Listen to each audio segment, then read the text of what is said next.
Right. You guys, welcome back to episode 3 now, I think, of our Journey's End Slayer Ungrim playthrough. For those of you who were wondering, we have indeed confirmed that Journey's End does work. It's this this ability here. Basically, if the unit has more than a total of 75% of its original health, then no entities can die. So, you know, if you have an 80-man Slayer unit, you take less than 75% of their hit points, the total hit points, then you'll still have 80 Slayers at the end, and they will heal up to full at the end of a battle. Yeah, so it's it's a pretty useful ability. It's not super strong like it was when it was initially introduced, when it was 50%, but it's still pretty useful though, I think. Yeah, I don't think I've been like maximizing it, but yeah, if you play carefully and effectively, I guess, and you can sort of utilize the glass cannony nature of your Slayers to kill fast before they take too much damage, then it really rewards you, which is cool, I think. Kind of rewards you for playing the way that it should be played. Yeah, I figured out that I think I missed a couple of super chats somewhere in there. So we've got some Belligern Helheim. Is that a rename, or is that? That looks like a rename, but maybe that's just the original name.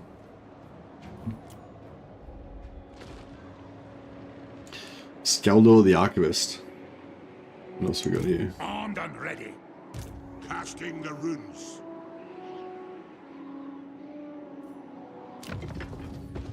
Alright, we'll change Skaldor to Bonadonjon.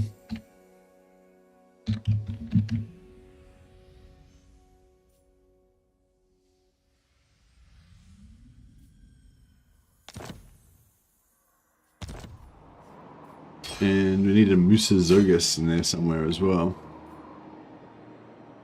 Where's my runesmith? Is he currently out wounded again? Yeah. My anger burns bright. Oh yeah, Thori Dragon Slayer.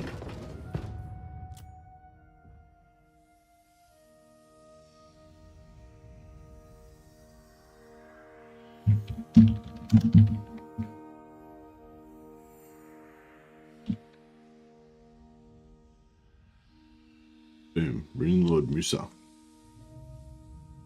Actually, let's get the full name in there. I feel like it works. All right, nice. Yeah, thanks a lot for the super chats, guys. Sorry, I somehow missed them in the previous streams. But yeah, got you in there now. Hey, Jan Warsmith. Hey, Cloak Monkey. Welcome.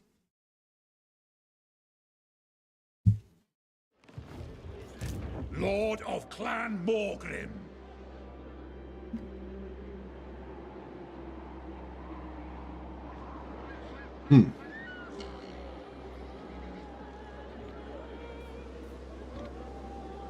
Aye. Yeah, so we declared war against these tree-hugging ogres, the tree hammers. Casting the runes. None may direct my recipes. Vengeful Rune Lord. Yeah, yeah, there's probably no point building up Eshin. It's just going to get trashed again. Apologies to the people of Eshin. I haven't been a very good ruler to them. Yeah, it keeps getting rolled like fairly regularly. What?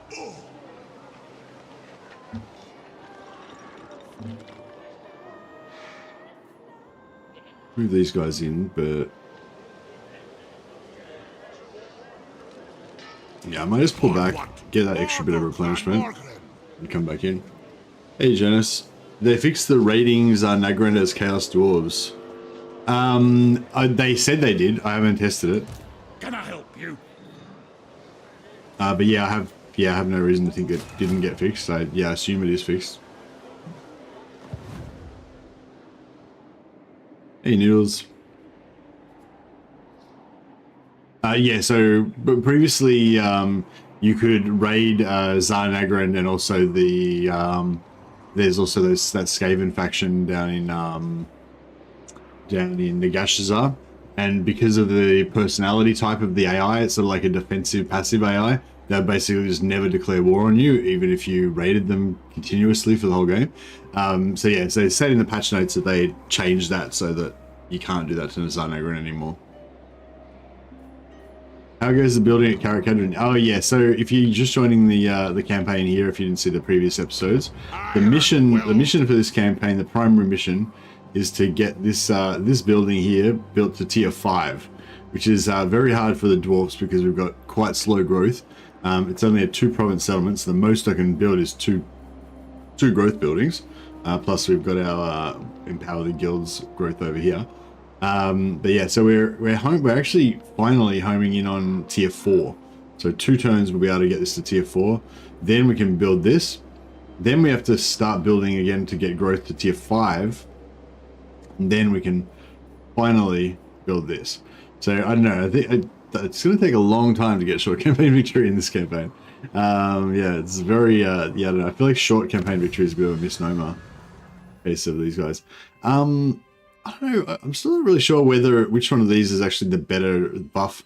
Luckily they're right next to each other, so you know it's pretty cool. Like we can get this one and then we can immediately go for this one straight after. But yeah, I mean 10% damage is good, obviously, but I feel like 10% speed for like a glass hammer infantry unit like the Slayers is actually really good as well, because the faster they can cross that open ground and get into melee before they get shot to death, you know, the quicker they can dodge threats and all that kind of stuff, like the more durable that they're going to be. Yeah, I don't know. Yeah, I think they're both really good. But yeah, luckily you don't really have to choose between them. You just go for both. All right, we got to do this fight. I think we had to fight this one manually, didn't we? Yeah.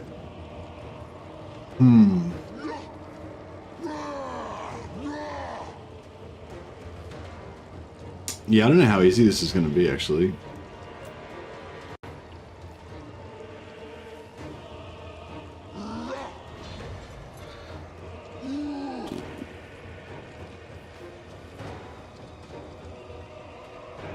Yeah, I don't know how good this is going to work out, really, because, yeah, I mean, we're lucky that they don't have any magic, but still. I don't know if we can win this, actually.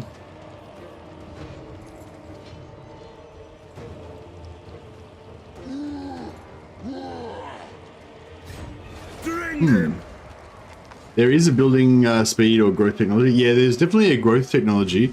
We've already got those, though. There's only the 2. We've got them both already.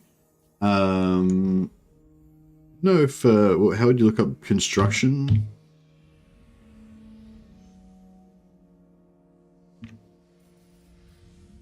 %, construction cost, construction time for province capital buildings. Wow. Yeah, actually, if I could have gotten that, recruited in time, that would have actually been good. Shave off a couple of turns.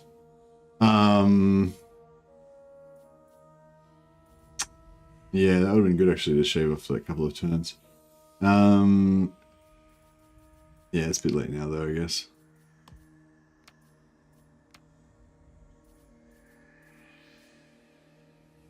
Next time research that? Yeah, that's it. Yeah, if I'm ever playing Ungrim again, maybe I'll go for that. Yeah, I'm not sure if I can deal with this.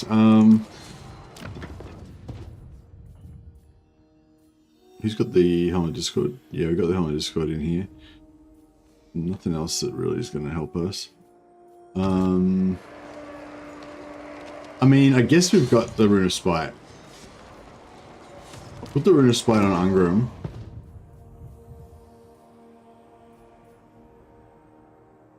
Yeah, we got that on him. Change out the Rune of Fear.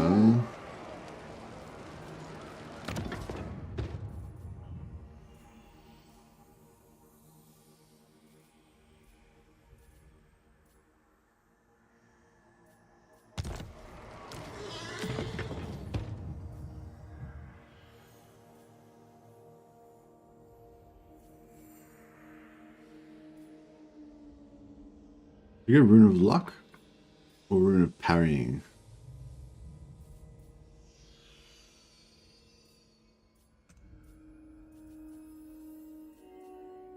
Or armor, maybe.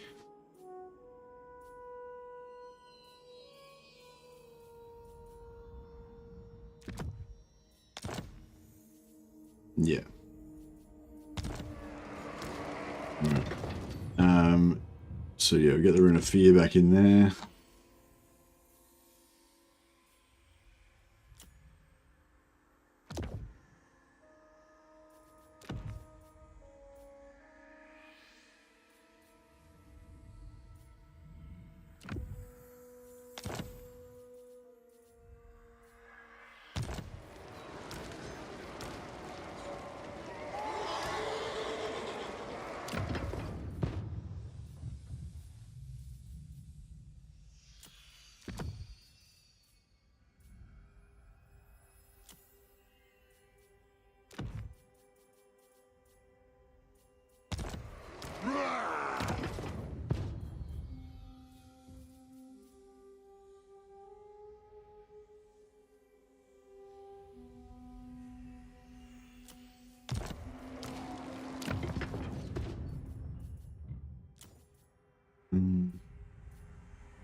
Obsidian Trinket. Yeah, most with the Obsidian Trinket for the preservation. I don't have any weapons. I've got a heap of Oath Gold. But I don't think we've really got any items that are going to give us a really good kind of like army boost or anything like that.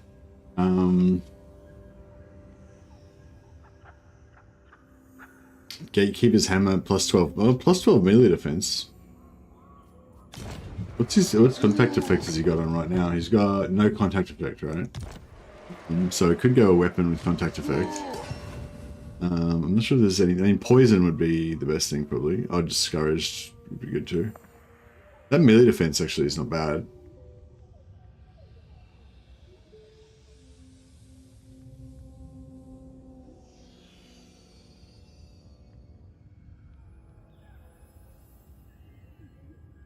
Oh, Perfect Vigor. Actually, Perfect Vigor would be really good. Alright, we'll give, I don't think we've got Perfect Vigor yet on, I don't think we've got Perfect Vigor yet on Ungrim.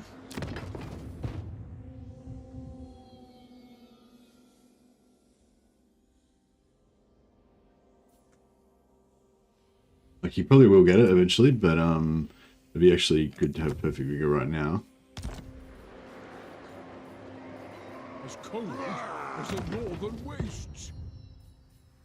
Rune of Sanctuary, Master Rune, Strawless Rune, Grungy Rune. Yeah, alright, we've got all the runes we need, I think. Alright, we'll give it a shot. Give it a shot. Thank them. So the plan is that basically Ungrim is going to solo the whole fortress. Once everyone else dies, Ungrim will just solo the rest. That's the plan. Hopefully that'll work out.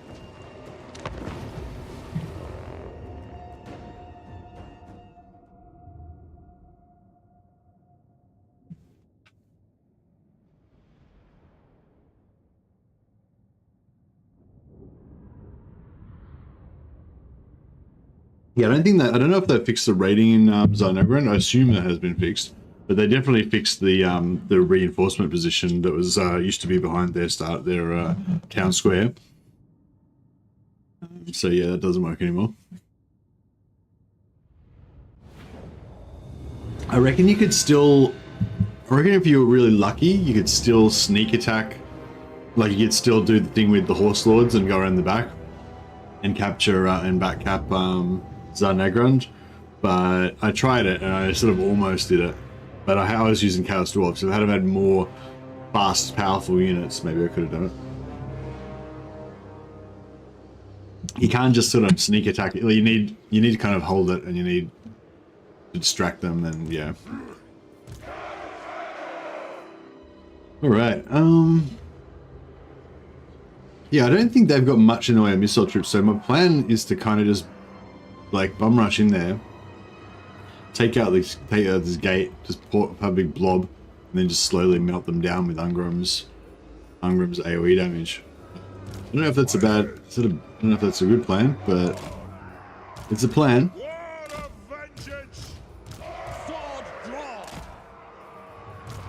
Put Vanguard on Felix, so we'll get him in first. Right. It's not Obey me. there's not much subtlety in the plan, but that's fine. Hey Penguin. The Slayers are back.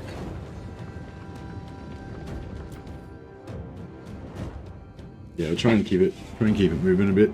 See how far we can get through this campaign. But yeah, the other thing I wanted to do is try and reclaim the hold. Well, I sort of always, whenever I play Dwarfs, I always want to kind of reclaim the holds. Yeah, so my other kind of midterm goal is to reclaim Crackadrak. Apparently there's a good landmark built there as well. So I wouldn't mind seeing the new, seeing the landmark.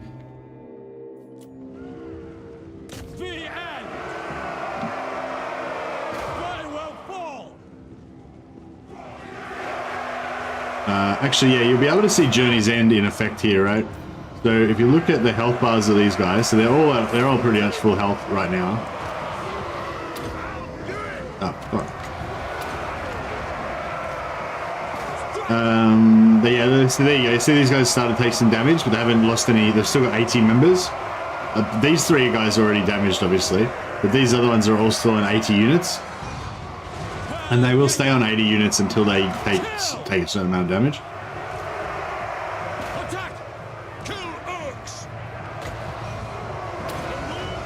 That's a nice little blob there. Good damage.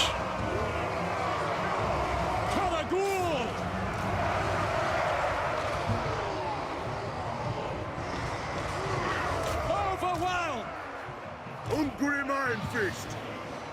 Ready to fight!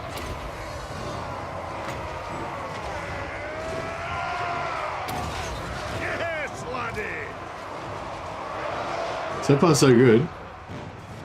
Yeah, so you can see we haven't taken too much damage yet. Let the vengeance begin. These Chosen are going down pretty fast, actually. Pretty good. Yeah, we'll get this Lord down.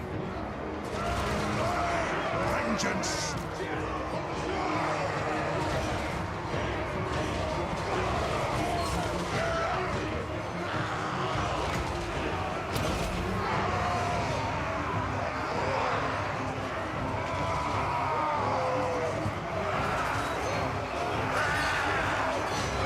They should be able to chop that hero up pretty good. They got their anti-large.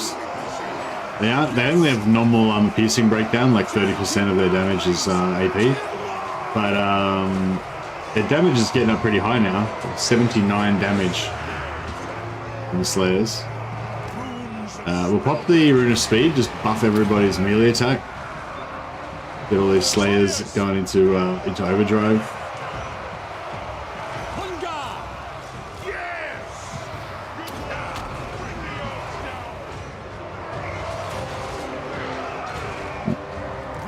I think we killed our Lord already. Yeah, the hero is dead. This is going pretty well.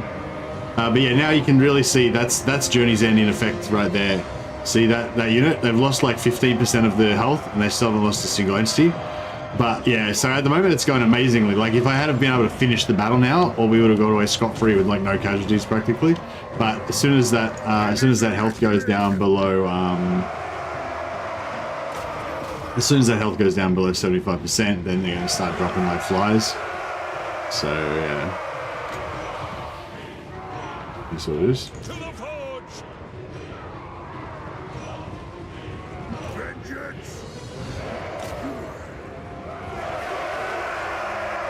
Pops little buggers. That's it. Slayer tired. Yeah, no, I normally think of Ungrim like all the way back from Warhammer 1 and Warhammer 2. I always think of Ungrim's campaign as my least favorite Dwarf campaign. Yeah, I don't know. I'm actually enjoying it. It's actually really fun. Yes. There's nothing I can't fix. Slayers!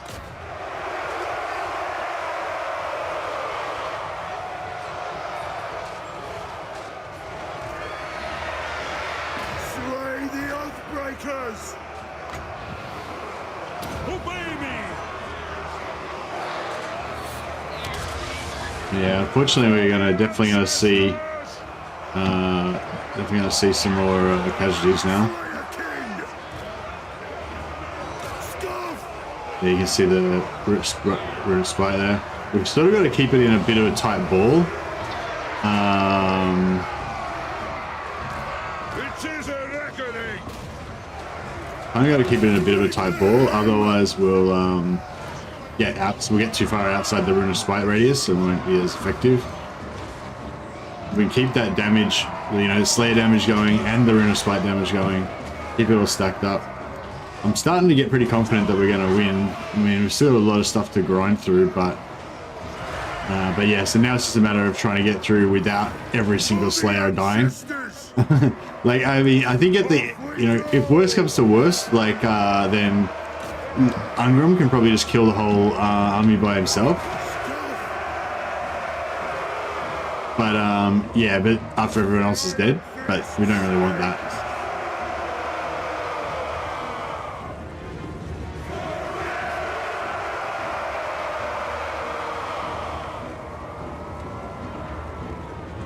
If every single Slayer died, then they would happy.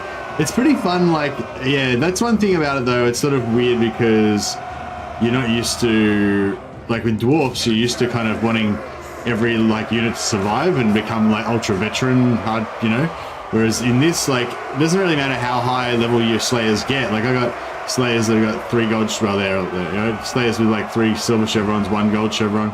They're still expendable though, they could easily get wiped out in, any battle. But then you just replace them, To attack! Fight! Vengeance!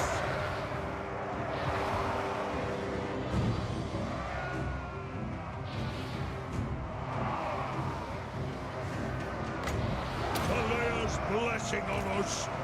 Ready to strike! Strike out! War of vengeance! Aye! Slayers! Veterans! Yeah. Let us a reckoning! That's an order! Just keeping the debuffs going, keeping the buffs going. Got Helmet Discord buff, debuffing everyone.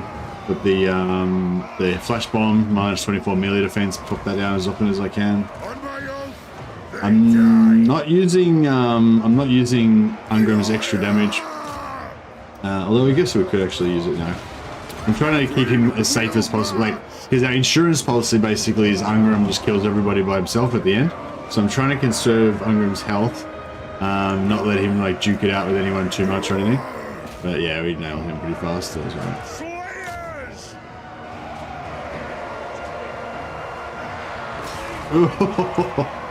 That's with the double damage. Well, it's he's got plus 75% damage. Just drilled this guy. Be nice to get the kill on him. Yes! Attack the earth!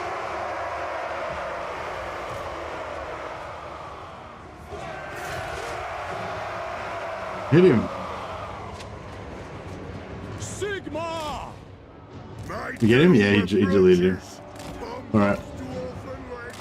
Alright, yeah, we're just going to push into their victory point and just sit on that.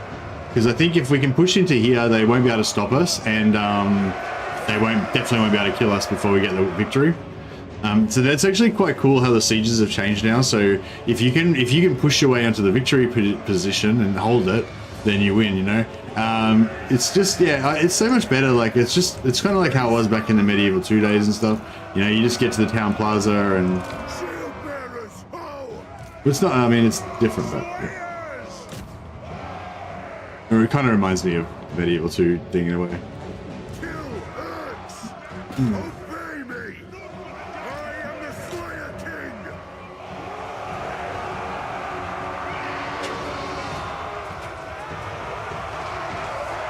Hey, wake up, dead. How you going? For the Tarazantur! Kazok!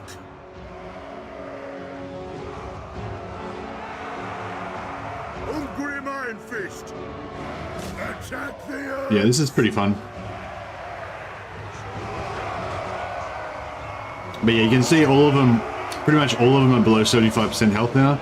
You can see they've all just started taking damage, 79, 79, where they've started losing guys. But that one's still, Journey's End still is in effect on this Slayer unit here.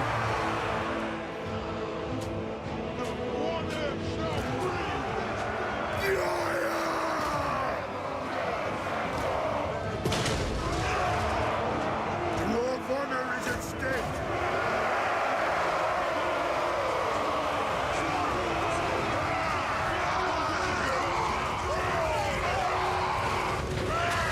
Chaos Forces crumbling. The Iron Fist speaks! This is a big boy. This is a champion. Clans unite!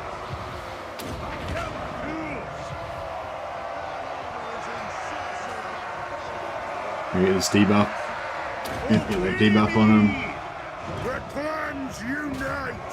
Pull it, try and get him in.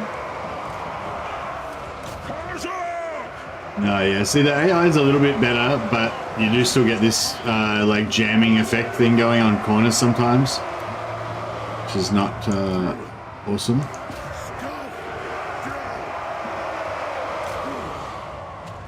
Not only are they winning, they're happy. Yeah, that's right. They're cheering. Spirits are high. Morale is high. They die! Kill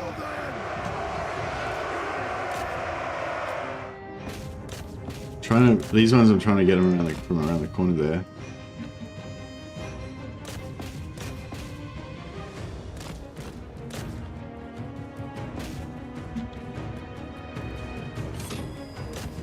Okay, we've capped it. Now it should be getting victory tickets, shouldn't we? Oh, you don't get, if they've got any troops in there, then it stops the victory tickets. So yeah, so we should be getting victory tickets as soon as we can push them off. Yeah, there we go. They routed, so they don't count.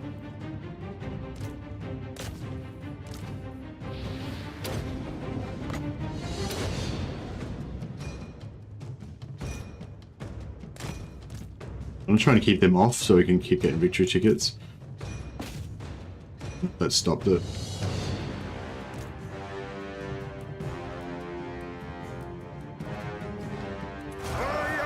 Hey, victory. Nice. So that was actually less costly than I thought.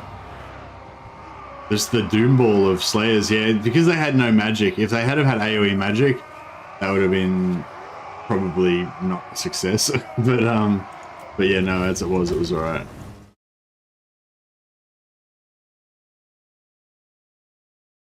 Oh. What's going on today?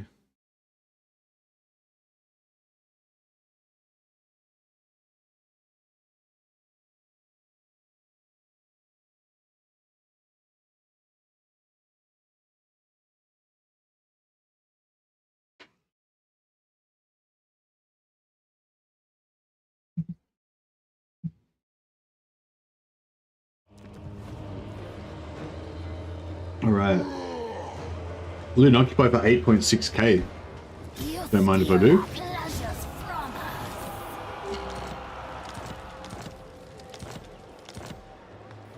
But this is tier 3 straight away as well. That's nice.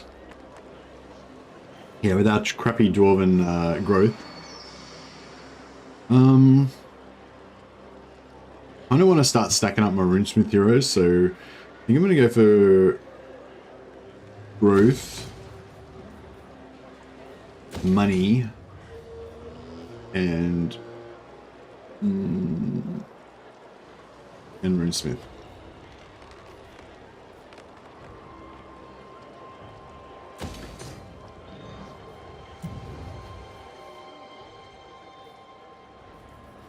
I got 3 Grungni Lords.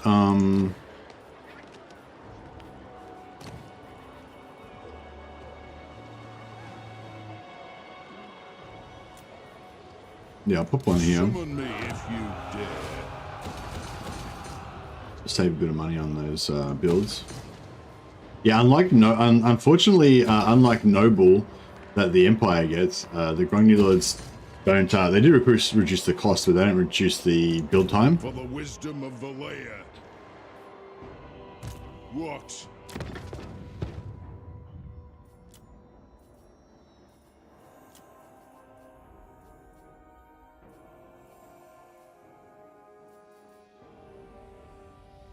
Time for a reckoning.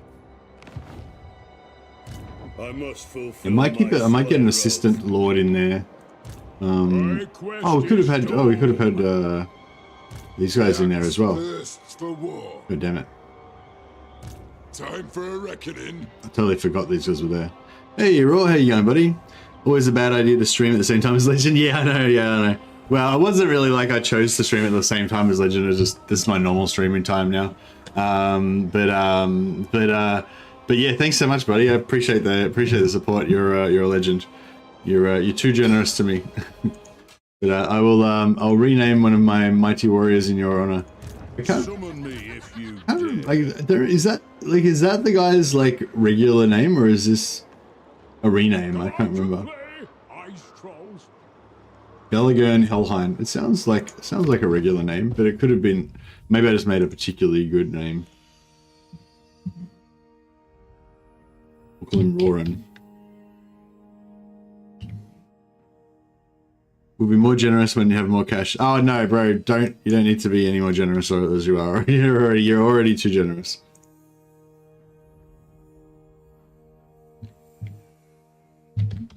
There we go. Roran Western Brock. Boom. Hopefully I didn't rename someone by accident.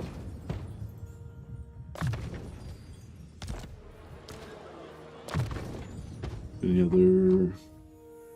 She'll get cleanse corruption on this guy as well. Yeah, awesome. Giant battle. Alright, let's get some honored by Grimnir. So we've got 10% physical resist for our slayers, as well as boosting their offense even more. We've got that melee defense AoE buff as well. Yeah, those 2 points there was a substantial upgrade. We've got 10% physical resist, boost this slayer's offense, and we've got another AoE buff that we can do now for their defense. So yeah, that works. Kind of going to go with the same philosophy that I would go for with like a hero doom stack. You know, just try to stack as many AoE buffs as we can. I grow restless. Ready. We've been really unlucky with Slayer generation. We haven't been getting many. I'm thinking I might take the Skyhammer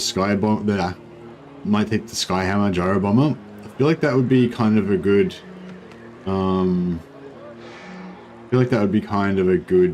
Compliment to them, maybe in some situations. It is time. One rug. All right. I reckon these guys are probably going to come right through all of Kislev and just attack Fort Ostrovsk, aren't they?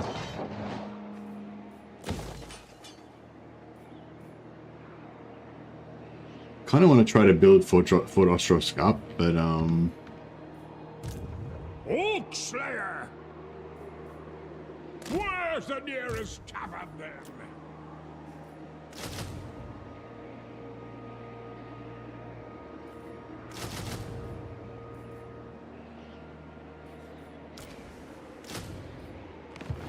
Alright, we'll try and build up some stuff there. Gotrek Gurnison!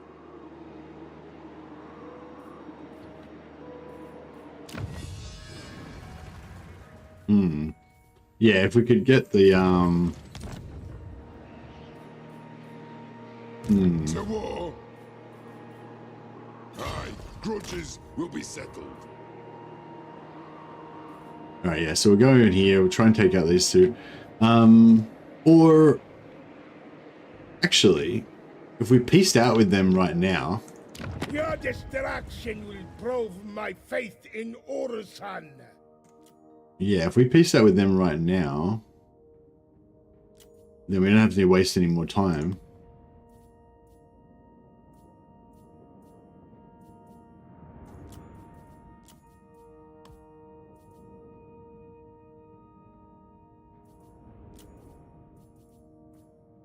We get 7.4k. Perhaps So I think that actually works well. So now we've got the we've got what we wanted basically. The Tower of Crack is the Tower of Crack gives us a defensive fortress to pinion our western side here to keep Troll Country safe. Troll Country is like an actual valuable province for us. I was a bit like not sure if I wanted to take it because like I love my mountain holds and everything, but you know, a solid 4 region province where we can put growth in like every single region is yeah, it's pretty good.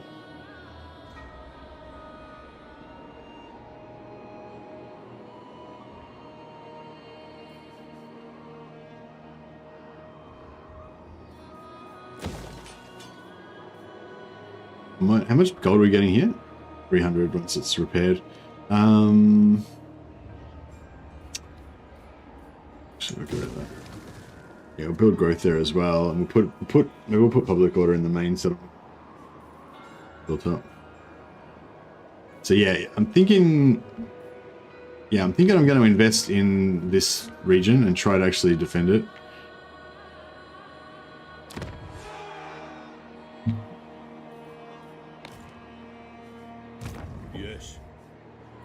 But yeah, no, I definitely didn't go up against Legend intentionally. I had no idea that he was streaming tonight.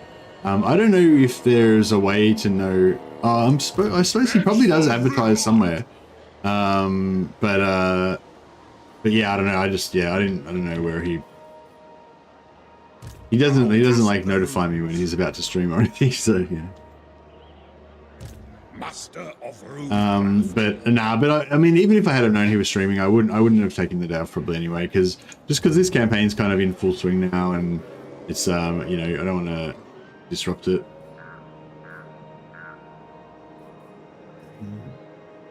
I feel like I had a plan for this region, but I can't remember what it was.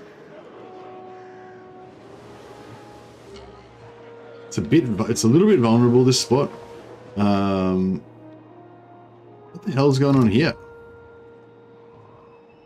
Look at Zeech. The Empire, I swear the Empire is useless. I just keep conquering all this area, giving it back to the Empire. They keep losing it again. These manlings, they're completely incompetent. Alright.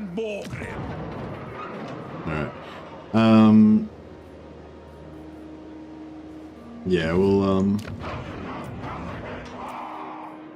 Summon me if you dare. get some more runesmiths up in here.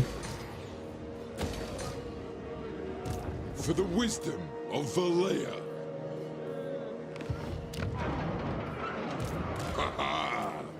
Got some nice stuff.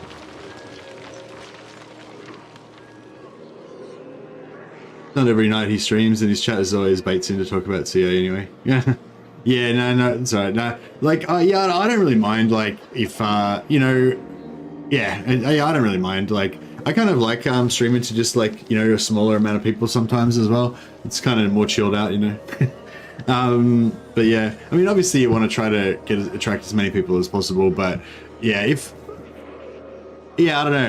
I'm sort of used to it now though. Whenever Legend streams, it just kind of like kills everybody else's viewers. But that's like, I'm just kind of, yeah, I don't know. It doesn't really bother me for some reason. I think it did like, the only time it sort of bothers me is if like, if I was like really tired and I really wanted to have a day off, but I was like, oh no, I really should stream tonight or whatever. And then Legend streams, you know, then I'll be like, oh, I should have just had a day off. But if I'm not tired and I just, like, streaming's fun for me anyway, you know? So it's like, it's not like, it's still fun for me whether there's like 10 people or there's 100 people, you know? All right, I definitely want some Quarrelers. Some Longbeards could be cool too. Although I feel like we're sort of just going for the Slayers instead of melee infantry in this campaign. Slayers are not cheaper for us unless they're not cheaper for us unless they're in Ungrim's army though. So that's something to be aware of. We've got 3 turns till we lose Gotrek and Felix. I'm going to try to disband, I'm trying to like get rid of all of their items before we lose them, just in case they steal them, because I don't know if it's currently fixed or not yet at the moment. see if there's anything we can melt down here.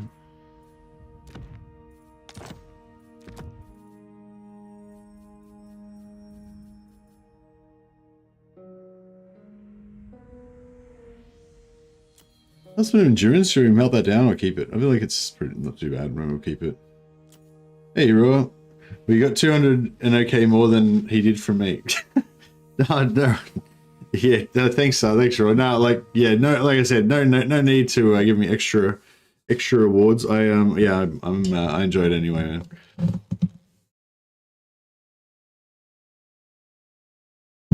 Legend is in the Great Book of Grudges. He says the Dawi are weak all the time. Yeah, I mean, Hey, Desnot, how you going, buddy? But yeah, thanks, Raw. Cheers, buddy. You're awesome. Yeah, no, the dwarves. Yes, yeah. I think we just sort of go about things a little bit differently.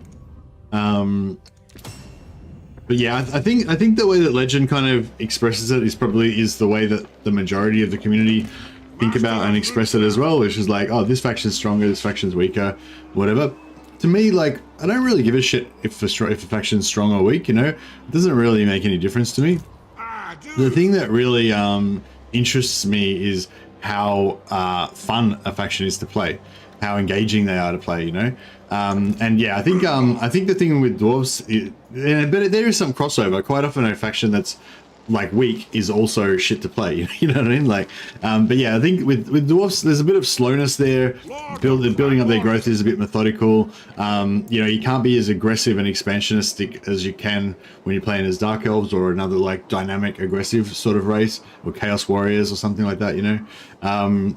So yeah, and because I think CA sort of realizes that a lot of people enjoy that aggressive, fast play style, so a lot of the recent races tend to be better at that, you know, and so I guess that makes more of a difference with the dwarves. But yeah, I don't really necessarily need every faction to be like power level 1000 like Mother of Stankia. In fact, that almost ruins it a bit, like if they're too strong, you know. But yeah, you just don't want them to be like you want I don't know, you want lots of different systems that kind of interrelate, that you can strategize and stuff. You want like lots of stuff to kind of do and work towards all the time. And yeah, so yeah, I'd say in that regard, in like how good the faction is, not how strong they are, but how well designed they are.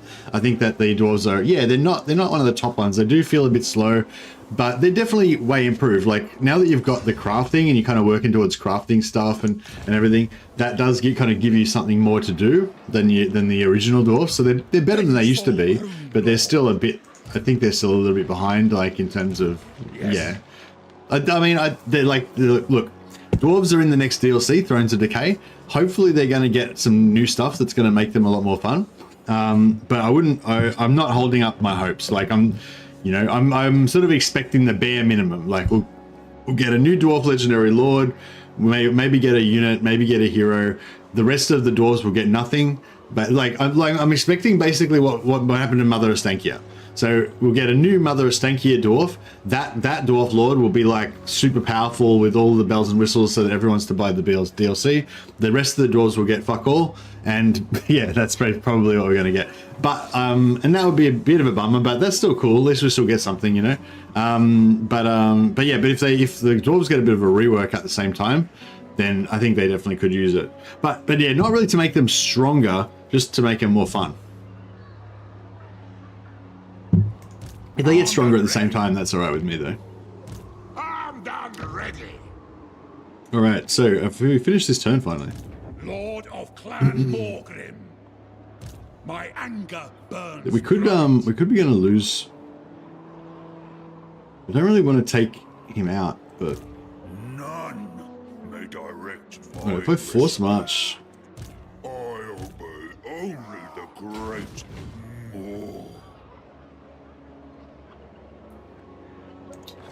I'm not sure if I should force march him. I'm not sure. I don't want to lose. He's level 14, so I'm trying to get Rune Lord Musa Zergus up to level 20, get him immortality. But I'm not sure if he's more dangerous. I could disband him, but I kind of want to build up my strength here. I'm just not sure whether he's going to be safer here, not in force march, so he's got a chance of retreating, or here in force march. I think they might be able to attack through there.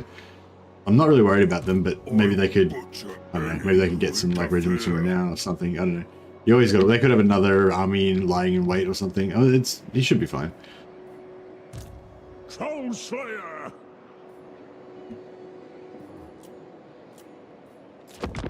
All right, gonna keep things going.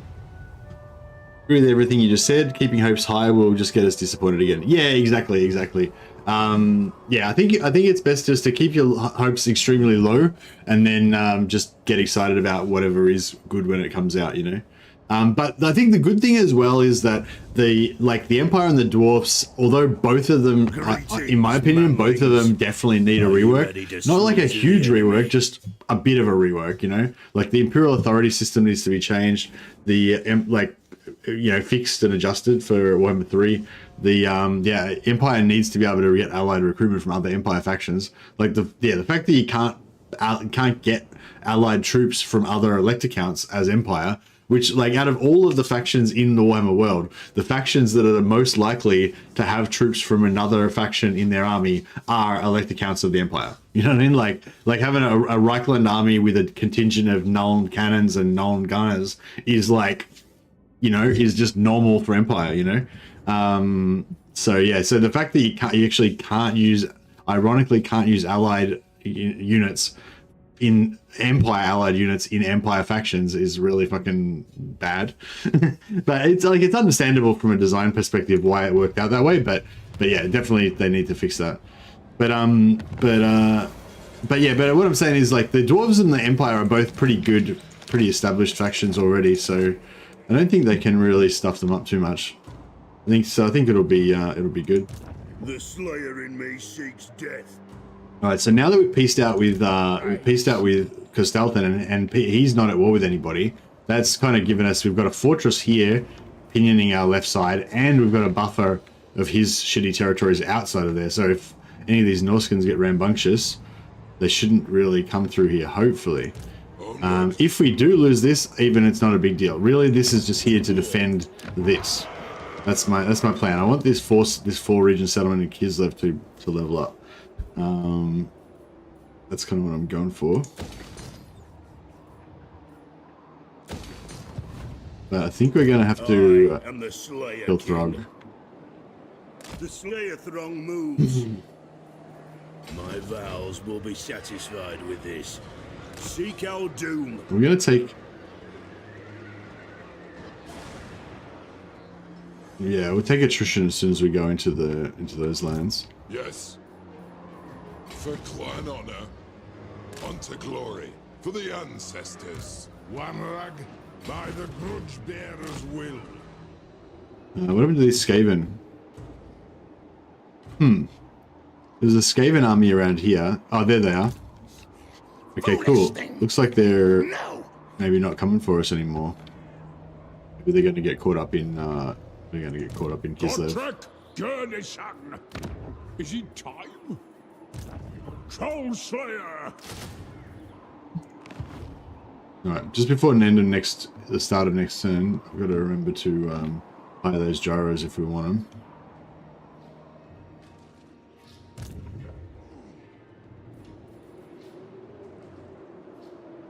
Alright, so I basically want to build like a second battle force and then come in and deal with some of these ogre threats. Got some ogres there, and then we've got Scrag all down here. Oh, actually, maybe it looks like Gelt might be pushing Scrag back a little bit. There's a couple of... Yeah, we've got Scrag's got a couple things here, but then... Looks like the Empire's kind of jumping all over him. Yeah, so I think Scrag had this, didn't he? They've taken it back.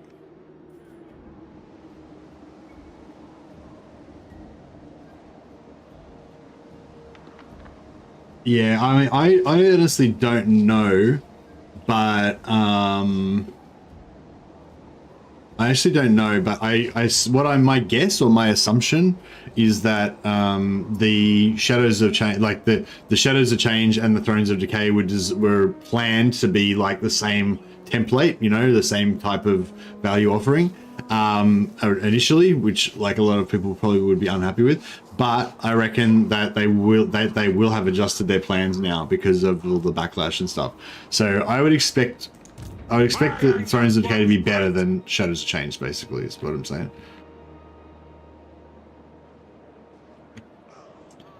I don't know, I'm a bit like, I don't want to lose these armies, and I definitely don't want Kadrin to come under threat. So I was kind of playing quite cautious, but now I'm worried there's not going to be anything left for me to actually kill when I get out there, because everything seems to be wrecked. What do you want? Lord of Clan Morgrim.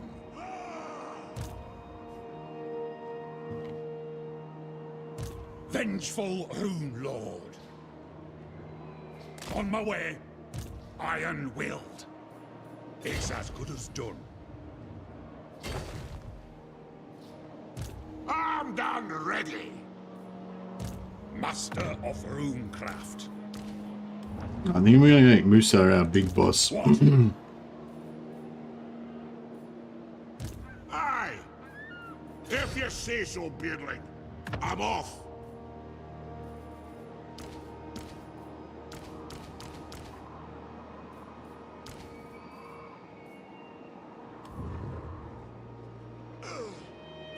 Rune Ricky. Rune Lord. I'm leaving. I do. What do Probably you didn't want? need to be that. Vengeful Probably didn't need to be that Rune Lord. defensive. I'll get on it. Setting off.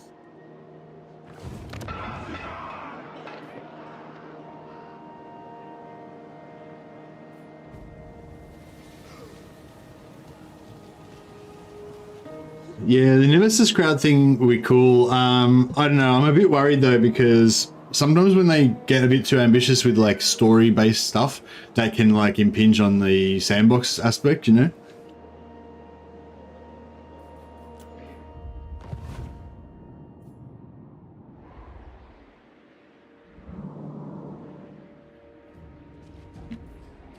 Like even with Sword of Cain, like I ended up liking the Sword of Cain, but It is time.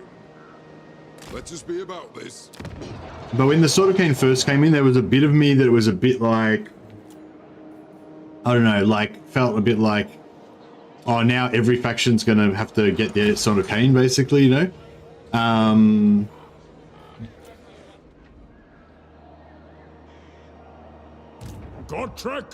So like depending on how you feel about the lore and whatever, and what theme you're going for in your campaign and everything. So I know that's kind of like a thing that kind of a recurring theme that I have, where I feel like, I don't know, like it's sort of like the whole like options thing. Like, you know, like sometimes I feel like when they put in new options and it's only optional, you don't have to use it.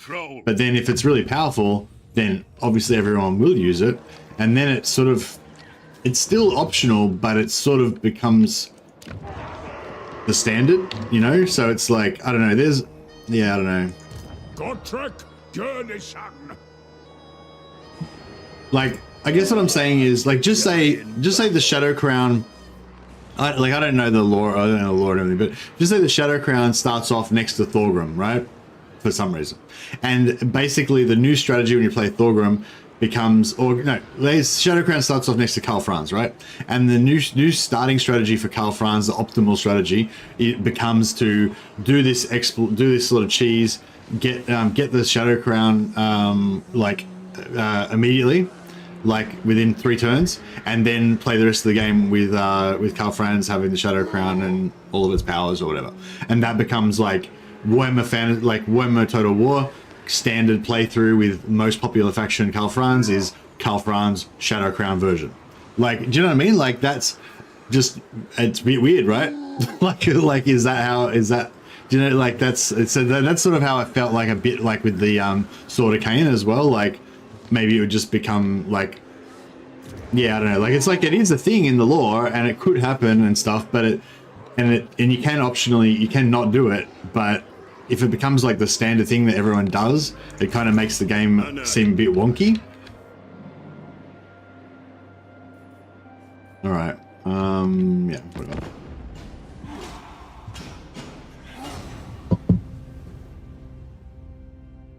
I'm trying to think of like a, it's like if you were playing Lord of the Rings or something, right? And there was some way that like, there was some way that Aragorn could get the One Ring and he could wear it and use it or whatever. And then the standard most popular way to play the game ended up being like that you play as Aragorn with the One Ring and become the Doom King or whatever. Like it's like, yeah, it's cool that you can do that, but if that's the way that most people play the game, then it's kind of shit because it's sort of damaging the IP, you know? That's kind of how I feel a bit about some of the things that gets added to the game sometimes. But I don't know. But then again, but usually once I play with it, I just think, oh, it's fine. So yeah. I haven't seen the Blood Dragons mod, no. I saw that Great Book Grudges did a video about it though. All I've seen is the screenshot of the on the thumbnail. Looked cool though.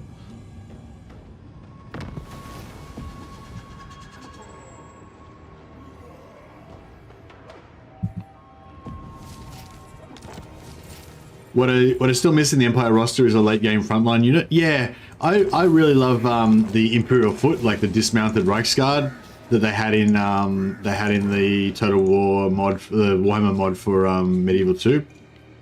I just love the idea of dismounted Imperial Foot with sword and shield or halberd. It's really cool. But I think in this game they've kind of gone with a theme. Like if you look up the description of the Empire, it literally says, you know, mediocre infantry.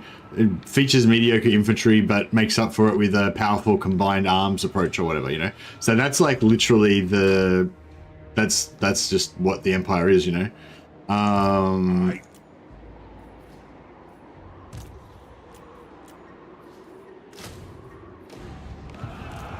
Ricky! I hope. What? Casting the runes. All right, let's take these guys out. Ready, if you say so, beardling. Got.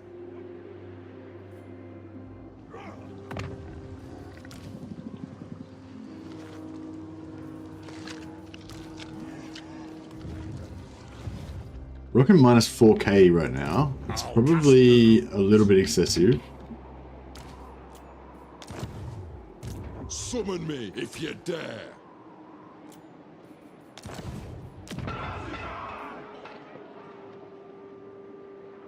Yeah, that's a bit better. Only ogres allow. Alright, I'm gonna keep trying to get rune bearers with this guy. We've only got one at the moment. Will do it. No rune bearers, that's right. I play board games with very standard setup forces. You'd be amazed how people use them in totally different ways. Yeah, I like that's the thing. I don't want to stop there being a sandbox. But I just, and I don't really want to stop anything. I'm just saying, like, I just sometimes get concerned about it. It's not really a problem, I don't think, per se, but it's just like, yeah, I just feel like, yeah, sometimes I just get concerned that, oh, maybe we're going to ruin or, you know, or damage the sort of, the world. It's just because, like ever since the end times, basically, when Games Workshop just kind of destroyed the Warhammer world so they could market their new product, you know, that was a real bummer because I was like pretty, you know, not as invested as I am now, but I was pretty invested in the Warhammer fantasy world, and so I was pretty bummed when they destroyed it, right? But then this game came out and it was based on, you know, Warhammer before the end times. So it was like, this is amazing. This is like, you know, this is super cool. And so now I sort of feel like this game kind of is the torchbearer. Like this is the only thing that keeps the spirit alive of the real OG Warhammer fantasy. And that's like, that's a big responsibility, especially for a computer game that can't really do that because it's a different medium and everything, you know? And so, yeah, so anyway, so yeah, I don't know if that made sense, but basically, yeah, sometimes I get a little bit overprotective, I guess, in my mentality about new things that get added to the game, because I'm like, oh, that's gonna change the way that the lore is, perceived by people and stuff like when they had the wood elves being hyper aggressive and going out and conquering everything. Like, I felt that was really wrong, because in my limited knowledge of the lore, the wood elves are really isolationist. They basically never leave their forests. It's like if you go into the forests and you mess with the wood elves or you mess with the trees, then you're gonna meet the pointy end of the wood elves' spears. But if you stay outside of the forest, then you're basically just never going to run into wood elves or care about them. So I felt like, and yeah, like so for them to be instituted in the game in a way where the wood elves basically go berserk and conquer the world all the time, it just felt really wrong, because it felt to me like other people would come and experience the Warhammer world and think, oh yeah, the wood elves are like berserk reavers that conquer everything and shit, which like is totally like not how they should be represented, like, but I don't know, I got over it. I don't know, for a while I hated it. There's been, every time there's some little, quite often when there's some little thing that and everyone's got a different interpretation of lore and a different experience of how they perceive the Warhammer world and stuff, but yeah, I do have those little things every now and again. But in fairness to CA, like, they've been pretty good, I reckon, like, in terms of how they've represented the lore. Like, I think mostly it's been pretty good. All right, I want to try out my new toy. We've got this gyro bomber. We were theorizing that the gyro bomber would be a good complement to our Slayer stack, because it can fairly precisely drop these bombs. So if we can get our blob going, the gyro bomber can come in, drop bombs precisely on the front line, and annihilate our foes. Or if we get pinned down and we can't get to their backline to shut down their ranged, the gyro bomber can just fly over the top, disrupt their range. So that could be good.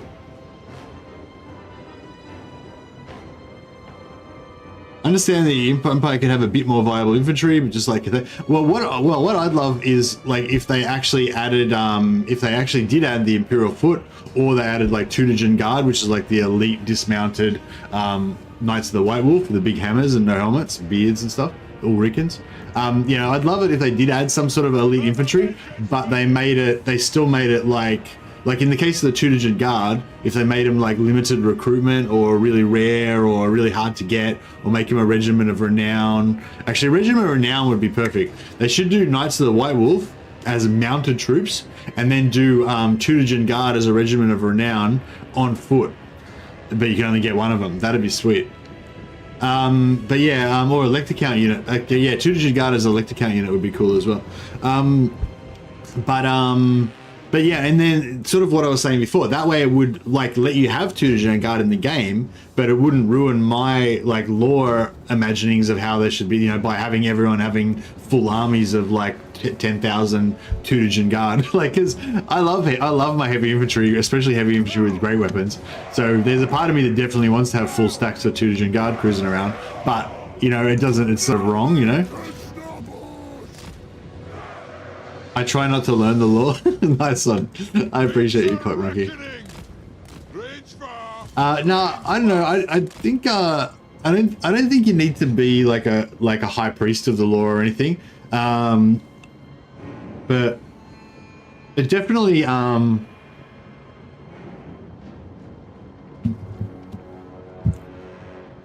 makes the game feel more real, I guess, or something, if you sort of, if it feels like there's a whole world behind it, which there is, and yeah, that's sort of partially why some of the historical games feel so good as well, because you know that it's representing like a real world with like real people and thousands of other stories that are untold, apart from not just the ones that you're kind of telling in your campaign.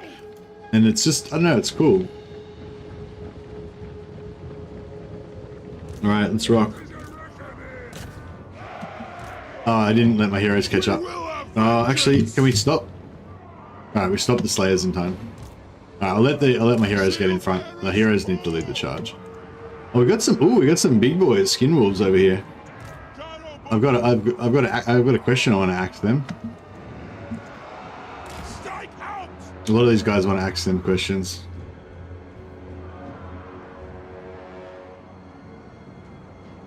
Yeah, so this Joe Bomber, I think it's got a good, it's got a good armor-piercing gun on it. It's just like, oh, it's got suppression. That's actually really cool. So it's kind of like flying cavalry, but it can, not only can it intercept stuff, but it can also suppress and slow down stuff. That's kind of cool. Alright, charge. This should be fun.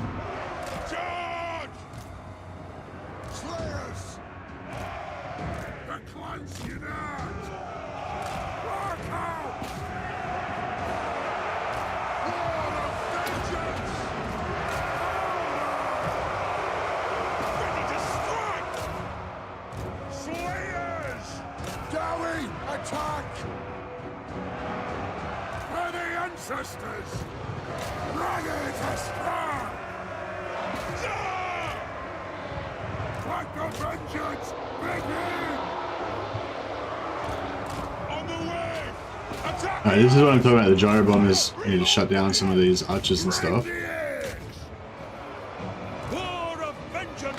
This potion of speed, this rune of speed, boost these dudes. Get some bombs. Okay, it's too late. We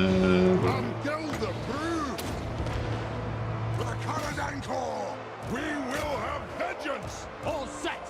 Why not? Slayers! Oh yeah, the Slayers wrecked these skin wolves. Check it out, they got annihilated. So much for regeneration, eh? Didn't work out too well for them.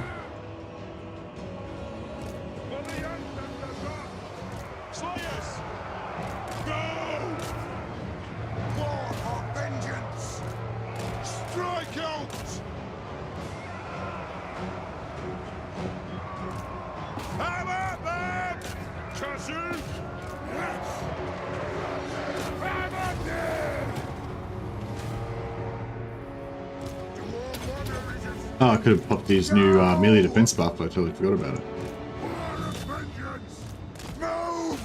Crack on with some more, get some more experience for our mighty slayers. Kill Urks? They're not Urks, are they? I thought Urks was Orcs. What's Chaos?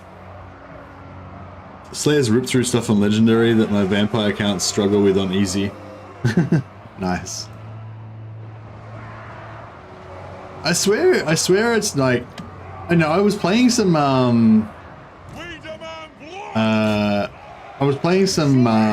I've started playing like on like easy or easy battle difficulty sometimes when I'm testing stuff. Like, cause sometimes I'll test something in a campaign, I might have an idea for a video or something, and I want to test it out, and so I want to like get through some turns quickly to get to somewhere or other, and I put it on easy, and I feel like it's not even that much different, really. Like, it is, but it's not. It's sort of not like, I don't know.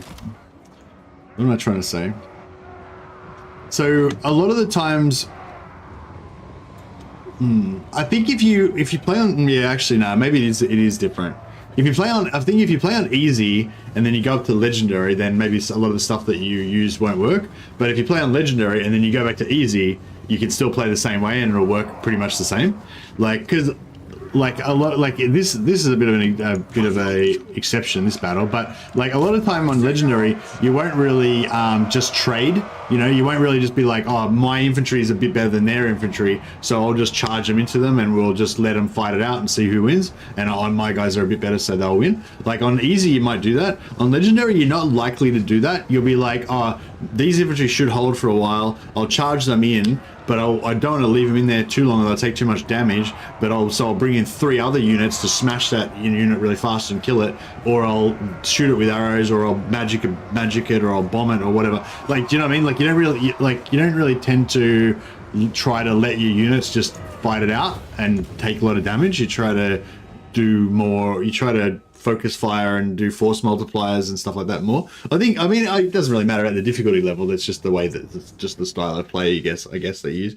So I feel like if you're sort of trying to do that kind of play style, you're trying to get those force multipliers, it sort of is the same. Where it doesn't really make much difference. But maybe if you're not doing that, then it would be different. Yeah. Melee feels very different. Yeah. Well, yeah. I guess that's what I'm saying. Like, it's in a more simple version. Like, yeah, melee is probably a lot better on easier difficulties than it is on legendary. But if you already play on legendary difficulty and then you go back down, you don't rely on your melee very much anyway. And the other stuff that you are relying on still works, so it's sort of the same. So yeah. So maybe I guess what. Yeah. So maybe it's like sort of the same if you go down, but it's different if you go up. Maybe.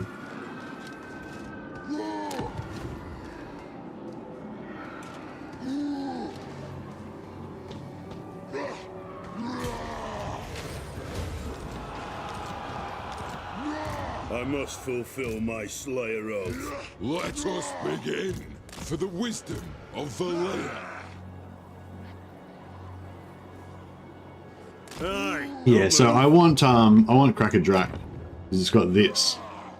Unlocks hero recruitment Thane, plus 10 control, plus 10% casualty replenishment rate, only in this territory I assume, plus 1 capacity for Thanes, very good. Hero recruit rank for Thanes, and local recruitment capacity plus 2. Local recruitment capacity plus 2 is good too. Hey Moritz. I feel like I missed a lot of chat, and then we had like a heap of chat in a fairly short period of time. But yeah, I know if I missed anything important, feel free to repeat it. You can always write @MercyTheMad and it'll come up with a big flashing neon sign for me, so I won't miss it. Yeah, we can mentor our other guys. That's cool. Oh, that's a good call. Actually, yeah, you can mentor.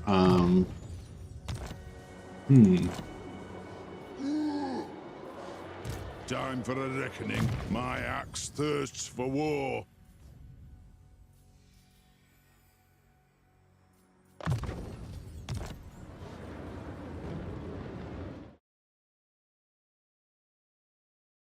Make myself a little note. Just wondering if you can farm rune bearers using mentor, maybe. Farming rune bearers using mentor. Could be something worth checking out. Myself a little note there. Yeah, quite often when we're streaming, we just kind of think of something that seems like it could be cool, and I'll like make myself a little note and try and like maybe try and do some sciencing on it later on, or maybe start to do another campaign specifically to test out that particular thing or whatever. But yeah, so if you have any cool ideas for campaigns or cool stuff that you can do in the game, yeah, feel free to give me suggestions. I'm always looking for suggestions. I built this army to defend against this army, but I'm not sure if they're actually gonna come for me or not. Blame you! I wonder if I've kind of neutralized them because we've pieced out with Castalton. Fight! If you're going to fight!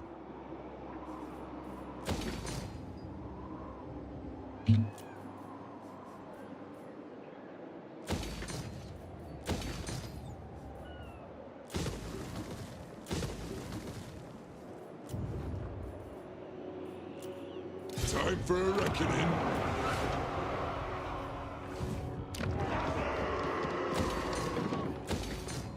The axe thirsts for war. Oh yeah, nice. We finally made it. 4.5k. Need some more Grungni Lords. Yeah, I need to confederate someone so I can get another Grungni Lord. Summon me if you dare.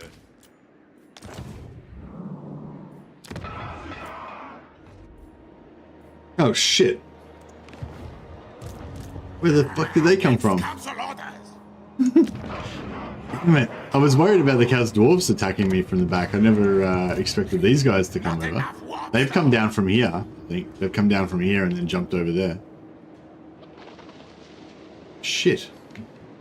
Excuse my French. Alright, well... We haven't got any of our good lords. Oh no, we've got Lorik Gadwin Grombrelbeard, hero of many encounters. He's ready to rock and roll, reporting for duty. And Guthrie the Archivist. Good lord. Armed and ready.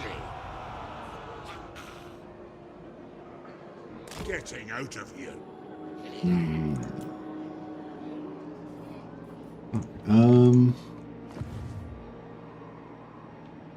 Fuck. My This is, yeah, that's the... Damn, I should have checked before I moved. I would have jumped these guys back towards there to try to help.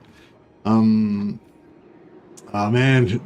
We were arguing about, we were talking, well not arguing, we were talking about getting walls and how walls can be good, and I was like, yeah, I don't know if I need walls, and blah, blah, blah. And now it's like, damn it, I need walls. Oh, actually, this army's shit, isn't it? They've got nothing. They've got, oh, they've got one unit poison glow, yeah, they've got one unit poison wind glow abilities. Oh, it depends what these three, if that's like 3 plague claw catapults or something, then yeah, maybe we're in trouble. Ooh, Grungy.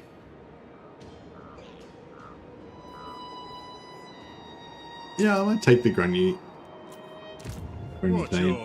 I mean, I tend to, with my Thanes, I tend to like to go for tanky Thanes, but Grungy Thanes are thematic as well, so it's cool. What do you want? Yeah, so they're going to siege this for sure.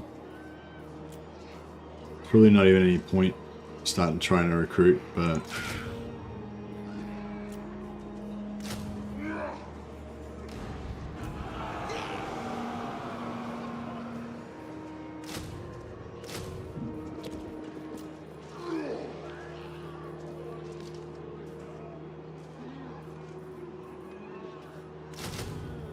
If they let us recruit there, then they're foolish indeed.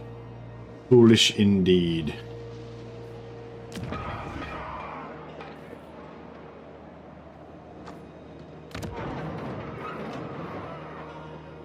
Oh man, we need some money. Yeah, we're broke. Alright. What do you want? What are we gonna do here? Alright, maybe Gragnar. Reckoning for the wisdom of Valea. For the wisdom Gragnar of can... Valea.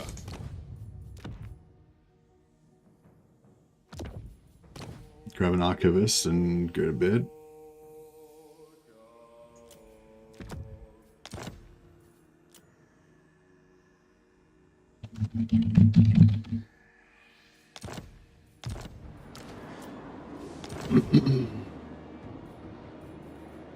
Guess I could. I think I need to keep him with an assistant so he can kind of keep moving a little bit. Go. I want to go that way.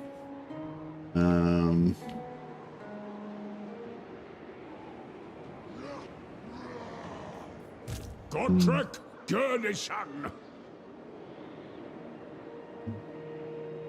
How long would it take him to get over there? Wow.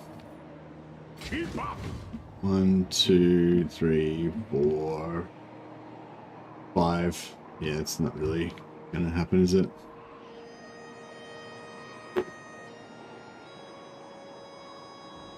Actually, alright, we'll bring him up. Bring him up here. We'll hope these guys aren't going to attack us. I don't know if hoping is going to do much, but... Oh, 1 turn. Alright, let's do, let's get rid of all this now.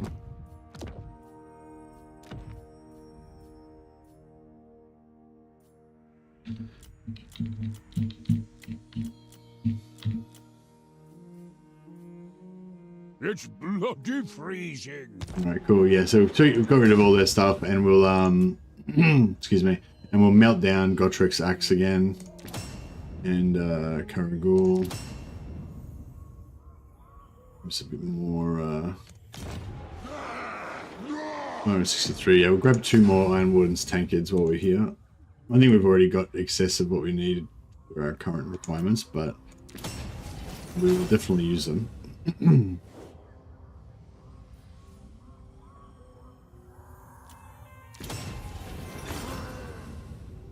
Yeah, we'll definitely use them eventually. Let's cool. Got any other crap we don't want?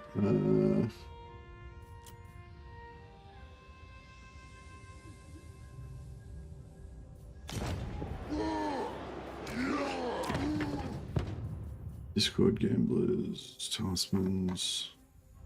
No, haven't got anything new.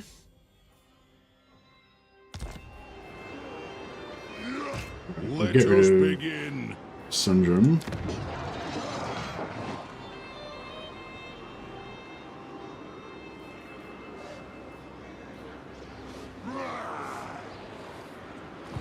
My axe thirsts for...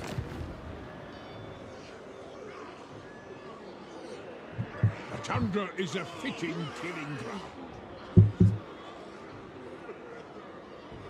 ground. Yeah, so a lot of people are saying that it's going to be Tamarkan versus Elspeth von Draken. So Tamarkan's like the Nurgle Lord. Elspeth von Draken's like she's not the Elector Count of Nuln, but she's some kind of important figure. I think she's got some political power of some kind, maybe. And she's, you know, got known for necromancy and whatever, what have you. But yeah, so actually no, they said, I was going to say, because like somebody was theorizing that Elspeth von Draken and Tamarkan would make sense because there was some sort of conflict between them in the lore, or they could be, or something. But I'm pretty sure they specifically said that the Lord packs are not necessarily going to focus on rivalries anymore. Like previously, the Lord packs would always be like, you know, this Lord versus that Lord kind of rivalry. That would be the theme. But now, but yeah, they sort of specifically said now the packs are not going to feature rivalries, or they're not necessarily going to feature rivalries. Have you come to pledge me your loyalty? Yeah, I'll take the trade with Beligar first because I want to make sure we try to maximize his relations, and that's just a cheap way of boosting the relations. I think we've already got To war! trade with everybody else. Oh, except for I'm Ironbrow. listening. You seek the favor of Iron Peak. I'm listening. Elspeth von Draken is descended from Leopold von Drake's brother, the one who was going to inherit Sylvania before Vlad showed up. Ah, that's an interesting little tidbit of lore. Thanks, Nervin. Yeah, cool. So she doesn't have any particular political power in Nuln, or is she still like she's still like kind of like a person of influence or whatever? Yeah, or I don't know, like her story or anything. But yeah, there's like the actual Elector Count of Nuln, I think, is a woman, but I think it's not Elspeth von Draken, is it? Actually, I could probably just look this up. Nuln Elector Count. Emmanuel von Liebwitz, the Grand Countess of Wissenland. Yeah, so the Elector Count of Wissenland is Emmanuel von Liebwitz. But I think her brother, her brother is like the warrior guy who does like judicial duels for her and stuff like that. So I don't think she's really very... Anyway, whatever, that's not relevant. Different character. The strong tries to amethyst magic, beast magic best suited to after light magic to killing the undead. Oh, so she's an anti-undead person. I thought, okay, I got the wrong idea entirely then. I thought Elspeth von Draken was all like, rumored to be tied up with necromancy and that kind of stuff, like a bit of a bad seed type character. All right, well, yeah, it doesn't look like we can get Thorek right now. I'll just get some. I'll just try and get more money. Only Sigma's god Ulrich can judge it worthy or no. Out of these guys. Sigma's will. Yeah, see, I think we've got too many trade partners now. Too many trade partners, minus 12, yeah. All right. So we need more trade goods if we're going to get trade with Thorek. I grow. Champion of the... It is time. Military alliance with Zufbar. I reckon we're just about to hit 150. Be interesting to see if that just completely drops to, to happening once we get there.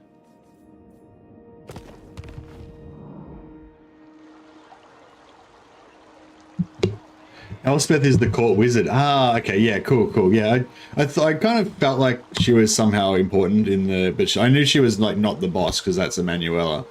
But yeah, cool. That's really interesting. Sorry. Nobody said. So Elspeth's brother is the general of no. Sorry, Emmanuel's brother is the general of Emmanuel's armies, and Elspeth is the court wizard. Luckily for Elspeth, she rides an Emperor Carmine dragon, which is basically a star dragon of Shaish. A star dragon that can cast death magic and breathes purple fire. That sounds pretty cool. It seems like from like this, the way that CA seems to do their stuff, like they seem to try to find characters that give the best sort of gameplay options as their sort of main priority for choosing new content in a lot of cases.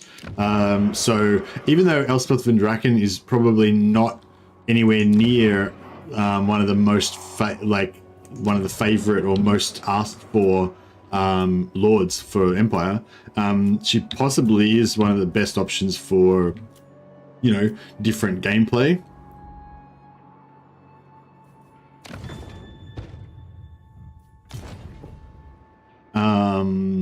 So that's cool.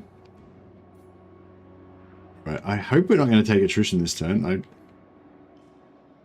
would get rid of this army, but... Master of Runecraft, the runes are ready. Let's see how we go.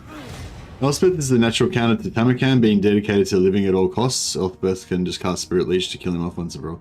So did Elspeth and Tamakan actually fight each other, or were they actually on opposite sides of the same conflict at one stage or anything like that? Or is it just more like they're a match made in heaven kind of thing, or did they actually fight each other in the lore? I want this money, but I don't really necessarily want to start it with Clan Moors if I don't have to. How weak are Clan Moors though? That's the question.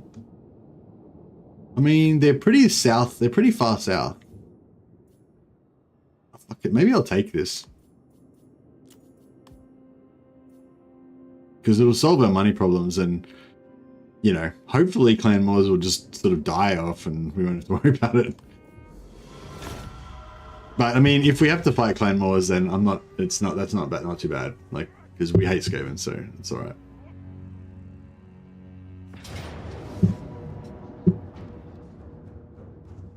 Okay. That's cool. So they're not attacking.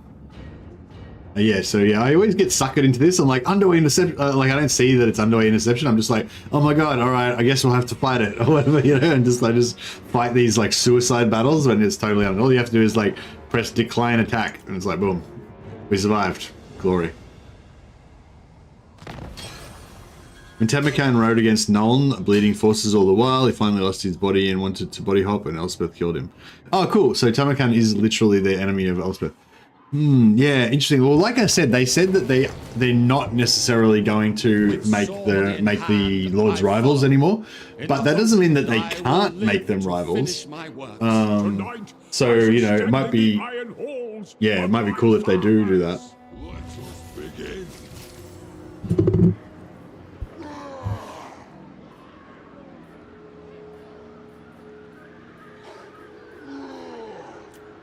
Guthrie the Archivist.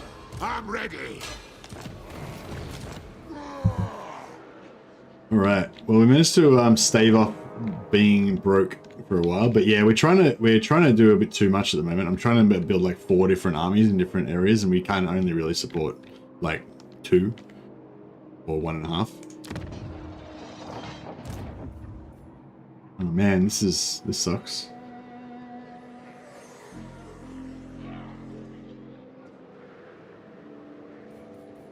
These guys, they're all over us. Anad.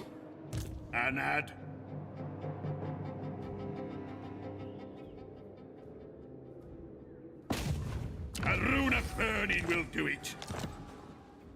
It shall be done.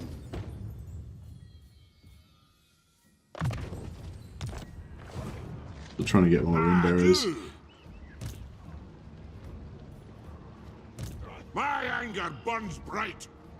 Right, let's If you say so, beardling, heading out.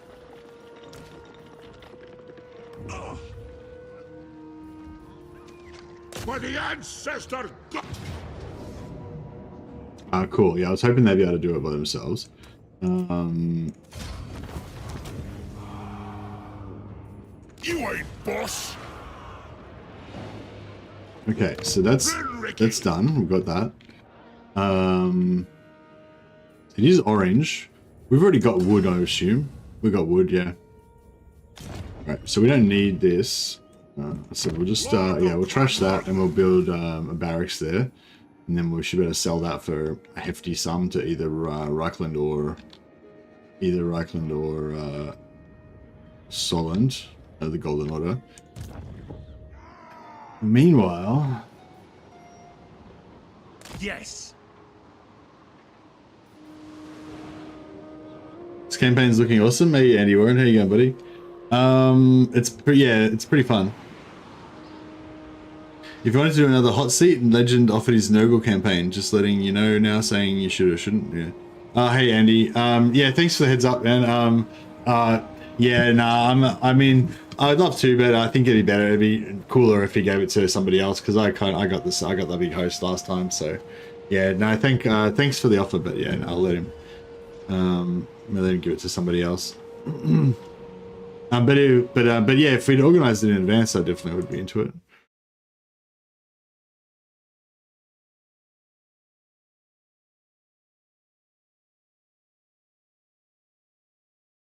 I think Kiwi is on at the moment. Maybe I could give it to him. Yeah, like I said, I didn't know he was going to be streaming tonight. If I had have known he would be on, I would have maybe, yeah, I would have loved to have done a hot seat. I would have like cancelled this campaign and done that instead or something. But yeah, I'm committed now. Someone asked in his stream. That's all. I said he would be open. Good, buddy. Oh, no worries. Yeah, no, I would love to do that if I hadn't, or if I wasn't already playing. If I wasn't already playing Slayers, I can't abandon Ungrim for Festus. That just goes against everything I believe in. But I would love to do another. I would love to do another hot seat with him sometime. But yeah, I don't think we need to make Legend hot seat every campaign that he does. That would be a huge grudge. Yeah, no, I think if we do a hot seat, it should be organised in advance, and it should be, kind of advertise it for a couple of days so everyone knows that it's coming. And yeah, I think that's the best way to do it. Not enough warpstone.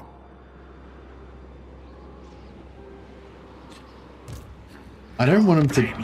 Well, the main thing I didn't want him to do is I didn't want him to take Khazid Urkalas, but I don't really want him to take anything. Let's be honest. Can I help you? Can't quite get there to reinforce, but Casting the runes. I mean, I could get there to reinforce, but Think me fool. do you reckon he could? I don't know if he could actually make it there. Actually, come to think of it. Actually, yeah. Actually, no, I can do this because they can't attack me through. They can't attack me through this settlement. So if I just go to like the edge here, then they won't be able to do anything. Oh yeah, I don't know if Vasily's here. We finally got our Empire mortars. Foolish thing. No. Yeah, so now if they were to attack Blame you. there, then we'd get them. By the king's command. We'll give this guy a student. Oh yeah, actually we should. I forgot to give all my guys students. Where are we? Student. Oh, okay, we don't have any other slots for students yet, but we'll get some more soon.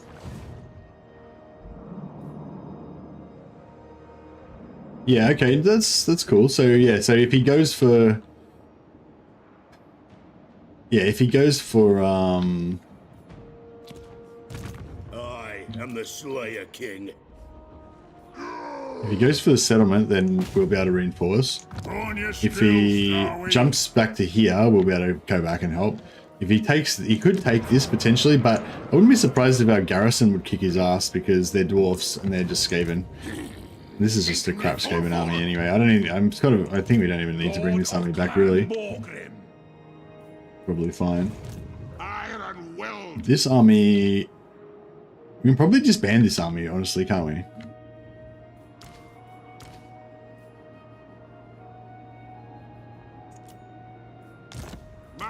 That's going to give us a massive boost to our economy.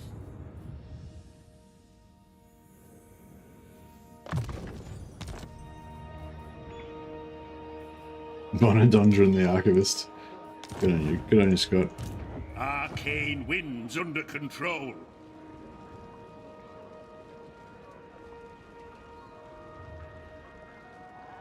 Suggest you got too many armies? Yeah, I definitely have too many armies. Well, I did have too many armies. I'm getting there though. We're sorting it out. I'm doing a bit of economic rationalism now. I don't really hardly know what that word means, but it sounds really intelligent, so I like to say it every now and again. I'm done ready. Alright. So, yeah, so I think my goal is we take Cracker Drac and Shock Draken, and if we're fast enough, we take Frozen Landing as well, and then we peace out with Norska, and hopefully they'll be like, oh yeah, sure, you're kicking the shit out of us, we don't want to fight anymore. And then that'll be really good. Yes, my oath is intact.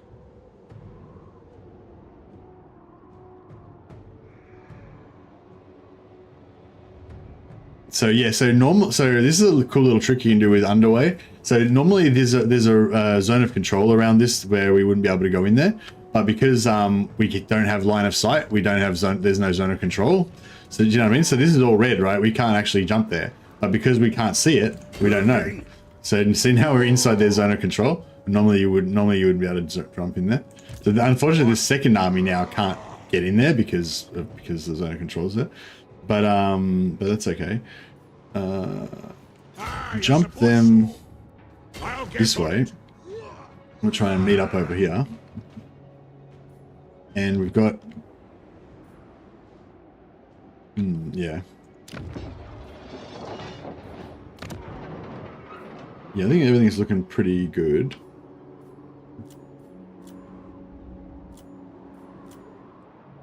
Yeah, we've got wine here. Now we can either keep the wine or we could sell the wine to the Dwarf. Oh, these guys probably want to. Oh, they're very close to wanting to get Confederation now, aren't they? I don't think we need to give them anything else. They already love us, so we won't waste. Selling another region. Oh, actually, I mean, it depends how much money they've got, I guess. So they want to give us the most cash. Let's see who wants to give us the most for Escher. They want to give us 5.2k. All right, good. That's a good, worthy offer. Let's see if Reichland wants to make a bid. Ready. It is good. They do. Reichland offers 5.1k. Good, not bad, not bad. Solent, you want to get in on this? Solent wants a piece of the action. They say 2,000. Solent, you're out of there. Sorry, Solent. Lowballing me. I think Reichland wins this one. Actually, no. Yeah, actually,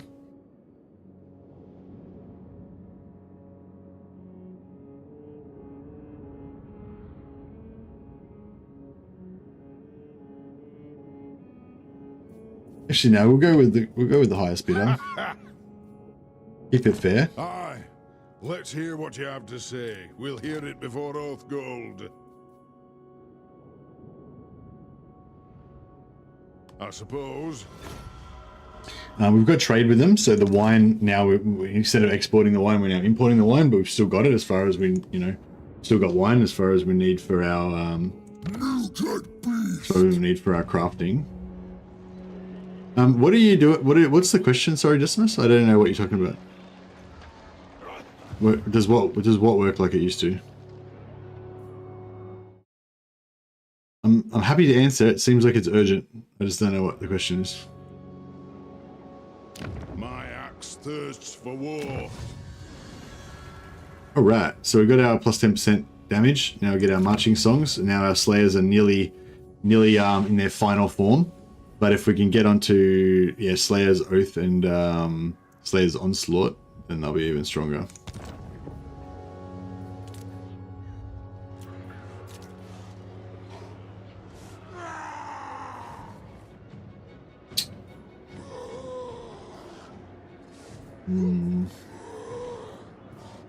970 for 200, 5 turns. I'll just wait till we know whether we're going to lose that again or not. Northern Sylvania, Temple Half. How much did Solid have? I mean, how much does Solid have? Friendship is more valuable than gold. Oh no, they're broke, they're broke. Reichland, what about Reichland? By Our good welcome, pals. oldest friends of the Empire. Yeah, nice. Alright, cool. Actually... Oh yeah, I think that's all the money they've got. They can't go any higher than that. I was going to build a, I'm going to build a barracks there to get even more money. But I think they're actually totally broke after that, so may as well not bother building a barracks to push the price up. Just sell it to them now. Friends of the Empire, come. On it! There's an entire cottage industry built around recapturing the Empire's regions for them and selling it back to them. Because they're too incompetent to hold their own lands. Alright, good. Now, one thing I've been maybe I've been sleeping on a little bit is ally missions. I did manage to hook up one. Zufbar's got ogres. Okay, Zufbar's got ogres, alright. So yeah, if we can try and get some of those. I'd love to recruit some more Zufbar Slayers.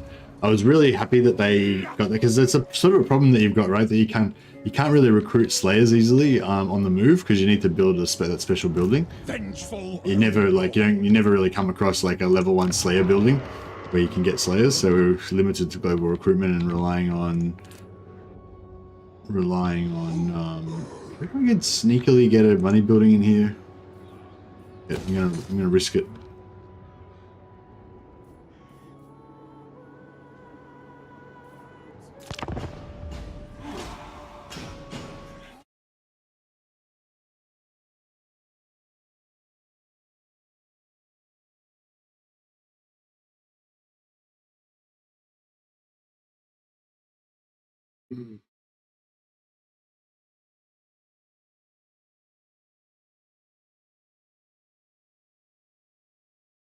Welcome to my throng.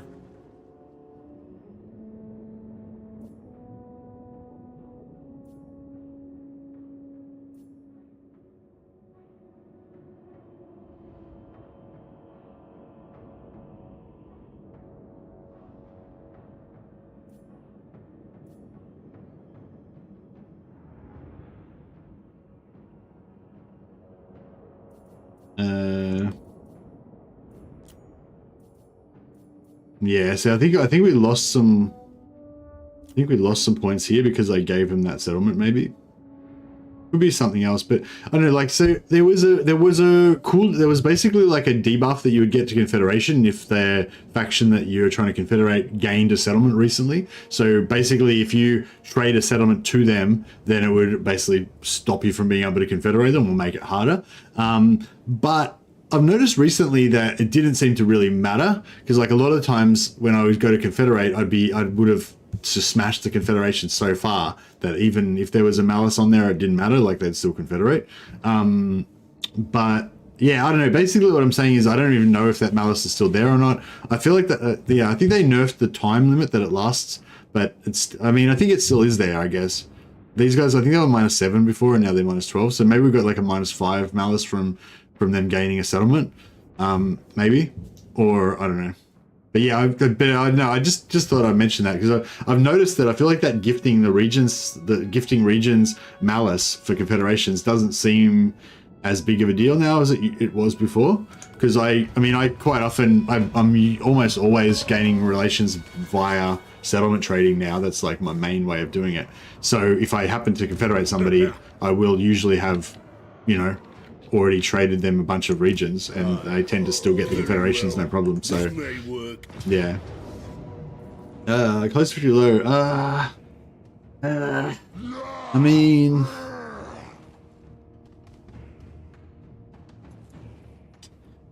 I kind of want to fight this one because it's a good melee versus melee fight. Good honest fighting. Slayers versus berserkers. Unfortunately, yeah, if they were my berserkers, they'd be like super buffed berserkers with like 80 melee attack and 75, 100 damage and stuff. But these are just the basic ones. But these are the ultra. They're not that buffed. They're somewhat buffed slayers. How come they were doing so much damage earlier? Did I have like that one of those global buffs on or something? Because they had like 80 weapon strength in that last battle, didn't they? Somehow, not sure what was going on there. Anyway, it'll be a fun fight. Let's do it. We lost our Felix, but we didn't need him anymore. You don't really, with dwarves, you only really need Felix right at the start to give regeneration to your hero, to your lord. But once you've got your first Iron Wardens tanked, you don't really need Felix anymore. Felix is weak compared to your Thanes anyway, I reckon. Like he gets wrecked more easily.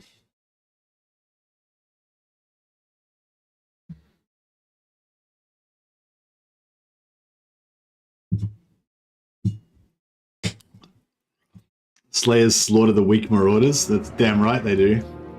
Alright, as I said many times before, I'm a left side guy. Sometimes I try to go right side, but it just feels weird, you know? Gotta go left side. I mean, I do go right side every now and again, you know? It's kind of like the stranger, you know? But mostly I'm a left side guy.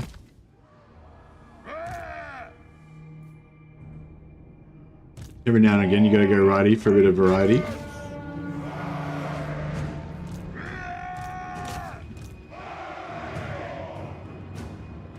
Get the old F1, F4 attack method, all in one control group.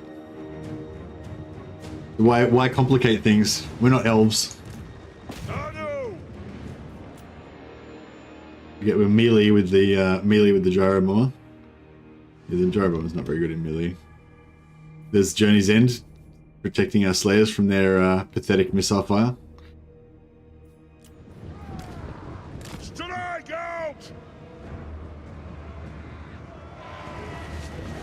Yeah, I've been pretty badly gate bugged a few times recently, where I just couldn't get the gate open. And when you've got an army like this, where you're just completely melee, and you're 100% relying on just getting through the gate to melee, it's really bad. You're just stuck outside kind of milling around, can't kill the gate, getting shot by missiles. It's like, yeah, it's all bad. Okay, we'll debuff their melee attack for starters. Melee defense, sorry. I was going to bomb, but maybe I'll go there. Try and drop a bomb there. Yeah, I don't think that hit any of our slayers, so that was good. No friendly fire incidences. Yeah, they broke and ran like most manlings. Pretty much what we would expect.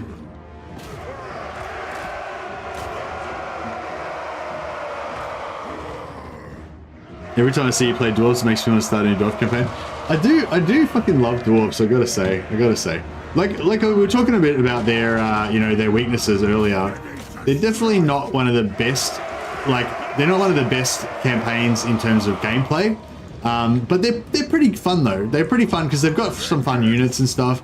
But they're kind of slow. They're slow in battle. They're slow in campaign. And a lot of people don't like that. But in terms of character, like in terms of strong overall theme, like they're really good. That's another good thing as well. That's another thing that I think I'm starting to feel like is really important as well. Is if a faction's got a really strong theme and you can identify it and understand it, like then that just makes it so much more powerful in terms of your immersion and how much fun it is to play. Like dwarfs, like everyone knows what dwarfs are about, you know.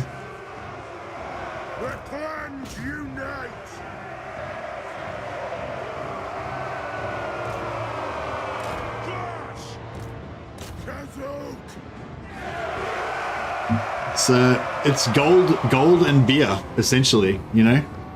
Keep it simple. Maybe some gemstones. And some good stonework.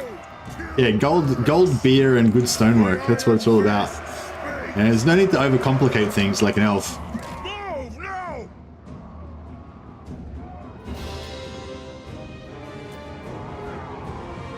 Loving this army. See, this is what I'm talking about with the Journey's End, right? Not a single Slayer has fallen yet.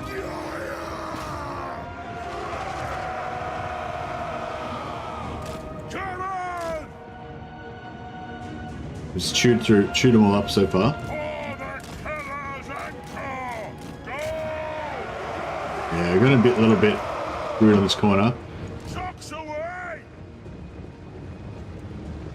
Yeah, so normally I'd maybe try to keep them less blobby, but because of the Journey's End thing, we're kind of intentionally trying to keep them blobby, you know?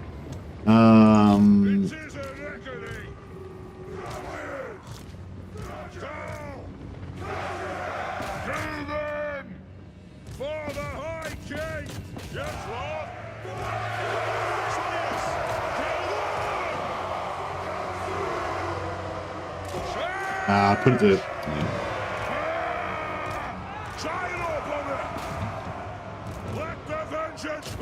Yeah, maybe the brimstone gyros is actually better because the brimstone gyros can heal themselves, whereas the gyro bomber doesn't heal. Like, I mean, you know, as long as you don't lose any entities, then the brimstone will heal itself. It's kind of almost like the brimstone gyros are almost, they're not like the normal gyros, and the brimstone gyros are almost like they've got Journey's End as well, because they don't, as long as they don't lose any entities, they basically don't take any damage if you go, you know, after the end of the battle.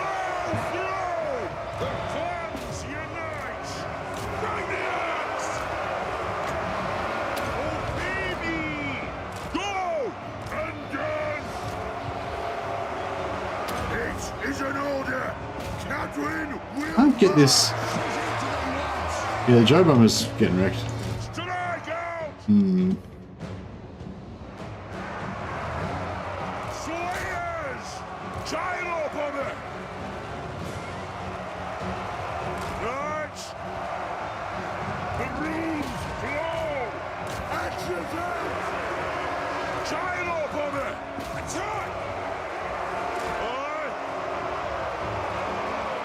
No, I can't get the bomber.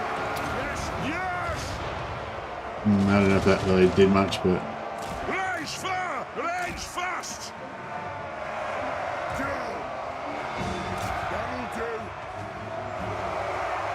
maybe I can shoot down into them. Yeah, we're starting to take... Oh wait, we got... So yeah, I think you can still take deaths sometimes if they get like charged too hard or something, and they take like insta death from falling or that kind of stuff. Alright, let's get out of here. Let's stack up. They got kind of caught, and I didn't want to have them hit us in the back, so I kept running, but...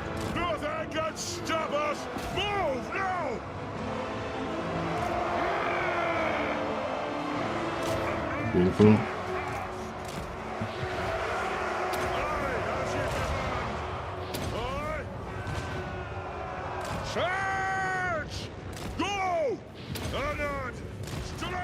That's good. Range fire! Range fast! Move to attack! We're going to run past here. So we get about middle of the way, and then we're going to come in here.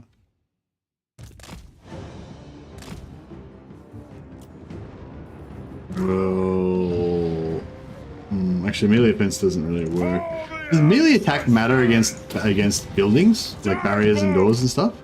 I'm not really sure if it matters. Oh, there we go.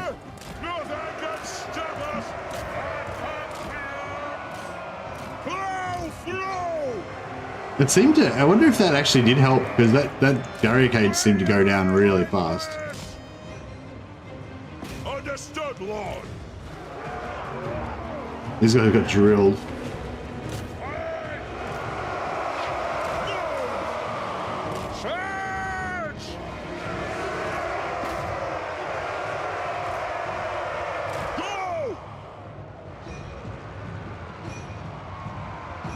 You always try to get bearded lions from the algae in your dwarf campaigns, and an eagle to protect your gyro bombers. Are eagles actually much better at combat than? I mean, sorry, it's sort of like a joke, like a running joke that eagles are really shit. But I mean, they're not that. They're not. I mean, they're not super strong. They're not like a high tier unit, but I guess they're not. They're okay. I mean, enemy eagles wrecking your like non melee specialist heroes is also a thing. When it's their eagles, like your eagles can't kill shit, but their eagles will kill your heroes. A lot of stuff though, you know, might be quite different if they get buffed. You know, like if you got like 3 eagles, I could see 3 eagles like struggling to kill an enemy hero or lord. They just keep knocking them over and fucking tooling around and missing them and stuff. You know, but then again, if you had 3 eagles and you had like a noble with like a helm of discord or something that could debuff or buff, like, you know, glittering scales or what's that weapon that gives you +5 melee attack aura? You know, that kind of stuff. You had like an accompaniment. Oh yeah, anyway, I was just sort of thinking how like a lot of units are really good when they've got buffs on them. Like especially if you can get like armor piercing, like low melee attack but armor piercing units. I feel like they're one of the best buff units. Like Graveguard with great swords, with great weapons. Like they don't have very high melee attack, but they've got armor piercing. So if you've got like if you cast Van Hels on them and give them boost their melee attack through the roof, then all of a sudden you've got this like high melee attack, high AP unit, which is pretty cool. But yeah, I wonder if I just sort of just, you know, it's sort of a side topic. But yeah, I was just wondering whether eagles might be one of those units as well that's kind of like really much improved by. And my gyro bomb is getting effed up. I might just try and take it away over there and see if I can get it to retreat.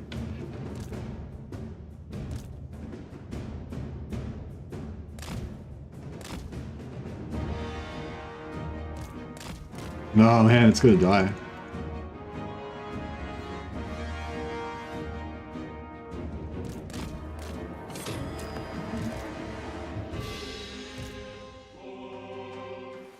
Let's try and move into the capital, into the cap point. Keep it simple.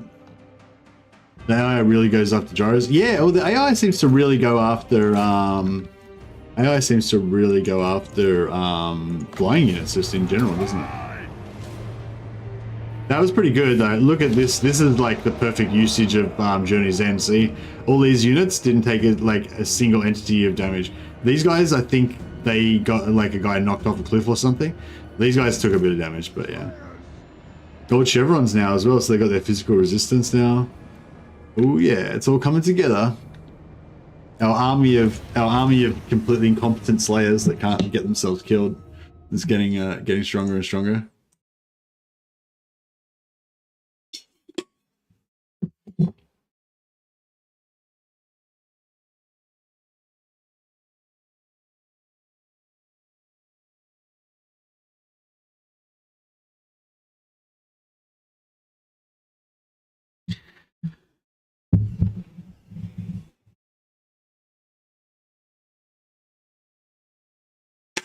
I've been really enjoying getting more campaigns into the mid game lately. I still don't really get to like end game, like turn 80 or turn 100 and stuff like that very often, but yeah, definitely been enjoying getting into sort of the mid game region, building out your empires a little bit more and that kind of stuff. So we gotta get to tier 4 to get that. That's kind of like a bit fucked because it's a two region province, so it's going to take forever to get that. Gemstone production. We don't actually have gemstones yet, I don't think. Oh no, we do. We're like importing them from the dwarves. In that case, I won't worry about building it too much. I'll just go for growth, and we'll just try and work on that.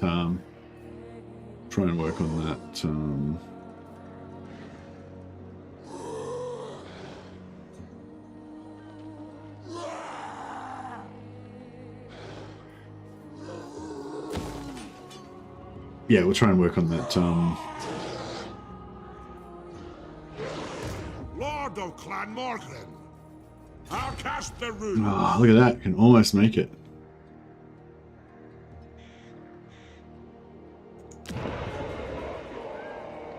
Armed and ready. If you say so, Beardling. Got. Casting the runes. Setting off. I'm leaving. It's as good as done. Go an ambush stance. I'll get on it. They're probably going to get discovered, but that might help us a little bit. 40 to 60 ton ramp. Yeah, I think it's a good to, yeah. The Slayer in me seeks death.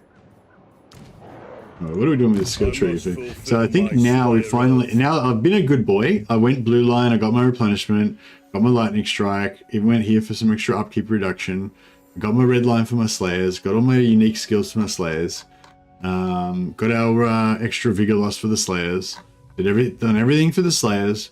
Now finally we've earned the right to go full one-man army and fill out the entirety of Ungrim's melee line and make him a beast.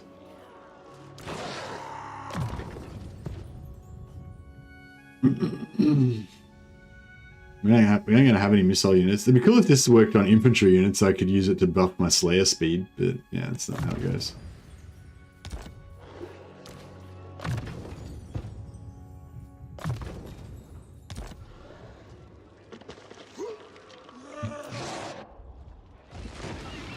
Okay, this guy needs some walls to practice on. Where's some enemies with walls?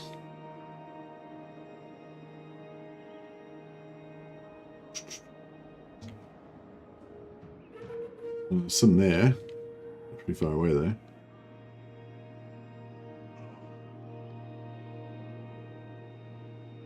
Rune of, yeah, he's got a rune of smite and tank it already, but he could definitely. Oh shit! Look at this. For the wisdom of Valea. For the wisdom of Valea, my axe thirsts for war. Cobalt Knucklebreaker, Harrick Blackbeard. For war. Wow, that seems pretty hectic. The runes are ready. Think me full? Master of runecraft. Aye, I suppose so. Alright, I'm gonna put this guy there. I'm going. No, blame you. Actually, can we move even a My smidge more? anger burns bright. Against council orders. Alright. I'll cast the runes. Not enough warpstone. We can get some more crossbows. Vengeful rune lord. Maybe we shouldn't go. Can I help you? Maybe I shouldn't go too ham.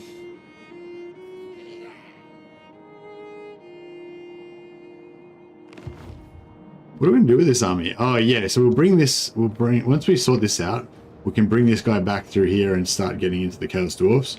Have they taken over all this shit now? No, they still haven't even wiped out these guys. It's because they're attacking in both directions. They've gone really hard up to the north and come through here, and then they've gone moderately hard, you know, they've weakly gone south at the same time. Rune Lord. Yes.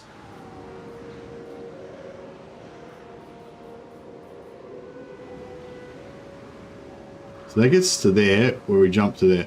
We'll jump and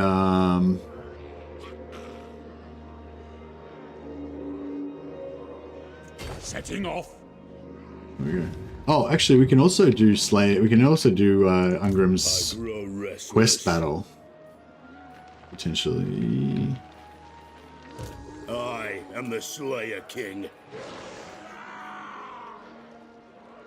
Yeah, I'm going to get rid of the gyro bomber. Actually, I think it's okay, but it's just a bit. Doesn't really fit our style. We'll just chuck some extra miners into the ball of death.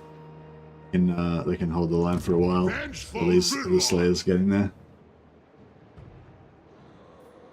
I have the forge fires glowing. So basically, what I want to do with this guy is I want to just keep farming XP on settlements, but there's no walled settlements nearby. Closest one's Akendorf. I guess we'll go for that. It'll take him 4 turns to get there, but then he can start farming rune bearers. Because we've only got 1 rune bearer at the moment.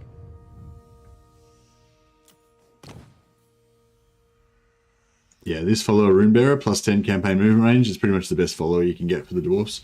Need to level up while you're on the campaign map. So, yeah. See how we go with that.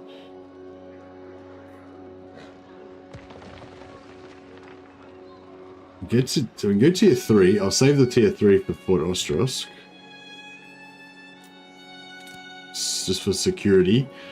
And like my yeah, that's probably the primary thing that I'm thinking about when I'm building most of the time. Like, how likely is it this settlement's going to get taken?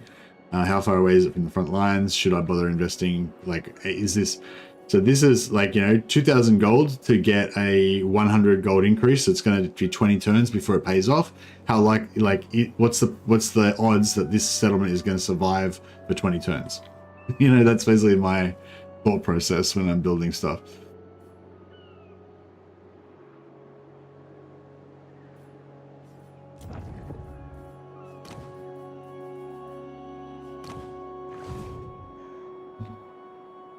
How long till we got a Grungy Lord coming back? Grungy Lord in 1 turn. Okay, we're probably going to save more money than we'll make if we wait 1 turn with the Grungy Lord, so I'll do that.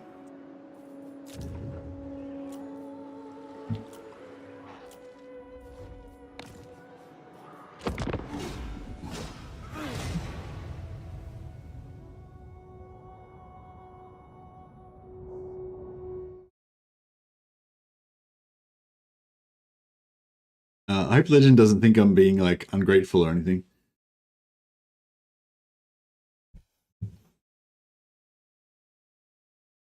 I don't know. I just feel like it'd be a bit whack to like cancel this campaign and do the, you know.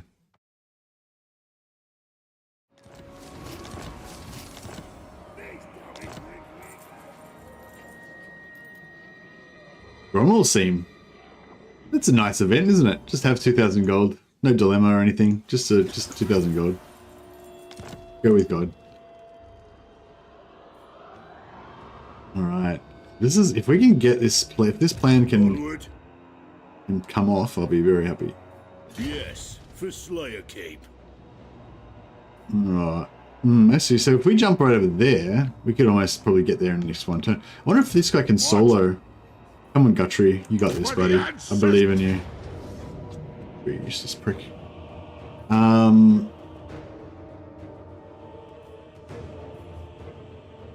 Yeah, I don't think that would be very fun. Grimner is with us. Ready.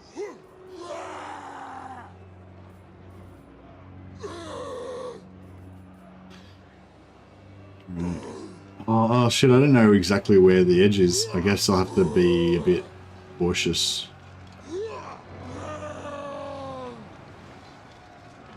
Go then. Yeah, the reason why I'm not super keen to... Well, there's 2 reasons I'm not super keen to do the hot seat right now. Well, there's one reason I am super keen to do it is because I'll get a massive host from Legend and make millions of dollars and be famous. But, no. Yeah, so on the positive side, I'd love to get the massive host from Legend. And also, it was really fun. It was really fun doing the hot seat last time. But the kind of reason I don't want to do it is because I was the one that got the big host from Legend last in the first one. So I feel like it'd be bit unfair for me to, you know, do it again. Be this like for the first one and the second one for me to be the, you know, the one that gets it. The other thing is because last time I knew that it was going to be a hot seat campaign, so I was like expecting it. Like I was following what was going on in his campaign. I like prepared myself and got up an hour early to like kind of get ready to take the hot seat from him and blah blah, you know. And whereas this time, I wasn't planning on playing Hephaestus tonight. I got no idea what's going on in his campaign. I've already got my own campaign going on, you know. Do you know what I mean? So I just, yeah. So, but yeah, the other thing is just I don't want to like, I think the whole hot seating thing is like, apart from it being fun and awesome and all that, it's also really cool for the community and for like helping out the smaller creators, including myself. But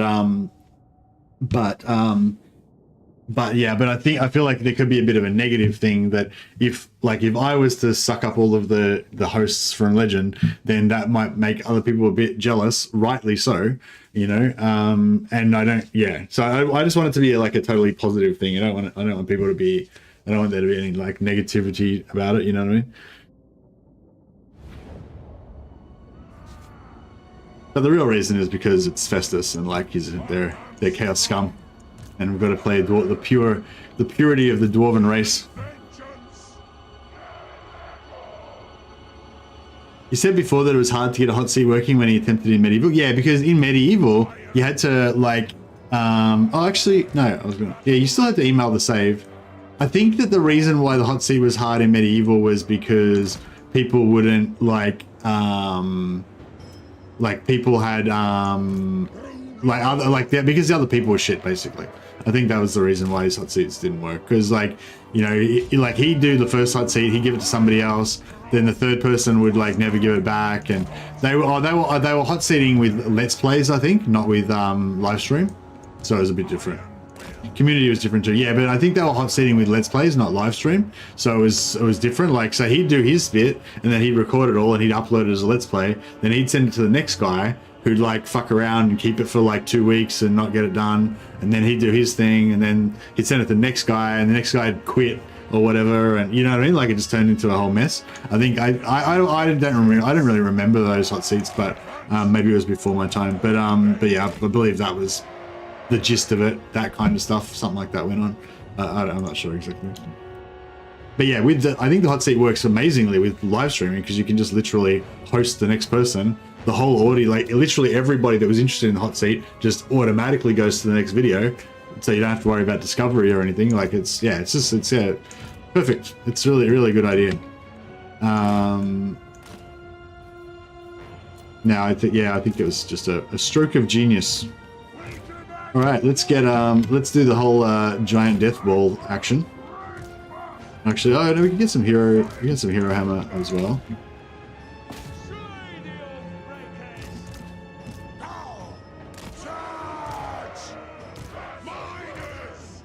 Hot seat was great fun. Yeah, I definitely want to do another one, but I just wasn't ready tonight. I was not ready. Yeah. The other thing too is like Warriors of Chaos are kind of too easy, probably. You know,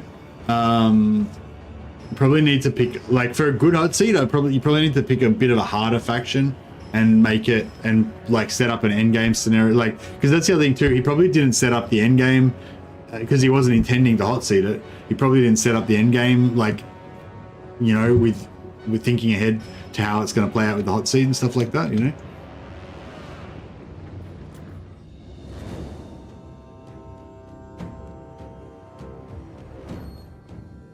Yeah, I reckon he shouldn't hot seat anyone. I don't think he should hot seat this one. I reckon he should just oh no, he can do whatever he wants. I'm sure it'll be fine. But yeah, I reckon it'd be better if we just like do plan it again and do an organized hot seat campaign and set up the campaign specifically to be a good hot seat campaign, you know? Because last time that was kind of how it went down. Like, I think he chose Gelt because he thought Gelt would be a good good challenging sort of campaign. Gelt's sort of surrounded by enemies. The Empire just generally has a good kind of threatening campaign, and had the end game kind of trying to get the end game to kind of spawn at a random time, so we don't know who's going to get rolled by it, and you know, all that kind of stuff. It was all kind of intentionally set up to work out well. Whereas I'm sure it could be fun even if you don't set it up well, but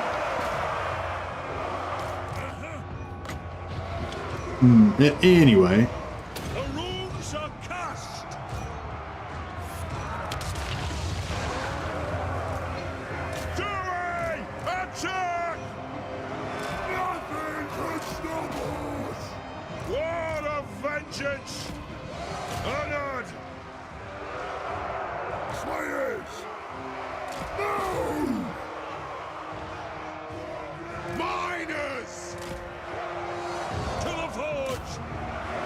But yeah, but yeah, I think Kiwi is still on. He likes Chaos.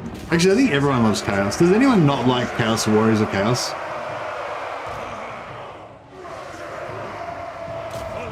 Warriors of Chaos is like such a good redesign. I don't know if any of you guys watched the Great Book of Grudges did an interview with, I don't know if you call it an interview or a chat, I guess. I don't know. Yeah, I don't know, what do you call it? It was sort of, I think it was an interview, but it was more just a chat, really. But yeah, Great Book of Grudges did a chat with Cody Bonds. He's another big Total War YouTuber, and they were talking about how Great Book of Grudges were talking about how good the Chaos Warriors rework was, In terms of all of the factions that have had reworks in the game, I'd say Warriors of Chaos is one of the best reworks in the entire game. Not just because it was so good, but because they were so bad before. You know, like the difference between Warhammer 1 Chaos Warriors and post rework Chaos Warriors is like night and day. But yeah, I don't think I've heard of single person say they don't like Chaos Warriors, except the only criticism I've had of Chaos Warriors really is that maybe they're too easy. They were made too powerful. Maybe the rework. That's about it. But in general, it's a pretty good rework. All right, get some. Don't kill my Slayers. Oh, this Slayer, he didn't even get knocked back. He didn't even take a backward step. He just tanked it. Runes of spellbreaking.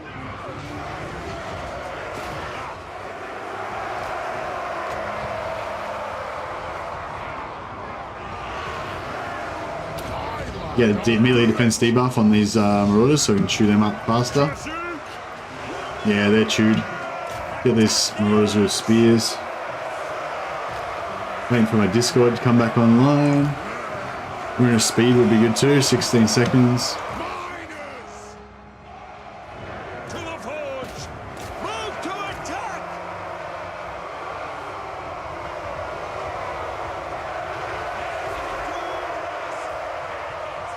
Hurry! That'll do! It is a weapon! Axes out!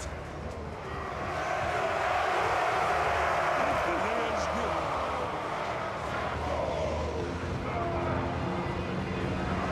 For our ancestors! The clans unite!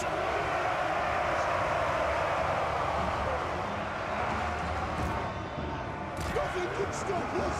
Yeah, I know the Death Ball's cool for like reducing casualties, but it's pretty slow. Like if I just sent one Slayer unit after every one of their units, they would probably just kill them all like pretty fast. But we'd probably take a lot more damage. Get Ungrim to one-shot this Lord. Oh no, kill him. He blapped him.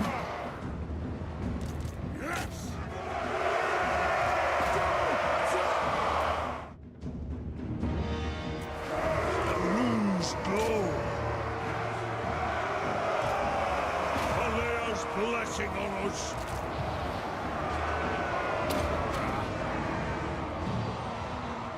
Miners!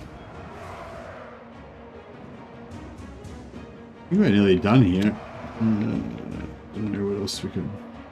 Dwarf! Ready axes!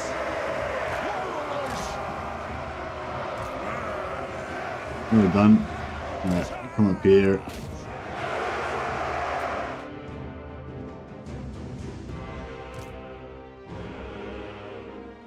Yeah, the blob's sort of moving slowly and stuff. There we go. That's good though, very minimal casualties.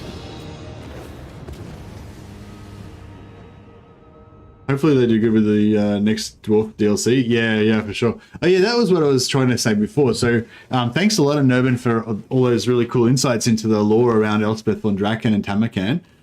So just to recap on that, for anyone who doesn't know the lore, like me, so Emmanuel von Leibwitz is the Grand Countess of Wissenland. So she's like the Elector Count. But she's kind of like, I think she's kind of like a bit of a I remember them saying she's a bit of a like a society kind of, you know, she's like a fop. She doesn't really like care about politics or military or anything. She just kind of gets drunk with her friends all the time or whatever. I'm not sure the exact details, but basically her brother is the one that handles all the like the, you know, leads the armies and deals with the judicial duels and like the serious kind of stuff, I think. Then we've got, so then Elspeth von Draken is the character we were talking about that might be the new legendary lord. She's like the court wizard apparently, thanks to Nervin. For Wissenland, and she rides an Emperor Carmine dragon, which is like kind of like a death magic dragon, and she apparently was the one that in the lore that kind of defeated Tamarkan, killed him finally. So I don't want to take this money. Yeah, so there's definitely law reasons there why they would be involved. I was just wondering, if an urban or if anyone else knows, were there any dwarfs involved in that story? Like when Tamakan did his whole thing, and then he was eventually defeated. Yeah, was there any dwarf allies in there, or you know, any dwarf characters that might be involved somehow or something? Oh, we can't do the quest battle team next turn because we're in the wrong movement. Gotta wait till we can change out of underway stance. That's right, we can crack that in next turn.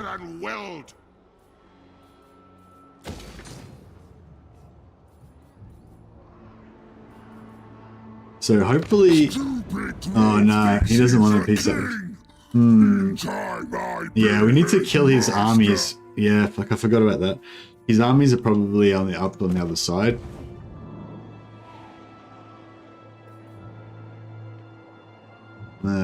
This is a problem.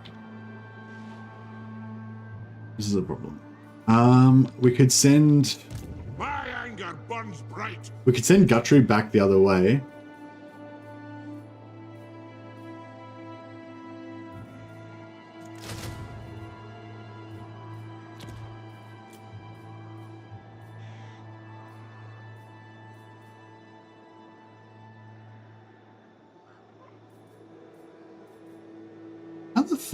How the fuck the Slayers cost 12 allegiance points and Iron Drakes only cost 9?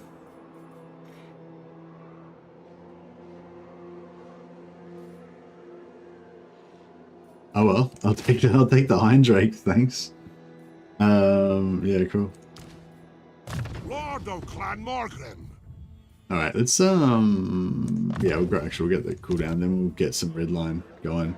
Make Guthrie a serious general for the dwarfs. I grow restless. Approved.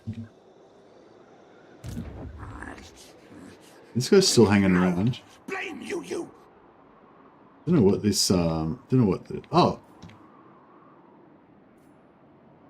Where'd this army go? Did it, oh, he did, maybe Kuba killed him. Master of runecraft.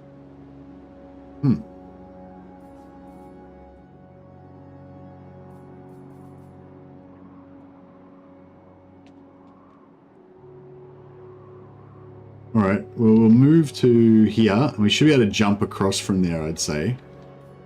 I mean, I don't know. Do you reckon if we can jump from there to there, do you reckon we can jump from there to there? Yeah, we can jump from there to there, I reckon.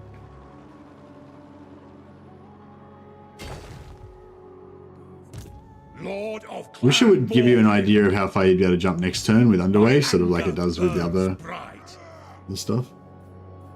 If you say so, Beardling. I'm leaving.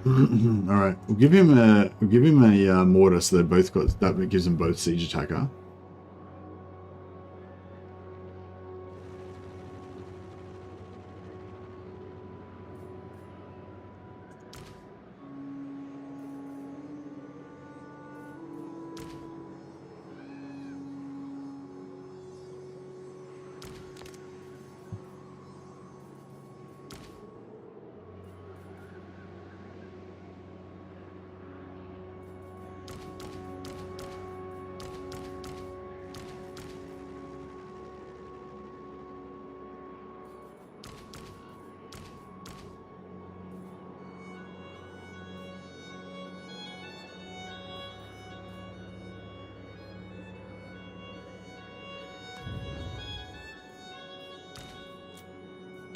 Master of runecraft. Aye up. Vengeful rune lord. It's as good as done. So I'll give him both mortars.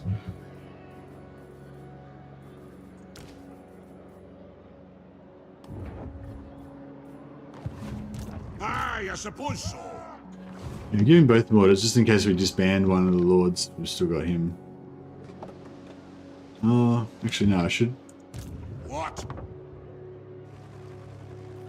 Should keep one of the works, yeah. Yeah, alright, cool.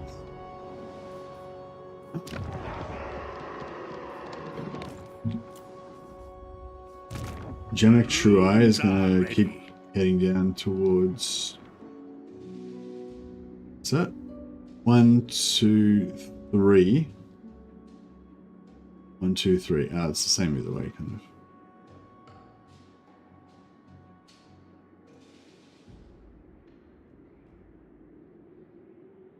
Oh, this one kind of looks like it's going to be there for longer, maybe. Runes of spite and death.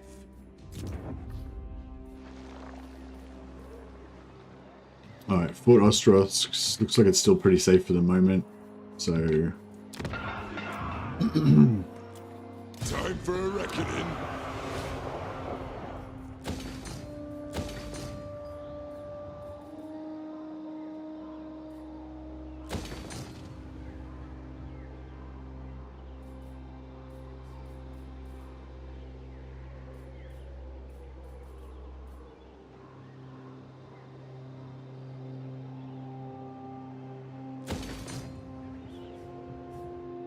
Let us begin.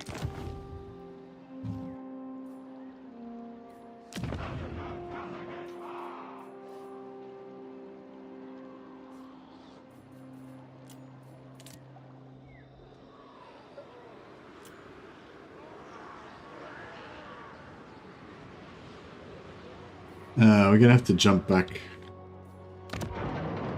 Deal with the rebels. I must fulfill my Slayer oath. I guess we could jump back, smash these guys a bit, jump over the other side, smash these guys a bit, then kind of work down here. Yeah, I think Rakadrak's going to be hard to hold, but if we want to try and keep this weakling manling empire alive, we're probably going to have to hold it.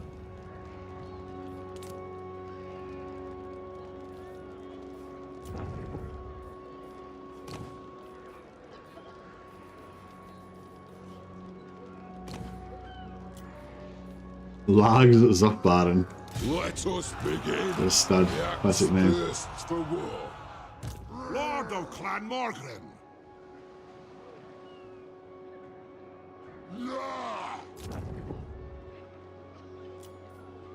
Cool.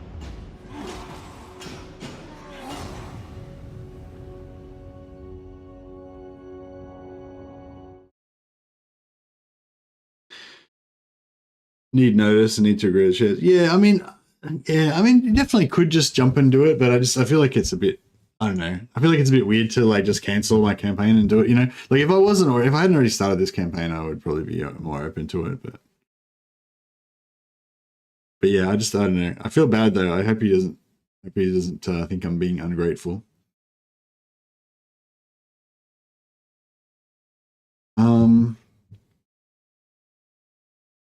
No.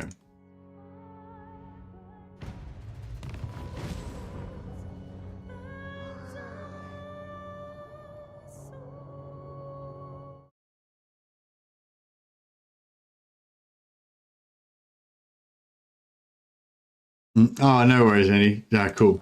No, I get what you're saying. I get your motivation. You were like, oh, Legend might be open for a co-op, you know. I want Mercy to make sure he doesn't miss out, kind of thing, you know. Yeah, no, I appreciate that. I assume that was why you were saying it, and I totally appreciate that. Yeah, no, yeah. Yes. No, I'm glad he didn't ask for them. But yeah,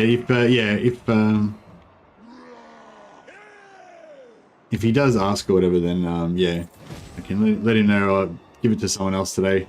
Not my turn, I don't think. I do. You what?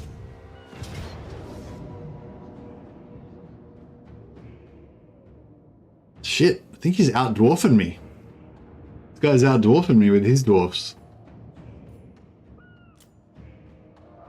Too much dwarf power. He doesn't out-dwarf this one, though.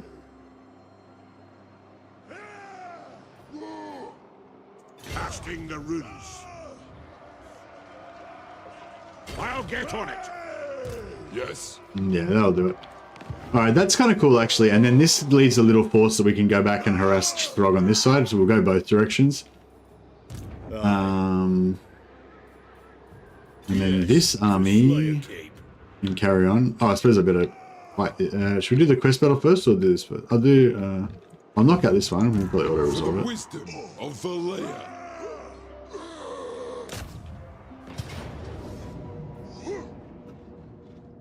Or should we farm it for... actually, yeah, maybe we should farm this for some public order. I bet they're going to retreat, like, all the way across the other side of the world, though. Now, I'll fight it manually, so yeah.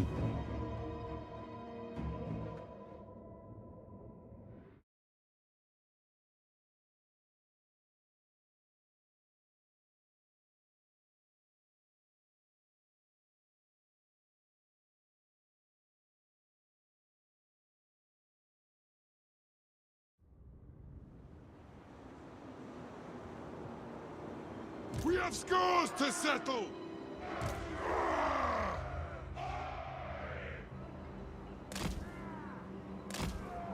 But yeah, it's kind of cool that I feel like Legend, like, I feel like that hot seat campaign has kind of like revitalized the Total War streaming like community. You know what I mean? Like, I feel like before, like, it was sort of pretty, it was starting to get pretty, not dead, but I mean, it was pretty much just me. I was like, I'd pretty much I'd be like the only person streaming Total War most of the time during my prime time.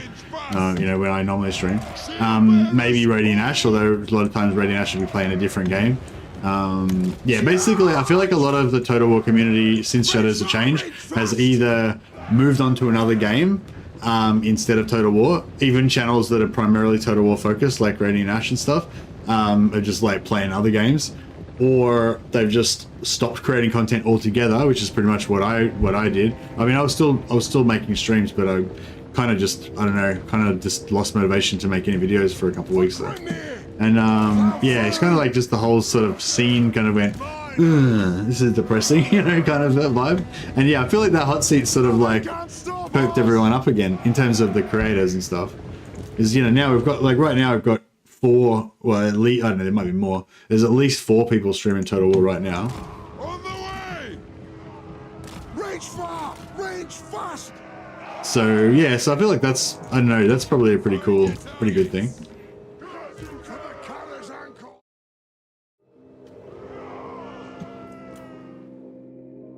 Just waiting for our,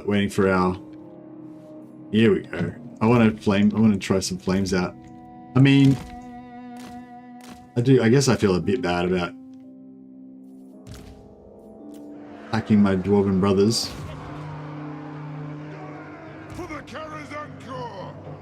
This is just the garrison, so we don't care if that gets trashed. This is the good army over here. Iron Drakes! Move now! Go! Move! Slayers. Slayers are not armor piercing, unfortunately, and they're not anti-infantry, so just kind of like be aware. They're not really built for this. Take position!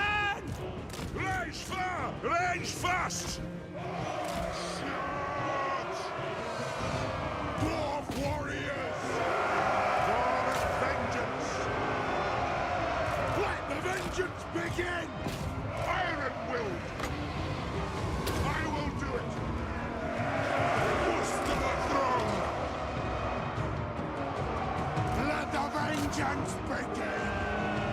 By Ulrich's wrath! Quarrelers! Our fire undimmed! Move now! Clash! These Empire mortars are, yeah. So we've got a little contingent of Empire mortars and Empire crossbowmen that are on like a cultural exchange program with the dwarfs. They're like learning how to do proper craftsmanship and stuff. We're just trying to like retrain them from all the bad habits they learned from their shoddy human workmanship. Nothing can stop us! For the ancestors! Nothing can stop us! Yeah, it's kind of like the holiday camp for underprivileged engineers. that got taught by humans. Crossbows ready, General! Go! Given back to the kids, the younger races. Strike out! Crossbowmen! Check out this accuracy on this mortar. If it was dwarven workmanship, it would be more accurate than that.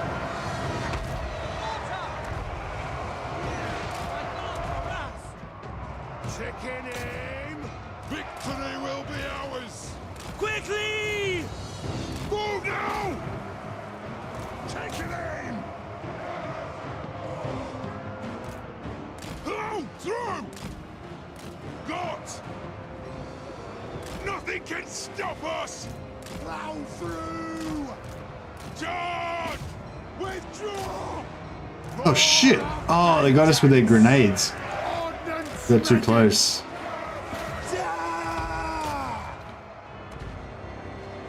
Formation! March! For the ancestor gods! Force ready axis! Axis out lads! Move! Battle ready!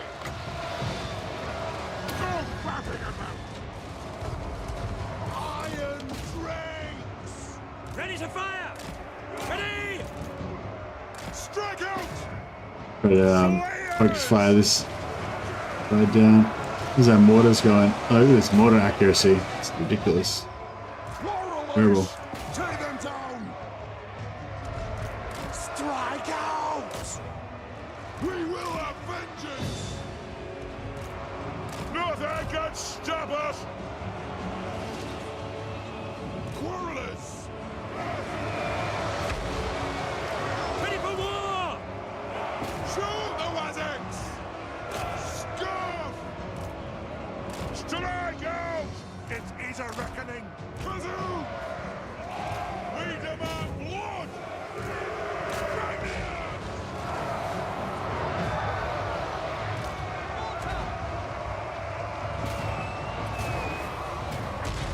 Alright, let's try and kill this, we can kill this lord. Scores to settle! Ready to strike! There's slayers in there as well. The slayers aren't going to do that well against his armor, but Yes!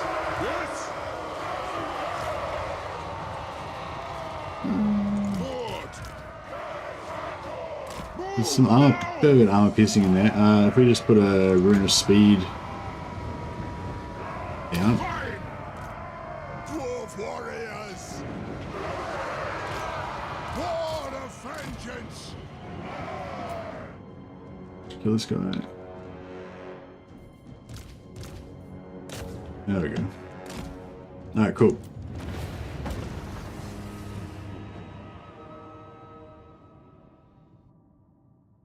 But yeah, the hot seat campaign was really fun, and I really enjoyed it.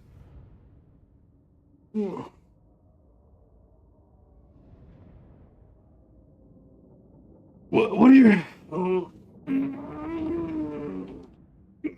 Yeah, I had a big sleep before the stream for about 2 hours, and now I'm still kind of waking up a bit.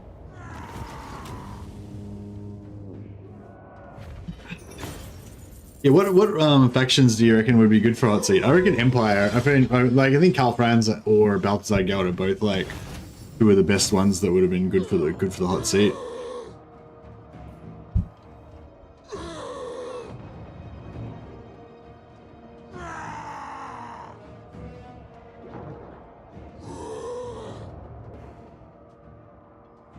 I feel like dwarfs kind of would be good as well, actually, but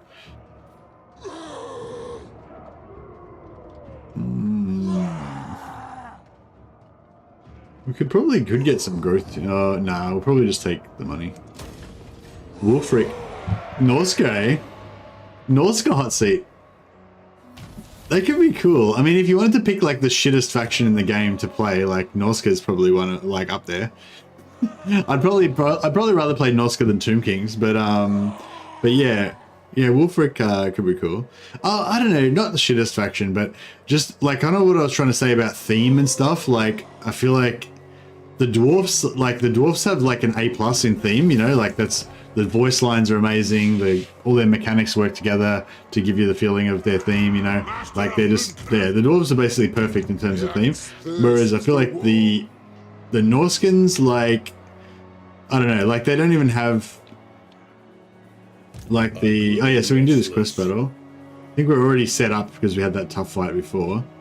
So I don't need to worry about messing around with anything. Let's go for it. So, which one was the next strongest one?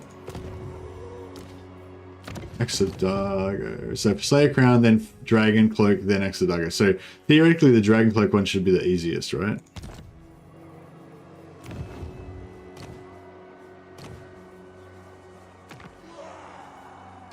Oh, it says it's going to be super easy. Get to kill some greenskins. So I think this is this. I can't remember. I can never remember any of these. I'm sure it'll seem familiar once we get in there.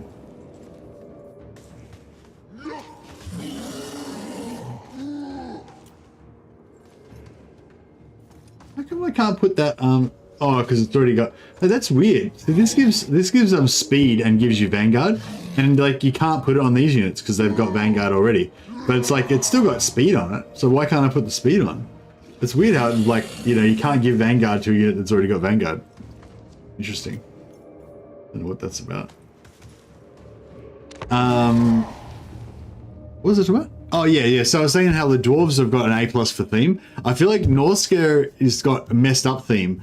Like, I feel like Norskins are supposed to be separate from Warriors of Chaos. They're like their own separate thing, right? They're kind of like humans, but they're like heading towards being Warriors of Chaos, basically. But I think not all Norskins are evil. Like, I think there's some Norskins that do trade with Nordland, with the Empire and stuff and whatever. I mean, mostly I think the Nordlands are evil and scum. But yeah, I don't think they're all like House Warriors, basically. So I feel like, yeah, their theme is a bit weird because they're like kind of too... Especially those sniveling Groby. I wish to cleanse myself in battle. Once I have cleaned my soul of the subterfuge, then I will wear the honorable cloak of Fritzgar again. Now, my throng, ready your shield walls. Bring the oath stones. Let us drink all before us.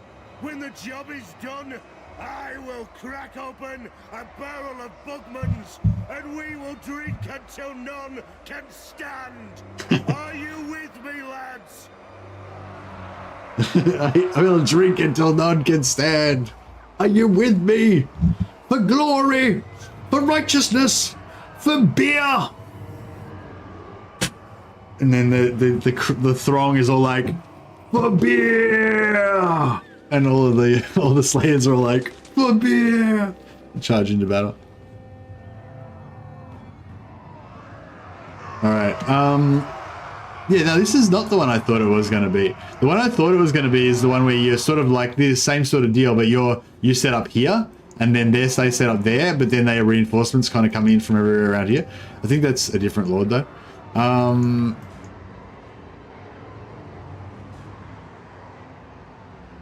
This is such a, like, ambush with Slayers is so good, though. So good. Right, let's maximize our ambush. Slayers! Slay everything without a beard. All right, we got this. Let's slay everything without a beard. It's a reckoning!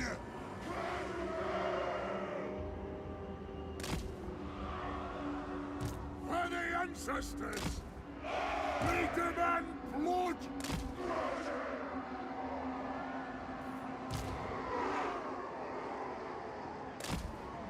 It is a reckoning!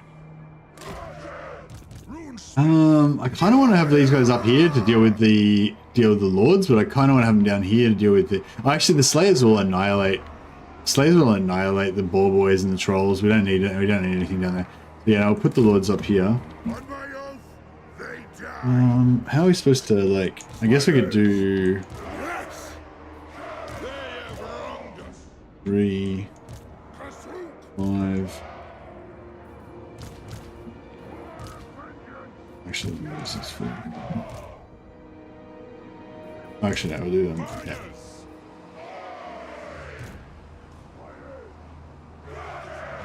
Actually, we'll put them in there for them as well. Rules of smiting upon them. Okay, so 4 and target there.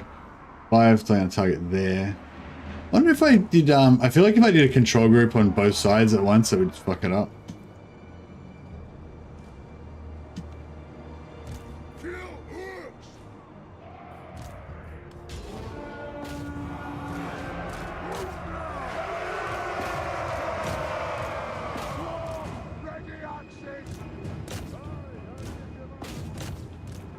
Attack the earth! Nothing can stop us! Vengeance! For the ancestor gods! Join us! Yes, yes! I am the Slayer King! Scuff! From the ancestors! Let me get my tools! Yeah, they got slaughtered. For the cannons and gore! Attack the arms! Understood, Lord! Slayers!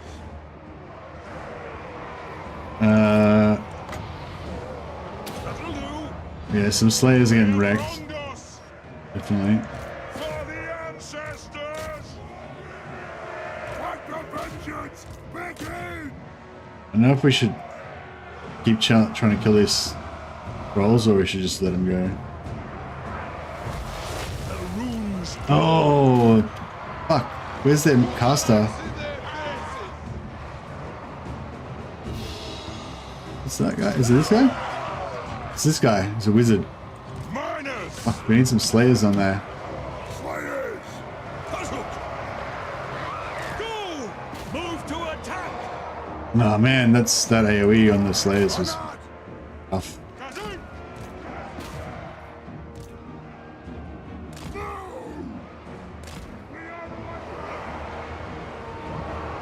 Slayers!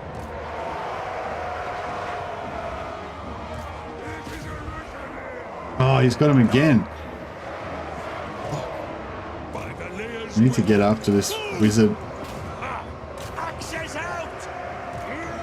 Actually, I'm just going to spread these guys because if they get stomped again, it's going to be nasty. Slayers! Vengeance! Nothing can stop us! For the ancestor gods! Range fast! To the forge! Murder that prick.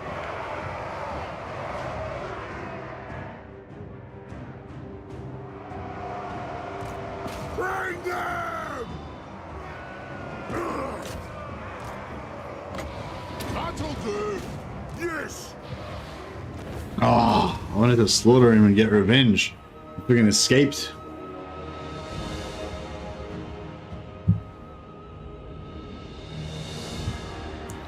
That ambush was cool because normally their front line would try to block you off from getting to their archers. So with that one, I was able to get right into the archers. Like we hardly took any damage from the archers. Like, look, see, like, and no one took any damage except for these guys that were getting stomped by the mage because we had a massive blob going on and he was just AoEing our guys with the magic.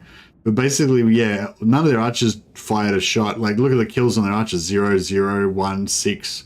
Everything looked 0, 0, 0, 0. Just everything in their army just was completely shut down and did fucking no damage, except for this prick.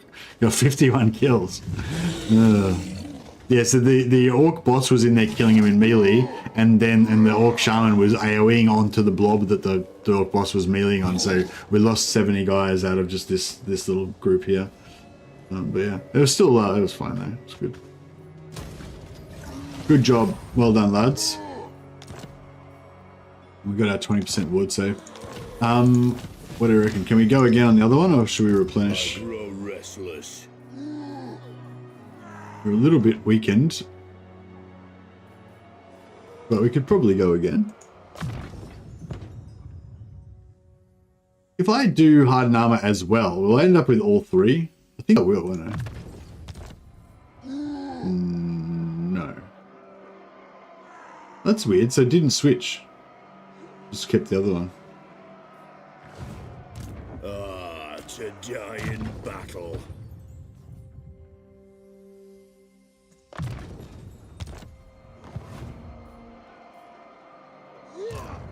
Vandal Clan Morgrim. For the wisdom of the layer. To war. Time for a reckoning. We need an archivist still in this bad boy. Oh, did I forget to do my technology again? Oh no, I did it this time. That's cool. By accident, I'd say. Archivist. Boom.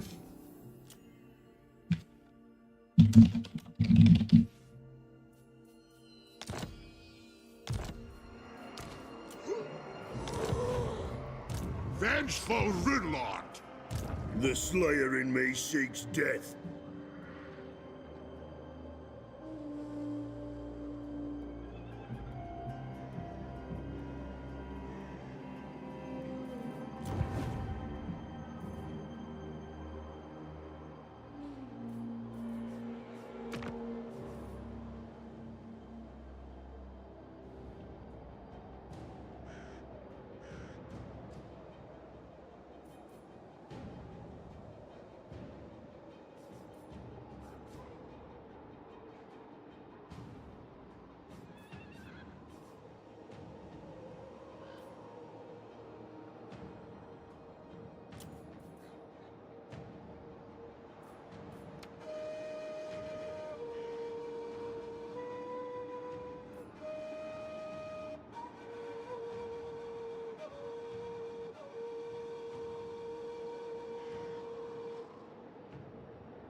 There across the way.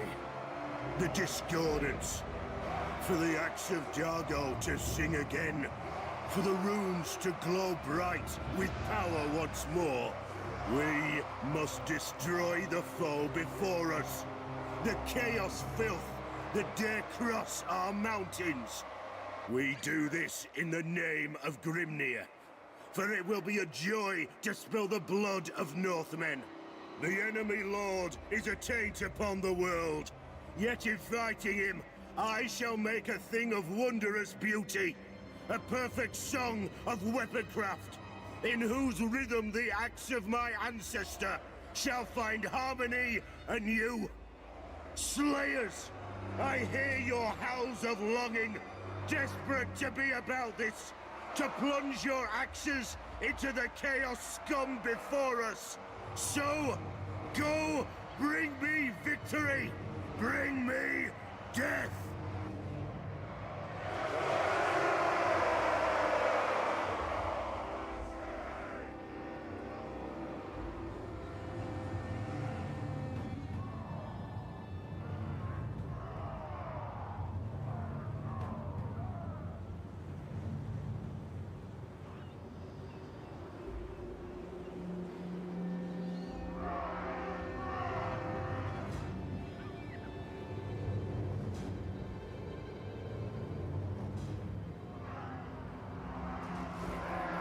Slayers!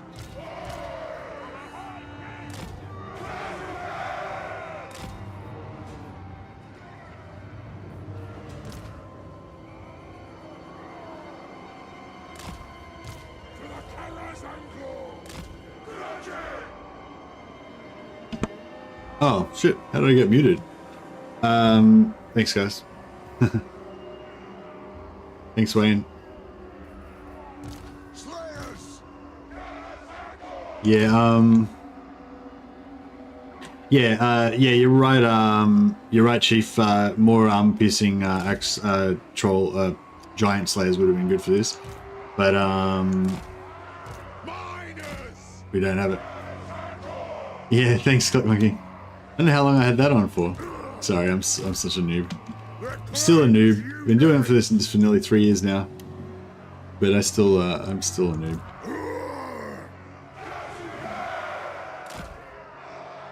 So, the plan is that we go for max blobness until we see a mage. As soon as we see a mage, we need to react to that. So yeah, so we don't really have any like regeneration or anything like that. Basically what we're doing is we're keeping the blob together to spread the damage. If we can keep it under 75%, that means we take no damage. I don't think that's going to happen. But the advantage of normally, like if you keep the blob together, you can sort of heal, regenerate and all that. We can't do that, but we can debuff the enemies, and we can and we've got the Rune of Spite going, which so for the more we blob, the more we kill, basically, with the Rune of Spite going. But if we see a mage, then we're going to need to intercept that with mage before they get anywhere near the fucking blob, otherwise it's bad news for us. So that's kind of the plan. I'm gonna probably send Ungrim after the wizard, if there is a wizard, which means that we'll lose Rune of Spite on the blob, which sucks. But I don't really see any other way around it. For the ancestors, Catherine will march. Fend off the Chaos Invaders. So it says fend them off, but it doesn't say. Actually, I think they come from up the top here, don't they? I wonder if it would be better to wait up the top and just kill the reinforcements as they come on. 45 minutes, near enough. What are you saying? I had it muted for 45 minutes. The Iron Fist speaks.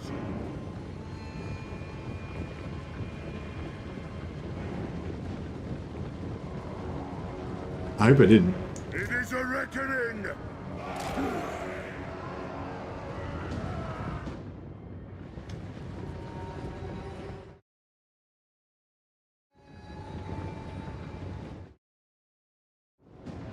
The axe of Jargo first. Alright, get some missiles.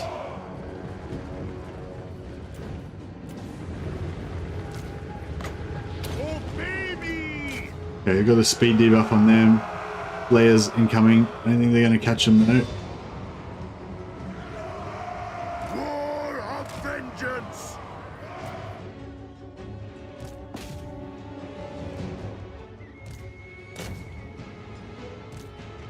This shattered, that's good.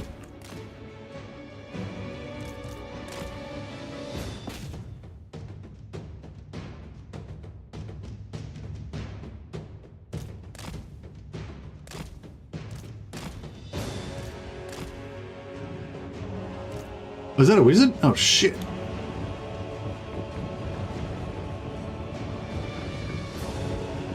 Oh no, it's not a wizard, it's a warrior. That's cool. Yeah, thought so. Iron Fist. Catapult. Yeah. I'm really not sure what we're gonna do about it if we get a wizard. I think we're gonna need to send, maybe we just send one suicide unit of slayers after the wizard. If we get a wizard. I assume I think there's like reinforcements that come from behind us up there maybe. I vaguely kind of remember this battle, I think. Now, bring these back, try and group up a bit. We can send these guys in first, that would be awesome. It is a reckoning. Pump those dwarfen legs. Alright, let's do it. Downhill charge. Rest. Oh, here we go. Just from behind on their black steeds. No matter. I will have his head or die trying.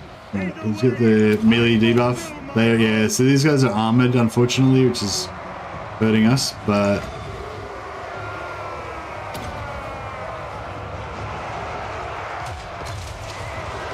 well, that was a good hit. My doom approaches. I'll get my tools. Yes. Yeah, those Chaos Knights are getting drilled. And Lord's going down. Alright, let's see if we can get a big,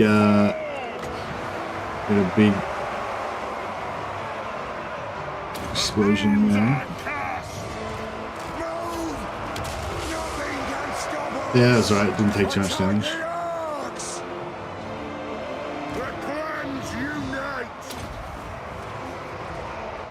Didn't see any wizards. Maybe they're not going to bring on any wizards. It looked like there was just units.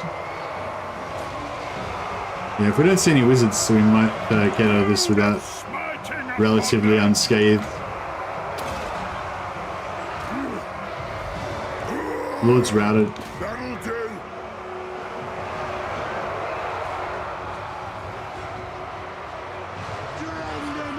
Yeah, they've got us a bit jammed in, but it looks like the Slayers are still fighting. Still doing good damage and stuff. For the ancestors. Yeah, we'll go Ruinous Speed.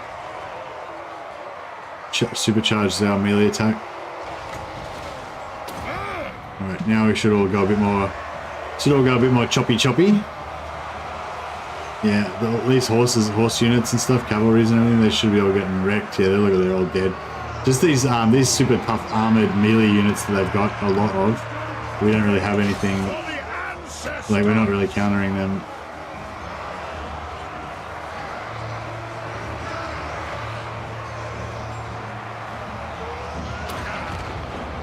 Chuck debuff on this half. I am the Slayer King. Alright, we'll get the... Yeah, we'll get Ungrim and Crow to start focusing down these armored warriors. Flame cannon be nice about now. Yeah, we get these blobs. We can, there we go. Armor discord. Oh yeah, they're done. Get after them, lads. Let none survive. Ah, I hate that how it always ends the battle. Like you don't get to finish. Like, you know, we took all those hits. Now we're going to get our revenge. Yeah, that was nice. See, Journey's End's hot. Journey's End is really good. If you can spread the damage with a blob or elsewise, and get out before you take too many hits, then it's really nice for maintaining. Oh, 4 to 5 minutes. Oh, okay, no worries. Oh, that wasn't the worst one I've ever done. The worst thing I've done, I think, yeah, like I used to do it quite a lot when I'd start my stream because I'd have it muted when I was recording footage for videos, and then I'd go to start the stream and I'd forget that it was muted, so my whole intro, like at the start of the stream, would be muted, and then I'd realize and have to do it again or whatever. But yeah, I think that was particularly bad, but not so much for the live stream, but because if anyone was wanting to watch the VOD later on, that the first thing they would see would be, you know, me being muted. Oh, we got a rune bearer. Oh, yes. I was hoping that would work that way. So basically, if you level up on the campaign map, then you have a 10% chance, a 20% chance, or yeah, I think it's high. It's a 20% chance to get a rune bearer. So I put mentor on the runesmith that was in the army, because the runesmith that's in the army can't get rune bearer. So I put mentor on the runesmith that was in the army, so that he would feed XP to the other runesmith that's outside of the army, so that he could get, the other one could get runesmith. So that's actually really cool. So if we if we like keep leveling up and get our mentor up really high and keep hiring heaps of low level runesmiths, then we'll end up getting heaps of rune bearers from mentor. So yeah, that's sick. So yeah, this guy, this dude over here, there was nowhere near anything. He's now he just had enough XP to level up, and we were lucky enough to roll the 20% to get the rune bearer. So yeah, that was really nice.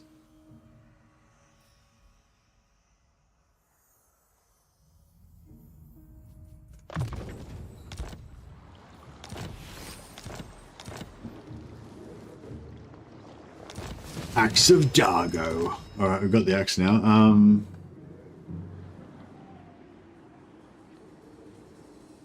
still a bit torn about which way to go, but this got taken now. Alright, we'll try and go this way. Bring it down.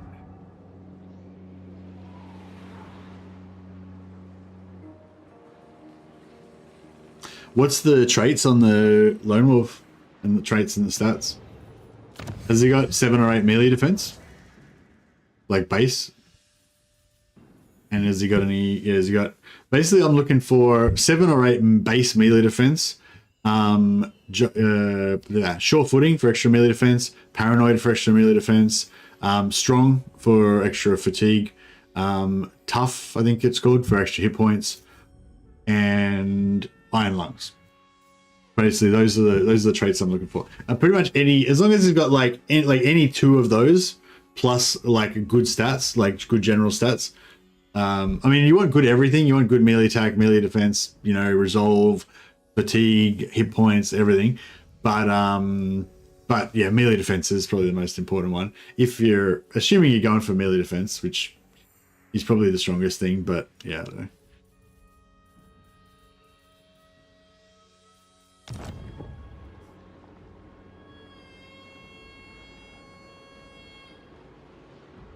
Yeah, if it's a good seed, I can add it to my list. Yeah, if possible, if we can get all of the base stats, like before you do the initial level up, like what their base stats are, and without the initial trait bonuses, but I can, you know, I can figure that out myself. Oh, actually, yeah, that's probably the easiest thing. If you just want to just message me the seeds on Discord and I'll check them out myself. Yeah, you don't have to you don't have to worry about it. My anger burns bright. All right, we got a nice amount of oath gold out of doing those 2 quests. That was good. I suppose so. Now, I think we can just ignore the tree hammers and scrag. Tree hammers are dead already by the looks of it. Scrag's pretty much dead as well.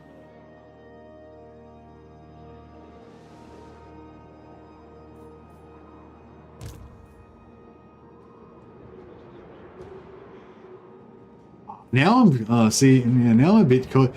Thing is, we're not actually at war with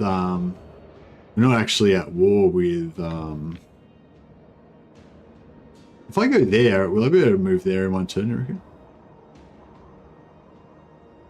Maybe. Setting off. Armed and ready. Aye, I suppose so.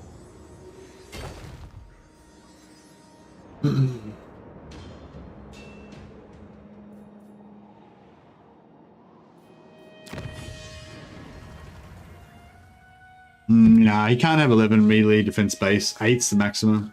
Has he got sure footing?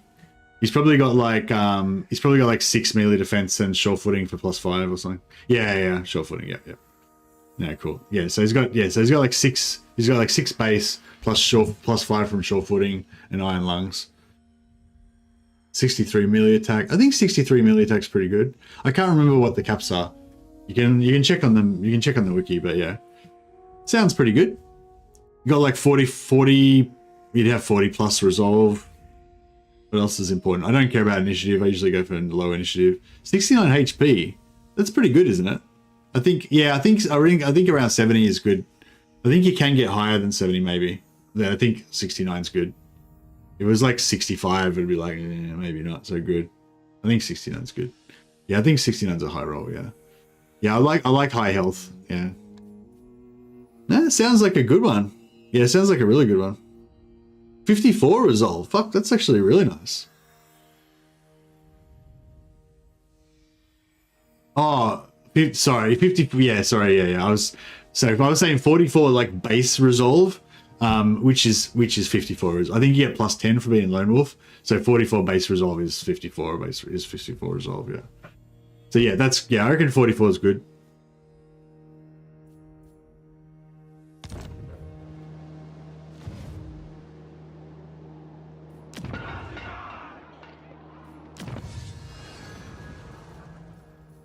All right, so what are we doing here? So we've got these, so we could go for Slayer Oath, that's 18 turns away or 23 turns away. Or we could double back, go for some econ, because we've got a lot of good econ stuff going on here. Or we could double back and go for some like of the classic missile increases. The map is the best. Yeah, okay, now sounds good. I think I'm still alive on my other one, so yeah. I know I always get really bad views though whenever I do Battle Brothers, so I kind of feel like I probably shouldn't really do it, you know. I should probably be a responsible YouTuber and not keep streaming shit that people don't want to watch. But it's just it's a smaller game, you know, so yeah. What do we want? Do we want some money? I feel like we've nearly gotten to the point where we've got enough settlements that it's worth investing in investing in this. Like, I feel like if you're going to be if you're going to play like Dark Elf style with your dwarfs, which is kind of what we've been doing, then economy doesn't really matter as much because you haven't got an economy, you know. Like our total income, yeah, our total building income is 5.4k. It's starting to get, it's starting to get decent now.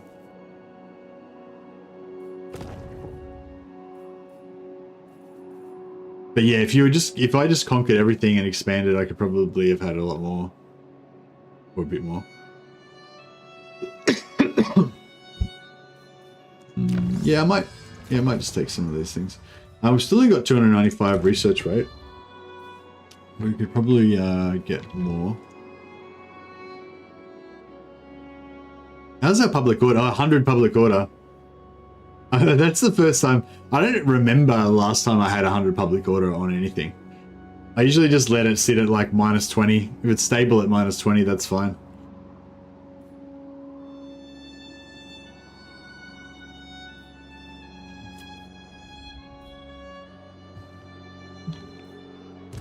Lord o' Clan Morgan.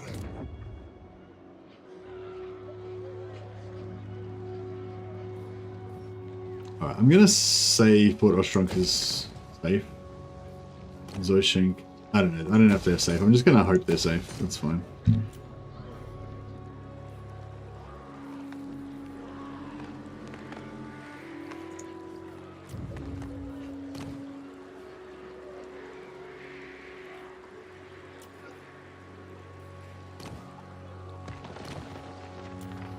I'm done ready.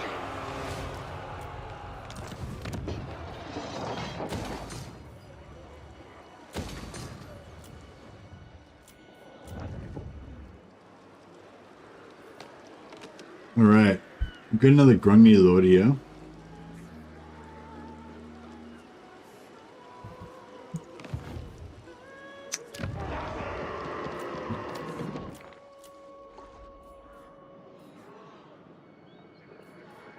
So I might pop it out here because it'd be nice to have a runesmith close to these guys.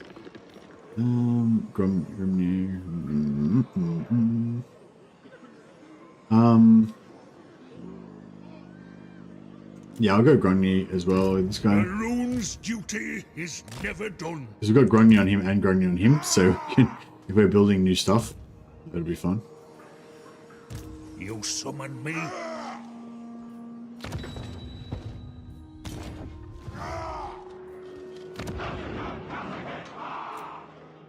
North and South ports. Oh, did you see some of those last, like the map I'm on right now has got awesome ports. It's got like, yeah, it's got a north, a south, and it's got like 2 in the middle as well. And there's another one as well that's like got north, south, and 1 in the middle.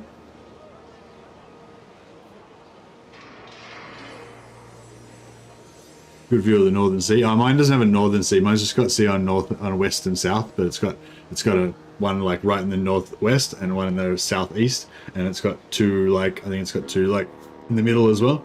And then the other one's got like same thing, like 1 in the northwest, 1 in the southeast, and 1 like in the middle of the map in like an inlet. But the inlet ones are kind of shit. Oh, maybe no, that's the one I'm on now. I think the one with the inlet. Inlet ones are kind of crap because it ruins your kind of circle thing. But yeah, still cool. But yeah, that map sounds good too. East side of the map's all undiscovered. Yeah, both of my ones are my good ones is like that too. I wonder if we're on the same. I wonder if it's the same map as one of my one. The one of the ones like. Did you get the seed from Reddit?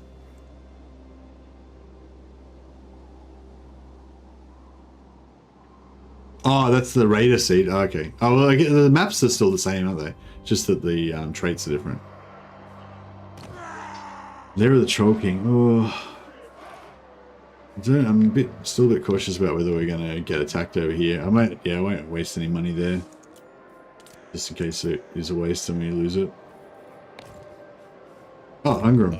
Jeez. Don't leave him there.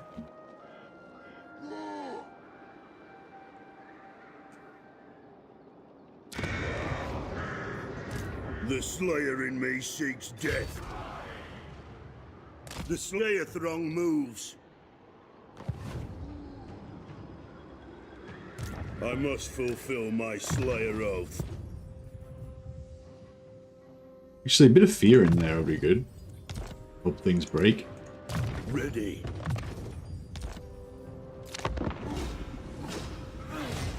Got it from Steam. Oh yeah, nice. Yeah, it might actually be the same. Wonder if it's the same seed.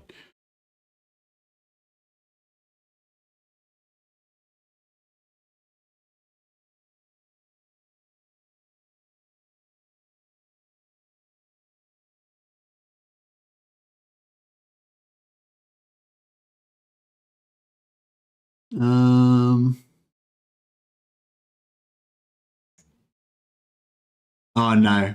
My two good port ones were Tough Paranoid and Paranoid Sure Footing. So yeah, your one's what's your one? Sure Footing and Iron Lungs. I haven't got a Sure Footing Iron Lungs one actually. I've got an my guy was Tough Iron Lungs. Tough Iron Lungs. Sounds good. Sounds good.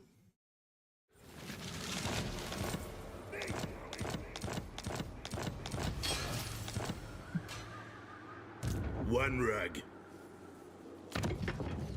Oh, his Axe of Dargo didn't get equipped.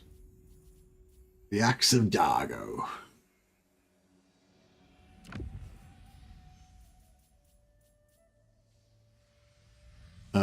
Control +3. Recruitment cost of Slayers. Wow, Slayers must be pretty cheap to recruit. 260 for global. It'd be good if I got a reduced cost for getting Slayers via Allegiance points as well.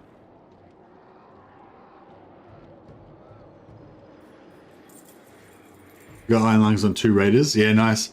Yeah, I've never really gotten a good Raider seed going actually.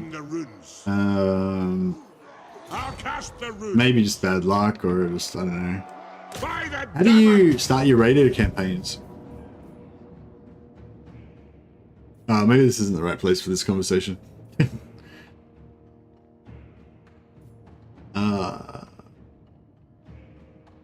Might fight this again just so we can farm a second battle out of it. Get a little bit of extra magic item drop chance.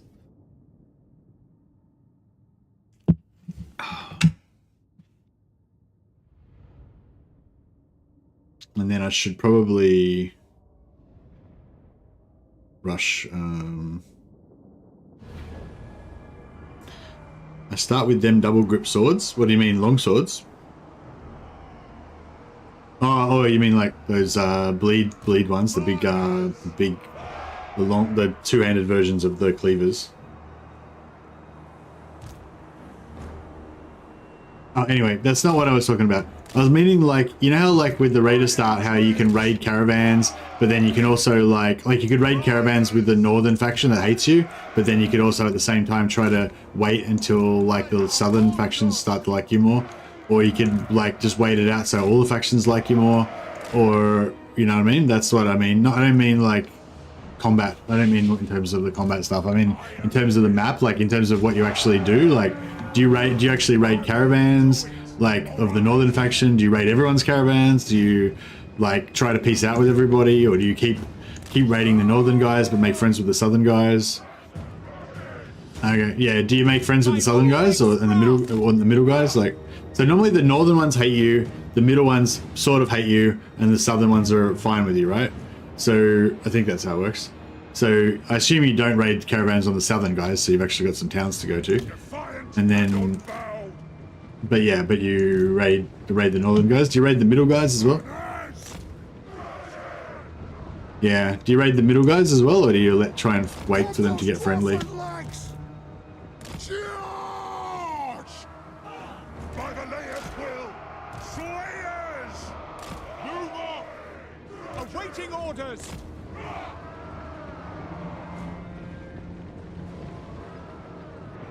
For the ancestors!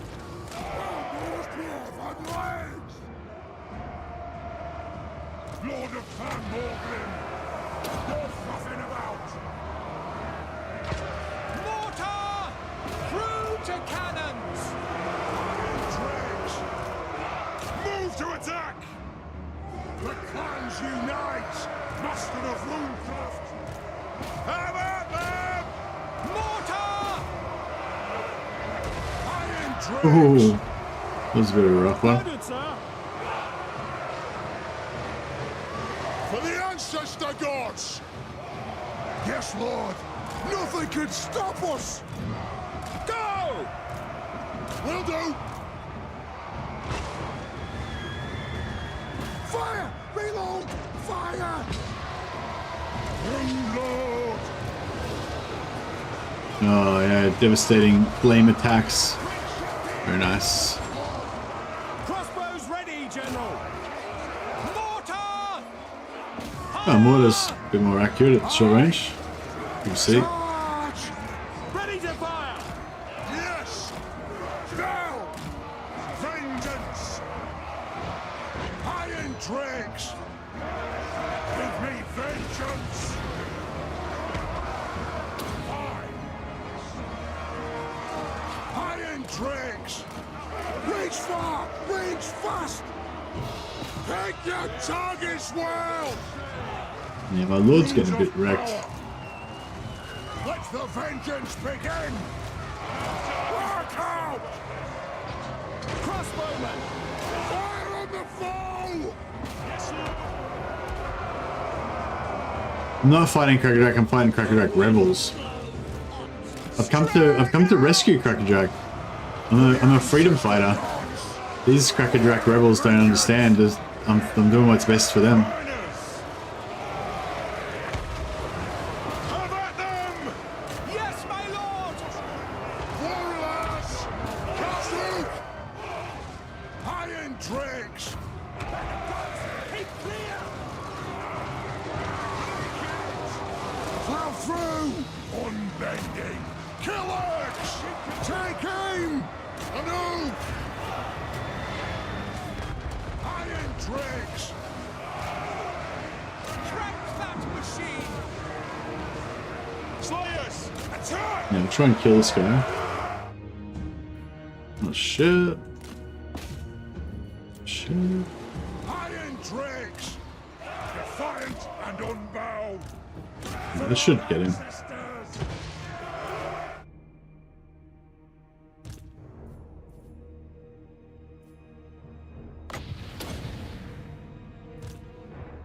He's dead. Hey, Caton. Got too late to catch most of the stream, but hope you're having a good one. Yeah, man, having a good one.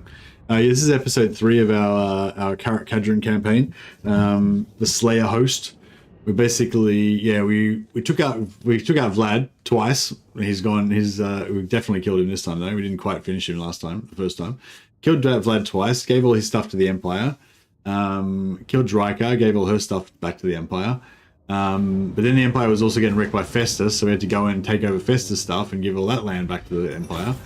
Then Kislev was getting wrecked as well, so we went and... I mean, Kislev had a lot of stolen Dwarven gold, so we had to reclaim that. And then, yeah, so we've basically been spending the whole time just rescuing the Empire and rescuing all their territories for them. But it's been good fun. And now, finally, I think we've earned the right to go after our nemesis, the Chaos Dwarfs.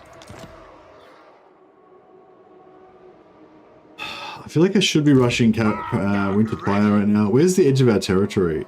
Crackerjack, Winter Twilight. Okay, alright, well, we'll kill this unit, and then we'll turn around and... Can I help you? I've noticed that the closer you get start to the Empire, the more spoon feeding they need. Yeah, it might be that. That might be a big part of it. Any ally missions? Reichland, ally missions. Hammer Slaughterberg. Okay, that's actually good. You might be able to do that.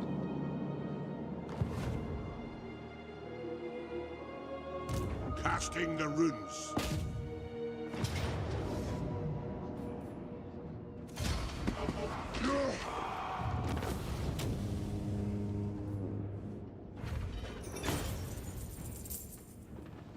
I might take this actually, we'll just give a bit of extra growth. We're pretty fine on Earth Gold right now. I'm going.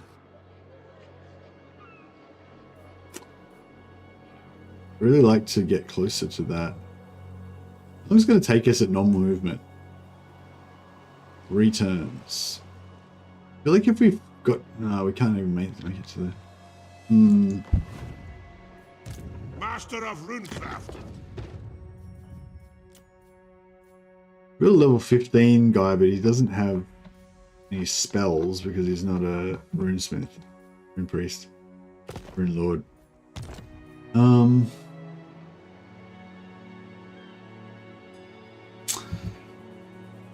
I feel like even if I force march to there, I reckon we wouldn't have enough movement. Probably.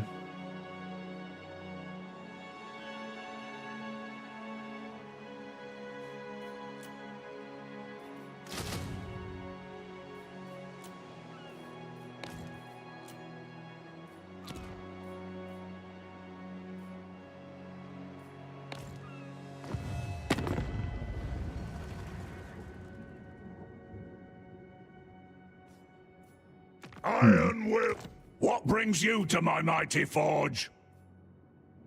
For Karakazol!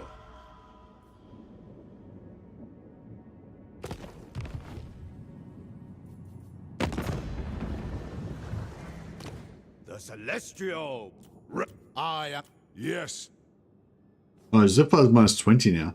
I guess it's strength, faction strength, that's getting stronger and The more. leading us further from the light.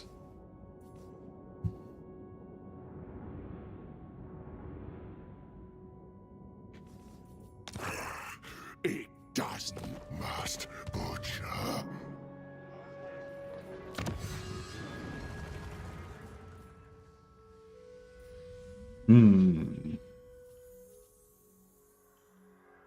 Right, is there any more combat to be done? Oh yeah, Ungrim's To die in battle. got this. My vows will be satisfied.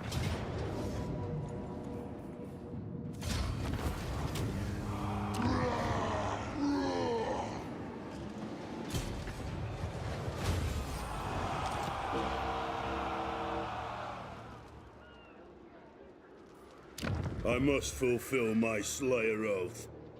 Oh yeah, this is a really nice region, isn't it? It's got marble and steel. Marble and iron. All the world is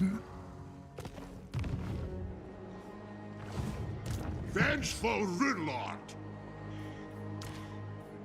Yes.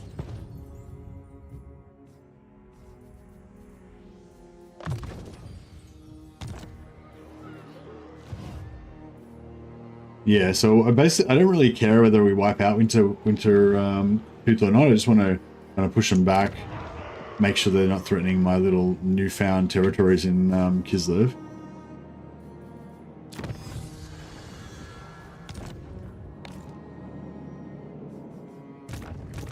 Vengeful Rune Lord. And yeah, I think we're going to go after the. If you say so, Beardling. We're going to go after the Chaos Dwarfs here and Armed and ready. see what happens. Darkrat Sorozul Angutsen. All right, I'll pay the. We'll take the money of these Or I'll take Dwarvy scum. Suppose so.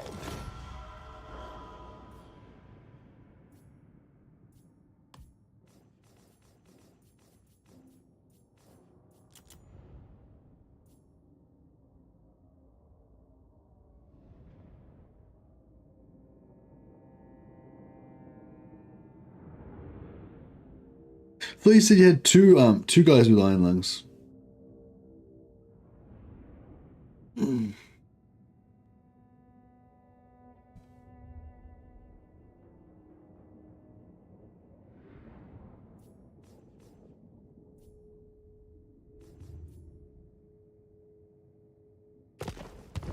Yeah, I've got a problem. Like I've played too many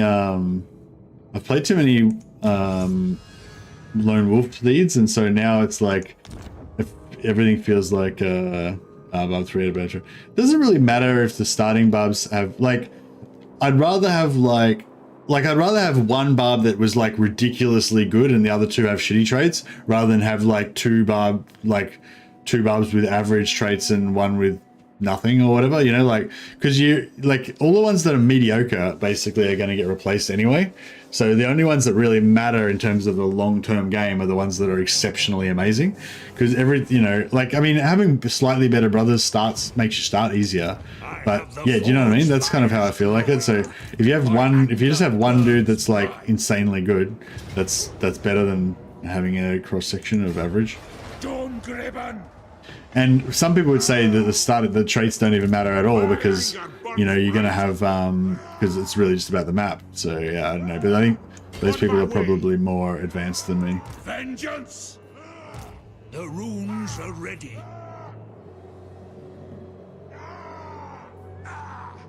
An accord bound by runic law. I should have explained earlier. Grimnir is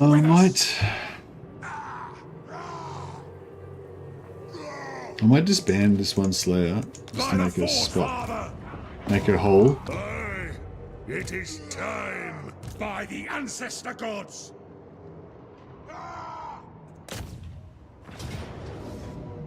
Barb 1 is late game with it. Yeah, that sounds cool. Yeah, sounds good. Yeah, I wouldn't mind trying another seed, I wouldn't mind trying another game that's like not a Lone Wolf, because I pretty much play Lone Wolf a lot.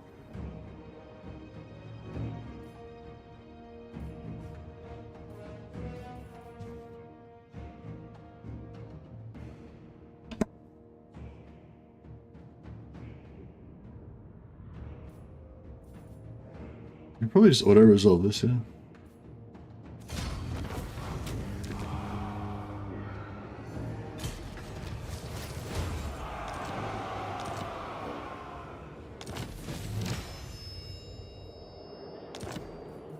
Rune Lord. Right.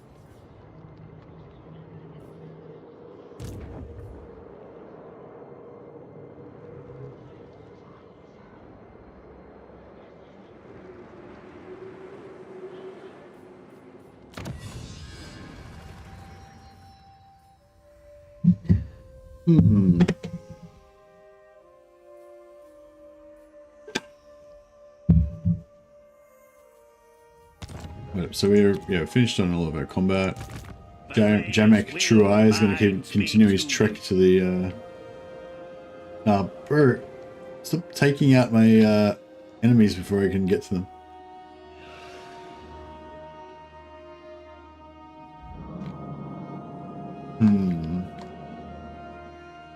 I don't know. Maybe we should just rely on.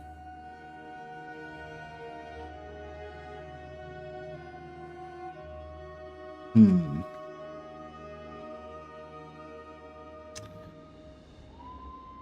not sure what to do with Jamek. Good old Jamek True Eye now. It'll take him like 100 turns to get to here.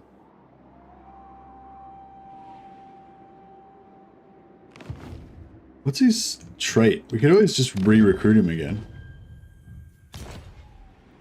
To war. Tough. Yeah, tough's a good trait, but yeah, I might just get rid of him. Get a new one.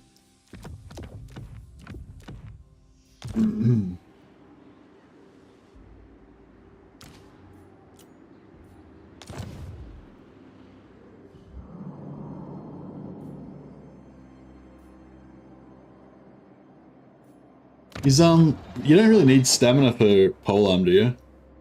But whips, stamina's good for whips, isn't it?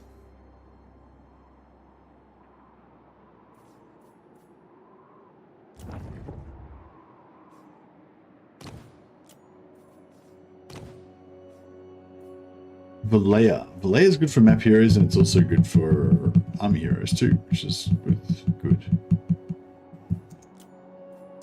You summoned me.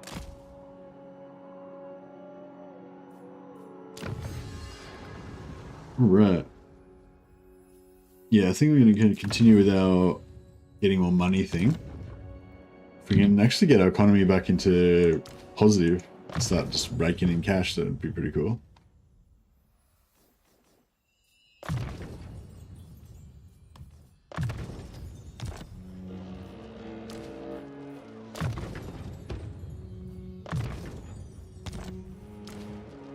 Ready.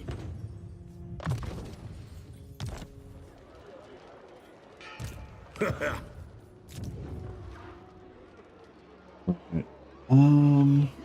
think Satrakan is pretty safe. Level that up. And we've got 4 turns till we get our other point of growth. So in 4 turns, like we'll get 1, 2, 3, 4. Like all of these will probably get repaired in 4 turns. So we don't really need to worry about repairing anything. Yeah, see with this much growth, I reckon we could probably wait for tier 4 on the main settlement.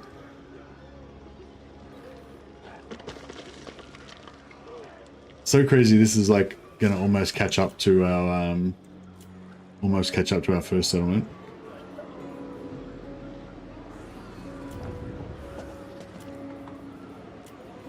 Summon me if you dare.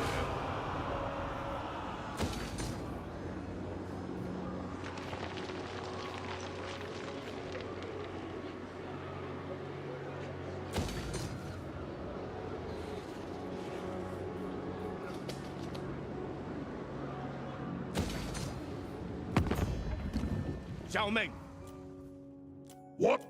Ready. It cools. Oh, yeah, we could probably peace out with these guys. It looks like they're going to get wrecked by the Empire anyway, so. Now! Hey, Penguin, how you going, buddy?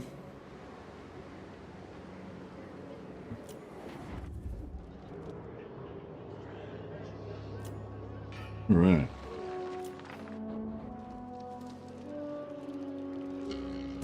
Not.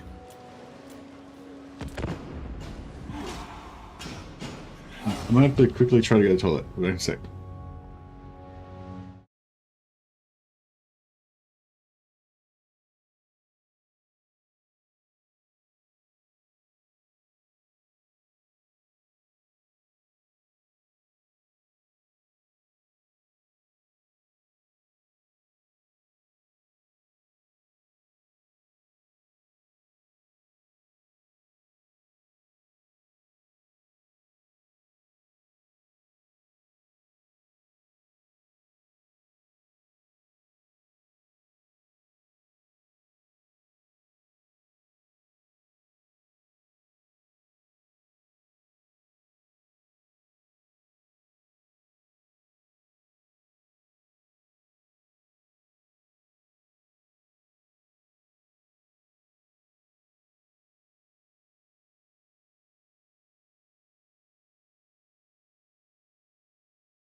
Sorry about that. The call of nature.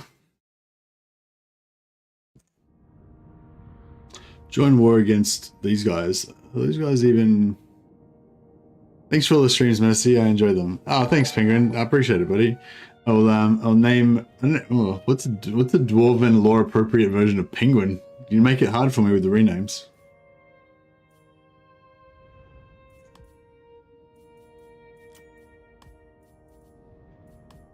I'll join your petty war, human. Yeah, no, thanks a lot for the super chat, buddy, and thanks for being a member for 2 months. Yeah, I know. I'll have to. It might be a hard one. Snowbird. Snowbird sounds like an elf name, though. The The slayer in Who we me got? seeks death. Guthrie the Archivist. Oh yeah, the leader of our Western campaign. He needs a name. Penguin. Penguin.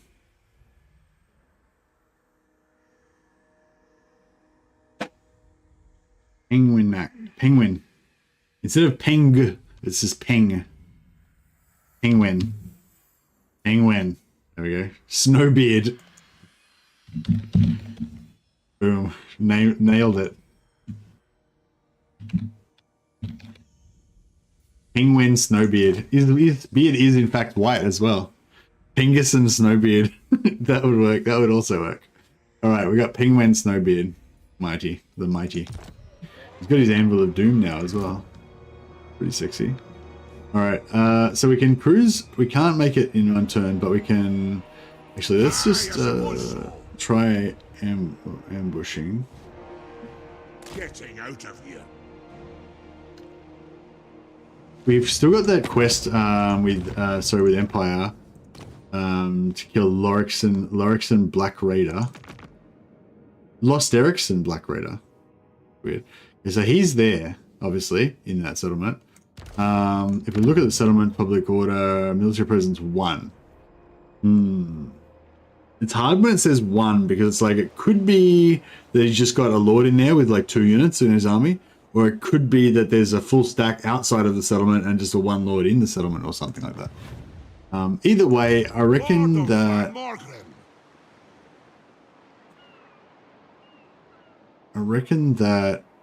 if we go there... Oh, cool, we got vision on him now. I'm off. For Kara's and Alright, nice. So we've still got the range on him. We could recruit 2 more units. A step too far.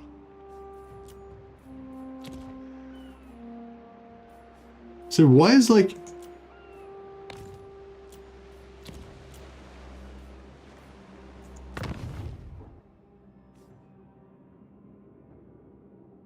Why are we not getting any Reichland? Oh, because we don't have. We're not right. Fuck! I need to build a. I need to build an outpost. I wanted to build the outpost in Altdorf, but they already had an alliance with Middenland. So I think I was sort of hoping that Middenland would get confederated, and then I'd be able to take the Altdorf. It is good. Take the Altdorf outpost, but it never really happened. We're kind of pretty broke at the moment. We'll wait till we get it going on.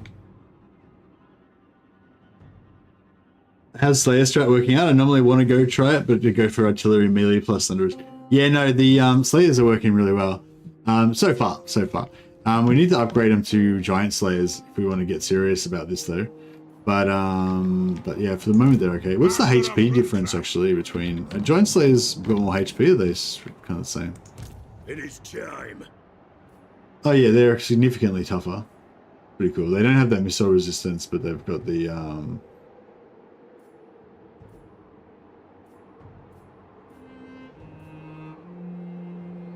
yeah, don't have the missile resistance, but apart from that, they're kind of better all around.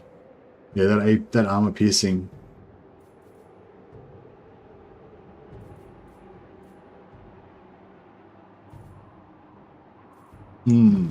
Stuff. Vengeful Runelord.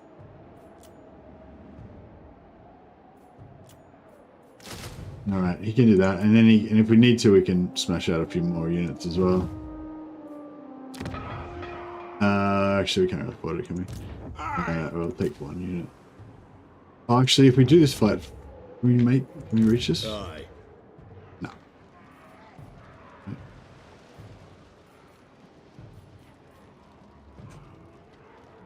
Forwards. Very well. This may work.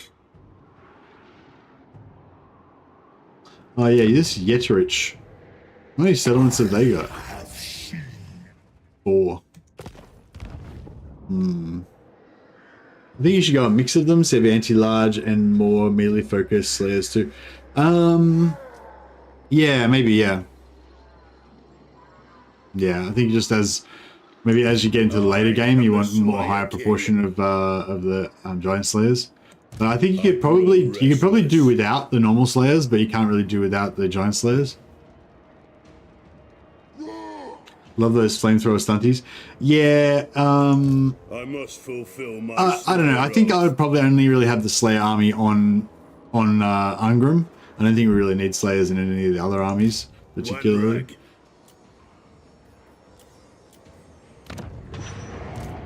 I don't know if we really need the replenishment or anything, so maybe I'll go for ambush stance. Jargo demands blood. Aye. Aye, I'll move. Yeah, that's fine. Yes. Okay, so Master of runecraft. I think what we want to do is jump over here and just get right up in their guts straight away. I'll get on it. Ooh, crap. We've encountered some resistance.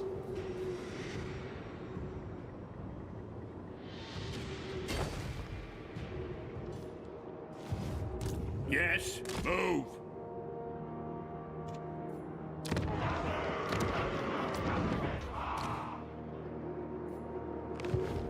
It shall be done.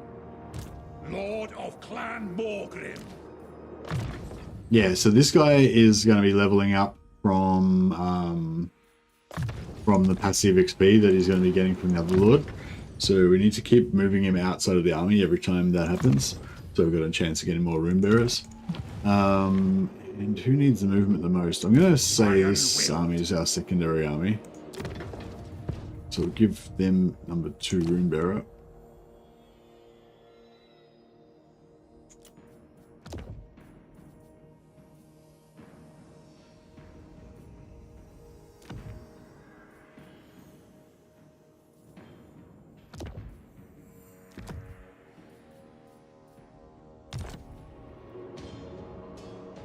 Yeah, the Slayer blob works well for Ungrim as long as you're fighting against units that fighting against factions that don't have artillery and don't have magic, which is, you know, not going to last very long. I think as soon as we run into a mage, we're going to be in all sorts of trouble. But we'll see how we go. I'm hoping we can still make it work. I like the flame. I like the fire iron drakes. Yeah, the troll hammers are cool, but yeah, they're nowhere near as cool as the flame ones, in my opinion.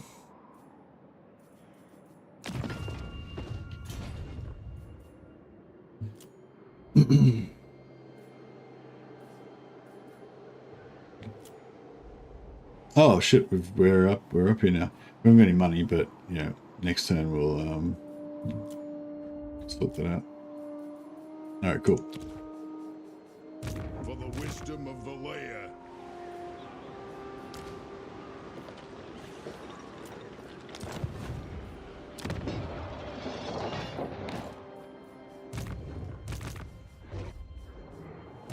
Aye up! Ready. Roar!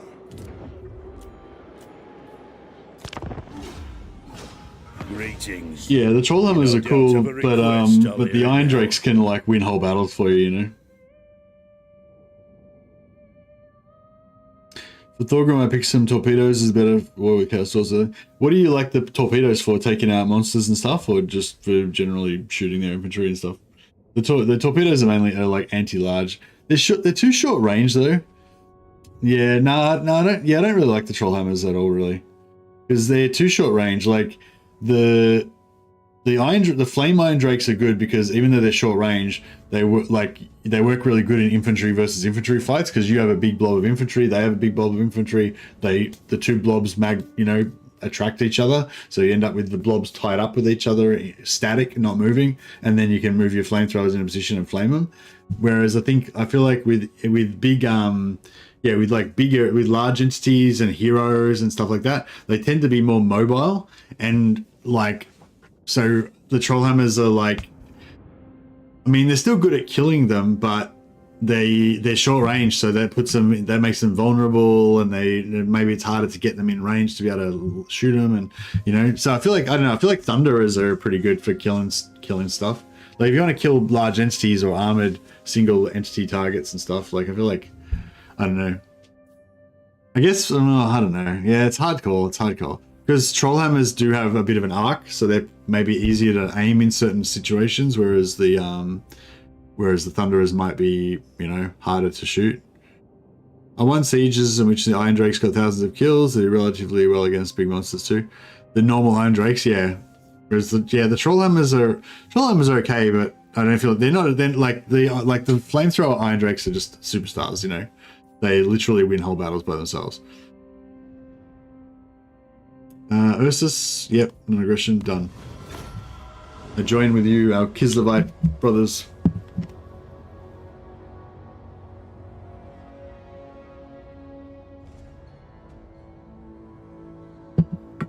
Oh yeah, flamethrowers do melt through infantry like butter. But you know what makes them melt even better? If you armor strip, you can use that warrior that oh. Alright.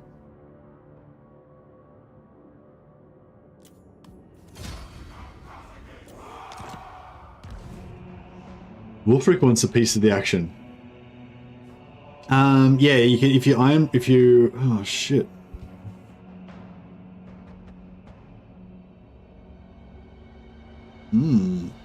How far away are the Doomseekers? I can't remember. I think they were like not really near me, right? Oh, they're pretty near me. Fuck. Oh man. I don't know if I can afford all these wars. Like, war's expensive. I mean, I guess we can't betray Zofbar. I guess. I guess. I'm thinking about it, but I guess we have to. Because it's like if we join the war with Zofbar, then we put our empire at risk. We could lose our capital. We could lose everything. But if we don't enter the war on the side of Zofbar, then then we're no longer dwarfs. We lose our honor, and honor is all. So of course we have to join the war.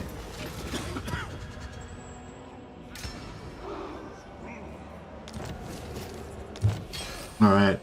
So those technologies helped our economy quite a bit. Pretty good. Honor is all, indeed it is. All right.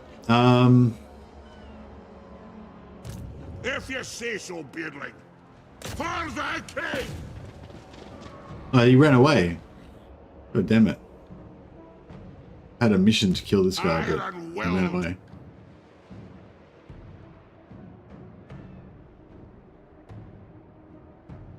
For the ancestor gods!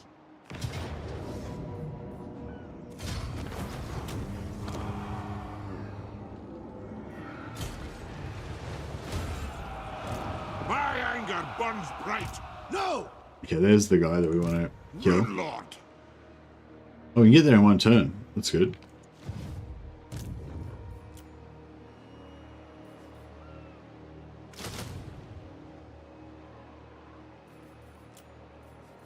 More mortars? I feel like you can never have too many mortars. I mean, you probably can have too many, but this is not one of those situations. This is a need more mortars type situation.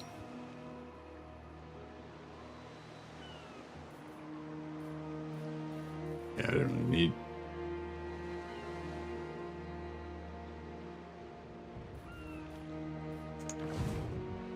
Alright, good stuff. The Slayer in me seeks death. Okay, so this guy is going to get experience. Because the mentor, he's going to share it with the other runesmiths. So, try and move them out. Well, Casting the runes. Ola Avmakas! fuck, I wonder how tough this army is going to be. I suppose so.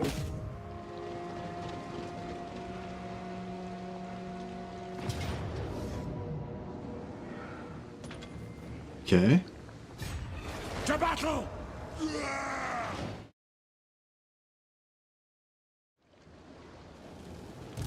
I do.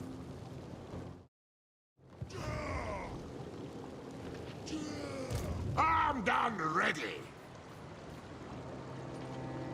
It's as good as done. For the king!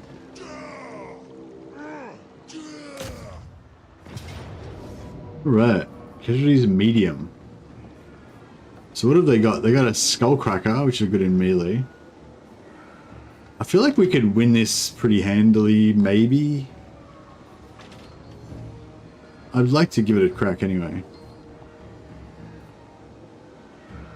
This victory medium. What does medium look like? No, I imagine medium's pretty bad in terms of lost troops. Ungrim, Ratching, Carrick Dump. Oh, where's Carrick Dump? Is that's in the Chaos Waste somewhere, is it? Where, do you know what the name of the settlement is?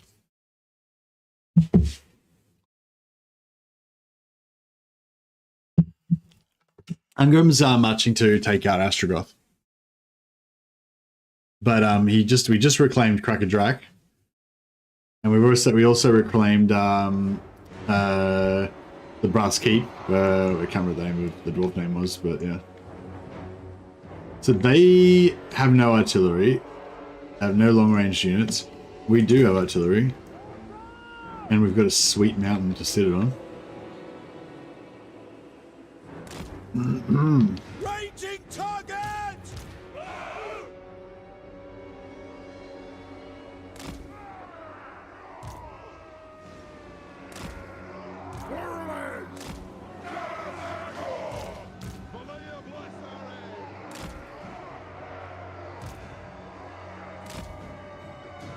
Yeah, so these Thunderers are up here.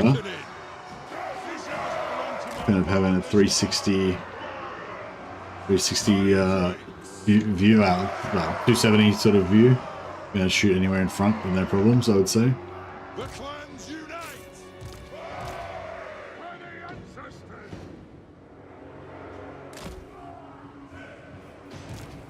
Oh, I should have given these guys tankards. We've got heaps of tankards. I haven't equipped them though. Yeah, do you know the name of the region where Carrick Dump is in the game, Luca?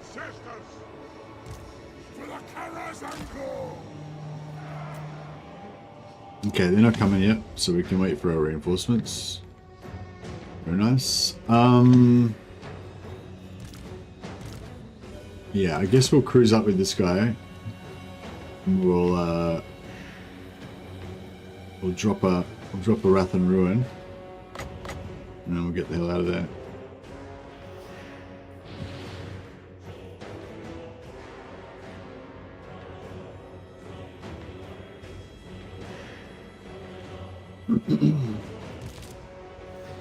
Oh, bro.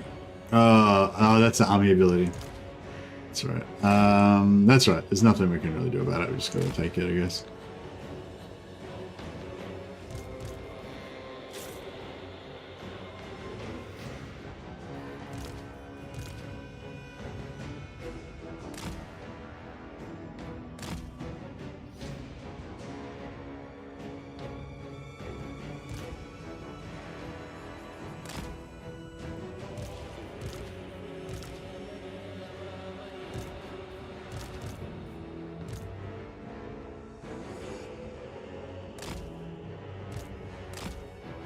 Alright, cool.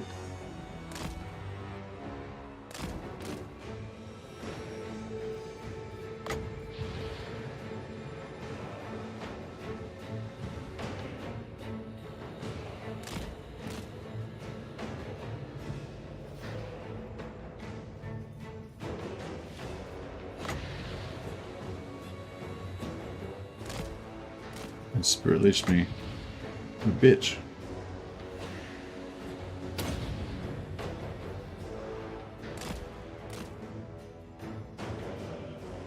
Yeah, I don't know. Hopefully that's gonna be okay.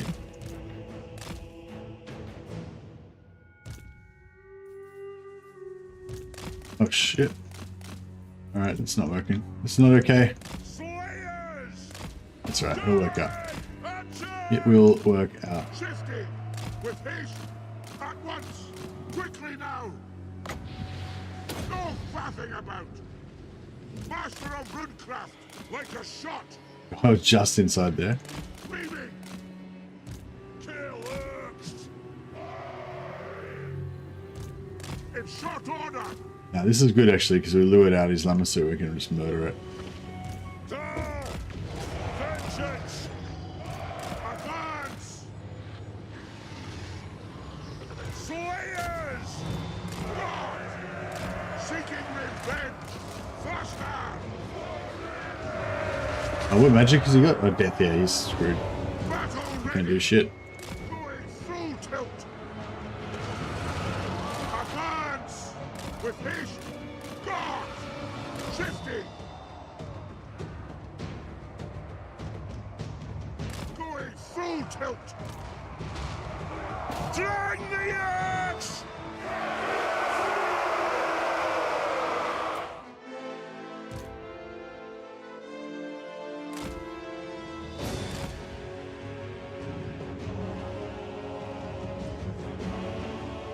Alright, try and pull them back into our guns.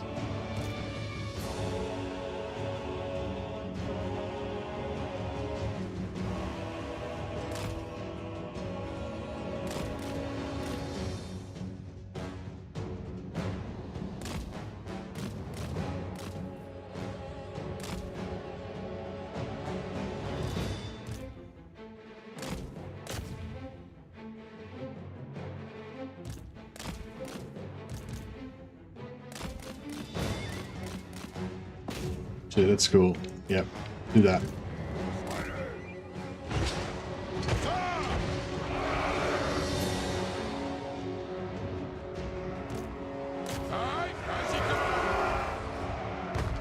Pick your targets! War of vengeance! Slayers! Mark out! Go! Lead them at blood! Yes, Lord! Move now! Hammer them! Lead them at blood! Mortar!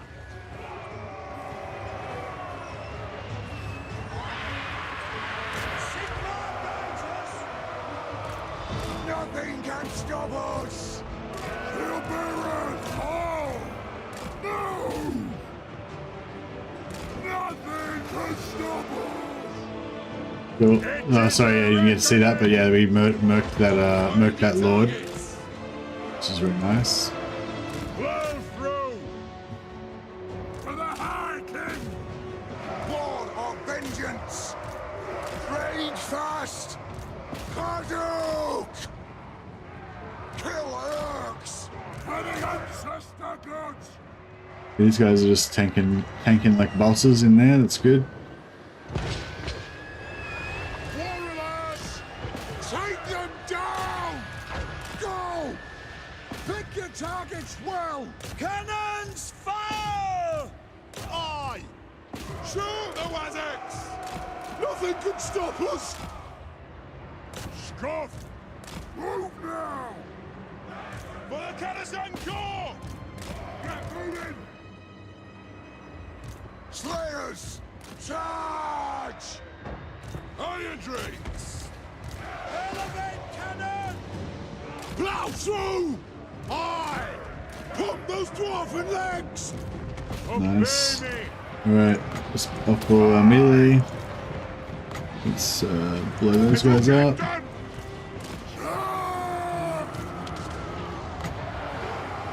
All right! Whoa! Dowie, attack! For the Karazhan Corps! Rage fast! For the Karazhan Corps! We got him on the run. Fight the vengeance! Begin! Kazuk!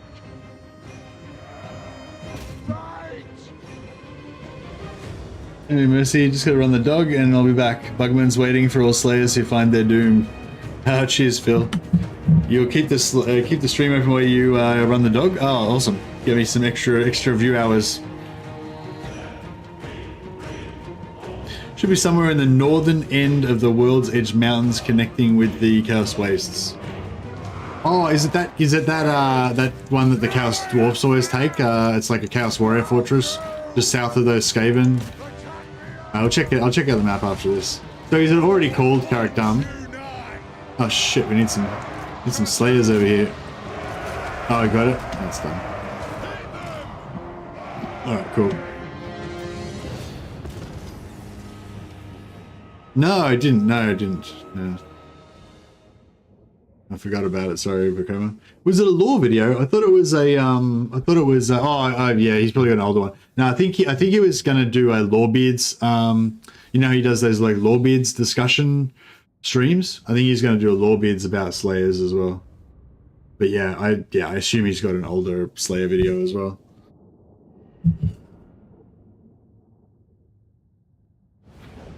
Oh no, maybe it wasn't a Lorebeards. Is it a new video, the Slayer one?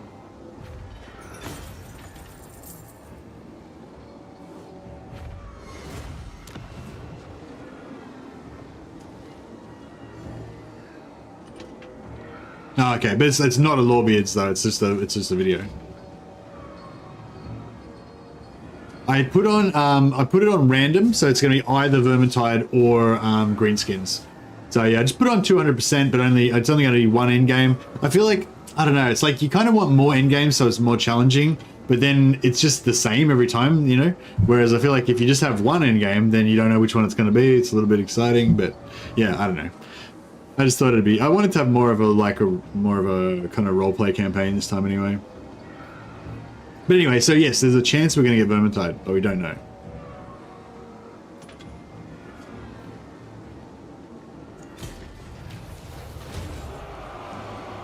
Lorebeard's latest effort, yeah. Who's he interviewing or whatever?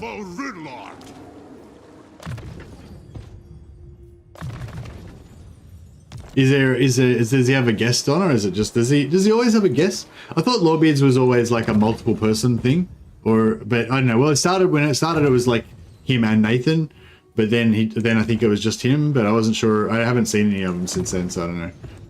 Does he just do it by himself now, or does he have like guests on all the time and stuff?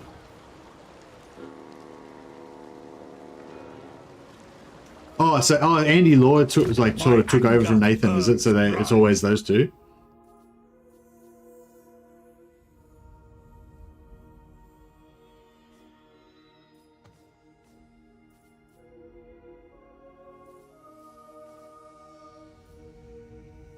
Rune Lord Musa Zogus. Rune Lord Musa Zogus, as a general, as a level 16 general, you would expect to have at least the minimal command skills, at least tactician. So you got a bit of catching up to do there, buddy.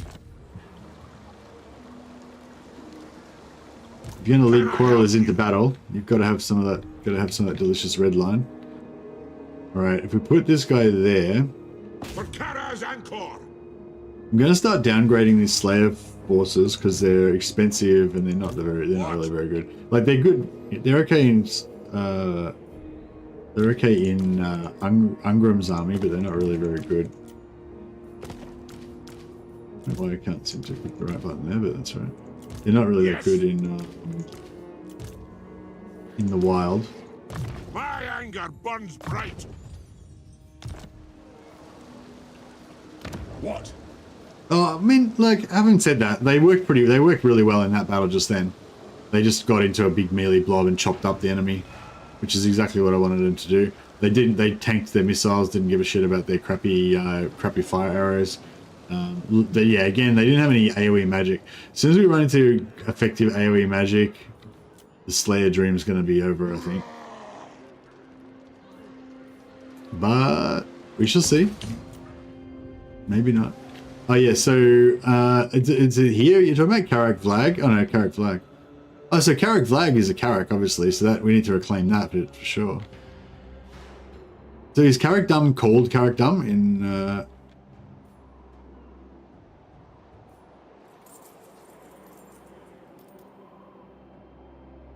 Yeah, I don't know where Carrick Dum is. Sorry, but anyway, no, we're not going for Carrick Dum. We're going for a Carrick Vlag. Carrick Vlag, and then we want to go for Azkalak. Which I don't know whether Ascalon's got a dwarf name, probably not. Alrighty then. Alright, well we need to get Hall of Oaths going.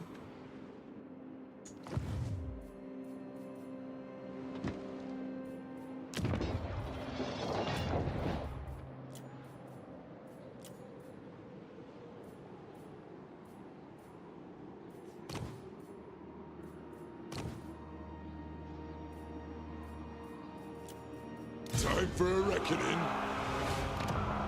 Wolf Gullbreaker.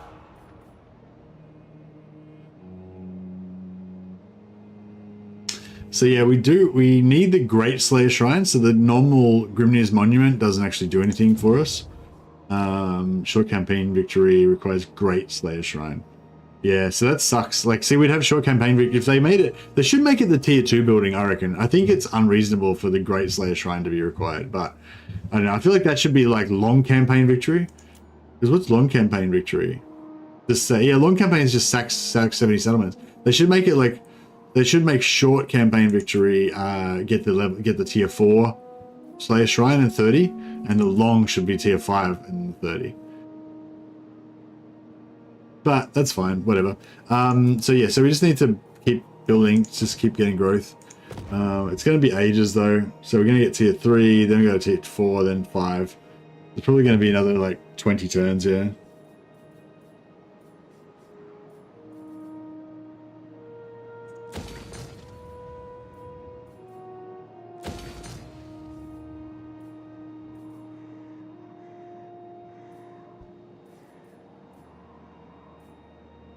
Go money, or we could go... Oh, we should go engineers, actually. Get a second engineer would be really nice.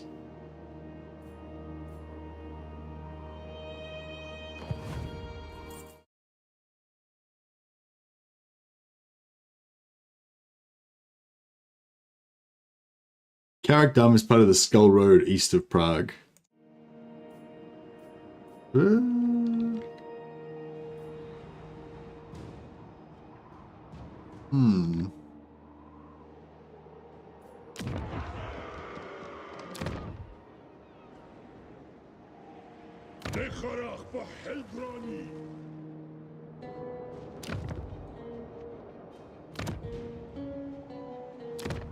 Aha! Oh, it's this one. Yeah, actually, yeah, I would like to take that. That'd be cool. And then we could conquer all this area. Maybe not build it up, just use it as a frontier fortress sort of area. But it is sort of good because this area is blocked off by this. We're conquering this, so that's there. And then it's basically makes this a frontier here, which is pretty nice because it's only like kind of one region wide or 1.5 regions wide, so we could potentially block that off, you know. Or like if we have a settlement there, and an army in the middle, then that's pretty much covered. We're still vulnerable to sea attack along here though.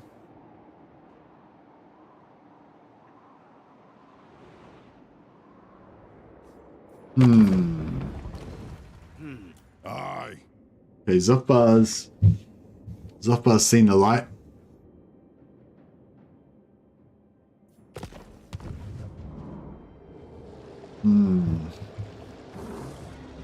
Yeah, Carrickdom, alright, I'm onto it. Let's do it. I am the Slayer King. Oh yeah, so sorry, the point of doing this battle first was so that we can move. Where is he? Right, lost. There we go. Was yeah, if this guy's near to leveling up, nah, he's not near to leveling up. But yeah, if he was near to leveling up, then what we could do is like move him out of the settlement, and then so currently he needs he's 529 out of 1800. So I'm going to take this guy. Very well. This may work. Attack them! Bag them!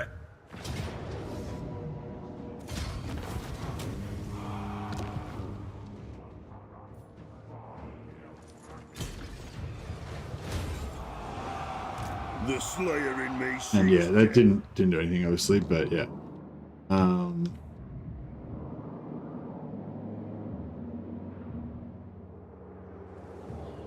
But yeah, you can see this guy's Runelord, it shall be done. yeah, this guy's now 667 out of 1800. But yeah, so if we ever have him like almost about to level up, and the other army's about to fight, we move him out, get the other army to do the thing, get the mentor XP, and potentially level him up outside the settlement, outside the. Casting the runes. The runes are ready. Agreed. I've cast the runes. Yeah, this guy needs to. No walls there. Okay. Fine. I think we should maybe send him down here and do some spying. I'm moving. Would be useful to know if they're going to backdoor us. Move.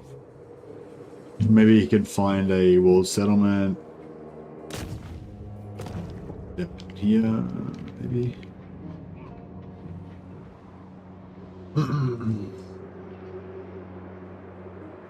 You summoned me.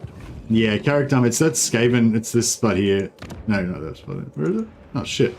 No, here. Yeah, it's here. It's that Skaven settlement. Yeah, I just didn't know the name of it.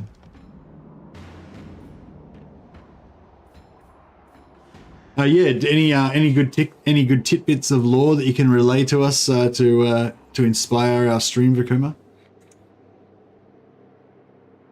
Tell us the dwarfiest, most slayerish thing that you learned. Die in battle. Master of runecraft.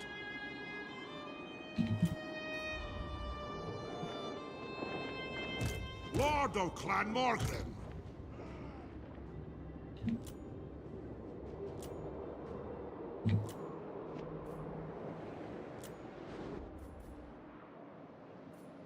The axe thirsts for war.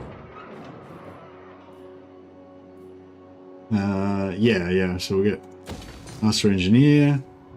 We'll build that up again. How much? What? Is this what?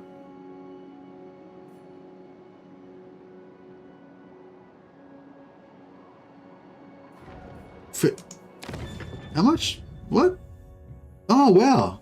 Oh wow, right. So it's minus 75% cost for Slayer buildings, and because we've got a Grungy Lord here that's got that gives us minus 50. Wait up, that doesn't add up. Minus 15, minus we've got this on as well. Yeah, cool. So we've got minus 10, minus 15, and minus 75, so 0 cost Slayer buildings. That's pretty groovy. Wish we could make them faster, but I can't unfortunately. We can only make them cheaper. 2600. Oh, we're almost there on that.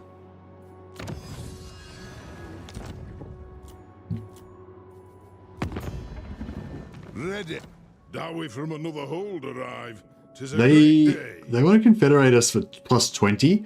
I reckon if I military ally them, hopefully they might drop the confederation a little bit, but hopefully it won't completely ruin it, and we'll get their 6,000 gold. Very well. Yeah, sweet. They still want to join the confederation, but now we've got their 6,000 gold. Even better. How's our war at Hero Cup? Hero Cup. We're capped out for heroes already, so we're not going to screw anything up there. Dowie from another hold arrive. All right, let's 'Tis do a it. Great day. Let's join our two peoples. We've managed to find a dwarf bride and marry our two clans together. Yeah, dwarf brides are so rare that basically we can't form any alliances, marriage alliances. Well, there's only like 3 in the world, so there's a limited number of diplomatic options.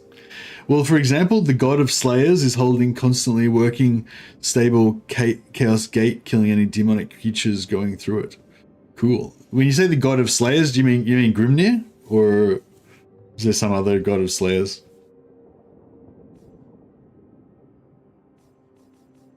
Yes. Grimnir. Yes. Yes.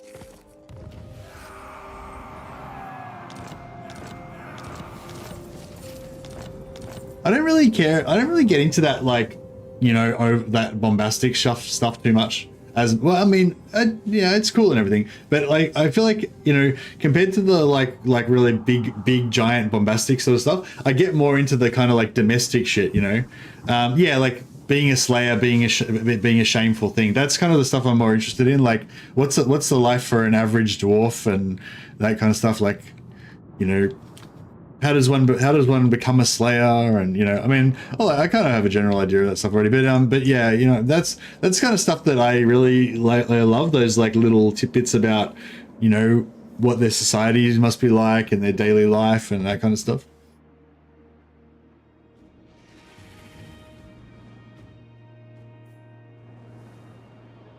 So yeah, so we've managed to get ourselves into this war with Englang, with this guy. Big on. Now we've taken over Drakenhof, kind of accidentally. Lord of Clan Morgrim. My axe thirsts for war. We've got a ready-made army here. It's a bit of a crap stack, but it's kind of cool.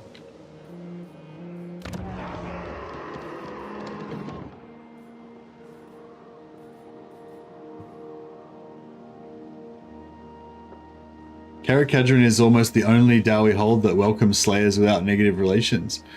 Oh, that's a cool little tidbit. I didn't realize, like, because yeah, I know that I sort of already knew that slayers were being a slayer. So basically, for those of you who don't know, if basically for dwarfs, if you do something, dwarves are all about honor and duty and all pride and all that kind of stuff. And if you do something that is sort of too shameful above there's a certain shame threshold that may be different for different clans and dwarfs. But yeah, if you do something that's too shameful, then basically you have to you can become a slayer to sort of atone for your sins.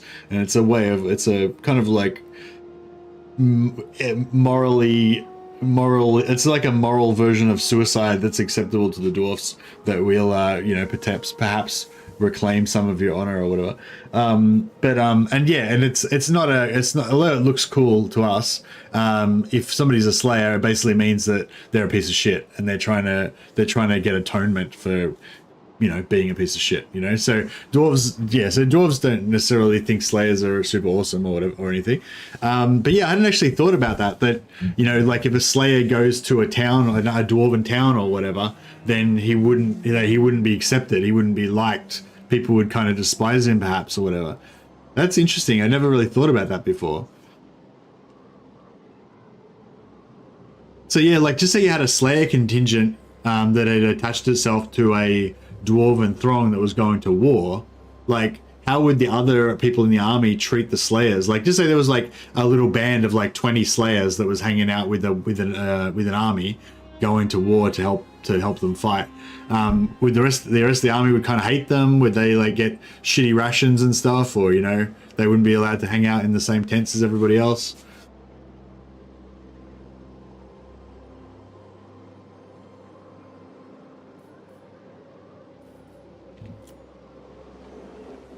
Okay, yeah, I don't really want these manling lands. Also because I don't really want to be on the front lines against this guy. Oh, this guy's a dwarf. Do you take me Cobalt Knucklebreaker. Okay, this kind of all makes sense now. Arik Blackbeard. These names sort of sound like Chaos Dwarf names. Don't think so. I do not trust your clan. Cobalt Knucklebreaker.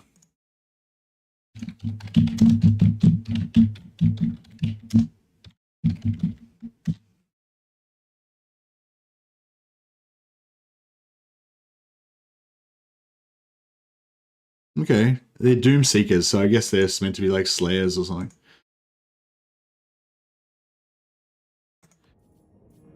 All right, let's see if we can get something out here.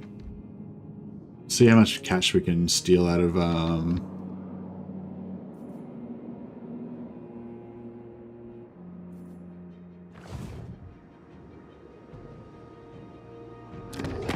Welcome, brothers in metal. Brothers in Metal. Indeed. On it.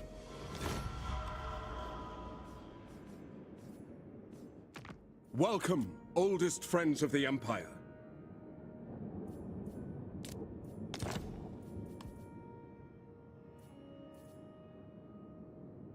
Right?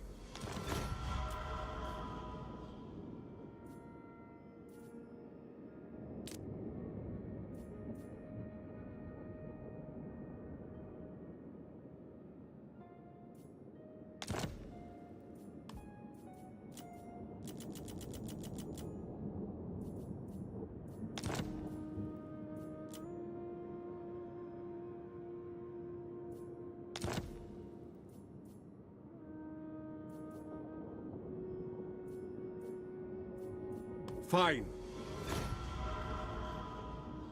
Oh, hey Frank. There's an ability that if you play Ungrim Iron Fist, the faction that we're playing right now, he's the Slayer King, and if he boosts all Slayers, so that they have, if they're in his army, they have this ability, Journey's End.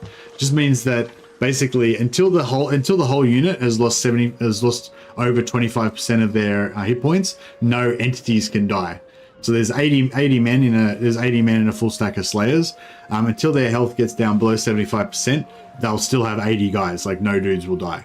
Normally, in a normal unit, when they're taking casualties, you know, as they're losing hit points, individual guys will actually die, so you have less dudes. With Journey's End, no dudes die unless you go below 3/4 health. I must fulfill my All right, slave. how much more cash can we wring out of these Humies? It would have been good to gift some of this stuff to... All here are honored dwarfkin. Fallen King Mountain.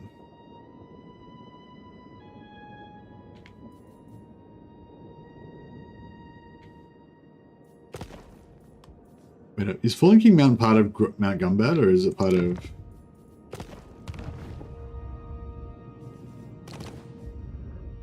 Oh, no. Some, actually... well, if I was going to give it to him... yeah, there's not really much reason for me to give it to him, because we've got him defending our south.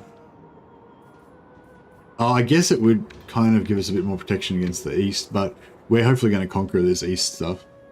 Do the dudes at 0 health count as taking damage further? That's what I want to know, Catahan. That's what I want to know.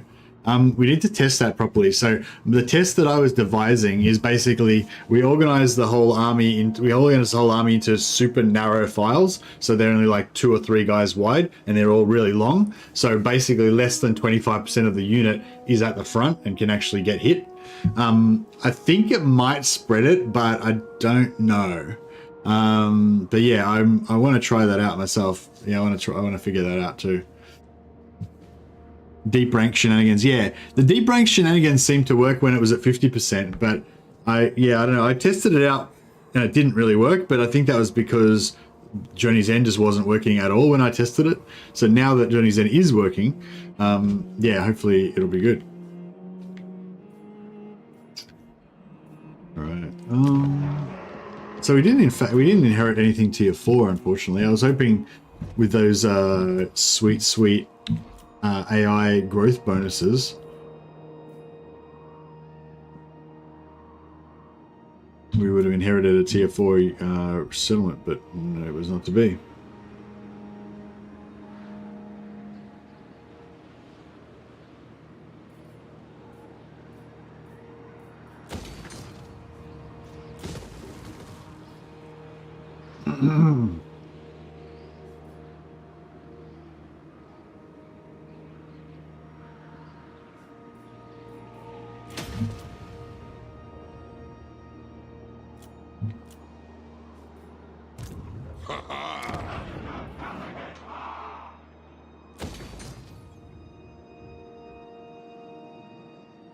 For the wisdom of Valea.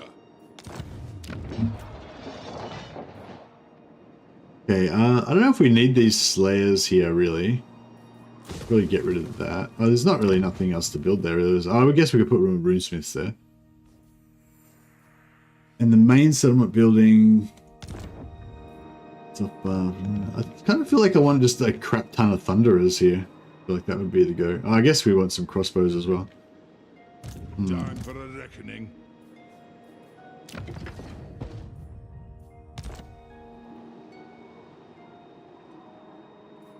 All right, let's go. So we got Oakenhammer, let's say.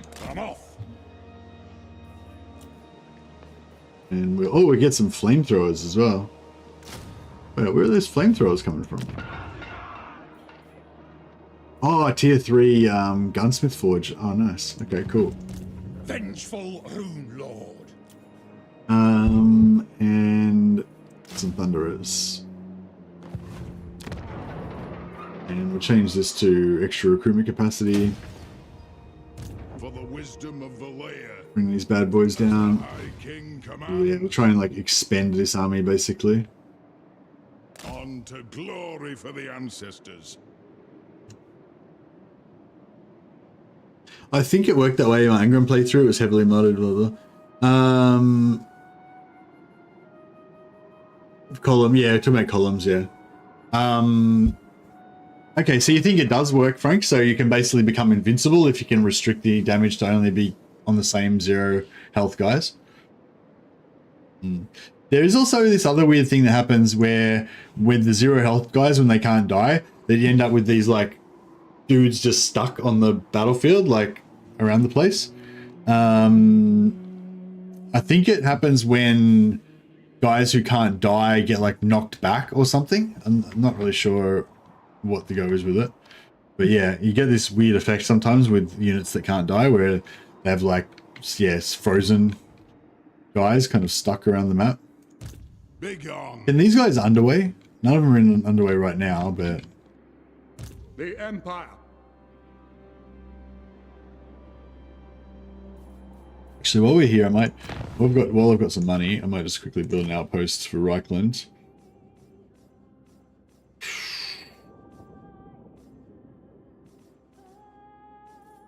What's a Reichland settlement that's actually got some Untamed lands. decent stuff in it?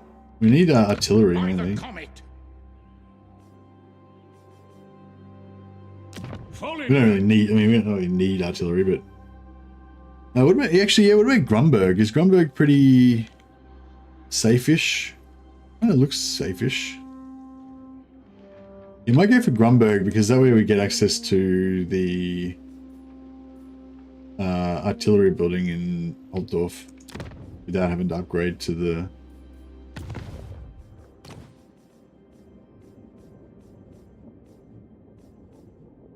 without having to upgrade to the next second tier one. Journey's End was so much more fun when it was for 50% HP. I don't know actually, Bakoma. I think I kind of like it at 75. I think it's okay. I think it was cool at 50% because it was easier to do like ridiculous broken cheese, you know, which is fun. But I feel like, you know, in terms of them trying to make the game more like balanced and realistic kind of style, I feel like 75% is actually good. It kind of like it rewards you for if you play really well, but you still get punished if you go, you know what I mean? Like if you can keep most of your damage under 75, your slayers just keep on going as if they're cursed by Grimnir, like Gotrek, you know. but if you fuck up, then they all get wasted, just like regular humans. I liked it because 50% meant your Ungrim Slayer stack was viable for the whole game. Yeah, I think as the game gets later and later, I'm probably going to have to go for like, you know, Ungrim plus just like 4 units of Giant Slayers for the vibes, and the rest of the army can be more modern. I grow restless. I kind of feel like, oh, actually, no, I don't know. I kind of feel like it is going to be viable for the whole game. It's just that as we go later and later, like all the Slayers are just going to start dying constantly, and it'll just be Ungrim just killing everything by himself, and I'll just keep hiring new Slayers and they'll just keep dying all the time. That's viable in my book. It's even better. It's actually improved. All right, cool. Just trying to take stock of this Confederation still. All right, that looks all right. This is doing it. They're recruiting over here. We got this going on. Vengeful Runelord. Aye, I suppose so. He's over there. He's over there. He's over there. Okay, yeah. So everyone's good. Just buildings and diplomacy. I don't know. I feel like I want to get rid of some of this stuff, but I'm not sure what to get rid of. Yeah, like this like trail out here feels really vulnerable, but I think we'll just build an army and conquer in that direction, and then it won't feel so vulnerable. Because like if we, yeah, basically, yeah, actually it's not really vulnerable. It's just this stupid just this stupid rogue army. If we can deal with these guys, then, you know, all of a sudden we're fine. I should have actually sold, should have actually gotten my allies to go to war with them. Yeah, neither of them are at war with them. Come then, messenger.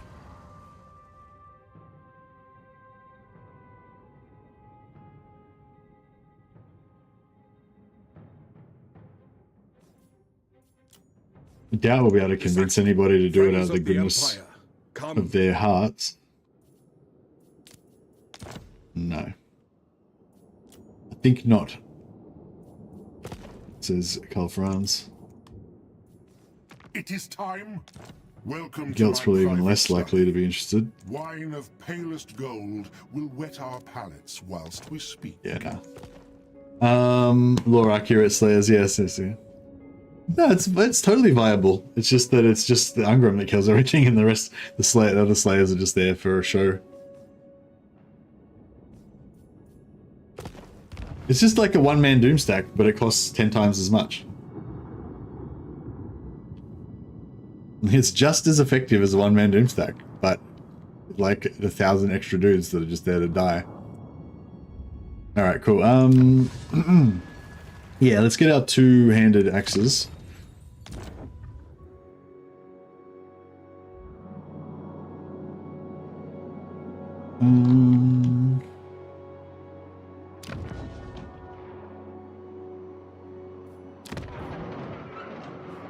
So yeah, we'll keep this for now while we're on our war footing, trying to build up. We'll invest in the lair of the Troll King.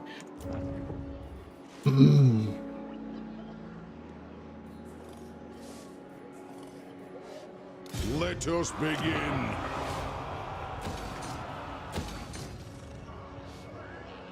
Let us begin. Troll Country.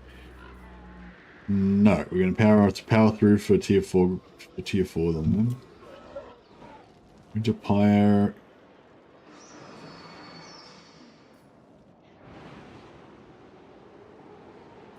So,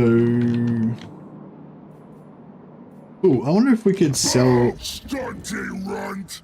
You speak to your future. Oh yeah, we could peace out. Lord. Yeah, we could peace out with Throg.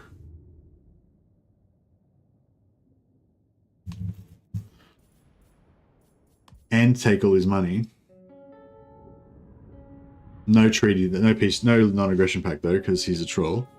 But yeah, we'll make peace with him temporarily. And that way he can turn around and slow down, hopefully annoy Wolfric. We can also use our army on Wolfric too. Which I feel like is pretty much a win-win. Bring this army back around here towards Lord of Clan Morgan. Aye. Setting off. It's as good as done.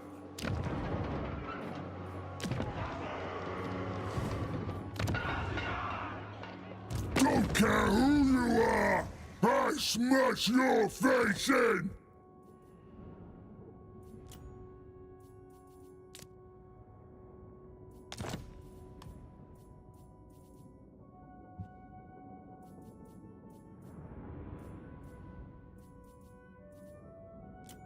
join war against.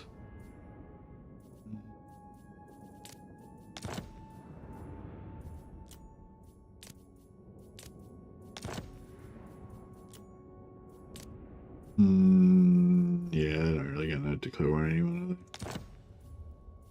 they? Alright, no, that's still fine. Yeah, peace treaty, 3,900. Done!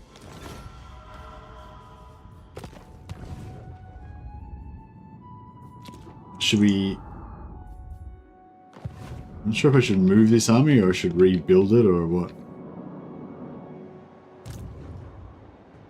We're gonna move it to here. If you say so, Beardling. I'll cast the runes. 1, 2, 3, 4. Fourth one. Yeah, 1, 2, 3.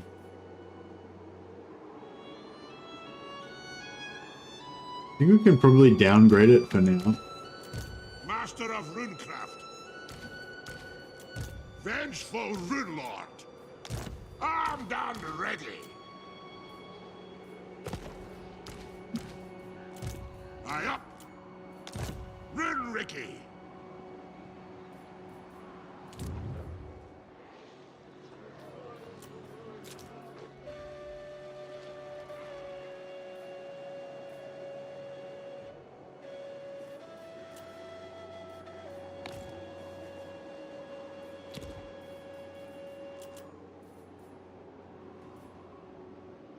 Where's this one?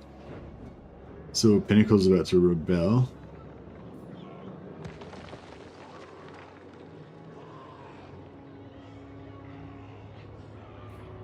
Sell that to someone, maybe. All here are honored dwarf king.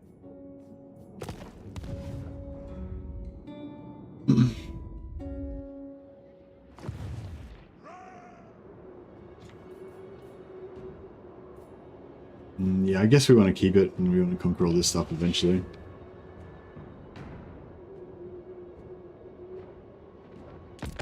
Cool.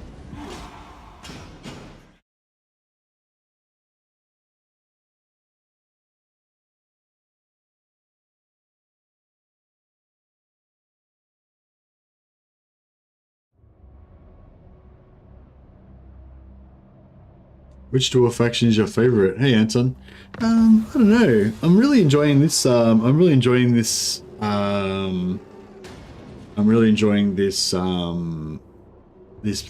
with Ungrim. Actually, kind of getting into the roleplay aspect of it.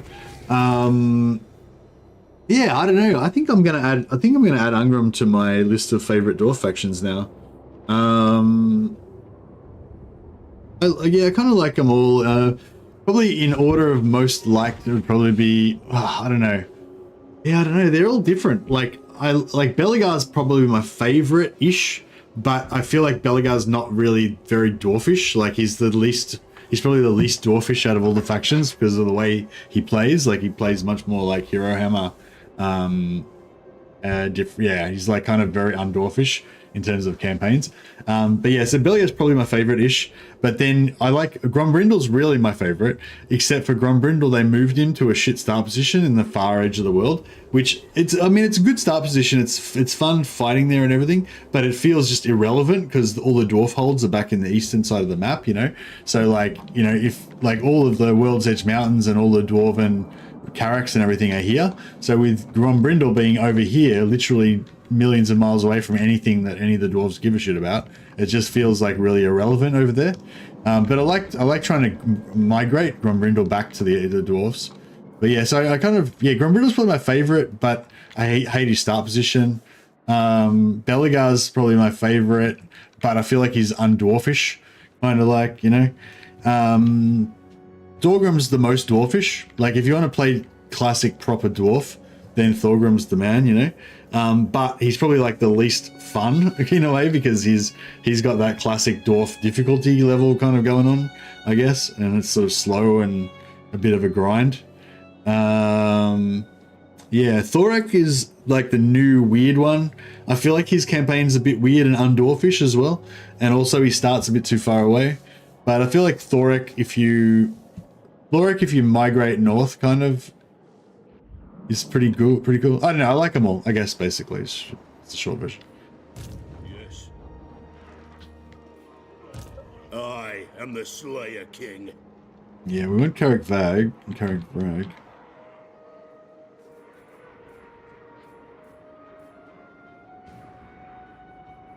I might go for an ambush. Beards in belts. Yes, my oath is intact. Moving. Got then. Forwards. I like Thorak's mechanics, but his campaign is awkward. Yeah, like Thorak's fun is because he's one of the newer factions. He's one of the more fun factions. He's got the more stuff going on with his campaign and stuff. Yeah, like Thorak's the most modern probably and the most kind of fun dwarf faction. But I feel like he's a bit weird and undwarfish compared to the others because of his mechanics and everything. Whereas I feel like Thorgrim's like the most classic dwarf, which is good and bad, I guess. Rune Lord. All right, I want to take the capital. Do you reckon I could take that with this? It's the garrison's only 7 units. Military presence 10. Oh shit. For Karazanko. So there's 20 stacks sitting there. For the king. All right, I might just bring both up and wreck this. Can we jump? Can we jump without getting intercepted here? Yeah, we can. Cool. All right, that's good. By the Gamma's Kron. Medium. Bit rough. Bit rough, but that's alright. 20k sack. It's pretty nice.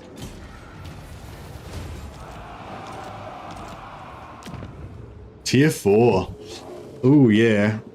It's nice when you get to this level of this part of the campaign, you start inheriting tier 4 settlements. So that means they got to tier 5 before turn 50. It's rough. I mean, that's good, but it's just it's gonna take me forever to get to tier 5.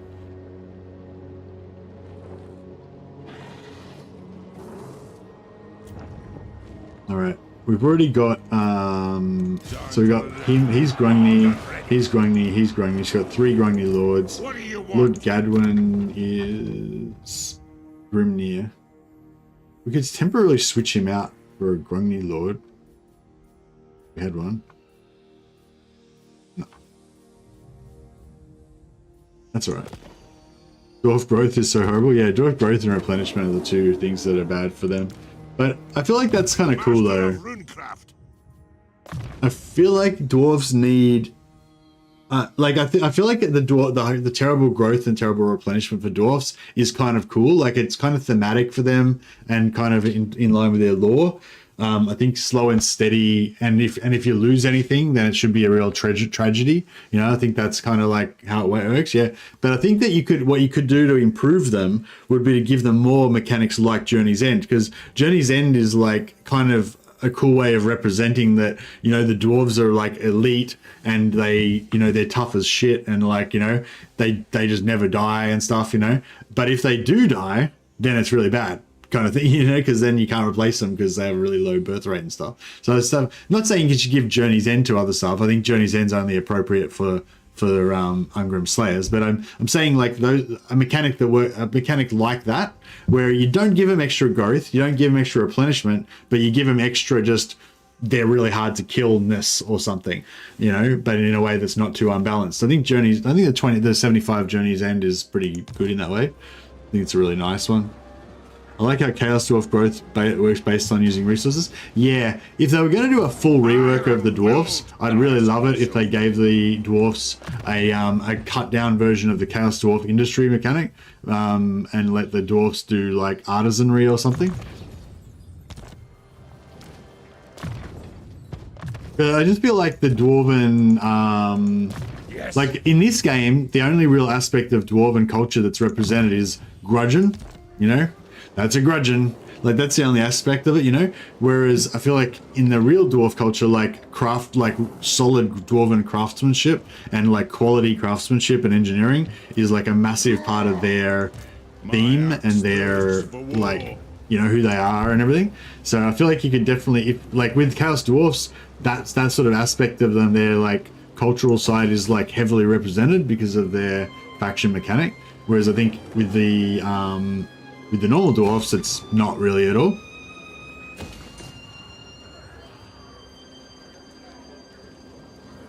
Should we try and get some organ guns? I don't know if I really care that much at the moment.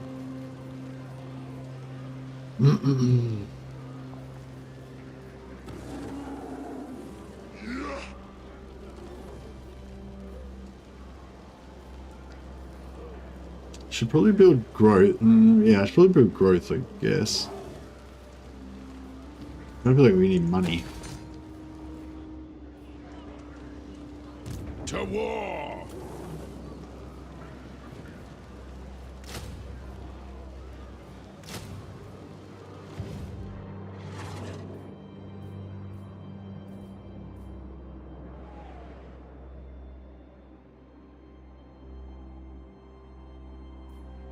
Chaos Dwarves are even rarer and slower to replenish than Dwarfs. Yeah, I feel like, yeah, Chaos Dwarfs should have like separate replenishment for their slaves and them. I think the Chaos Dwarf replenishment system is based on the idea that they've got heaps of slaves, whereas, yeah, if it was actually the actual Chaos Dwarfs, I think they should have like no replenishment. They're basically very low.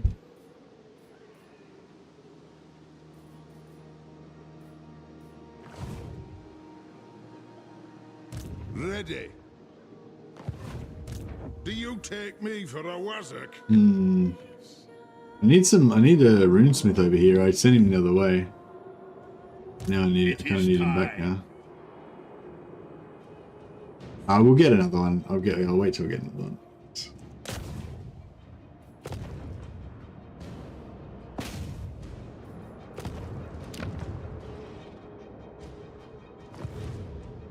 What? Aye, this way looks better. If we get out here, we should find some. Runes.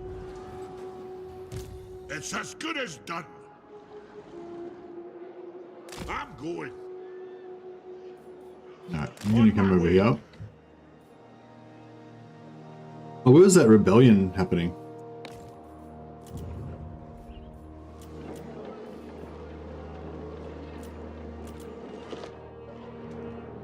Silver Pinnacle, right. Crap. Alright, well, I guess we'll just recruit somebody.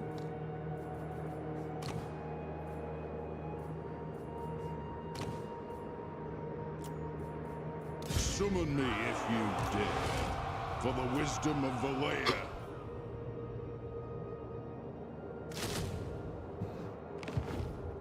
Time for a reckoning. My axe thirsts for war. One rag. Rag. This, actually, we don't need this anymore, do we? We can build a runesmith building there.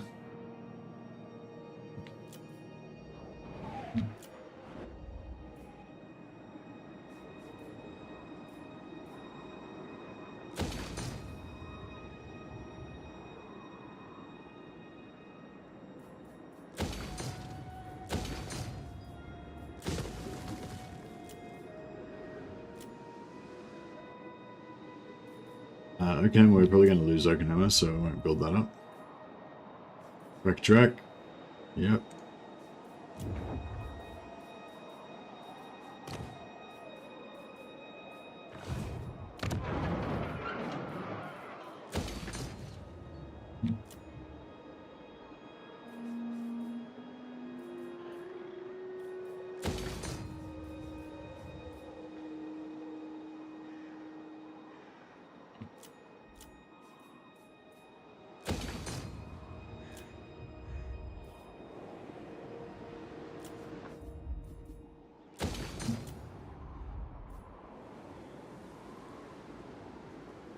Oh, Midgard, we can sell this. Oh, actually, I wonder if I leave that there, if it might delay. It might take them longer to attack us over here. I think they're going to go after Karag Dromar, and then I'm not going to be able to defend it in time. But it's okay, I guess. I'm just, yeah, these guys are going to have shitloads of armor. That's why I feel like we need... Begin. Master of runecraft. For the wisdom of Valea. Yeah, okay. We'll bring in a new lord here. Let us begin.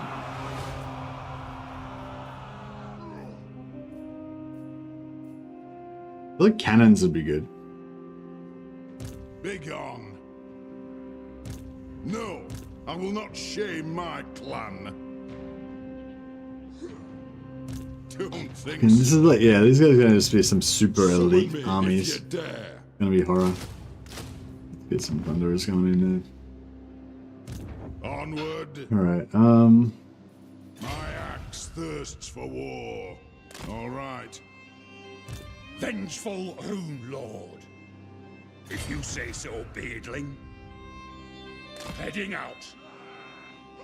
I don't think we can take this army on, Take but me for a wazzock.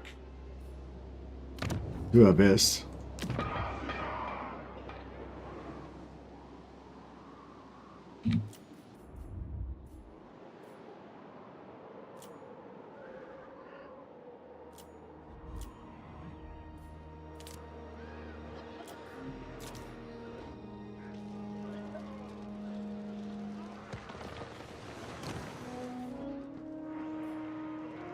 One rug.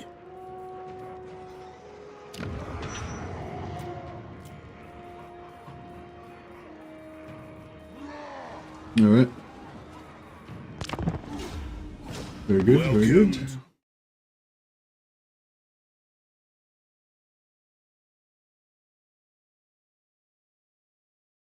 No, we just pieced out with them, so we can't declare war on them again, obviously.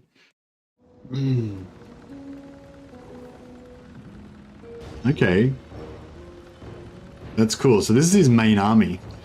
I think we can smash that with what we've got.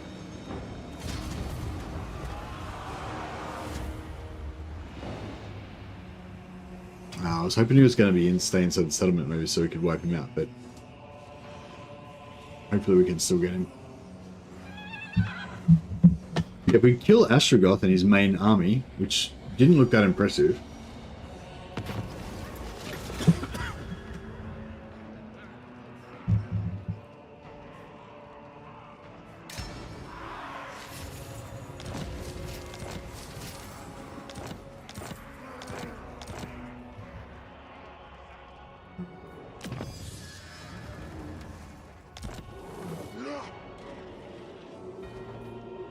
My anger burns bright. Oh yeah, we've got plenty of movement. Nice. Can't reach zone. Yes. Whatever it's called anyway. Lord of Clan Morgrim. 16, Lord 17. of Clan Morgrim. I'll I get think he's on going it. to run, but I don't think that's going to do him much good. It is time. Let us be about this. Can I help you? To battle! Pyrrhic victory. I don't know if we deserve a Pyrrhic victory. I feel like we deserve like just a sweet ass victory. Let's try that again. Oh, I've got to divvy up those iron wardens tankards. We've got about 10 of them floating around probably.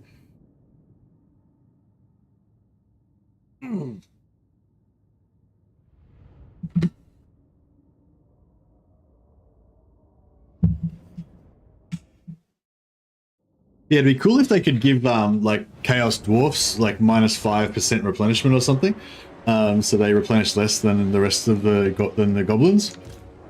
Because I feel like that would kind of make it more like I feel like at the moment, like once you get an end game, well, I mean, I think it is pretty viable to keep hobgoblins in your armies, even your endgame armies, and just have like a core of Chaos Dwarves and the rest hobgoblins. But if just say you wanted to make a more elite army or whatever, there's not really much beyond a certain point. There's not much incentive to keep hobgoblins because they just don't do much damage. Like they're efficient, like they're cost efficient, but they just don't do that much damage against especially against armored stuff. But yeah, but if like Chaos Dwarfs had like a -5% replenishment or something, then then you sort of have a bit more of an incentive to use the hobgoblins because even though they'd be worse, you'd be able to replace them all the time. Kind of like the Slayers in Ungrim's army. They got like massively high replenishment, so even though they're not that good, like they're just so great for meat grinder kind of missions because you can just replace them all. They're just there's constantly new ones flowing in to replace them.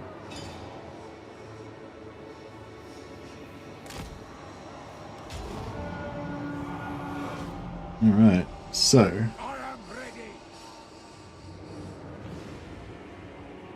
they're going to be passive. Stop! Shields up! Vengeance!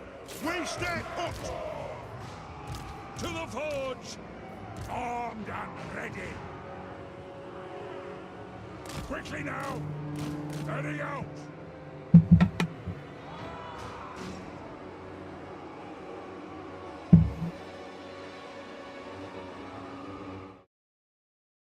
Yeah, I think we're going to soften them up a little bit with the artillery. Then we'll try to get them to blob around our heroes a little bit. And then we'll just send the Slayers into... Oh, shit. What was that? Oh, did they just... No, they didn't Dreadquake me. Have they got... They haven't got a Dreadquake. Yeah, because we took out their capital, so they haven't got no Dreadquake. I don't think they had one anyway. As long as they don't have a nuke, your door should be okay. Yeah, exactly. They just nuked me somehow. I don't know what they did then, because must be... What did they do to me? Oh, they had it was the Zuffbar 42 pounders or whatever. I think he did that across them.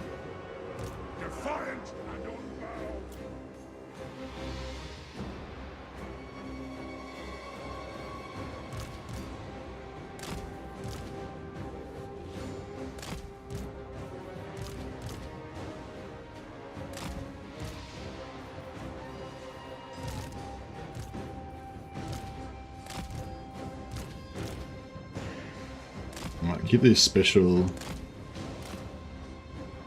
shooters behind the lines here. Keep them out of trouble.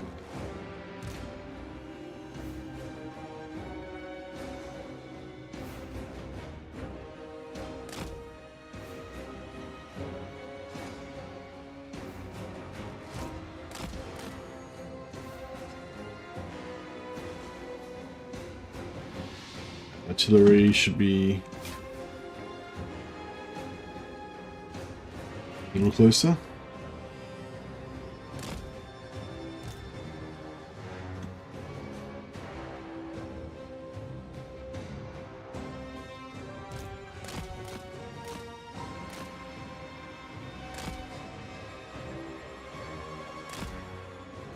All right, here we go.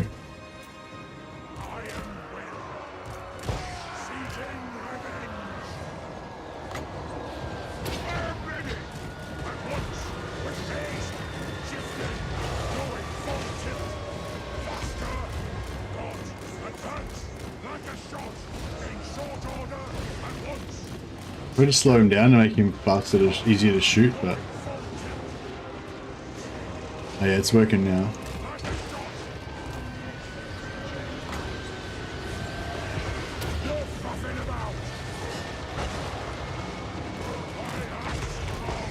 Okay, but first big dude's down.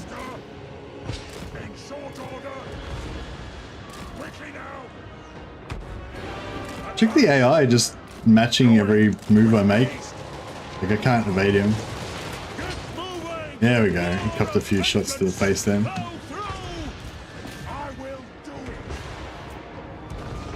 Alright.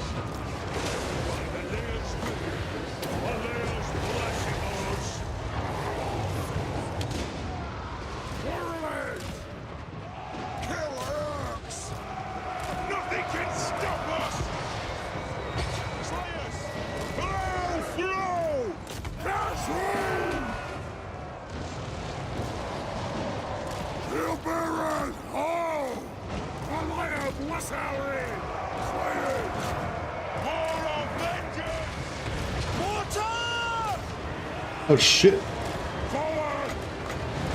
Oh shit. He went down like a bag of shit. Oh fuck it, let's just drop a bomb. I was gonna do armor on him, but then I was like, ah, fuck it. Let's just wreck this shit. Let's drop the mortars in there.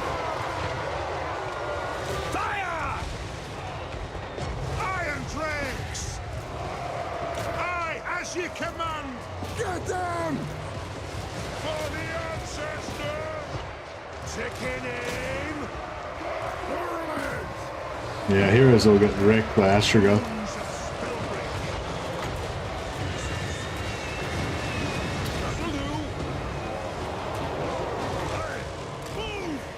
We need to run.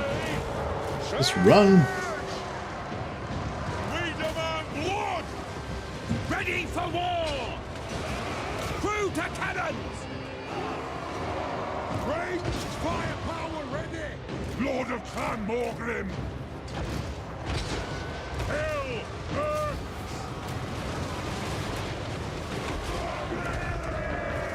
Yeah, if we could have killed Asheroth, that would have been good, but I think we... I think we can. I think we're in range to be able to keep Strike out! pulling him up, so we should be able to reckon. Cleanse unite! Move now! Move! Iron will! Do you ever play modded? I've had so many campaigns end because of some off-balance or broken faction mechanics, so I've kind of given up on playing the base game, but I'm considering playing modded again. Really? That's weird. I've never had a single campaign ruined by any kind of off-balance or broken mechanic, and yeah, ever. That's weird. Depends what you mean. I guess I've had times when I've lost a battle or whatever because of it. I guess it depends whether you it looks like you did need artillery. Yeah, I guess it depends on what your cutoff point is for ending a campaign. I think like if you really want like all your campaigns to go perfect and you never lose a battle and you never have any setbacks and stuff like that, then it's like, you know, quite hard. But like, you know, like, I don't know, like I was playing a campaign the other day and I got that map where, you know, you have to go onto an island and your dudes are underwater and shit and you can't set up and whatever. And yeah, it sucked because I wanted to fight it manually and I couldn't. And so I had to auto-resolve the battle. I've had other ones like that where I literally couldn't fight the battle because I had to, you know, I couldn't win the battle unless I manually fought it. I've had ones where I had to wait for another army or whatever. But I usually just keep going, you know. I usually just don't care. Like it doesn't end my campaign. But yeah, I don't know. Yeah, I don't know. I haven't had any really bad campaigns lately, I guess. I think I did have a bit of a phase there. I think I had a phase where I was playing factions that I didn't like. Like if I'm playing a faction I don't like and I'm not familiar with the faction and I get a bit defensive because I feel like I'm playing badly and I feel like I'm getting a bit embarrassed and shit because I'm live streaming it, you know.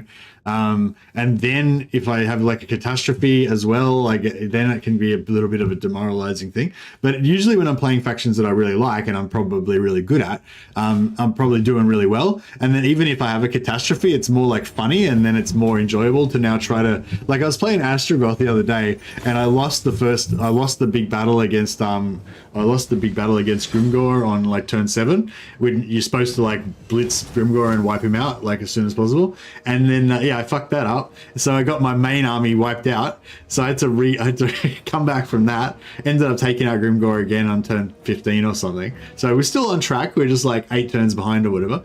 And then I ended up losing my main army again, like because I tried to cheese Tsar Nagrand. I'd forgotten that they fixed it and you can't cheese it anymore. So I basically walked my army into like a double doom stack of Tsar Nagrand defenders and just got violated. So then I had to rebuild my stack again. This is like my main army that's supposed to be blitzing around the, you know. So basically I had 2 different disasters in a row. And it was a great fun. It was a good fun campaign, like, you know, but it was because I love Chaos Dwarves and even fucked up and completely ruined Chaos Dwarf campaign is still fun. You know, but if that same thing, if the same sort of setback had been happening and I was playing Tomb Kings or something, I probably would really crack the shits because, you know, because I'd already be crappy because I'm having to play Tomb Kings, you know, and then so effect range plus so none of these. So if it was magic effect range in general, maybe it would apply to runesmithing or something, but no, none of that stuff does. Extra spell resistance is. Yeah, okay, that's completely shit. That was a waste of time. It was almost not even worth killing Astrogoth. My anger burns bright. I'm leaving. But yeah, no, I do. I mean, no, I don't really ever play modded campaigns, Frank. I don't really have anything against them. It's just, that I already play Total War like 8 hours a day, you know, or more. So I don't really have time to play other games, you know.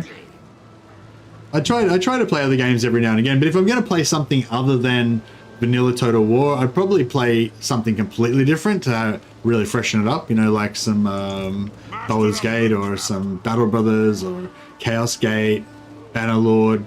Those are probably my more, you know, yeah. If I'm going to play something other than vanilla Total War, I'd probably play a completely different game just to freshen it up a bit. Who's got the most movement though? Summon me if you dare. Casting the runes.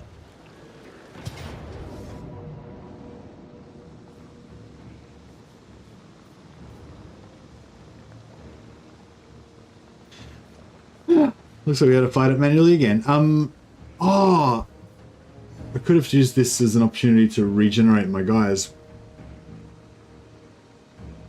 I might still be able to do. I might just do that anyway. Let's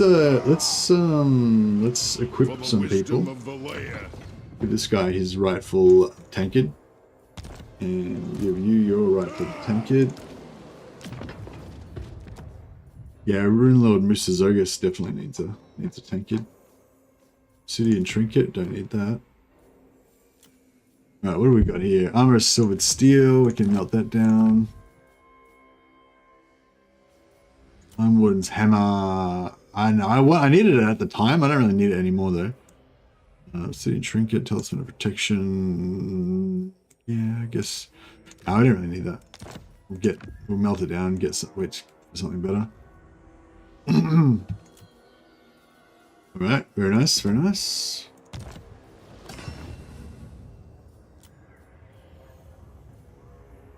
I've got all these tankards that aren't even equipped on anyone. But I need more. I need more tankards, even if I'm not even using them. I need more.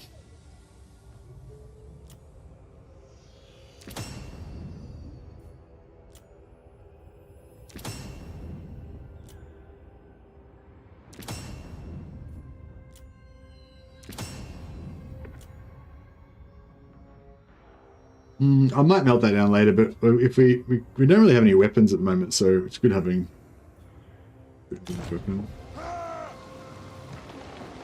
in case we need it. And we'll do some more crafting. Get four more tankards.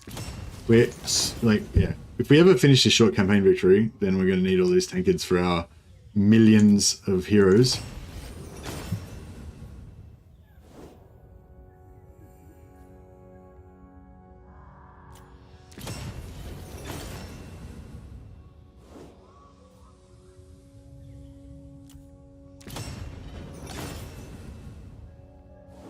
Niggling issues bug me no end, like the Nurgle technology that gives bonuses against races nowhere near their start location. After I run into enough things like that, I lose passion. Yeah, I think it's like, yeah, I don't know. Like I said, I kind of feel like it's, maybe you're different, but for me, I feel like it's not so much about the game being broken, it's about the factions being shit. Like Nurgle's a shit faction. They're just not fun to play because they've got numerous issues. They've got stuff like that. Just their whole construction queue system is really frustrating. Like they're just like, there's nothing really good about Nurgle. Like even Nurgle's plague system is shit. It's like worse than Festus's version of the plagues. It's worse than Daniel's version of the plague. Like, like Kugat's got like the worst version of the plagues probably out of the three. I mean, his is the most fun to like nerd out with, I guess, and build up, but that is not actually very effective. Or it's not like super effective like you would expect it to be compared to the others.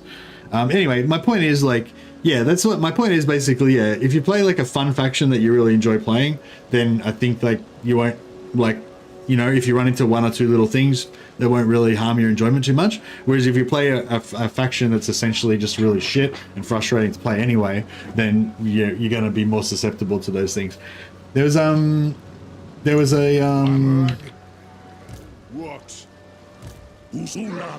cool theory that I heard recently, which I think I already told Chad about another time, but basically it's about willpower and stuff.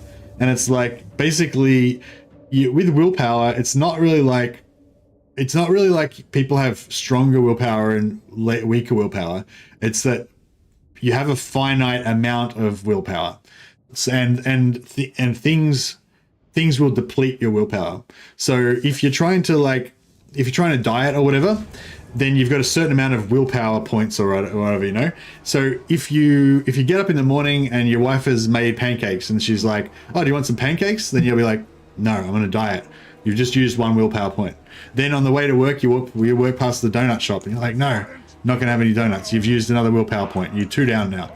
Then you get to work and there's somebody's birthday party. They offer you cake. No, not having that. That's 3 willpower points gone. You know, then, you know, whatever. Then your boss like gives you shit about something that wasn't your fault. And you get really pissed off, but you don't fucking punch him in the face. That's 4 willpower points used. You know, and it doesn't matter what it is, like anything. It doesn't have to be all on the same topic. It's like anything that you have to put up with, it reduces your willpower points. Like anything that makes you uncomfortable or shitty or whatever, each time you have to put up with a thing, your willpower points go down until eventually the straw that broke the camel's back. You're like, fuck it, I'm ordering 2 pizzas and I'm getting a hamburger and I'm eating fucking cheesecake for dessert because I don't give a fuck anymore. You know, like that's when once all your willpower is gone, then the dam breaks and you snap. And yeah, I feel like that's kind of like what you're describing with your frustrations with the game. So I'm saying like, yeah, if you reduce the amount of frustrations that you have by playing a campaign, by playing a faction that's really fun, so you're not going to use up any willpower points, then when you come across some minor bug that's not that big of a deal, you're only going to use 1 willpower point and you're going to have heaps of willpower points left. You know what I mean? Whereas, yeah, that's how it works for me. Or that's how it seems to work for me anyway. You know, you've got kind of, yeah, you kind of deplete it. So long story short, the trick to willpower is not having heaps of willpower. The trick to it is organizing things so that you have less things that sap your willpower points. You know what I mean? That's basically the theory. If you punch your boss in the face, it'd be easier to diet, especially because you wouldn't have any money for food. What the? Oh, they just did their thing on me. That's all right. Joke's on them. They only hit Empire troops. Oh well, here's the Empire troops in the Karak Kadron colors.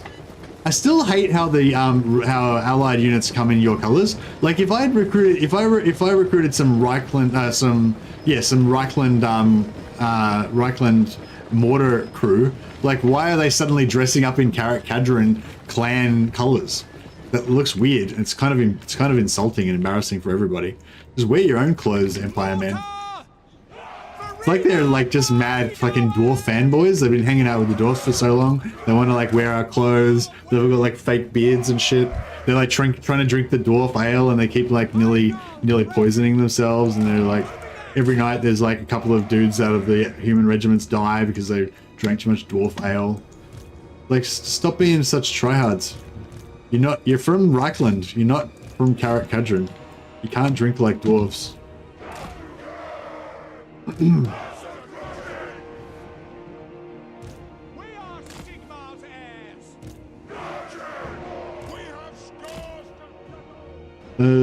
Yeah, no, this isn't really working out too well, is it? Are they?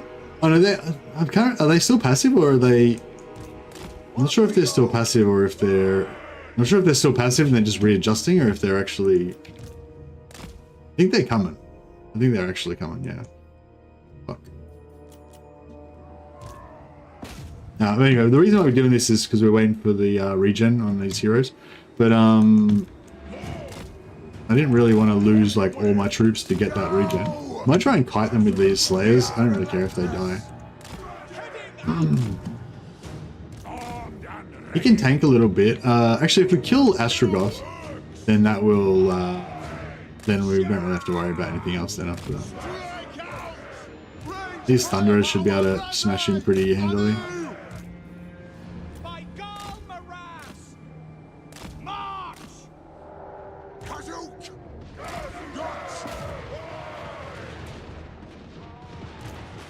Strike the room! I am ready! Sigmar, come on! Quicker! Yes, my lord! Moving now! At speed! Understood! Take aim! Sigmar, preserve us! Are they routed? That's right. Yeah, Astrogoth's dead.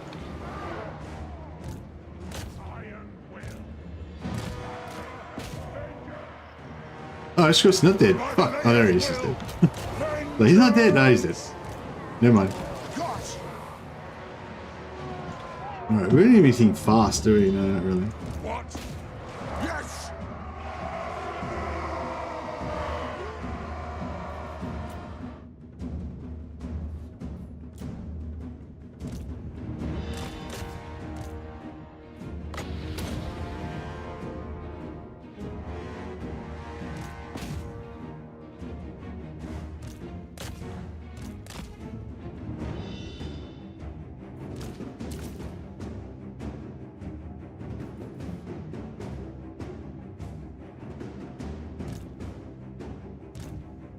How come these guys are still fighting?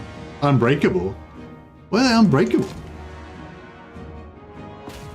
What the fuck? Why are they unbreakable? Oh, standard of Tsar? No. Unbreakable, no. I don't know why they're unbreakable, but there you go.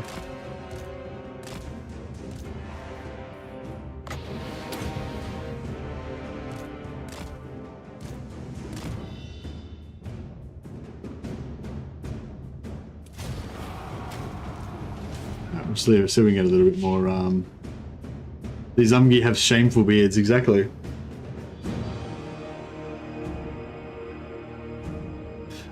Niggling things that add up. Yeah, that's exactly what I was. Yeah, that's exactly what I was saying, Frank. Sorry, you said. Yeah, see, Frank. I take like 27 minutes to say it. Frank says niggling things add up. That's pretty much what I just spent the last half an hour explaining. In layman's terms, niggling things add up. Yeah, sorry. I tend to like over. Yeah, it's like well, when I was in my younger days, when I used to partake of certain things, you tend to like have these really mundane thoughts, but you think that they're really amazing thoughts, and I think I never really grew out of that part of it.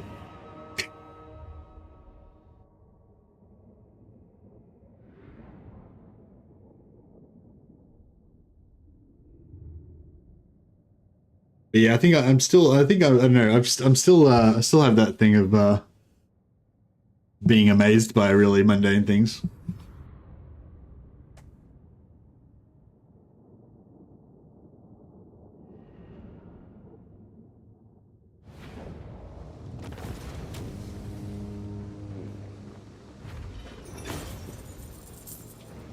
I feel like I should try and keep these dwarf slayers alive because they're like visiting slayers from another hold.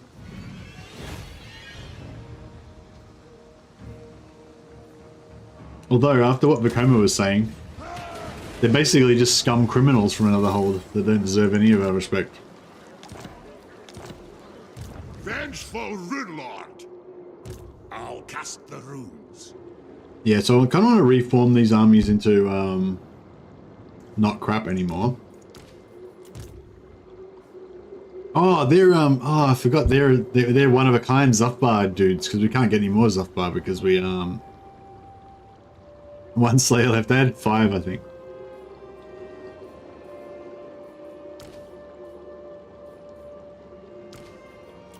Can I help you? Lord of Clan Morgrim.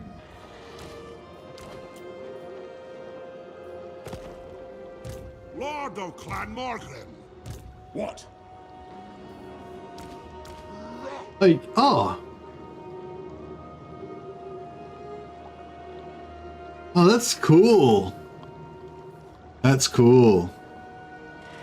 So, Getting out of here. Heading out! So, you know. My axe thirsts for war. Armed Yeah. and ready. So I've got these 2 guys, which are borrowed units, right? These guys are borrowed units, but I don't know if they actually still count as borrowed units. Ah, they still... no. They still do. Okay, that's interesting. So this unit here still counts as a borrowed unit, even though Zufbar never... like, they still count as allied units, even though Zufbar no longer exists. But also, they count as Dwarf Slayers, and I can merge them with these Dwarf Slayers. What do you want? How cool is that? I don't know. I mean, I don't know. Is it cool? It's just another example of me thinking something really basic is really cool. But yeah. So I can merge normal Slayers into borrowed Slayers. That's pretty cool. I mean, I don't know. Like the whole thing that's so good about these Slayers, the only thing that's special about them is that they have this little blue flag on them when they're in my army. When they're in battle, they actually are exactly the same as my own Slayers, but still cool. Last of the Zufbar Slayers. Yeah, that's it. These are like the 34 shameful Slayers from Zufbar.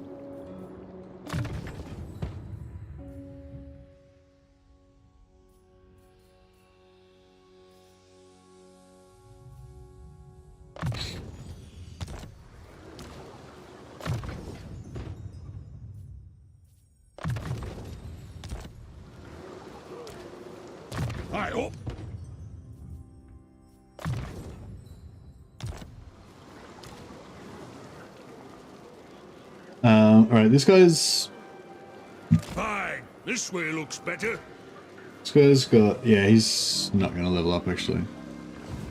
I don't know, but I just think it's really cool having little dudes that have got different coloured little flags on them. I don't know.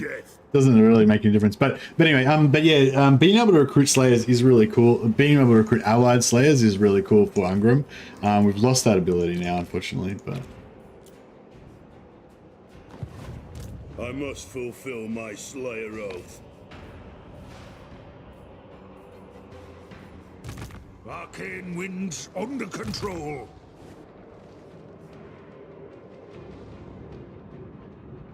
Move.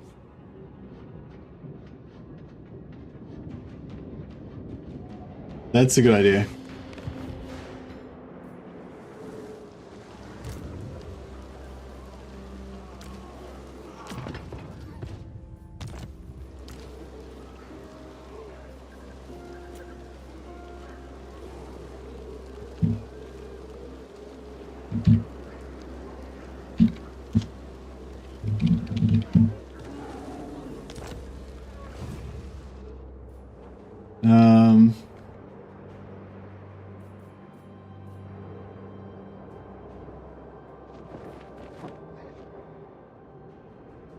What was fixed? Oh, they fixed Journey's End. It didn't work before.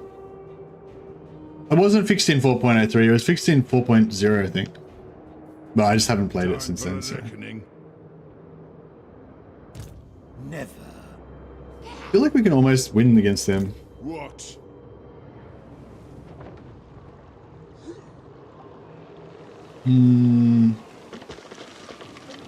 Actually, I think Unforgiven sounds a bit too human.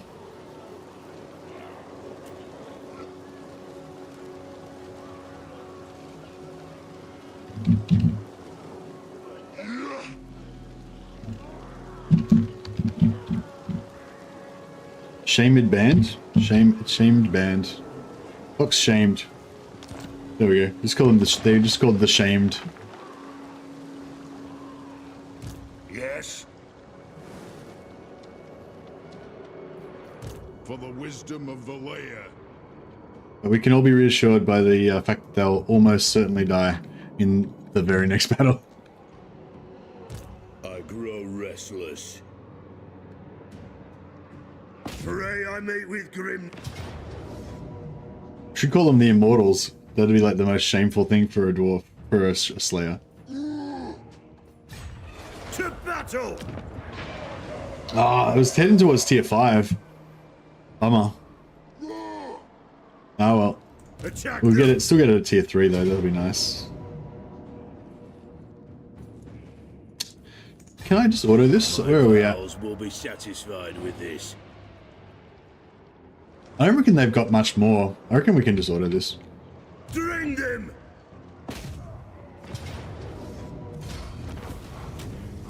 Yeah, we took every casualties, but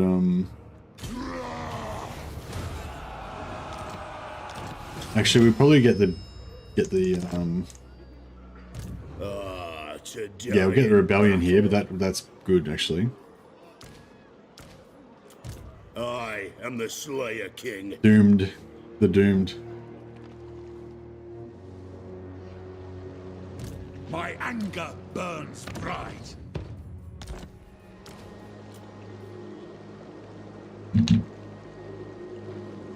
I'll just call them the doomed. So yeah. Oh no, I don't know. I don't like that. I don't know if I like that one.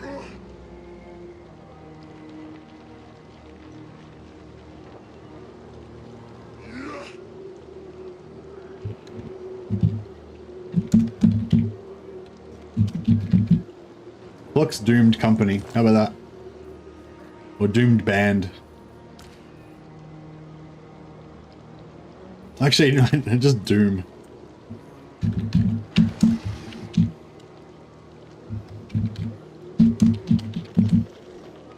Looks doom company. Yes. I like it.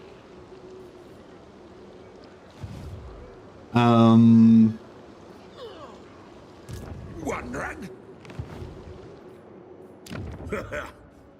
Rangers. Rangers would be cool, but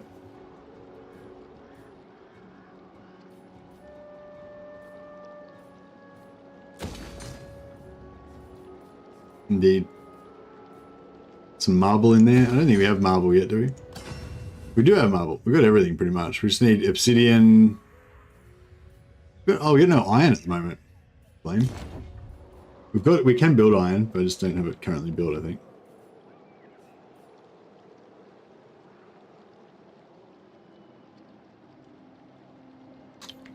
Lovely. No, nice. Glad you like it. Very good. I feel like some rangers could be good. I really want some. I really want one of these bad boys. I might just hire them now, actually, so I don't forget.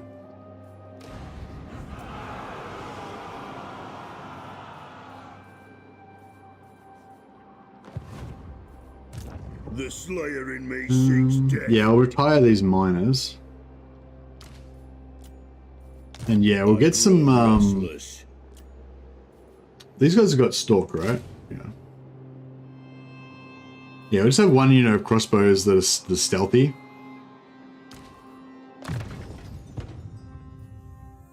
That way they, we'll increase their survivability. We can just hide them somewhere if they're not needed. But they can also, like, they probably, if we mix them into the blob, they probably wouldn't even take that much damage, so we could still use them as blob as well.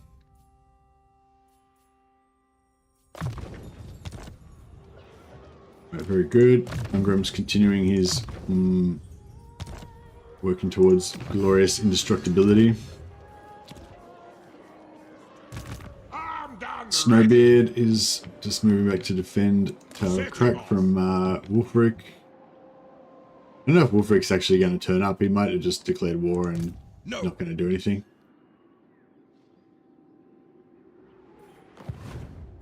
What? Sundram the Archivist. Oh shit, they're coming. Do you take me for a wazzock? The axe thirsts for war. Fuck it, let's just go all in. We're going all in. Master of runecraft.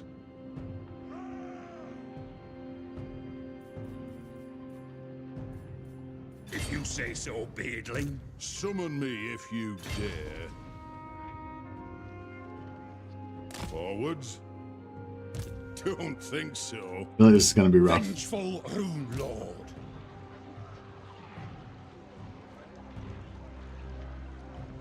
Onward. It is time. My axe thirsts for war. Right, I'm gonna chuck some tankards around. Maybe some standards.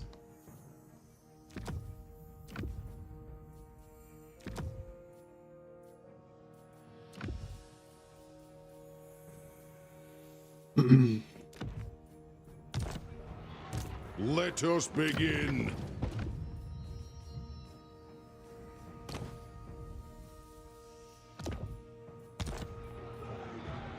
Armed and ready. Alright, everyone's got tankards. Where do you see stunties everywhere? Because stunties are the greatest race of all. I will not disgrace my ancestors. I hope we don't have to fight this. I really want to order this. Let us settle it. Ooh, could be good. Okay, yeah, we only lose some trash units that I would have got rid of anyway. What about if we...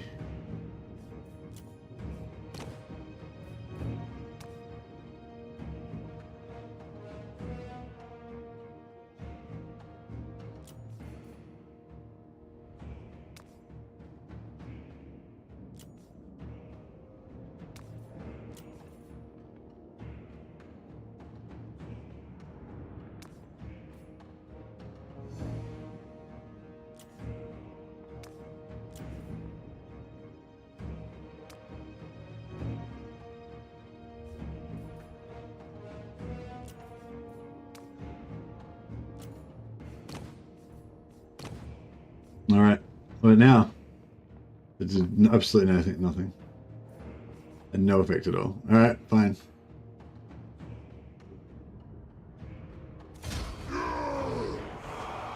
Alright, threat partially neutralized. That's like 1/3 of, or 1/2 of 1/3 of their army is just gone.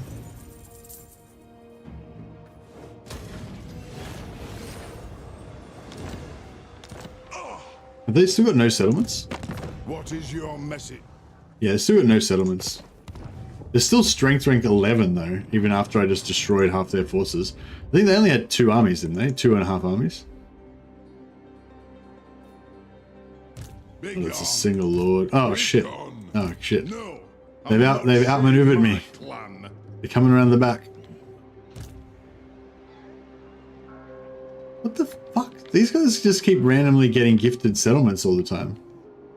What the hell? Is that the changeling doing that? It's the changeling doing that, isn't it?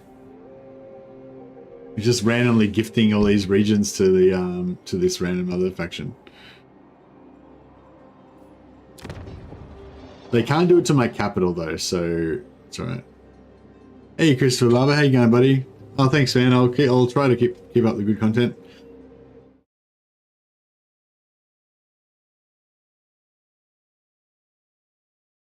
There's so many people streaming right now. There's like 6 people on my thing. I was saying before, like I feel like the hot seat campaign really rejuvenated the community. Like yeah, there was a period there where like basically no one on my friends list was really streaming, and now I feel like it's, you know, kind of come back to life a little bit. Yes, it is time. Aye. What's Burundan Stonehearts? Right, he's a Grungni. Ah, okay, cool.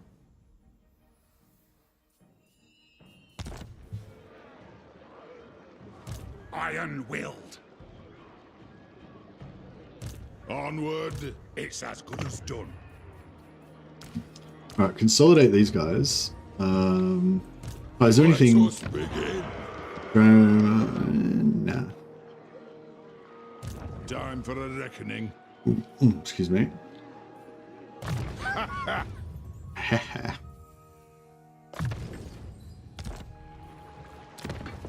Alright, Burundan can have a rest for a while.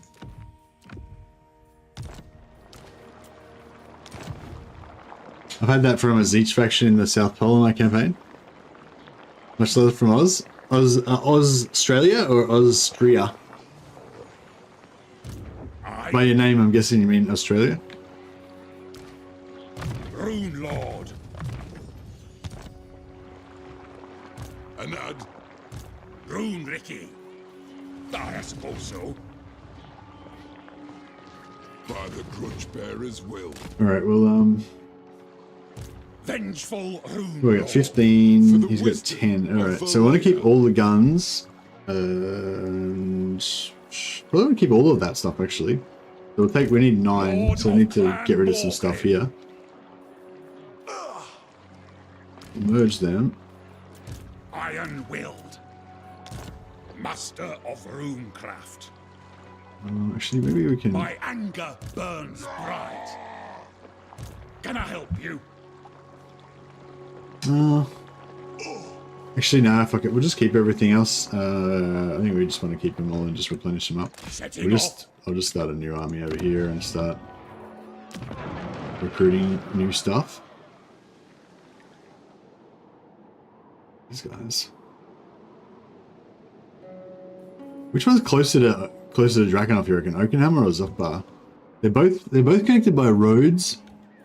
I kind of reckon Zufbar's. I don't know. See, like as the crow flies, Oakenhammer's closer, but the road is like around this direction, whereas that road's like more direct. But I don't know. If you're gonna go from there to there, you'd probably just cut across here. I don't know. It doesn't matter. It doesn't matter much. Let us begin. My axe thirsts for war. All right. What do we need? I think we need more. We need more anti-armor.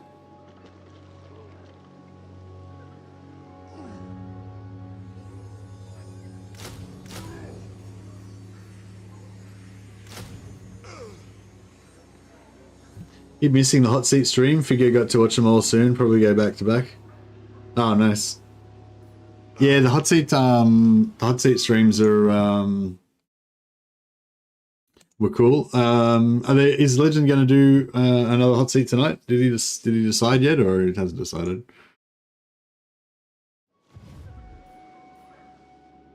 Summon me if you dare. I hope. Aye. The axe thirsts for war.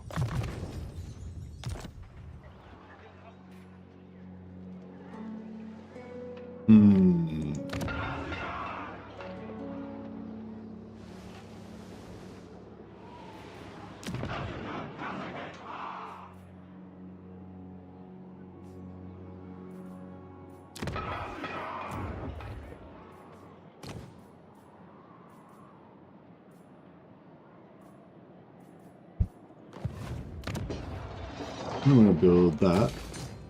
Getting quite low on cash now, though.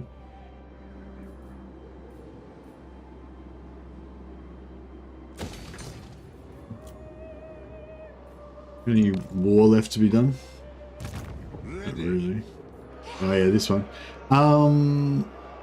I used up all my Actually, I reckon if we geared out Gradnar, like to the max, give him the Iron Warden's hammer, give him the helm of Discord or resistance. Maybe just straight resistance because it's going to be fighting the whole time. 555.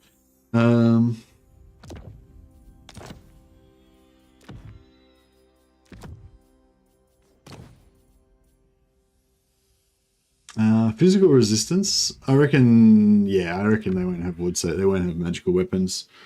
And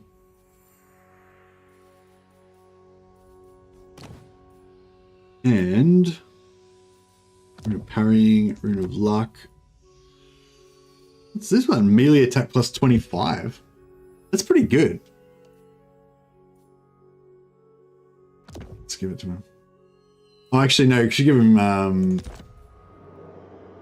Should give him the rune of spite.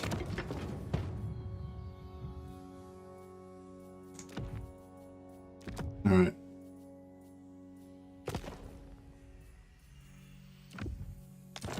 Right, just gotta make sure we don't die.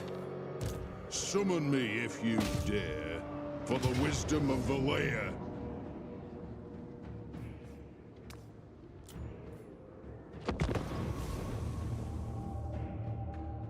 Those Doomseekers are like endgame crisis? Yeah, for sure. They're like endgame crisis. Luckily, there's only like 3 armies of them that I've seen so far. I took out 1, so there's only 2 left now. Did they somehow multiply or something? Or I thought they had to actually occupy a settlement before they started actually, I'm not sure how they work. Do they sort of just randomly multiply, sort of like rebellions, like getting more troops or something? Or yeah, I'm not sure. Like, is it like the more turns that they're on the map, the bigger that they can become or something? Or yeah, I'm not sure.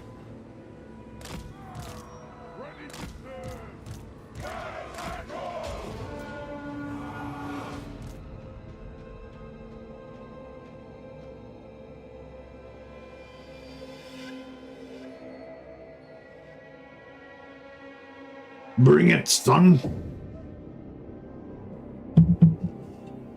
Looking for a dragon. What do we call undead again? Andragaz or something? Something Dragaz?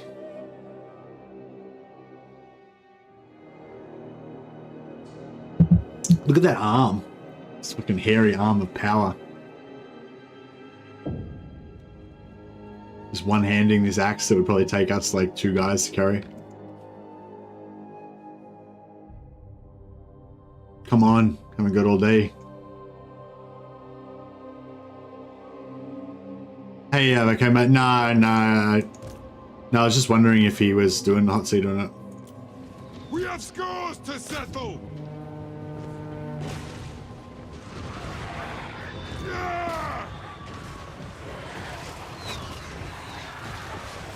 Muster the throng. You can take them all. I hope you can. Oh, I forgot to turn off the fire wheel. Quarrelers. Hold your fire. Hide. Hedge them! Quarrelers! Strike out! Attack! These guys are meant to be. They're meant to have hid. They're meant to be hidden.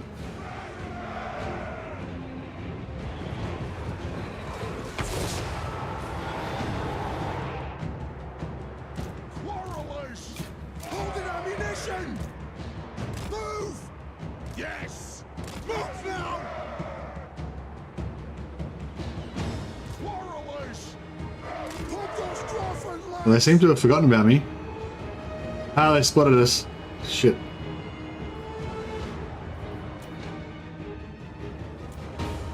War of vengeance! Range firepower! Ready! Quarrelers! The clans unite! We'll guard it for the High King! Get moving! I think if there's a tree in their line of in the middle of their line of fire, that blocks them, so they'll think they're blocked, so they'll Hit on! like try and move to shoot around it, even though 99% of their guys aren't blocked. Here we go.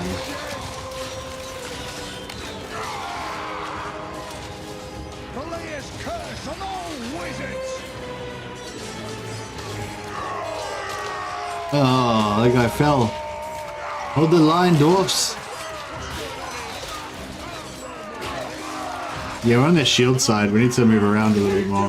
Blood! Reposition. Oh, their tenuous necromantic link is failing.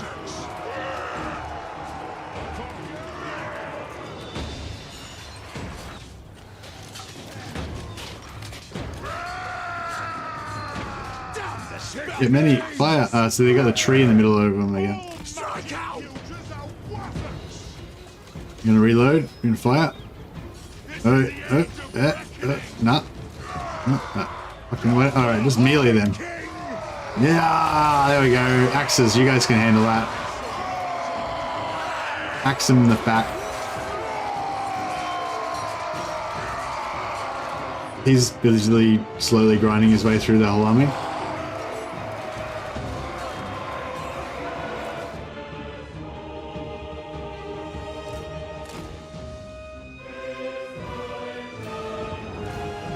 Yachts! Plow through! Victory will be ours! Quarrelers! Move now! Targets, Lord! Quarrelers! Go! Nothing could stop us! For the ancestors! Nothing can Respond to stop this. us! Targets, Lord! Quarrelers! You're invisible. Hide. Range far! Range fast! They spotted us. Charge! Move now! Plow through! Break it! Make way! War of vengeance! Let the vengeance begin! Let the vengeance begin! Do it the old-fashioned way. It is a reckoning! Fire, god damn you! The trees, yeah, the trees are a bad idea. No, fucking charge. Power ready! No, we got a bad charge. There, we didn't wrap around. This one's not bad. We'll could win this, I think. I'm not sure. It looks bad, actually. Fuck. It's alright. This guy's got it. We got this.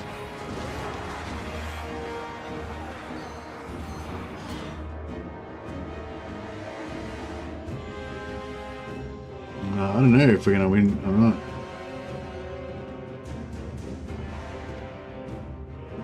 Shit. Hey Smidley. Yeah, no, I should have. Yeah, I should have had them had their guns turned off, their fire at will turned off at the start. Like the plan was for everything to blob around him, and then these once they're fully committed, for these guys to kind of come in and start peppering from the back. But yeah, we screwed up. These guys are going to take a bit of damage. It's all right though. We'll be able to replenish them up.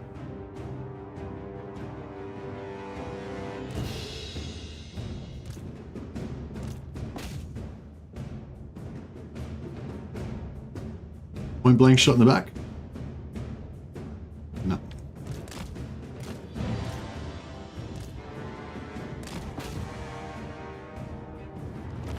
Victory.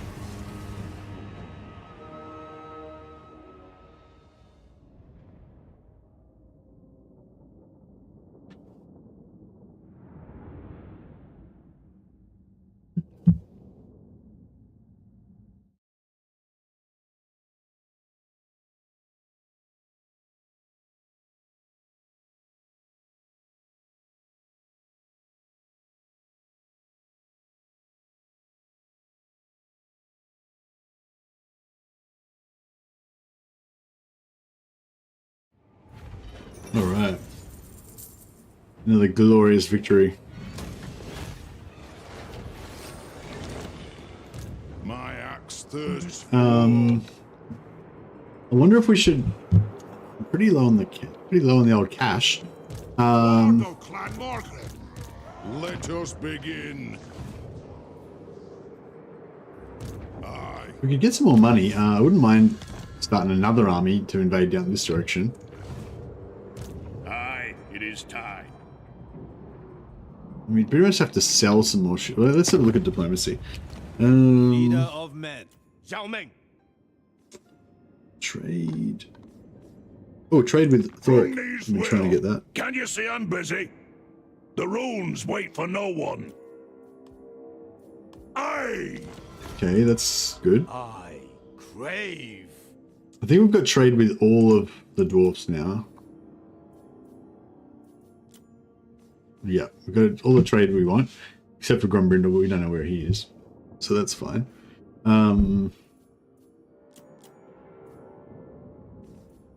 Would you care for a demonstration of the power of...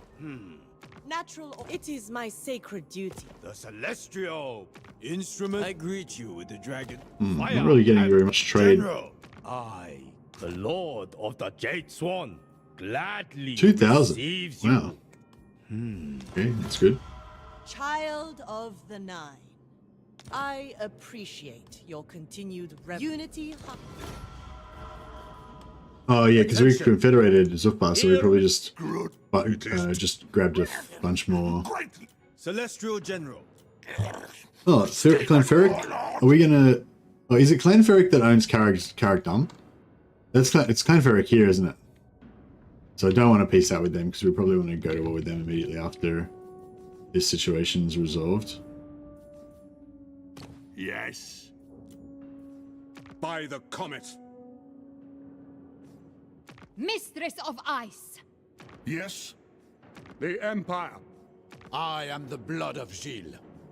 Words. Blood of Gilles. What? Iron hammer. All right, got a little bit of money again. For the wisdom of Valea.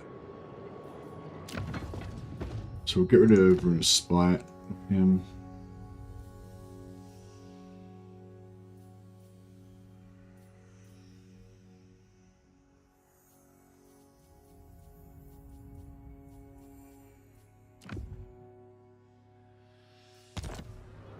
Six. Oh, we can get another Iron Warden's tankard. Quickly grab that before we... I think we've got 3 different sources of pottery at this point, so there's like no way we can lose production of it, but I'm still like, you know, I've got PTSD from that one time where I lost pottery and I couldn't get it anymore. Aye, grudges will be settled.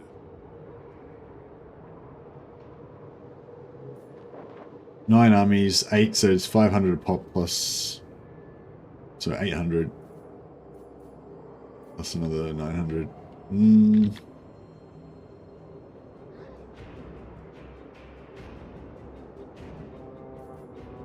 I'll cast the runes.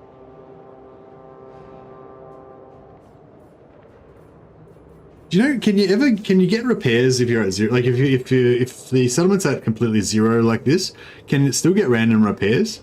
So I think that the way that like repairs works is if you got multiple buildings to repair, each turn it'll pick one of those buildings to repair it a bit. So like if in here there's only one building, so that one building is going to get repaired. In here there's only one building, so that should get repaired, I think. But I thought maybe if they're completely at zero, then they don't auto repair.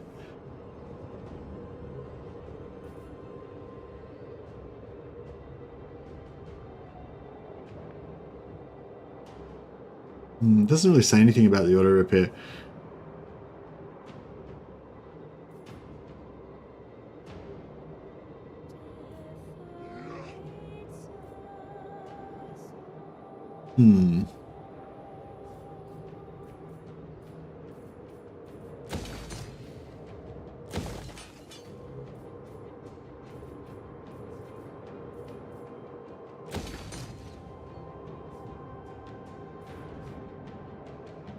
Yes, the throng agrees.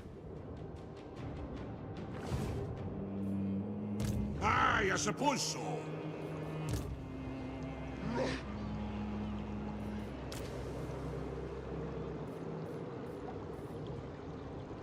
All right. It's as good as done. Setting off. It is time. Vengeful Runelord, summon me if you dare. My axe thirsts for war. Forwards. Time for a reckoning.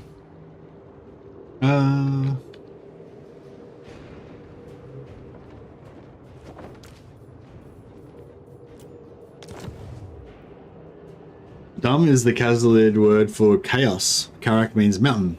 Karak Dum would mean Chaos Mountain or Mount Chaos. Nice. Run, Ricky. What does Karaz mean? Hold? Does Karaz mean hold or home or something? I'll cast the runes. Heading out. The runes' duty is agreed. I've cast the runes. I don't think we need any more really right For here. the wisdom of Valea.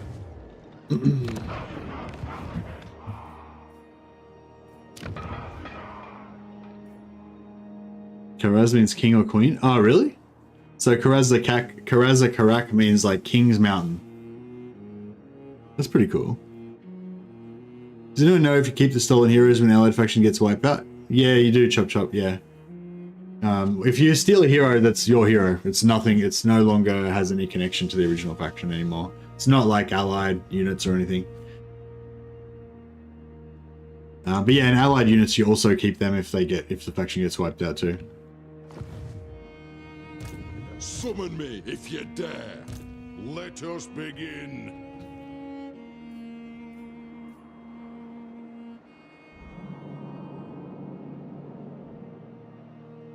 Karaz and 8 peaks are known as the King and Queen Holds. Oh, there you go. Karaz means everlasting, enduring, and eternal. Ah, cool. Master of runecraft.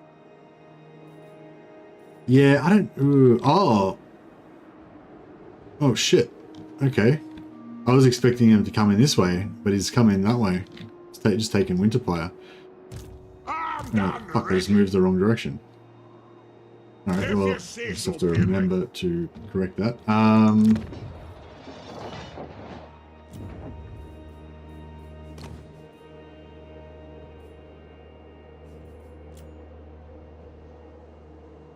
Like a job for Bonadondran and Bonadondran. Yes. I think I'm gonna get rid of this archivist now because I think everyone's got an archivist.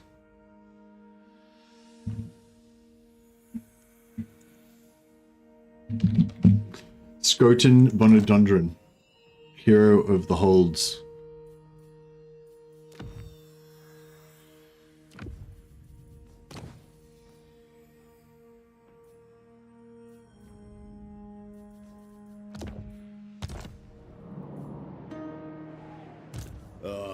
To die in battle.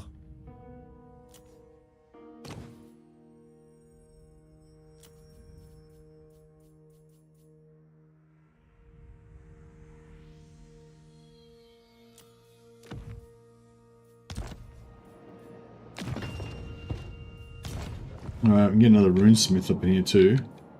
Got one here. Oh, actually, can we get one over here? My axe thirsts for war.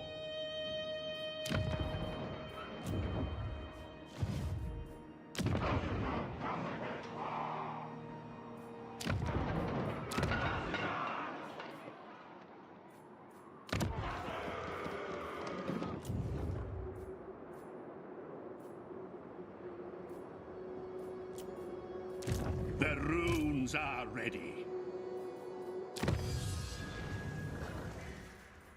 Alright, so what are we doing here?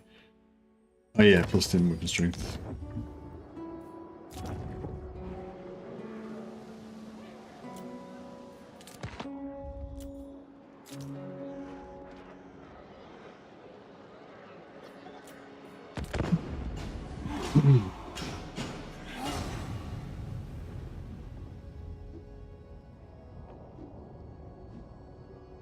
Greetings, manlings. Are you ready to slaughter the enemy?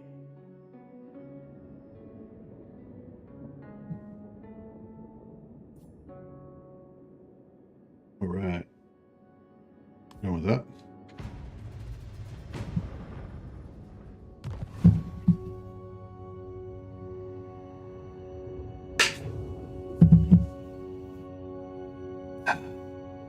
Thank you so much. Love the stream. Sub for a while. Oh, awesome. Thanks, Chop Chop. Appreciate that. And yeah, glad to help. No problem. Yes. Alright, so we got some rebellion there. We got some... I don't know. Guys making war on us, apparently. Aye. Come off. My anger burns bright. Summon me if you dare. What? What?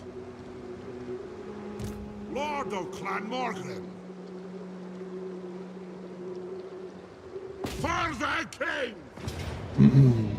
Yeah. Defeat. Defeat, it says. I think that's unrealistic. Looking at what we've got, looking at what he got. I feel like that that spells doom for him. But out of respect for the auto-resolve calculation, I will go back and gear up my heroes. Chuck some tankards around.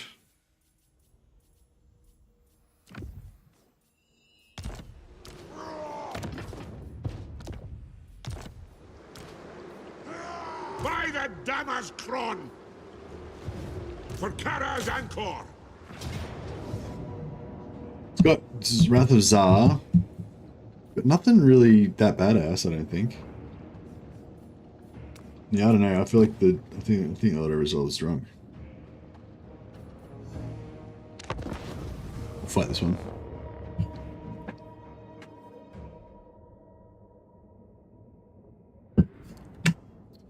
What else is going on?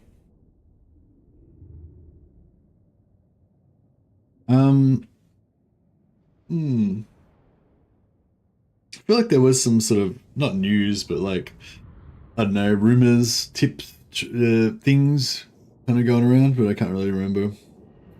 Nothing. It was nothing really major.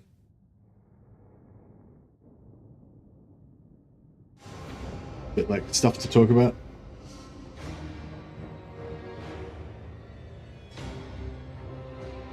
Battle ready! I am strong!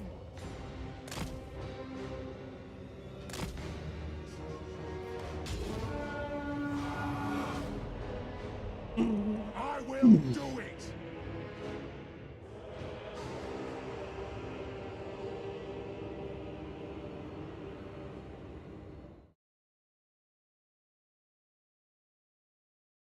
So did Radiant Ash take the did Radiant Ash do the hot seat thing, or did she just do the? Actually, I can check. Can I?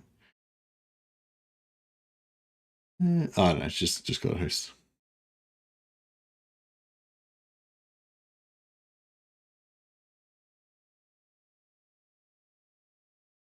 Yeah, that's cool. I think I think we should do the hot seat. Should do the hot seat as an organized thing again. I think rather than just randomly pass it on.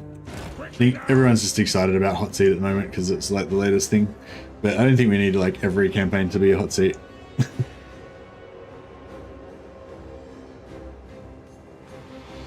Hey, I think somebody asked ages ago. Oh, that's why it's giving me the auto resolve, because the shitty minor settlement battle.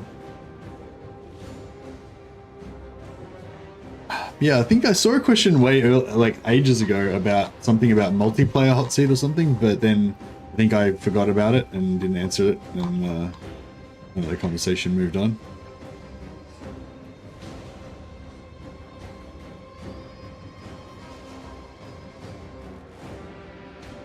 What about that dude Zerkovich?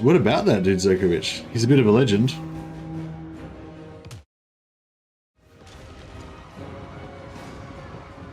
Yeah, Zerkovich is cool. He's probably like the only other guy that I really, I'd say, like, you know, I've been a big fan of Legend for like many years now, and have learnt a lot of cheese from him. But yeah, I never really used to watch any other Total War channels except for Legend of Total War. But Zerkovich is probably the only other one that had like, I thought had really good educational content. There was definitely like been a few videos of Zerkovich's that I've watched now. There was a couple that I'd found that like historically that I had found really useful, and then now there's been a few more as well of his that I've really thought was really good. Who is Zerkovich? He's one of the biggest Total War YouTubers, but he does these videos like he's got a few different series that people like, but he's got like he's got one where he does like unit comparisons. I don't really care about that kind of stuff. That's probably more of a multiplayer thing. But he's got these series that he does with like secret mechanics kind of thing. Like how does leadership work, and how does mass work, and how do AoE attacks work, and all that kind of stuff. And yeah, like the one that he did on combat potential, or like army losses, like how army losses occurs. I thought that was really cool. And yeah, I don't know, and I don't know, I really like that kind of content. I think it's really good. Yeah. Didn't get too slow there. Wonder if we can pull them out. Like, you'd think that because it's a minor settlement battle, you wouldn't be able to pull them out because they're meant to be defending, right? I don't know, we'll give it a try. Mercy, need some advice. I'm playing Warhammer 2 and I just started Noctilus. He's awesome, by the way. Problem is that I can't sustain more than one army, and I'm trying to raid and make pirate groves. What are you trying to raid? Why are you trying to raid? I just don't worry about doing raids. I'd get rid of that idea. Unless something's changed, but historically raiding was never particularly good. I think they've tried to make it better and it might be almost good now. But yeah, generally you want to be attacking all the time. The only time you'd really raid is if like you needed to stop yourself from taking attrition and your vampires or something. Or if you just had extra movement and you... Like there's the occasional time when you've got like extra movement but you can't quite reach your next target and you can, you know, get a little bit extra thing. Or you got a quest to do. Anyway, but anyway, I wouldn't worry about raiding, basically, is the short thing.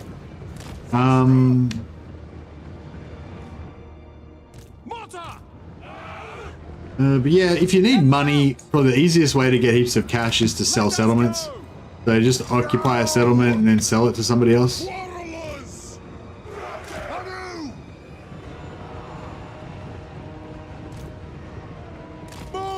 Yeah, if you want to just get a constant, a constant source of heaps of cash, then yeah, just pick a guy to be your friend, and then just conquer everything around him and sell it to him, slowly over time.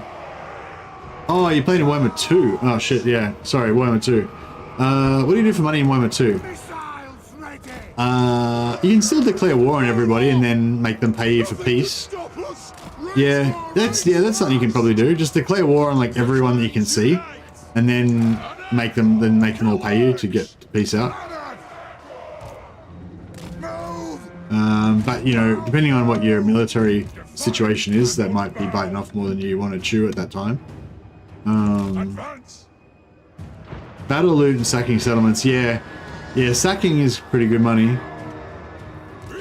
I don't even remember. So when you're playing as, I think, so yeah, if you're playing as Noctilus in Warhammer 2, you start off in that island thing south of Hawthorne, don't you? Yeah, I'm not a pirates player. The peace treaties, yeah, it's if you're confident that you're like, you basically need to have a doom stack that no one can beat. If you've got a really strong army, even just one army, that's all you really need. Then yeah, Galleon's Graveyard should be pretty hard for people to attack, so you could probably get away with it. But you kind of need to have a strong military, otherwise they won't want to peace out with you. On our way. Yes, sir. Next stream is Pirate Coast. If it's by somebody else, then yeah, quite likely. If it's somebody else's stream, then it's very likely to be Pirate Coast. Yes, Lord! Strike out! Anew! Ready! Oh, they moved. I was too afraid to come up here because of the blunderbusses.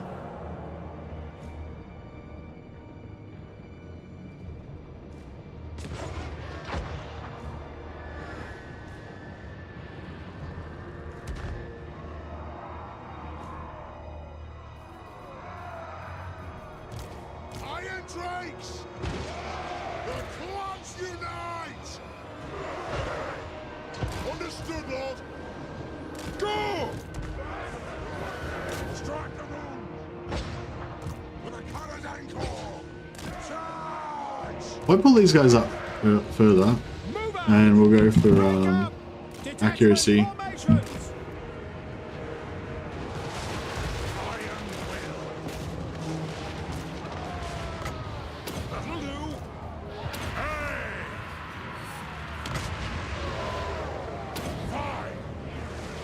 Yeah, they've got no armor piercing, so we'll just that backflashed me. Oh, damn it.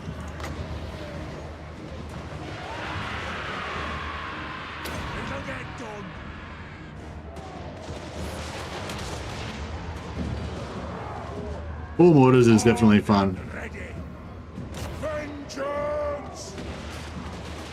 I like to have at least one, just so you get the artillery debuff for leadership. And it's especially good if you've got like armored single entities or armored monstrous infantry, or something that's small entity numbers, because then you can just mortar onto your own dudes and it gives them like a -8 leadership debuff or something. Same as like I like to have like one shitty unit of archers that's non-armor piercing for the same reason, so you can just have them shooting into the blob, giving them minus whatever it is. So these guys are taken -8 frightened by enemy, -5 from missile fire, -12 melee combat. Where's the artillery? Here's the artillery. There you go. Where's the under artillery fire? Yeah, -8 from artillery fire. So yeah, just it's there. It's good for routing stuff. Plus it does massive damage against non-armored infantry.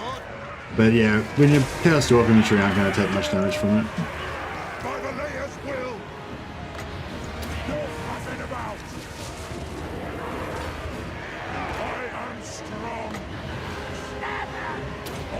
Oh yeah, the other thing I love about mortars is how like accurate they are. Like if you want to just shoot at a certain spot, like at short range, you can just pinpoint exactly where you want to shoot.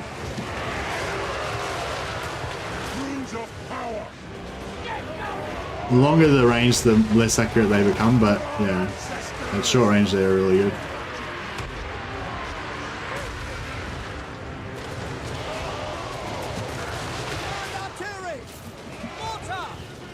Vengeance! We stay put! Lord of Ungrim, Iron Will, going full tilt.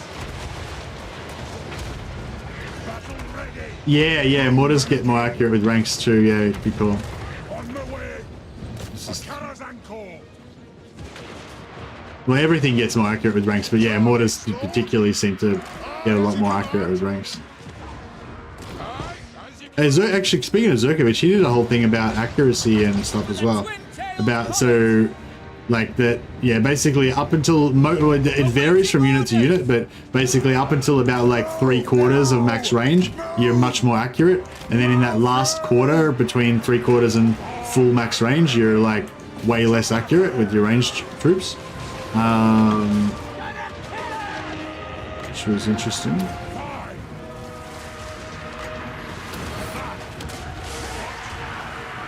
You kill that thing, yeah.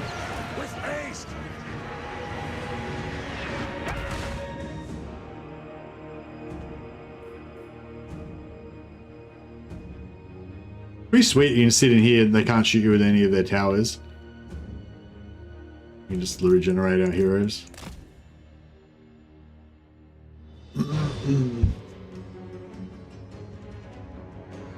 But yeah, those are the videos. Like, yeah, I don't really watch the unit ones that much or anything, but yeah, those are like educational ones that he does about hidden things. Like, they're really good. Yeah, highly recommend them.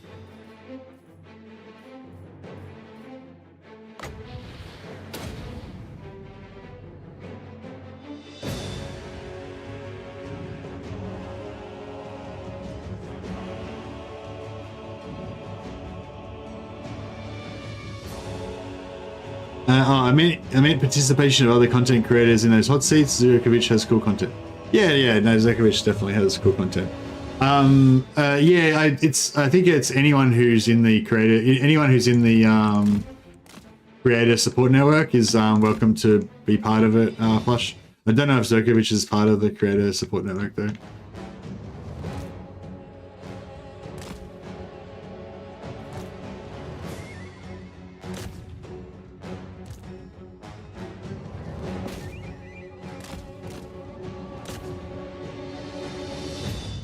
But yeah, I think the idea of it is mainly to help small creators.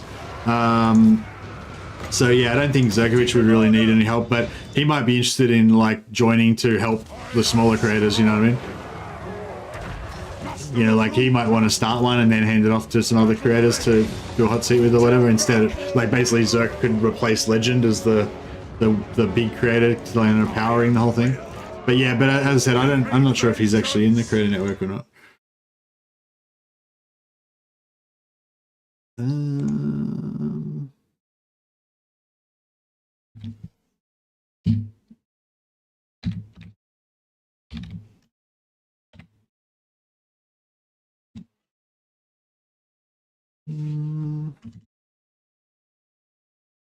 No, I don't think he's in it.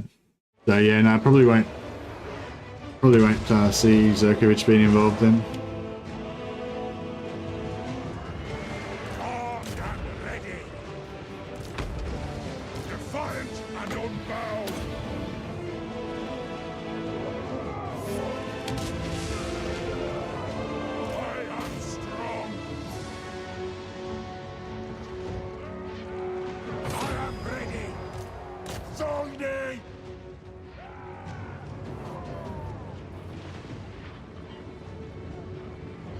Battle ready! No fuffing about!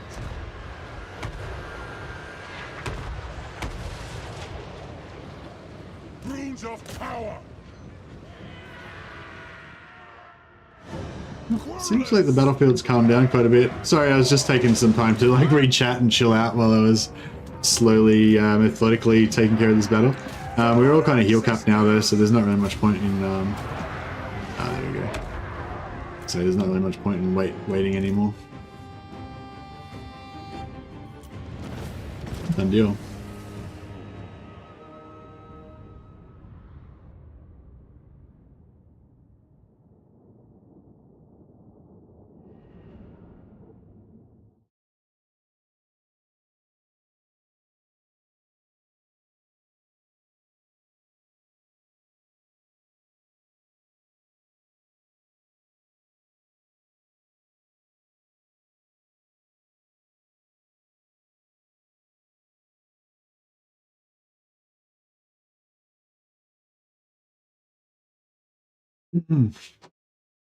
But yeah, anyway, yeah. So yeah, if you haven't checked out Zurkovic Yeah, his channel's just called Zerkovich, and yeah, he has lots of good videos about like hidden mechanics that yeah, I would highly recommend. And I'm sure most of you guys already know who Zerkovich is, but for the 3 people who don't.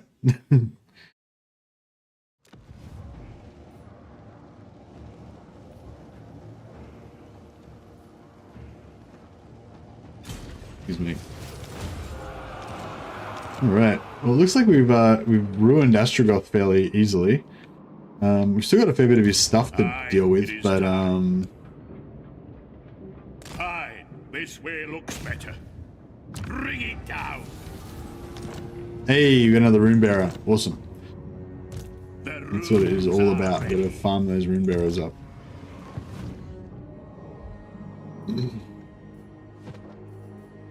I grow restless. I suppose so. Now I need this guy to head back over here and deal with these guys. I don't want to get ambushed, so I'll... For the wisdom of Valea. Shoulder axes, lads. We move.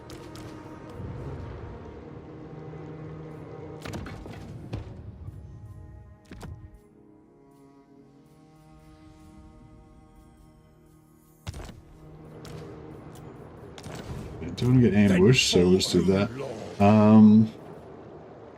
Got 1 flame already. What else do we need? We need more artillery. Probably need more infantry, really. Some tanky infantry. Yeah.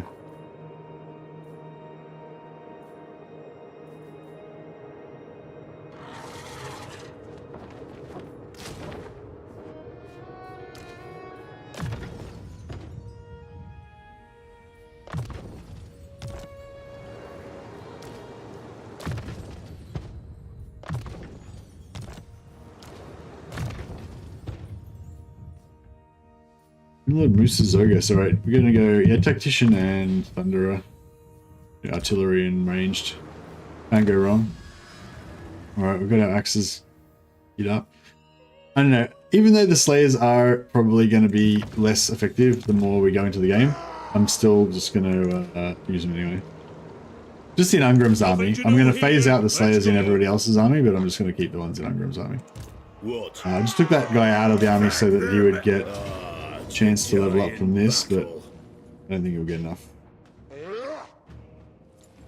Actually, I'll auto this so we can wipe him out. Don't waste too much movement. Go back the other direction.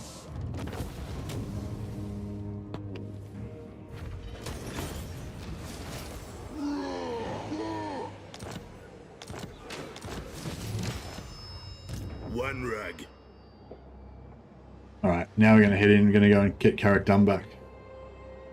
Got Carrick Vlag. We've reclaimed heaps of holds.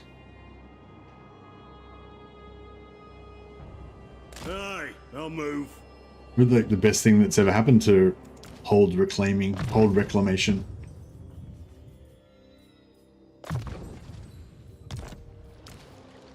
Ready. Yeah, he's only gonna have Slayers, so he doesn't need anything else. Alert, we don't care about ambushes. If they ambush us, it's even better. More melee. I'm done ready. Penguin. I was wondering where Penguin was. Penguin Snowbeard. The mighty. Alright, so yeah, he's taken this. That means he's somewhere around here. Aye, I suppose so. On my way. Come up here. I don't know where he is. Like I think he just took Winterfire, so he must be either there or like here. My anger burns bright.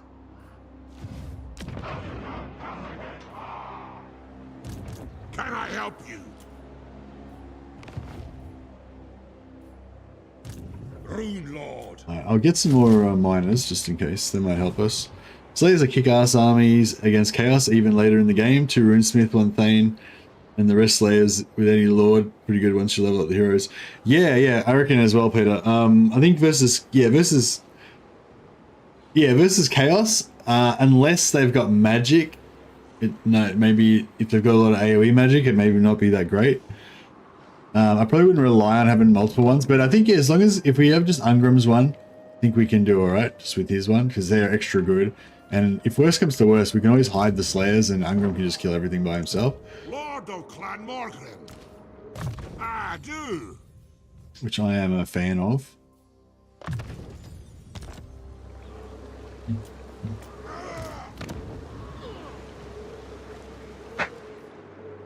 Lord of Clan Morgrim. Yeah, we need to do something about our economy.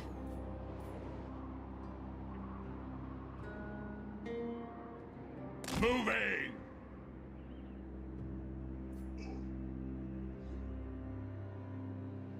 Time for a reckoning.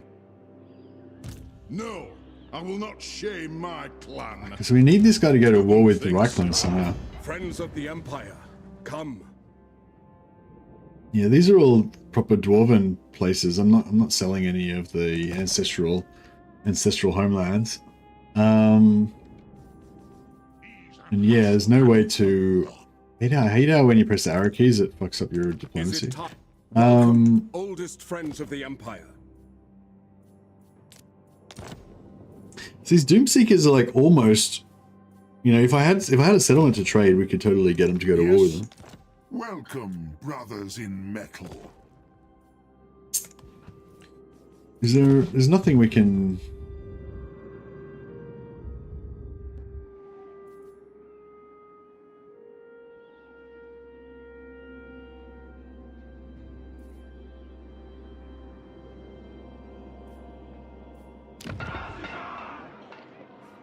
Oh yeah, what's this?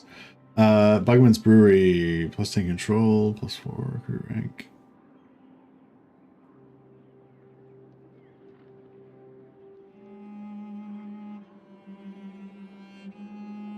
$100 kegs of dwarf beer. That's a lot, isn't it? Currently we're selling 44 kegs for 500. So 100 kegs would be like 1,200 gold. That's pretty significant. I was thinking about selling it. I was trying to figure out whether I could get away with selling it, and it's like, no. We're definitely not selling it. Alright.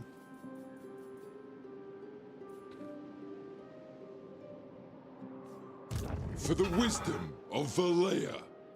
Master of runecraft. To war!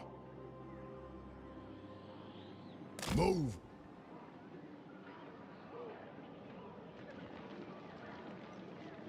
Not a lot of kegs if the dwarves are the drinkers. Yeah, that's true. But these are kegs. This is bonus kegs. Like that's not even including that's not even including the beer that the dwarves drink. That's just the excess beer that they're selling. My axe thirsts for war. We got any leveled up lords we can get in here? No. I want to get closer, but I don't want to be in force march, so I'd have to switch in a level 1 lord. I don't think there's much point. What do you want? Yeah, this guy's level 3, but he still doesn't even have Rune of Oath and Steel, so it's not like it's a big deal. Alright, so what's the furthest we can make it to? Iron-willed. Make it to there. There. Alright. Let's see. Where are they? I reckon. I hate it when they're in force march. You can't really tell how far they would be able to make it. Yeah, I feel like almost this far, maybe. Armed and ready. Let us begin. Vengeful Rune Lord. Let us be about this.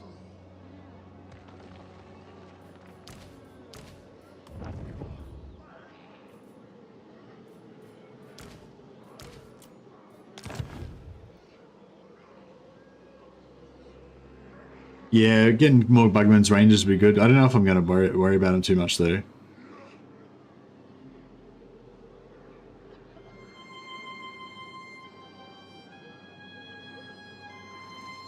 I think the Slayers are always going to be okay in, I think the Slayers, they're kind of like Black Art Corsair Hambos, you know?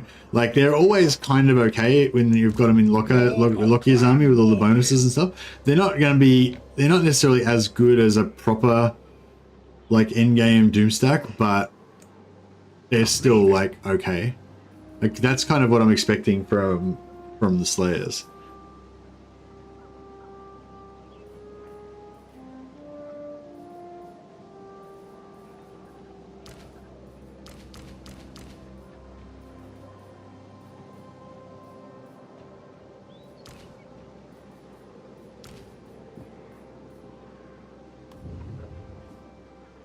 Master of runecraft.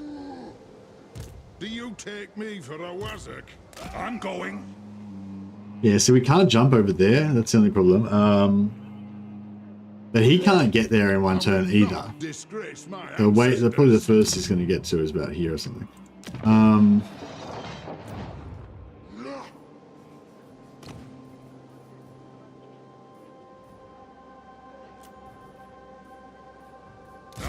ready. Armed and ready. Only 88 public order. Casting the runes. I don't know why we lost so much public order.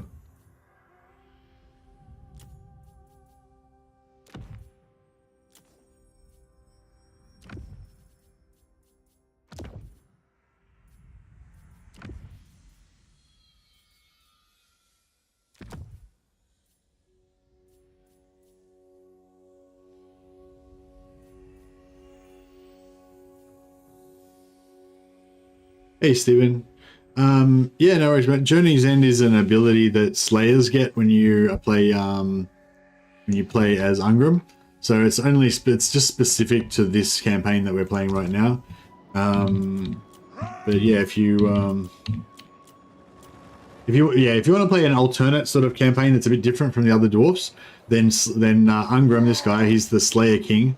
He can have a full army of Slayers. Well, anyone can have a full army of Slayers, but he buffs the Slayers, makes them cheaper, makes them do more damage, and it gives them this special ability, Journey's End, which basically means that they won't lose any entities unless they go under 75% health. So there's like 80 guys in a Slayer unit, and basically they can take heaps of damage down to like these guys could go down to like 7.5 or 7, you know, 7.3 or whatever it is K health and not lose a single guy. They still have 80 guys, whereas normally if you took a heap of damage like that, a bunch of your dudes would actually be dead as well.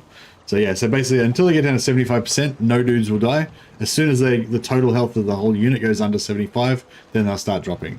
So if you can keep that damage to a minimum, then they're really tough. Yeah, if we get a life wizard in here to heal them as well, to keep them above that 75, it'd be really cool. The only annoying thing is that you can't control which 4 units get hit by it. Like, and you kind of need the blob to spread the damage, but then you can't spot heal.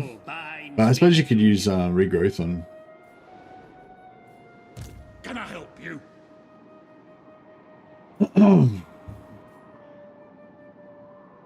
Still missed the 50%. Nice. Rune Ricky. Alright, hopefully we'll be able to intercept them before they get to cause any problems with Garrett Kedron. Right, I think all of our armies are doing their thing. The rune's duty is never done.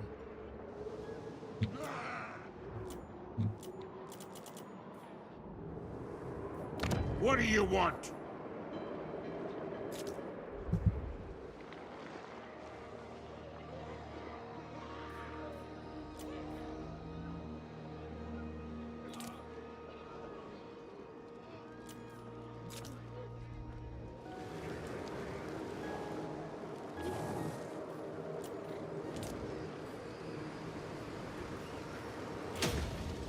Growth. Oh, actually, that's a good thing. Are we still any recruitment commandments on? I don't think we're actually recruiting anywhere.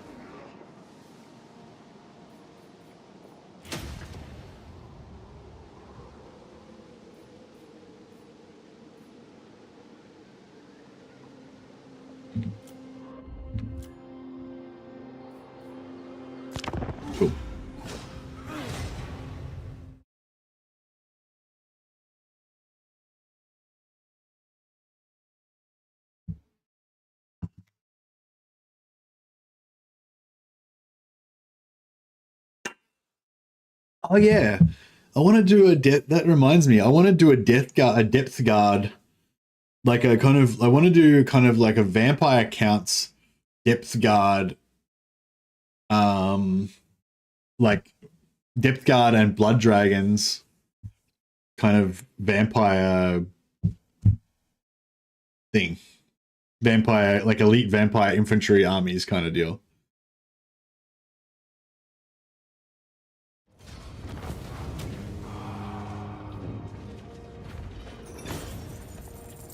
Yeah, who would be best to do it with? Do you reckon maybe Himmler?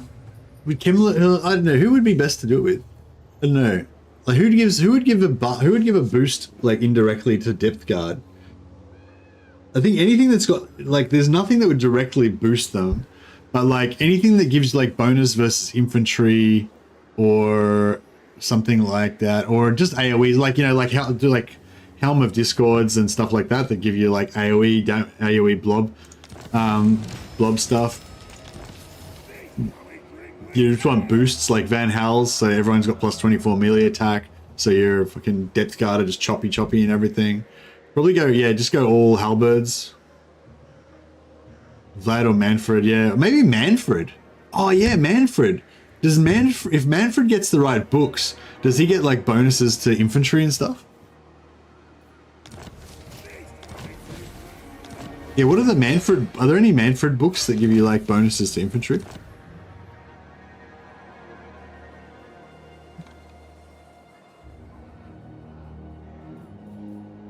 If you say so, Beardley. Oh, they probably wouldn't work though, would they? I don't know where this guy is. He's not showing himself. I'm leaving. I'm going. Don't know where you are. Master of runecraft.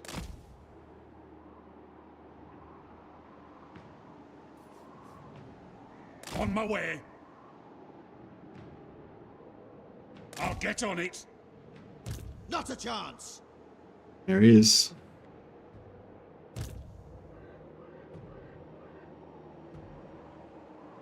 Lord of Clan Morgrim.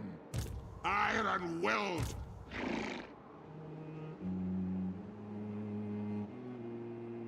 I don't know. What do you reckon the chances are that he's got a crap stack there? Vengeful Rune Lord. My anger burns bright. Got. Casting the runes. I'll cast the runes. You know nothing.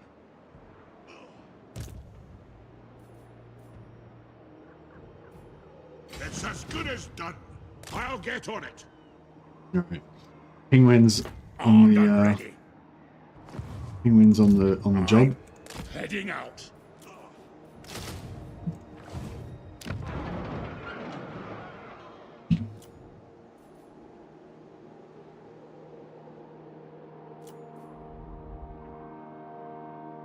Yeah, I want to, maybe, actually, I feel like the best thing to do would be to go Kemmler and then confederate, go Kemmler, confederate Red Duke, and then go from there.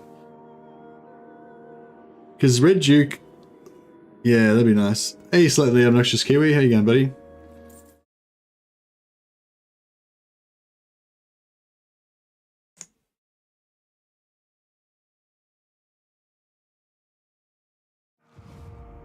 The nation call.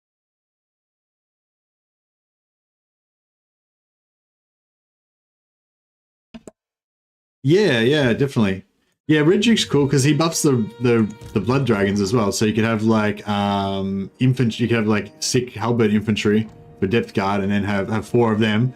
You have like 4 halberd infantry, a couple of heroes, a lord, and a shitload of blood dragons, and some bats. Chuck some bats in there. No, actually, zombos. Get some zombos in there just for whatever.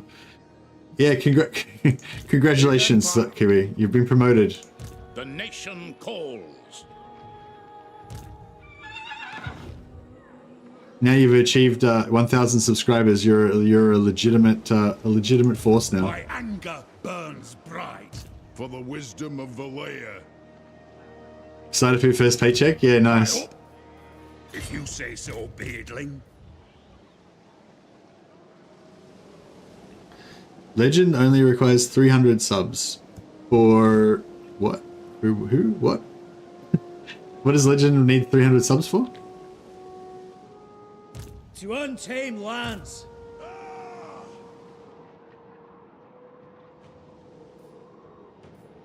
I do. No, I will not shame my clan.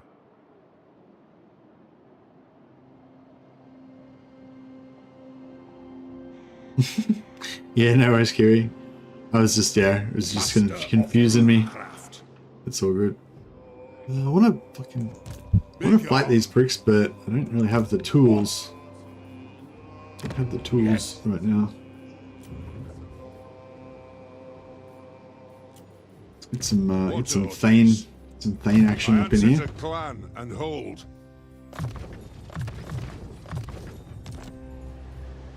Can I help you?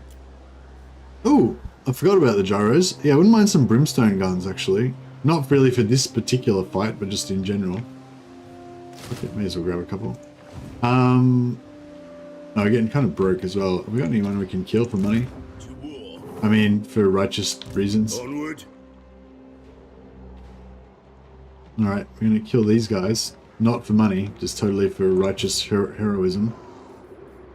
I suppose so. Master I of think those guys just killed my rebel. Oh no, I killed the rebels in Valero as well, that's right.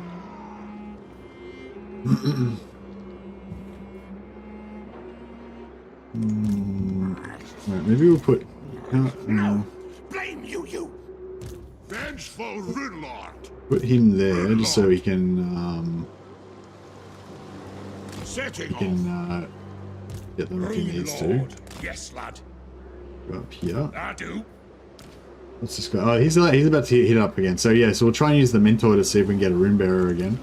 Put him out for just so he's outside the army. Where's the other one?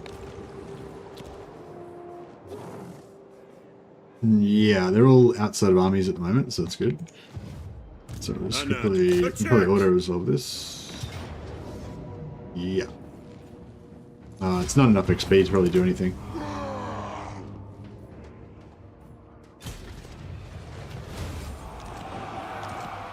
I must fulfill my Slayer oath. Didn't quite make it. What? Agreed. I've cast the runes. Oh yeah, this guy's got,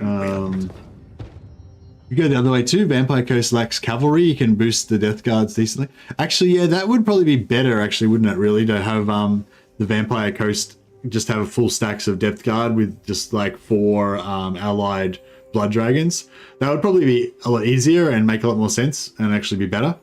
But I kind of just don't really like Vampire Coast. Like, I just hate the like zombies and all that. Like, I don't really like the aesthetic of them, you know? I think they're cool as an enemy. Like, I don't mind fighting against them. I think they're cool, like, as an enemy. Kind of like greenskins, you know what I mean? Like, I don't really like the greenskins aren't really my player fantasy, you know? But I like them as enemies. They're cool. I totally forgot what I was doing now. I am the Slayer King.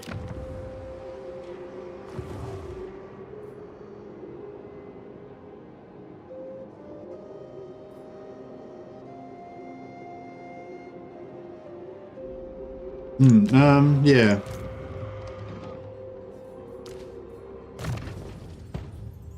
Why would I play more Pirate Coast when I don't like Pirate Coast? I feel like that seems to make no sense. It's like I was just saying to, like we were just saying to, oh, who were we talking to before? No. Fuck. Was it Eric? No. I don't know. Anyway, we were talking before about how, yeah, you've only got limited amount of willpower points. And yeah, I don't want to use up, like, ideally, I don't want to use up any of my willpower points playing a shit faction that I don't enjoy playing. Because then, if anything else happens that's going to, like, make you cranky or whatever, then you've already run out. You've run out of juice. What? So you've got to, like, yeah, you've got to minimize the amount of things that make you cranky so you don't waste your willpower points. That's my take on it. How about if we sneak up here with ambush stance on? Go then. My axe thirsts I feel like this guy's got a ridiculous amount of movement. Like, how's that 50%? Summon me if you dare. And why can't we get any bonus? Why can't? Oh, yeah. 70. I feel like 70%'s decent. My anger burns bright. Getting out of here. I'll cast the runes. Onward. All right, 70%. We'll Well, actually, no, we don't. It doesn't matter about the 70%, does it? We're just trying to get Do you take me for a wazzock? I.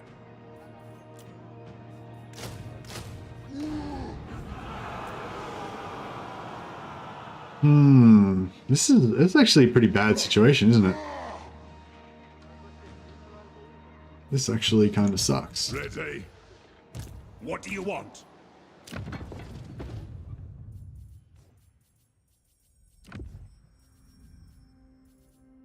Oh, actually, we could peace out with them, couldn't we? What is your message? Not even Closed remotely. off. Not even remotely. Fuck. Yeah, it's hard with hordes because they're hordes, so you can't sell shit to them either. Talk at We've got me, nothing you that they true want. language if you must. I make no promises as to the outcome.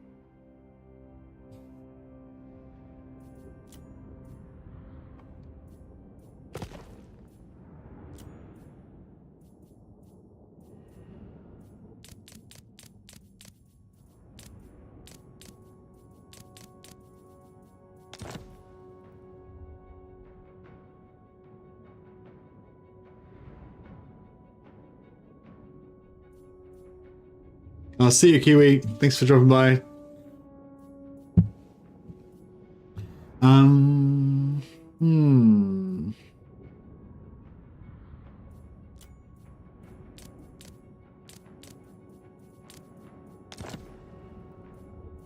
We could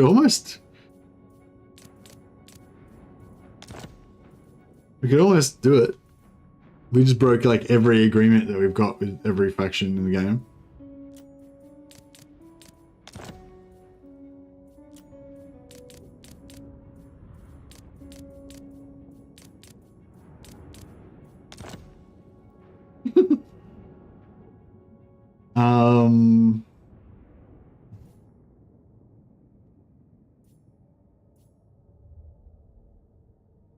He left 5 minutes ago. Well, I can't go back in time and say goodbye to him, kick the halo. I can only say goodbye in the current time.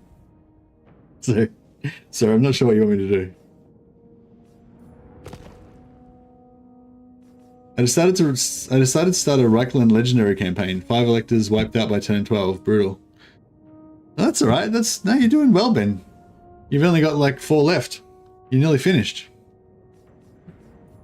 See if you can get the rest done by turn 20.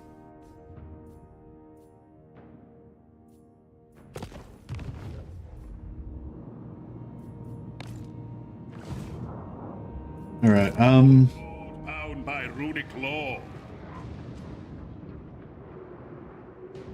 yeah, we'll keep trying to pound this so we can try and get some more rune bearers. Surround the enemy in dark runes. No, not this time.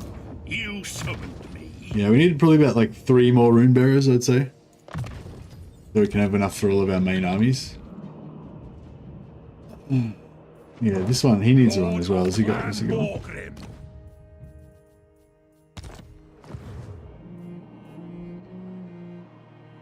Ungrim.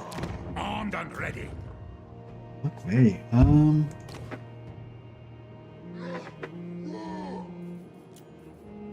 ready. Rune Ricky. Master of runecraft. On what? Getting out of here. If you say so, beardling. I'll cast the runes.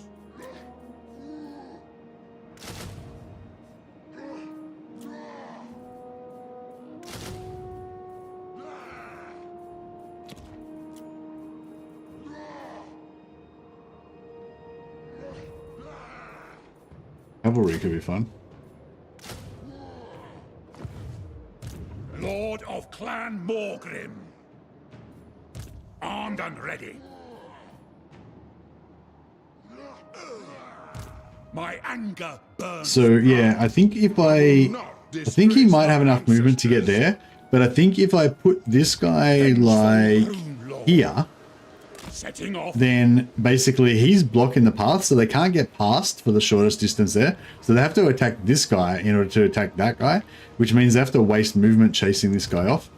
So I think if I put him in the right spot, so we need it so that he blocks that. Yes, he's blocking right now. Too far away. Yeah, see this, if you look at this guy's movement shape, his movement shape matches my zone of control, basically. So as long as that's like that, then we're good. So we'll try and move him back a bit more. Heading out. Big on. No, see, that's too far. Now they can get past, right? My anger burns bright. I will not there we go. See, they're stuck. So now they're going to have to, instead of going straight up the path there, they're going to have to go that little bit extra here and then go back. So hopefully that'll be enough to make it so that they can't make it. What? Onwards.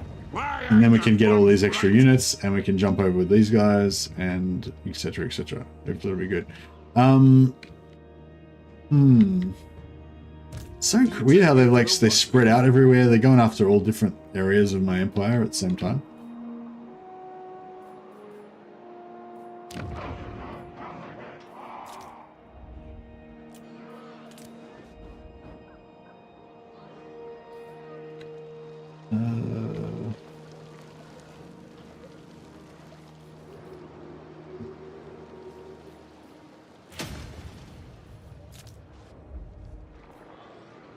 Midgar. Oh yeah, we still haven't sold this yet. Crap, I should have built the barracks there. Hail, Mountain Lords. May your horde increase.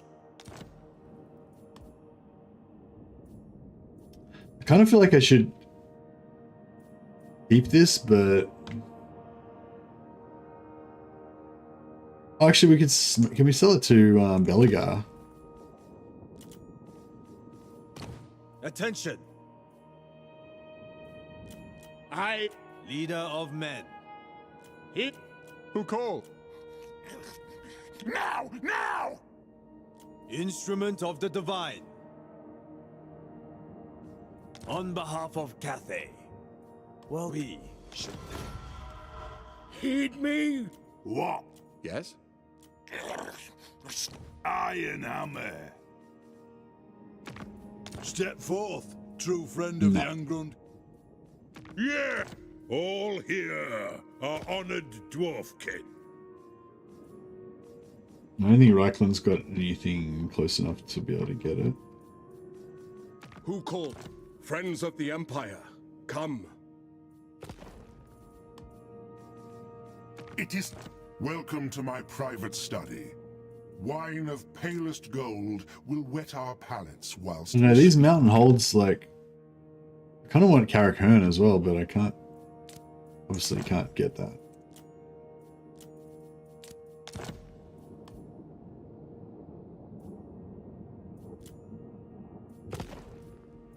Oh, can we get him to join war against these guys? Yes.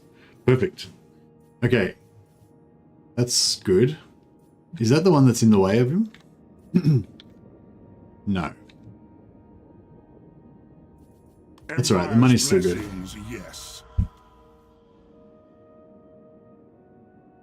Heinrich took Marienburg and is invading my home province while I'm fighting Festus. Time to restart. Did you...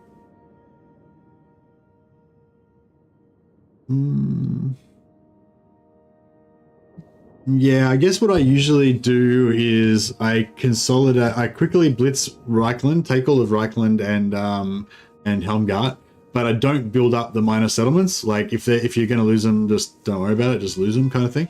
And then then rush Festus. Make sure you get rid of Festus.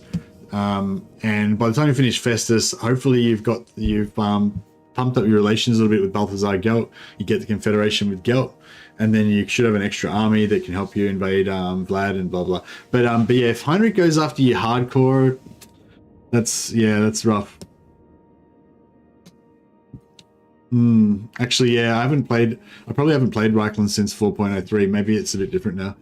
I found like normally if I didn't antagonize Kemlar, he wouldn't go after me. He'd just go after like Midland or something.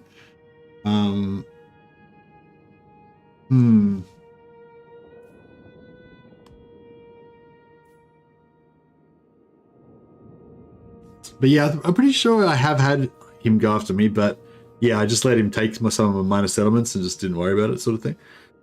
And just came back for him later. Or maybe you can sell him. Maybe try just selling him one of your home settlements, like sell him Grunberg or, sell him Grunberg or Ubersreich or something, and see if you can sell him, like buy him off, and then just come back and kill him later. Just get the peace out with him. Because you don't want to, because obviously you don't want to waste time marching back from Festus. So if you just do whatever you got to do to get Heinrich off your back, and then just carry on. But yeah, or just restart.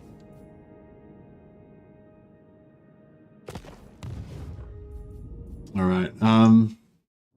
Yeah, I'm a bit concerned about all these various issues that we've got going on. At least we're not going to go broke until at least next turn. So that's a bonus. Yes.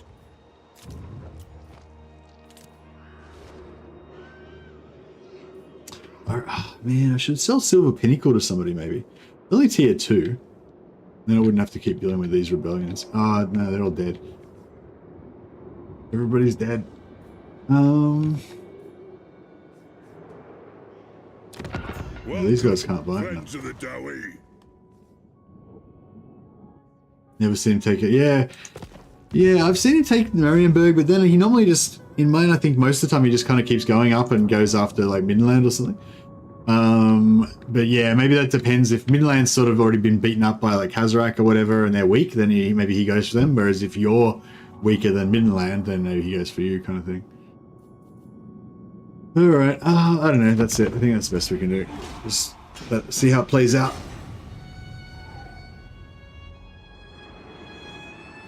Yeah, I'm really interested to see how this goes. I hope my little gambit works and they go this direction and run out of movement.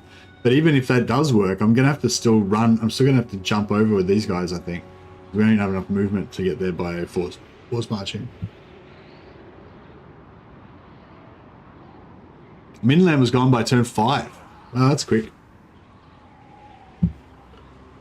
Yeah, last time I played Empire was when I played Balthazar Gelt in the hot seat. Midland lasted for ages in that. I confederated them on like turn 25 or 30 or something.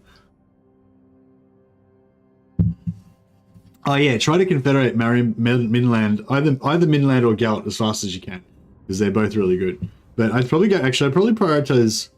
If you get a good wizard, at the start, I don't know, it depends.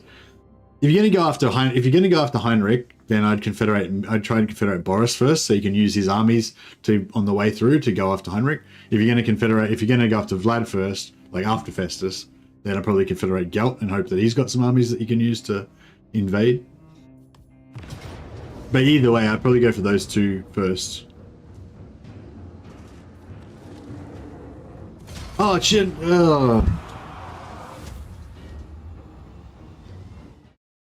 Oops, I crashed. I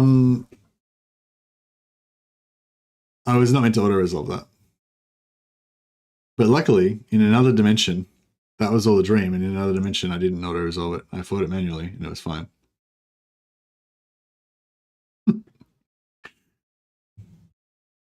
Hey Sam, Journey's End got fixed. So Journey's End's that ability that makes your Slayers not die unless they go under 75% total health. Yeah, it wasn't working for a while. Now I wasn't gonna win it. But I just had to fight it manually so that the other Lord doesn't get wiped out. Because I put that Lord there so that when they do that, I can counterattack and kill them. But if that Lord's dead, then I won't be able to counterattack with him. I'll have to waste the movement on one of my other Lords. I didn't really have to. Well, I didn't really have to L there for it, but yeah. But yeah, basically, yeah, it was like that other Lord's meant to retreat then he'll be just outside their movement range, and then he'll just come back and initiate the attack on them and kill them. I think this settlement's been sacked like a few times now.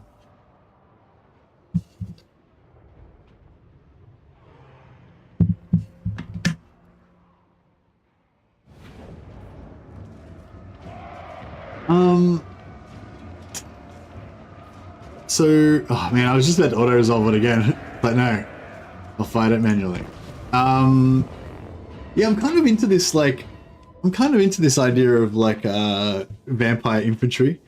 Maybe I should play Pirate Coast, but I don't know, I just don't really like their vibe, you know, and their lords and stuff. Like, even this, the basic vampire lord, like just the generic normal vampire lord with their like black armor, black like batwing armor and stuff. They just look badass. I just think they look really cool, you know. And yeah, it's just like the Red Duke. I love the Red Duke. He looks awesome as well.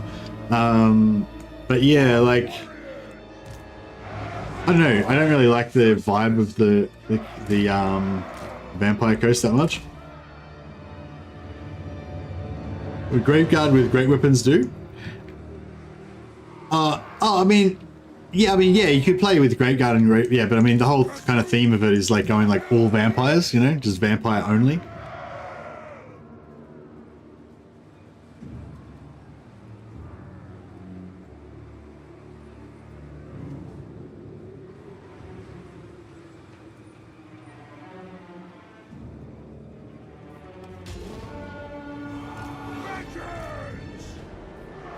Should we try and do some damage? I don't even bother about it.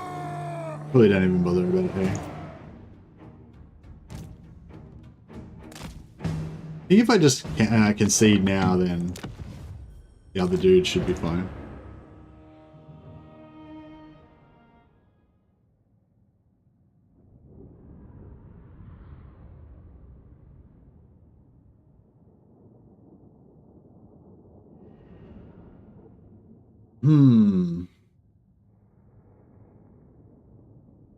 Coast is not so much about painting the map, more about sacking and yar sound. Yar. Yeah, true. Just like creating a bunch of doom stacks and just going around reaving. I hate how you can't sack. I hate how you can't sack from the water though. You know, like Blackhawks can. Oh, they ate the ambush. That is cool. I was not expecting that. I was just hoping that they wouldn't, like, yeah, I was hoping they wouldn't kill us so that we could join into the big fight. Like, to me, that looks like the auto resolve should be in their favor, but they want to give it to me, so I'm going to take it. It's just because the ambush gives you a massive boost, I think, to the auto resolve. Oh, that was great. It worked out well. Does Deathblow do anything? No, they changed it. Deathblow doesn't give him a free swing anymore, Sam. I thought that too, but then I checked that I actually read it, and that's not what it does at all. Lord of Clan Ungrim. Deathblow. Deathblow. Plus 18% damage when hit points are less than 20%. So yeah, so when they so once the whole unit, like the whole unit's health is down to less than 20%, all of the remaining dudes in the unit start doing 18% more damage. That's all it does. I remember somebody telling me that it used to give you a free last swing or whatever. I can't really remember looking at the unit card myself, but I feel like I remembered that's what it did as well. Maybe it changed. Maybe they changed it because it didn't work or something. Yeah, it probably was bugged and didn't work, so they just changed it to this. But yeah, anyway, so now it's like, yeah, if they go under 20% health, they start doing more damage. But you know, if they go under 20% health, there's probably only like 5 dudes left, and you know, you won't really notice that they're doing 18% more damage. Should make them do like 300% more damage if they go under 20% health. They just go berserk and just start slaughtering everything. That'd be cool. The noisome chuff grudge? What was that?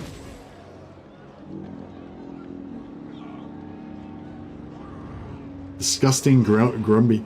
Why are grudges staying so low? I need more grudges. I keep completing them accidentally or something. I don't know what's going on. Are any of them high severity? Severity 3.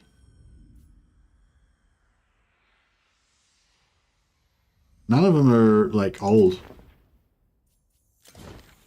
Oh crap! Yeah, I think we accidentally completed all of the.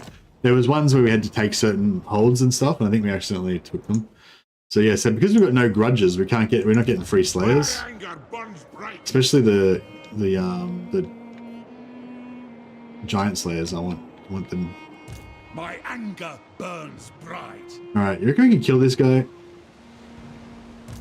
He's only got. Oh wait, that's. Oh shit! Where did his army go? Armed and ready.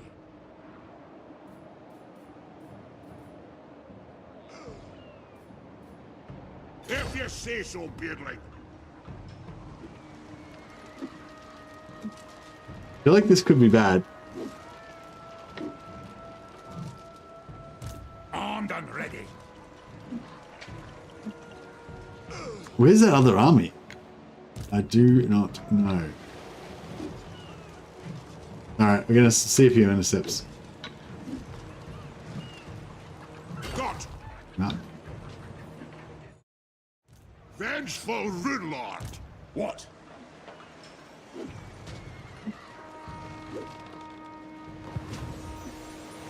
Aha, found him. Wait, there should be a. I thought there was a 20 stack What here. do you want?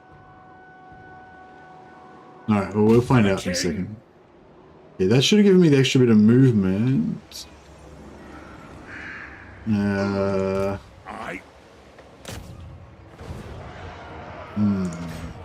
Vengeance! By the Jammer's Cron! Crap. I think we screwed up. I should have just forced my... Oh, no, he wouldn't have retreated then, though. To battle! Yeah, I might have screwed up there. If the 20 stack is still floating around somewhere... If there was ever a 20 stack, I don't know. I thought there was.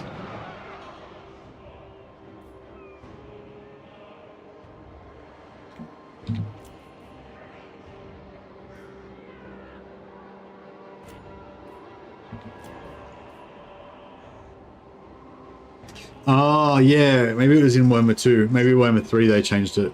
Yeah, that makes sense.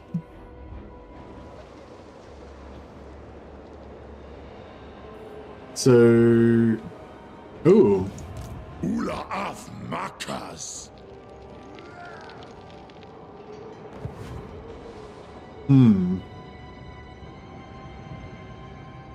First of all, let's get some rune bearers. You summoned me. Give me... Rune of burning will do it. Give me the rune... No, no rune bearers. The Alright. layer's will Fine. binds me to you. Yeah, awesome. That was glorious. An accord bound by You smashed them. law. Aye, I suppose so. Now that guy has already retreated once this turn, technically, because he chased our ambushes. On my way, you're daft. I suppose so. Setting off. I'll cast the runes. Iron-willed. I'm leaving. I don't think he should be able to retreat. What orders? For the king!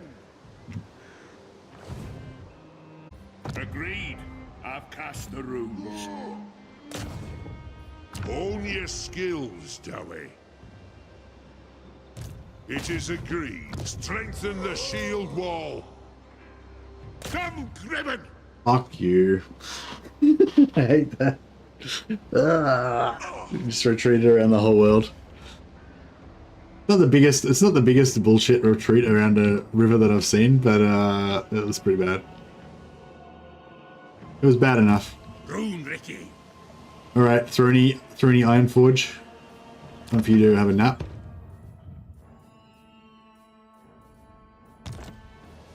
What's the public order here?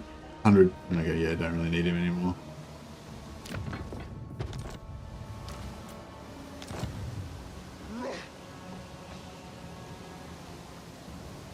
Okay. Okay, so it was like that. We're not imagining it, and now they changed it. Master of runecraft. Vengeful Rune Lord.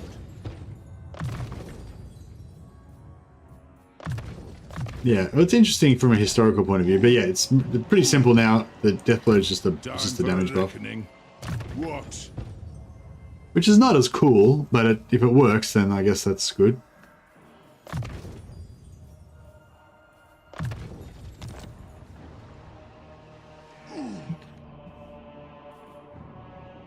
Alright, everything's looking kind of under control again now.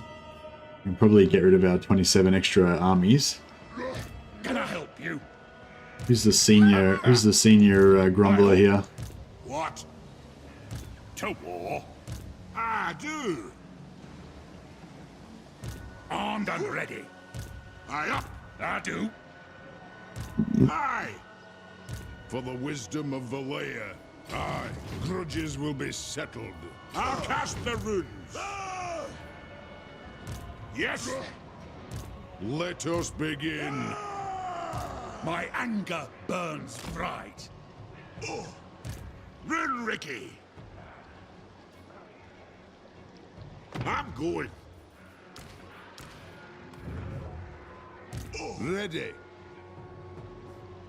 Yeah, we can get rid of all this expensive stuff. My axe thirsts for war.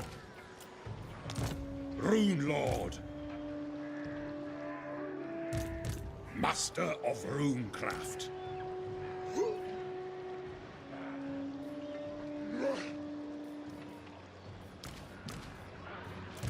Vengeful Rune Lord. Yes. What do you want? To war. I guess we could go with slightly less thunderers. Summon me if you dare. It is time. Alright, that looks like a pretty solid, you know, mid-tier sort of army. For the wisdom of Valea. Yeah, so I actually want to get a brimstone gun in Ungrim's Slayer army. I reckon that'll be really good. And will sort of fit in with the rest of the vibe of the rest of the army as well. Iron-willed. Lord of Clan Morgrim. Oh shit. Do you take me for a wazzock? It was then that he realized he fucked up. My anger burns bright. Cancel everything. Lord of Clan Morgrim. Yes. Didn't realize that guy was there. Aye. Right, we'll have to switch out to a non-force marching lord.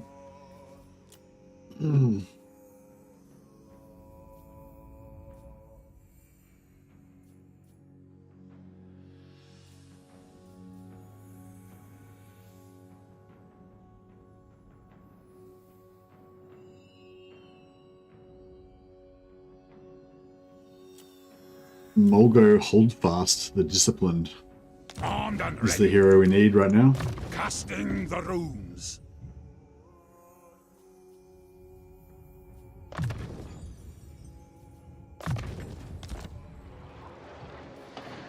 It's as good as done. Yes. Right, finances are looking better.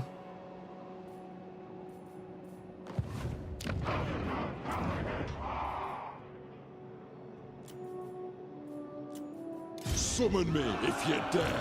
Let us begin. The axe thirsts for war. Brimstone guns aren't actually good for anything, are they? Like, yeah, like, I mean, obviously for utility they're great because they can fly, they can drop bombs, they can shoot enemy lords and stuff. But like having like a heap of them is no good for anything, is it? Time for a reckoning.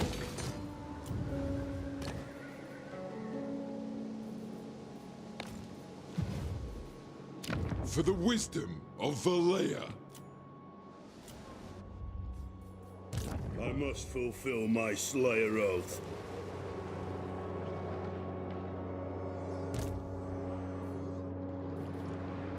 Master of runecraft. This guy's in force march, so we can ruin his day. Vengeful Rune Lord. Lord of Clan Morgrim. Gotta just fight this manually. So he's got no menace belows, he's got no nothing. Good.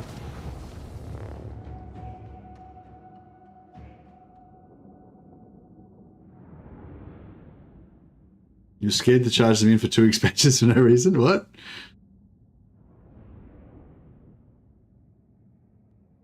I feel like Ungrim should have a one ultra severe grudge that should only be cleared if he was killed permanently, so you can't clear it out. That'd be cool. That'd be actually cool.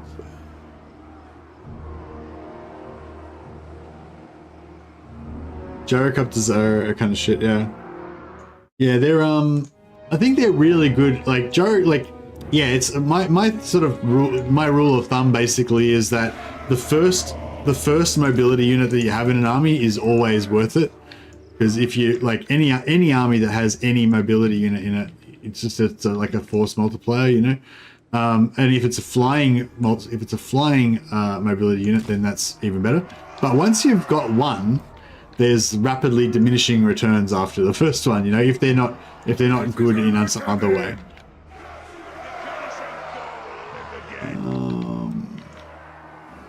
I'm liking this little hill thing we've got here.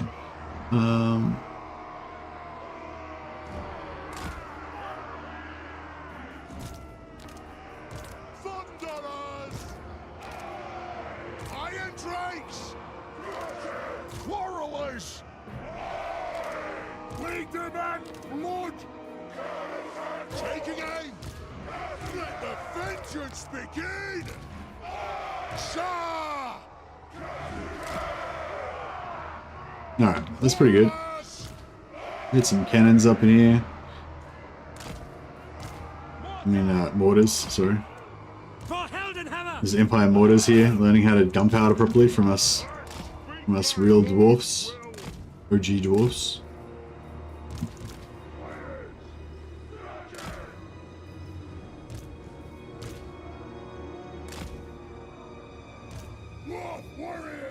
Hey, Saddam. Slay everything without a beard. That's it. Sure will.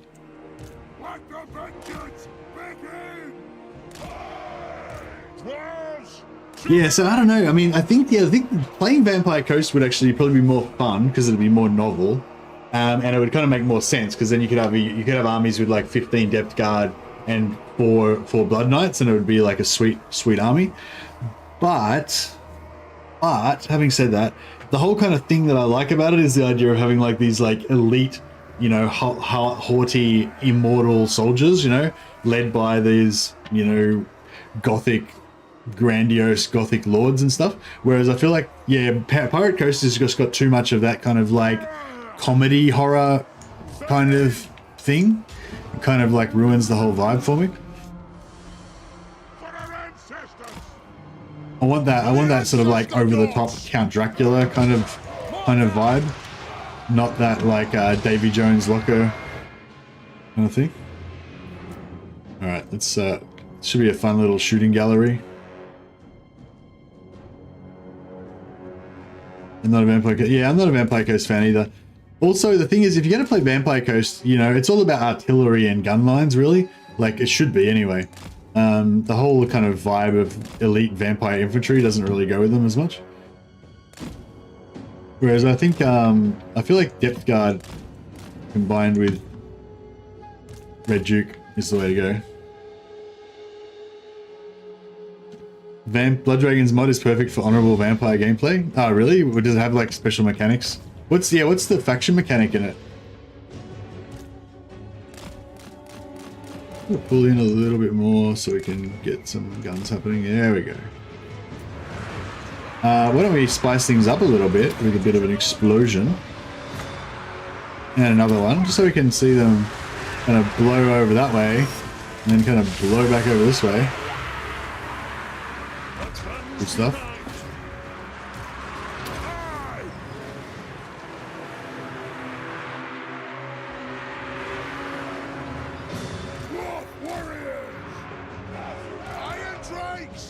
Go through! Yeah, this melee lord is wrecking us. To attack! Through the cannons!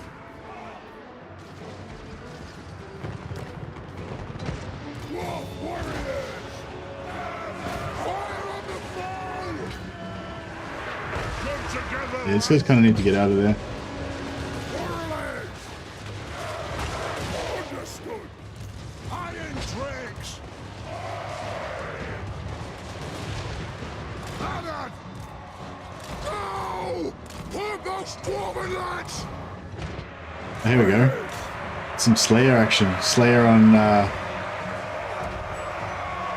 Yes, this is a Slayers versus armor with no armor piercing. Not the best. Bleed for the clan! Take your targets well!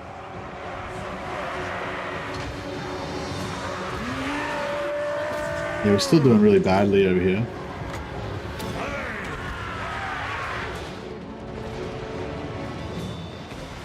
Iron Drakes! Move now! Charge! I know! Reach fast! Yeah, Slayers are struggling. Unite! Dwarven blades! Off they go! Go now! Attack! High down! Score! Dwarf warriors! Move! Take them down! Mortar! For Heldenhammer! Quarrelers! Yes! The clans unite! I don't think we'll be able to get a slowness rune on him. I am ready! No. Be cool if Overcast gave you gave it a longer range.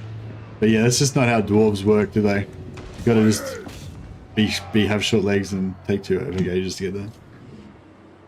I'll let it run down so we can get some regeneration. Too much to explain? Oh, okay. Well, tell me like the one cool one.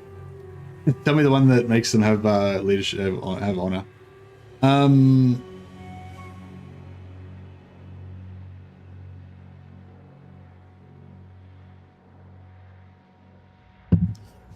think having like one gyrocopter or maybe 2 and microing him heaps is really good. But you need to have the rest of your army needs to be good as well. Like it's not like one gyrocopter is going to win the battle for you. But one brimstone gyrocopter will probably assassinate the enemy lord if they're low level, which is really good. It's also really good at pulling stuff towards you if you don't have artillery or if you want to set up on the opposite side of the map. Yeah, great for recharging stuff randomly if you need to. It's good for great for escorting units off the field. That's one thing that that dwarves are kind of bad for unless you go on heavy slayer. You don't really have anything to escort stuff off the field, so they keep coming back all the time. Yeah, it's great if you got a gyrocopter unit. You can just click them on something, and you know that thing's just going to be gone because they'll never get to rally. So yeah, no, I think like I was saying, I think having at least one mobility unit, especially if it's flying, is really good. I really like the Brimstones as well because they've got the 4 units, so they've kind of got like their own version of Journey's End. As long as you don't lose any entities, they'll heal back up. And because they're armored and you're kind of moving around, splitting the damage and stuff, they're normally just taking chip damage from ranged.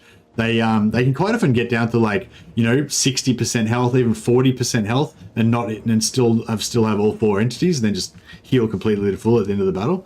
So like anything like that's great for like non-healing factions, I reckon.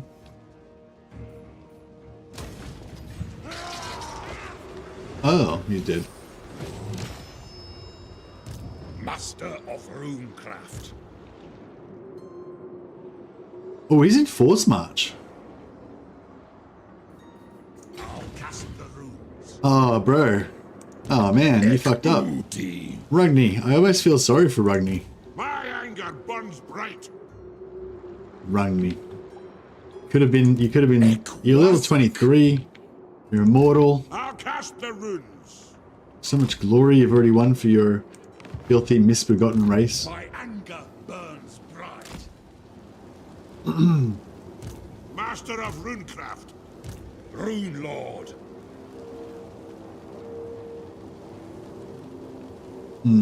I love one gyrocopter per army. Like, don't get me wrong, yeah, like, I love having one gyro bomber or one gyrocopter. Actually, I prefer the gyrocopters to the gyro bombers, I think. Because, yeah, I feel like with the gyro bombers, they always just take chip damage and you can't heal them, so just battle after battle, they start getting lower and lower and lower until you have to, like, sit them out. They're kind of like normal cavalry, you know? Whereas with the gyrocopters, yeah, as long as you're careful with them, don't lose any entities. Oh, shit. Okay, it was then that I realized it was actually me that fucked up. Oh, god damn it.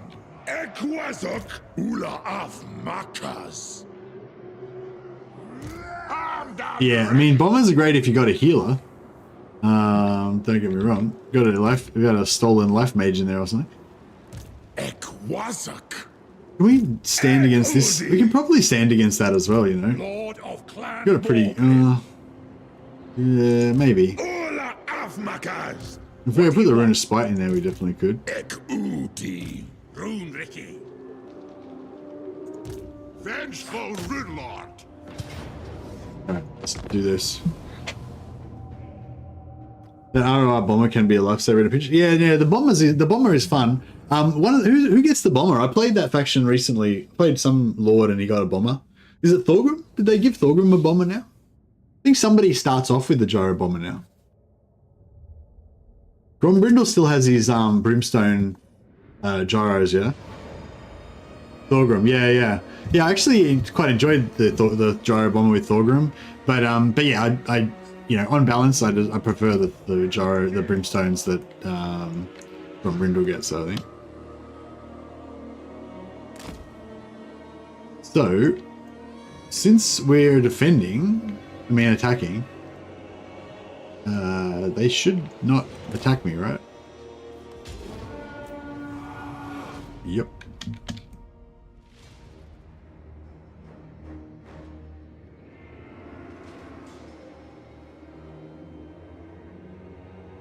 Oh, I thought they were just regular skullcrackers. Were they skullcrackers pulling dreadwakes? That's hectic. Thorgrim and engineer stack can buff up gyrocopters and bombers a ton. My favorite way to play Dwarves. So, so you go like full gyro stack, do you? I just don't think gyro. Well, I don't know. I mean, I just wouldn't have thought that gyros had the damage. Like, if you have like 15 brimstone gun gyros, they're just not going to have enough damage to kill anything. I would have thought, but I haven't really tried it. So, yeah. How do you? What's your full stack setup that you go with your gyros, Lord MacGuffin? Crap. Okay, thanks for the warning, Monkey Man Fu. I was already scared of the army even without knowing that. Now I'm further intimidated. Advance! For mountain and home! Put those For dwarves mountain and home! them down! Guard it! Slayers! Mortar!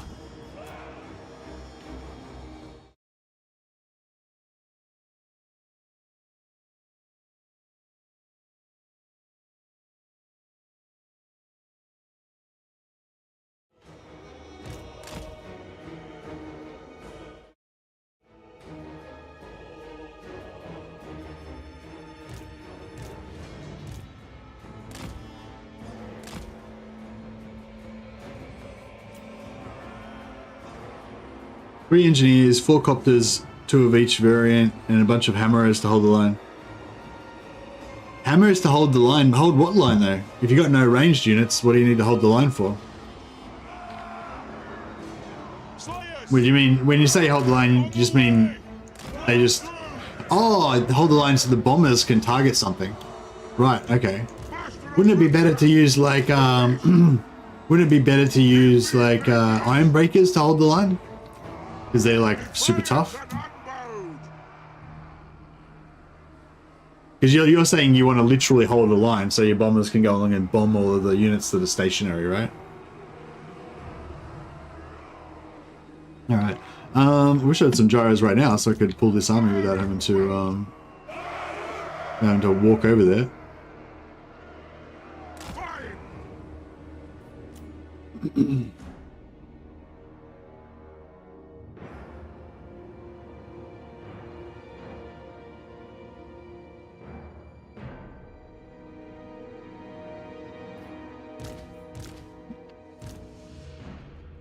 I'm thinking of like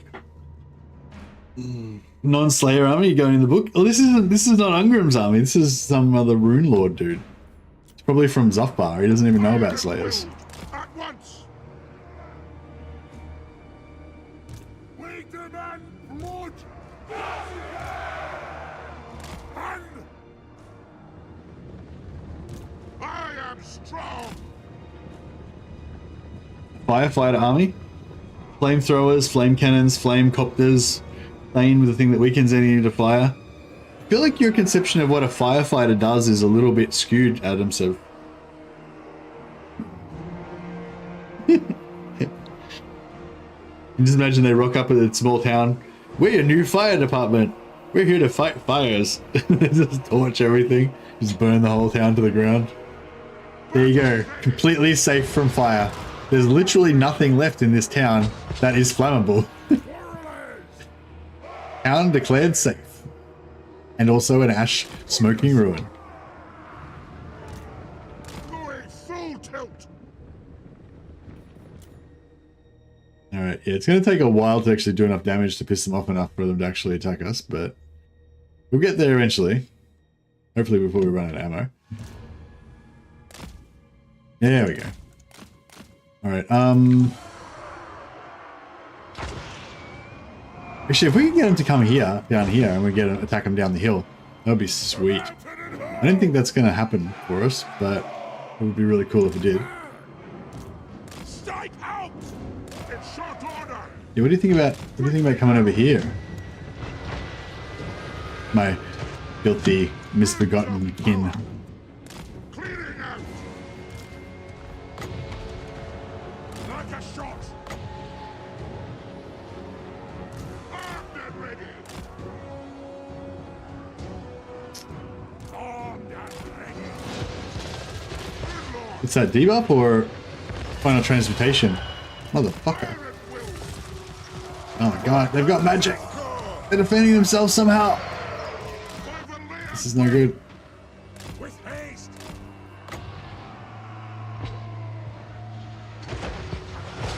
Thunderous. Iron tricks. The clans unite. Fucking hell. Keeps like... Lord of Black Martin. All right. Move now. Aye. Thunderous. Quiet and outward. No, we've got regeneration, but still, it's a pain in the ass. It's a pain in the ass. Taking aim. Good Lord. Let the vengeance begin.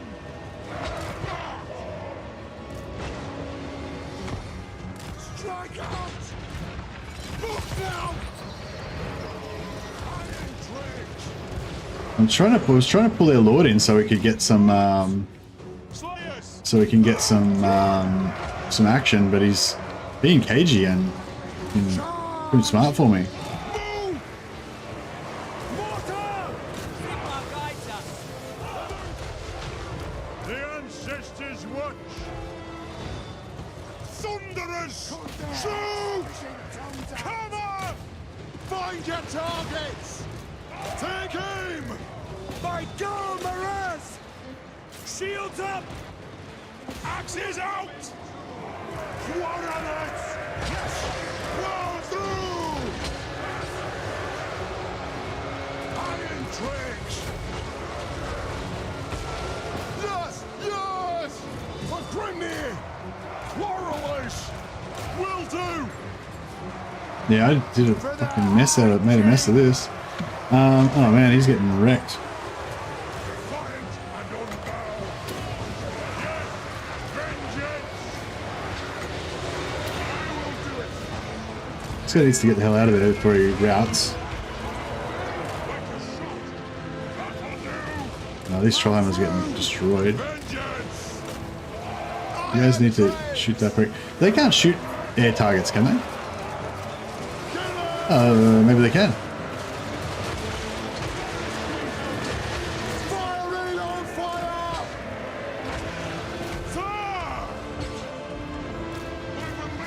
Oh man, they're getting wrecked. How are we doing anyway? You guys shoot those guys. You guys shoot those guys. Artillery. Kill those guys. They're killing us. They're destroying us. Fire!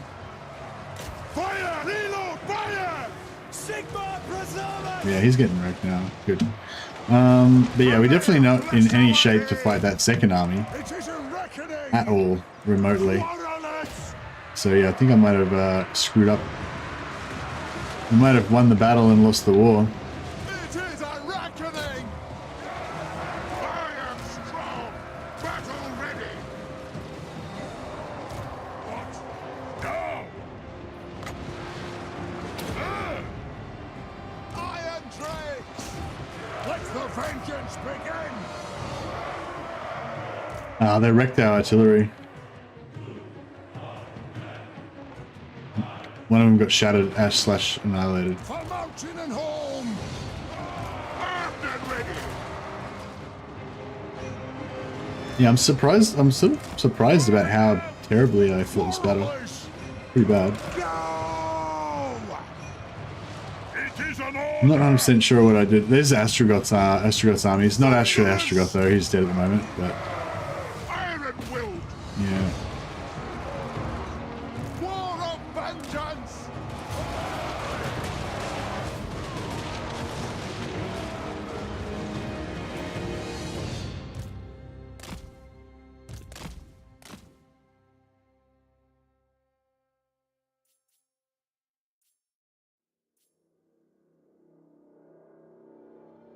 Oh, they don't take. They don't regenerate when their health is down. Yeah, right.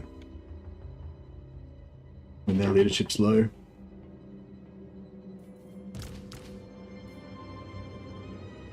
Not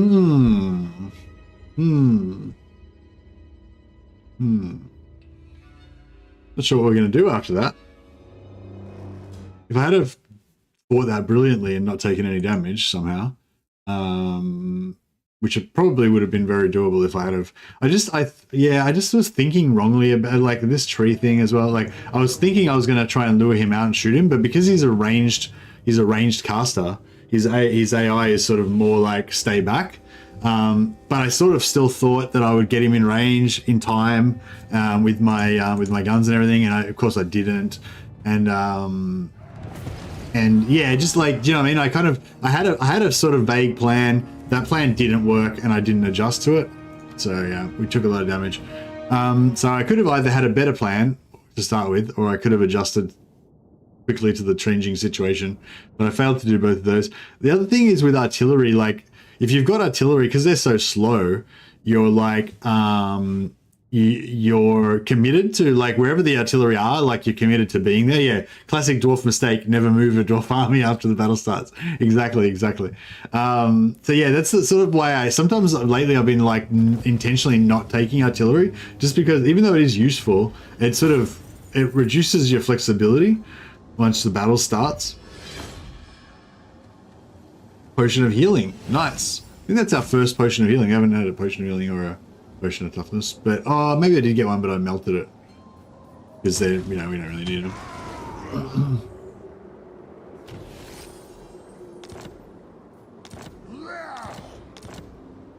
Ha!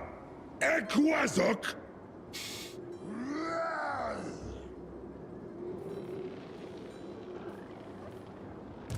Lord of Clan Morgrim.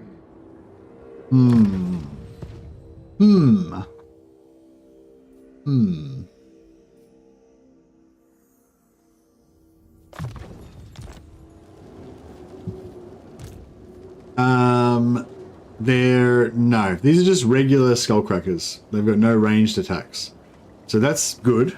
Well, I don't know. I don't think I've really faced skullcrackers in melee before.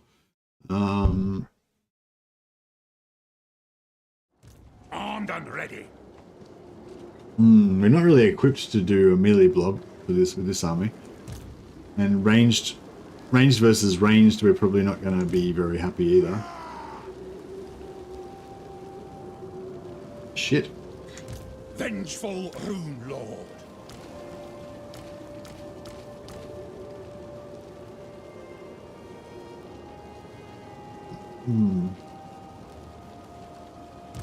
Master of Runecraft. Aye, I suppose so. Yes. Oh, this guy's level 20. This guy's not.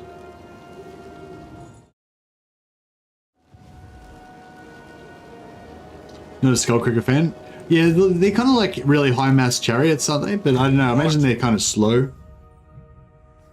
Skullcrackers are just melee, yeah.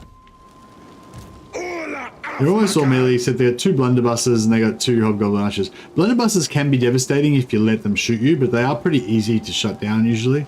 Or even just, you know, kite them around so that they never really get a shot and stuff like that. Usually.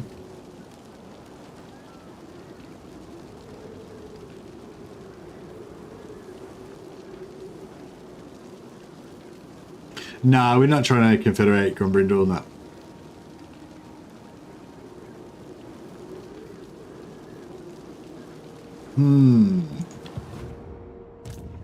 Uldi!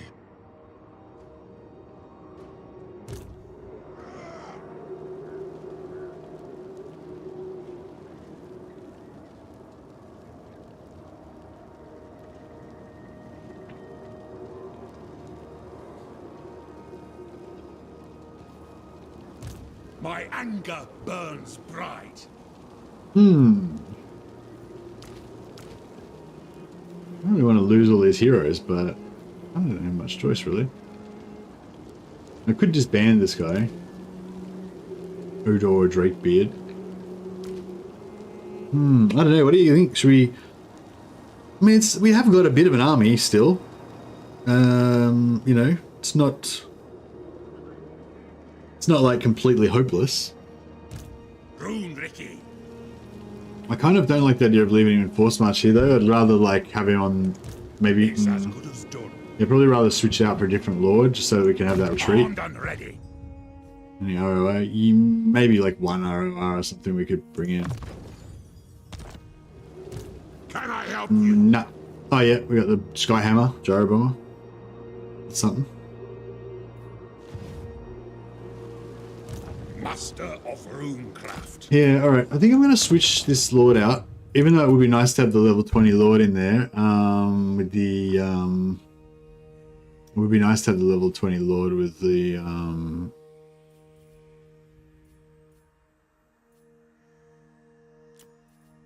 Time for a reckoning. With the extra runes. Rune magic.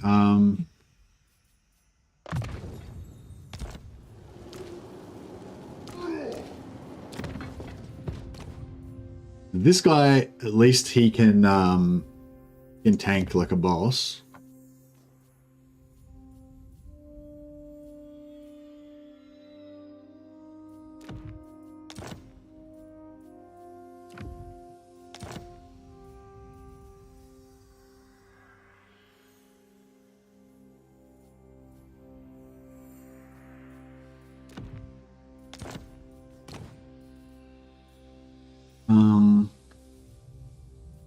Yeah, let's go all in. We're going all in. We're betting the farm. Putting all the runes, all the good stuff.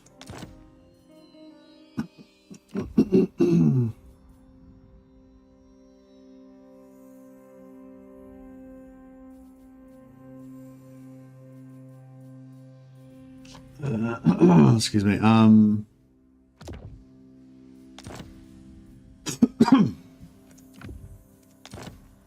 All right, and we'll give him all the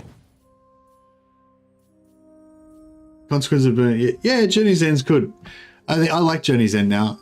It's not like Doomstacky as it was before they reduced it from 50 to 75, but it's still like good, still useful. Like you're still happy you have it, and you know, and it's noticeable. Melee attack. He's not armor piercing, but that's right. Not really sure if you no, I don't think they've got much armor piercing, do they? They've got all like dwarfs. Yeah, they got no armor piercing except for these 2 units of shitty dwarf labor. And the skullcrackers. For the wisdom of Valea. But still, yeah, maybe going armor could be good.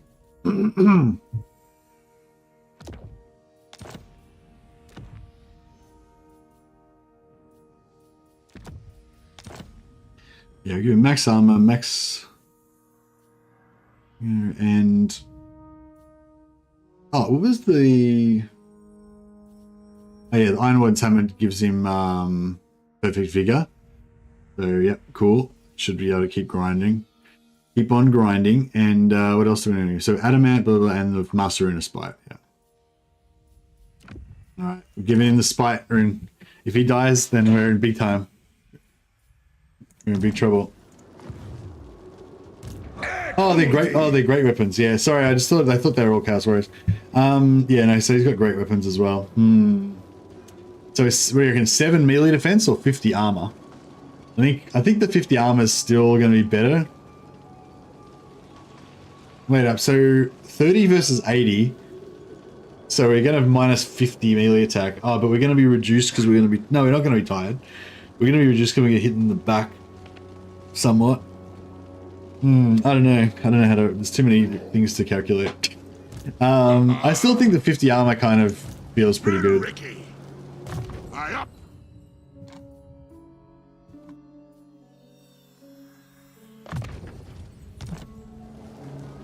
Iron weld.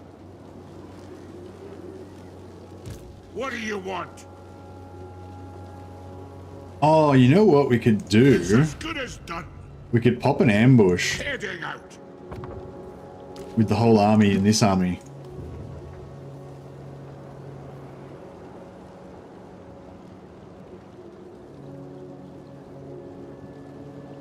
The only thing is this guy might die if we have to auto-resolve an ambush, but like I don't think we would necessarily do well if we fought the ambush, but if we auto-resolve the ambush, Onward. it'd probably be pretty good.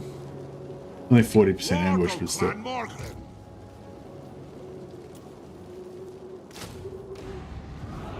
I feel like that could be kind of nice. I don't know if it's going to be enough to win it for us. But...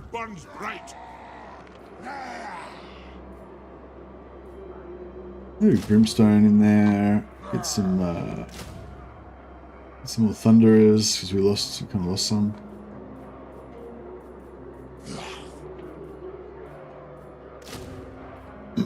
All right. I'm not at all confident with this, but I'm keen to see how it goes. They might just go this way as well. They might just heal. They might go after these rebels and then go after this settlement. Maybe we'll get another lord here as well.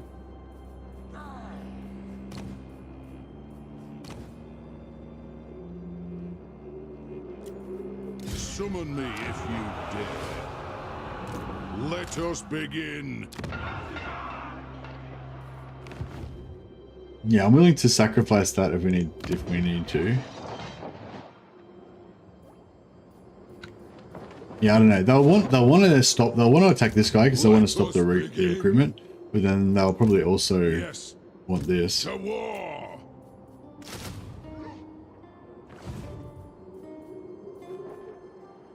I must fulfill my Slayer oath. The Slayer throng moves. Aye, but the axe of Dargo demands blood. Pick that next turn.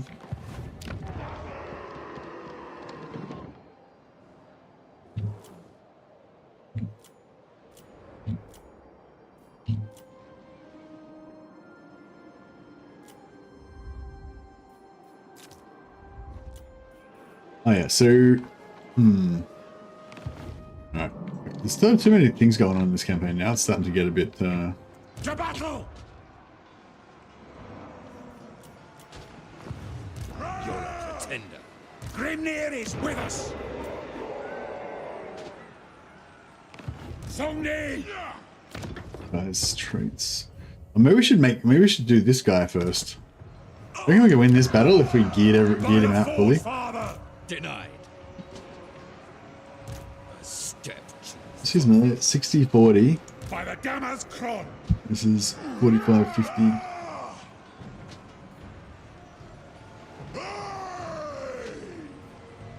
He's non-AP, isn't he? Yeah. By the ancestor gods. No. You're a pretender.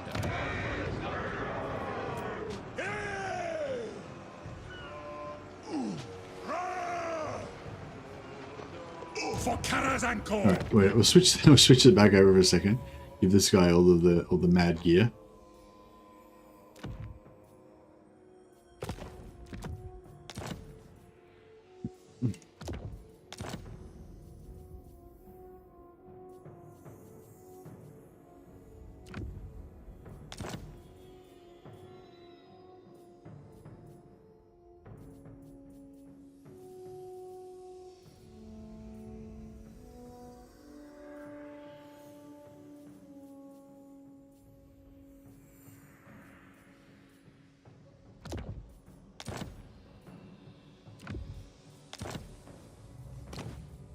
And so we probably only need physical resist. Don't need a ward save. I'll take the ward save as well.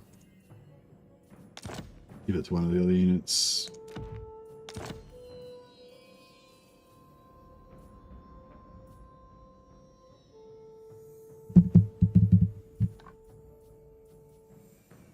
Hey, so really say young. Actually, which is the Groth One Eye rune? Yeah. Get that one. Alright, I think we're good. Just need the preservation. Alright, hopefully we can solo this one. Oh, we could just yeah, we could just auto it. Oh, yeah, I want to see if this works. Actually, I reckon this will work. Hopefully.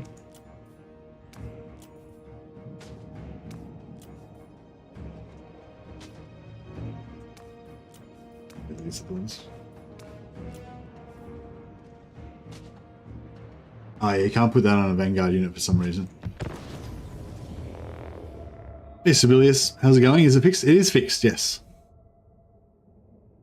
Yeah, no, I really like Journey's End. I think it's really cool. It's not like an overblown, super powerful, ridiculous type ability. It just rewards you for playing Slayers well, basically.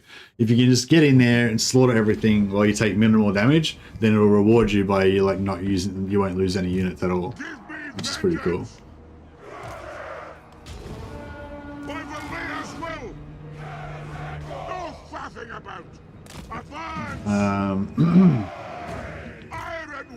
I want to fight them in the trees so that they're Marauder Hunters who have armor-piercing axes won't do as much damage to us. Or even better if we can melee them.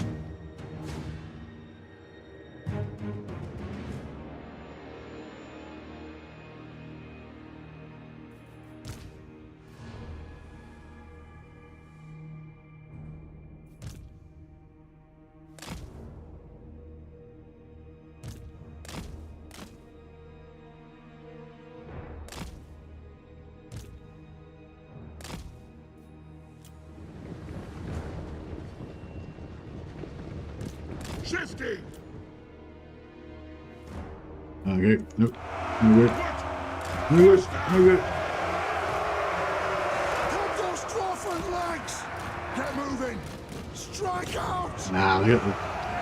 Grimlord! Fine! For the Karazhan Corps! For our ancestors! I don't know how many we're going to lose from doing this, but I think I'm just going to try and pull them into the blob. Because these guys are just not going to take enough damage unless we can get them into the blob. Oh, it looks like they're doing alright.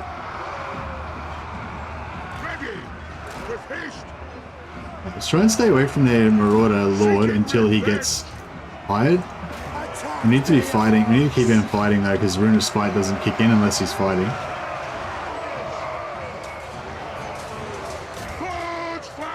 And we'll see who's going to win out of these two. We'll let them exchange a few hits. They're both pretty ineffective. My guy's got crappy melee attack and he's got crappy melee defense. So I mean, yeah, my guy's got crappy melee attack. He's got good melee attack, but I've got really high melee defense. So neither of them can hit each other very much.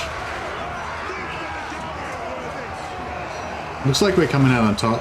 Plus we've got regeneration, so it should shift more and more in our favor as time goes on.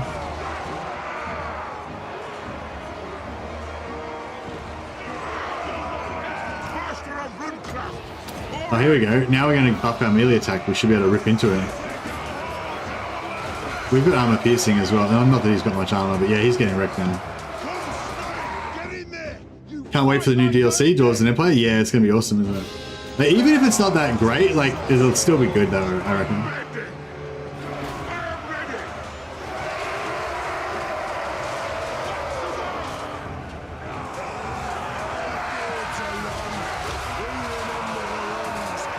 It's the Chaos Warriors, big Hulk of a man.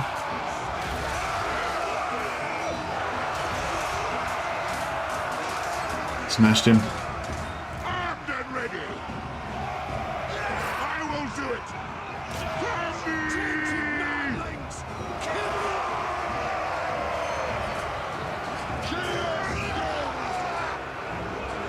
To battle. Empire's in desperate need of a dragon, you reckon? Why? What do you think having a dragon would add to the Empire's flavor?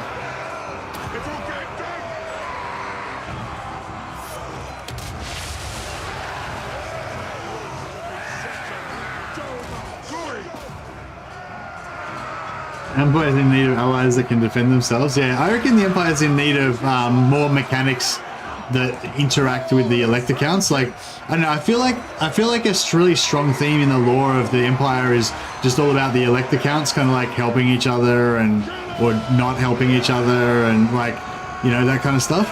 Or the elect account of such and such gets there just in time, or you know, Kurt Hellborg just gets there just in time, or, you know, like that kind of stuff. So yeah, I'd like to see more kind of, I don't know, abilities to like borrow armies and get allies and stuff like that. Like if they could just use the ally system like everybody else, that would be minimally the best thing, a good thing. Get a hit in there. Oh yeah, he's wrecking him already, I think.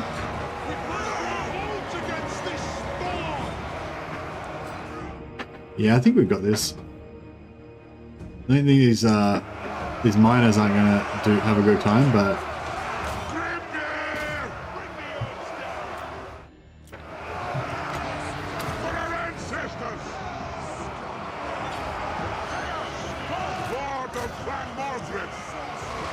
we can just one-shot this guy. We've got 170. We could one-shot him, I reckon.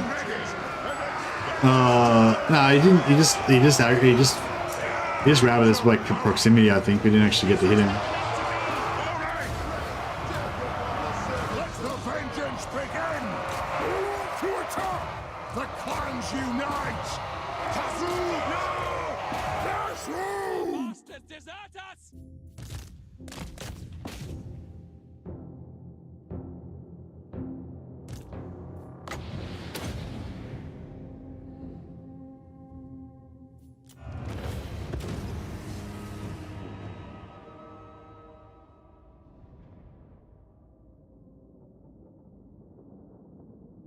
Yeah, webway system would be sweet, actually, yeah.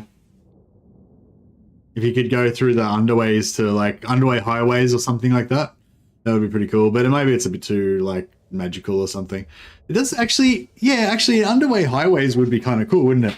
Like, you could have, they could make it so that you go through, like, a sea lane, and then like there's like a 50% chance you could get ambushed and you might have to fight a battle on the way. But if you survive, then you get to the end in like 2 turns. Like make it so it takes you like 6 turns worth of movement distance, but it only takes you 2 turns, or 1 turn, I guess would be better. I think it should be 1 turn, like you're out for 1 turn. Yeah, actually out for 1 turn feels good. Out for 2 turns is full on. That's weird. Out for 1 turn is cool. Like the instant travel, like the Chaos Dwarf portals, I think is a bit too fast for the dwarfs.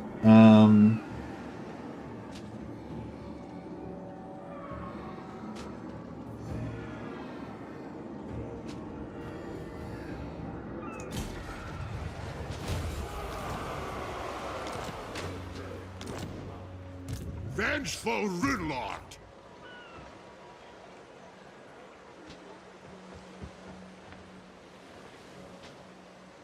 On my way. Madness! No!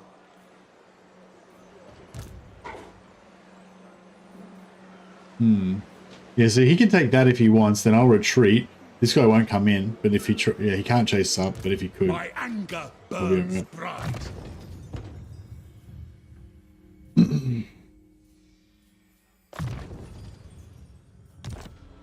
Underground train? Oh, underground train. Do dwarfs have underground trains? I don't know if they do. Maybe they used to, but they're all busted now or something, I think.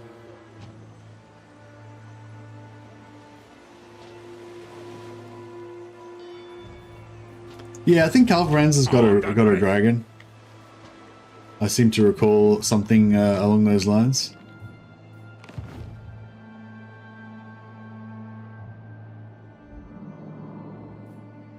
All right.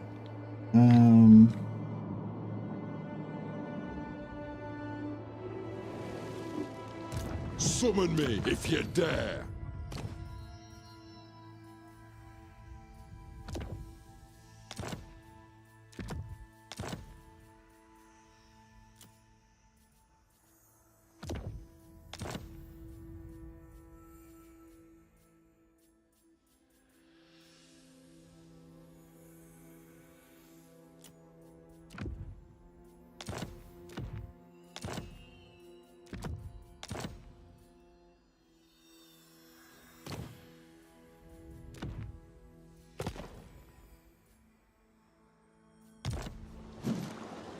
If you say so, Beardley.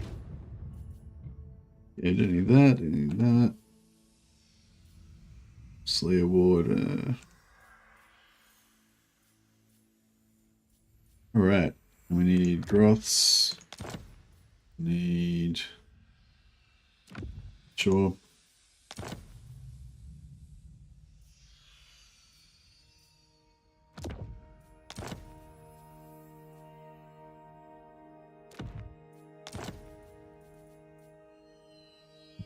Alright, cool.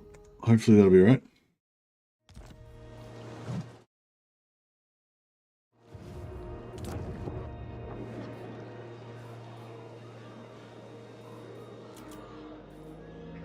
We moved everything. I think we have. Money's out, so it's good.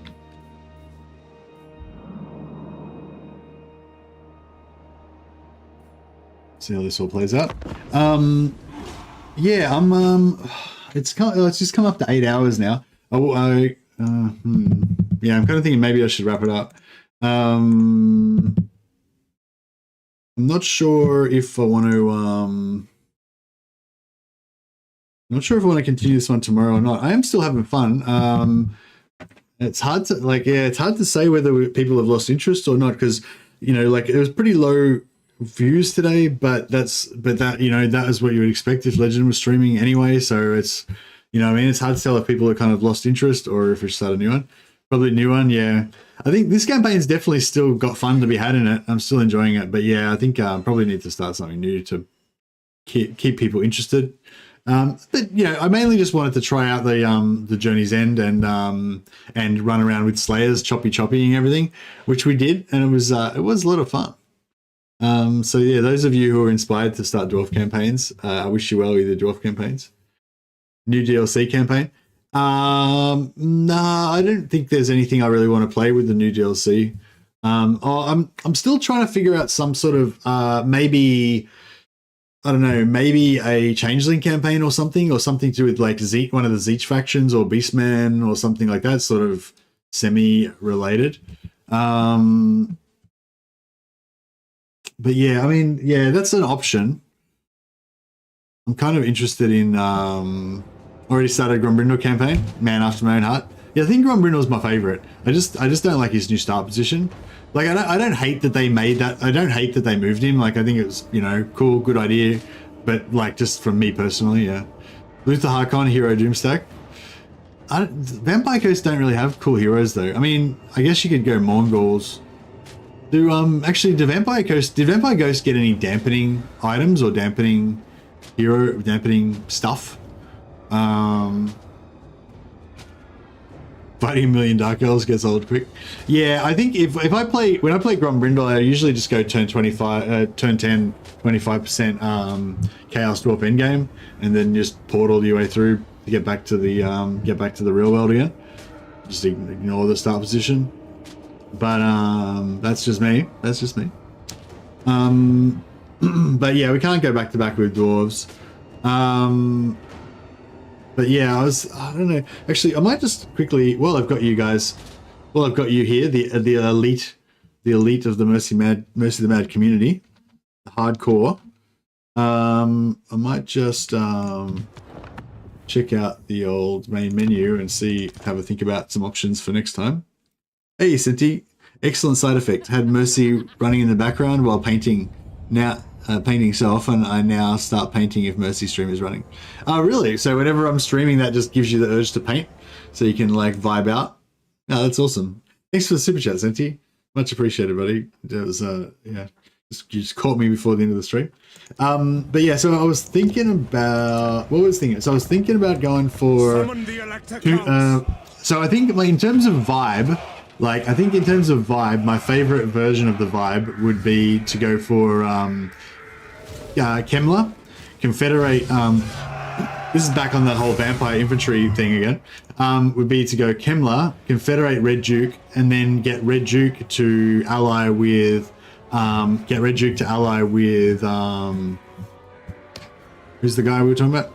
Noctilus, or any Vampire Coast faction, I guess, but Noctilus probably would be the easiest. Or what about, but I was thinking it could be good to go Manfred, because I haven't played Manfred like ever. I haven't even played the new Manfred at all. I think I like turned it on one time, but I got bored and never finished it or something. Where's Manfred? But yeah, I was thinking Manfred could be cool depending on what his book powers are, because he's got all these book, I don't even know what they are because I haven't bothered to even play him. Empire Beastman could be cool to the keep. What's Empire Beastman? Oh, you mean play Kazrak? Yeah, if I was gonna play Beastman, Kazrak would be the one I'd lean towards. But people were saying I should play Malagor because he's like magical and that would fit in with the new like Zeech, Zangor kind of vibe and all that. But yeah, I don't know. I don't know. I'm not sure how I feel about Beastman. I'm still looking for a good like Changeling challenge campaign that would be fun. Not like a challenge campaign in terms of trying to make it super hard, but trying to make it, you know, some sort of challenge, like something that you actually have to try to do that might be a bit challenging, you know.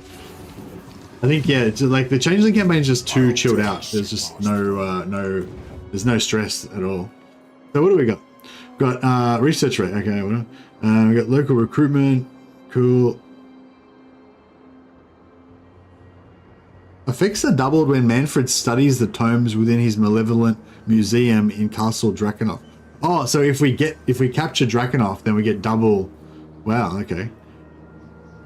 Effects of all commandment plus 50%. Okay, none of this shit's very good at the moment. Capacity for all heroes plus 1. That's pretty cool. Oh, effects are doubled when Manfred takes... So you take Drakenhof and you get plus 2 for all heroes. And you can also get plus 3 from victory conditions. No, that sucks. Alright, that sucks. Wound recover, no. Unlocks necromancers. I assume when it says unlocks hero necromancer, it means in all territories. It's kind of cool. Yeah, no, I think none of Manfred's books really are relevant to the whole like elite vampire armies thing. So yeah, we'll screw that. Don't worry about him. It does look interesting though, playing Manfred some other time. Changeling, get all forms possible. The thing with the Changeling, Kenny, is you just get bored playing it. Like, you get bored really early because there's no challenge. There's nothing to try for. And even though the Changeling can do a lot of cool stuff, there's no reason to get any of that stuff because there's nothing to use it on. You know, like there's no like the Changeling doesn't have any enemy. There's just the Changeling and everyone else is just helpless noobs that can't do anything against you. You know, so there's no like. You know, there's no vibe. Oh yeah, the theme I was trying to go for was elite vampire infantry. So I want to use depth guard, but with vampire counts instead of vampire coast. Because like I don't really like the look of the vampire coast units in general, except for the depth guard. They look really cool. that's pretty much what I'm talking about here. So if we went, so say we went for Kemlar, I think like my ideal would be go for Kemlar and Confederate Red Duke, because I feel like that would be pretty easy and fast as well. So normally how I Confederate the Red Duke with Kemlar is, who else is there? I mean, we could always go Vlad and just rush over there, but I think I just played Vlad just recently, so it's a bit. Plus 30 with Chaos, Demons, Norska, Experience, Immune, Raised Dead. Yeah.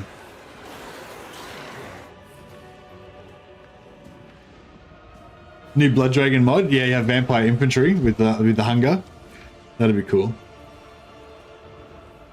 Changeling theme where you take over Karl Franz's persona and roleplay as him.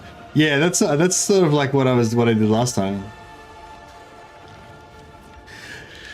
No, for Changeling, I don't know what I want to do for Changeling. Yeah, it's hard. Like something like, yeah, I don't know.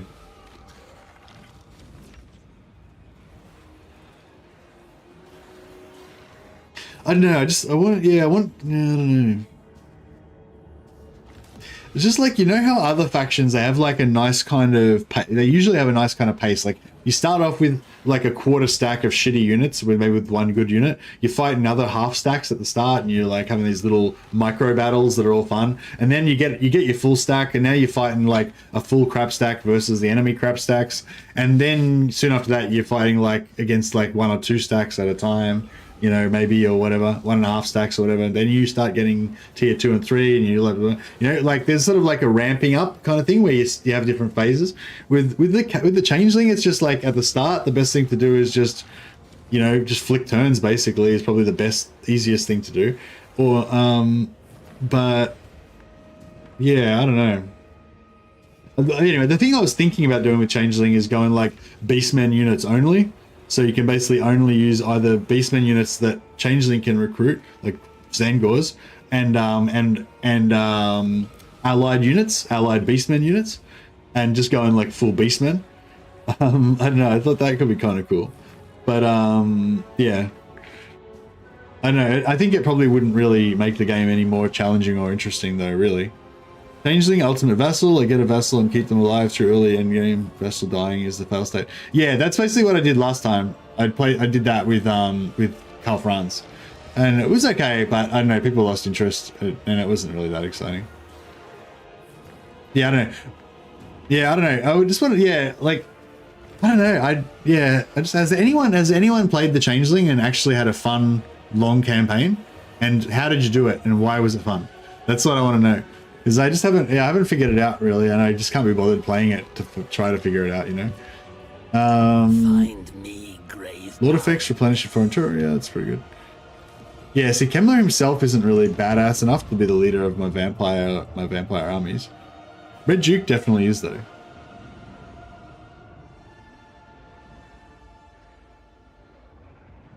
Maybe we could do, actually, another thing we could do is, you know, for some of you guys might have known that I was thinking about doing like a roleplay Bretonia campaign where I have like the feudal system and each knight can only have like 1 unit each, or like you can only have a certain amount of units depending on how big his territory is and stuff. So in order to make a unit, in order to make an army, you have to like confederate a bunch of knights together and have them going around being all feudal and stuff.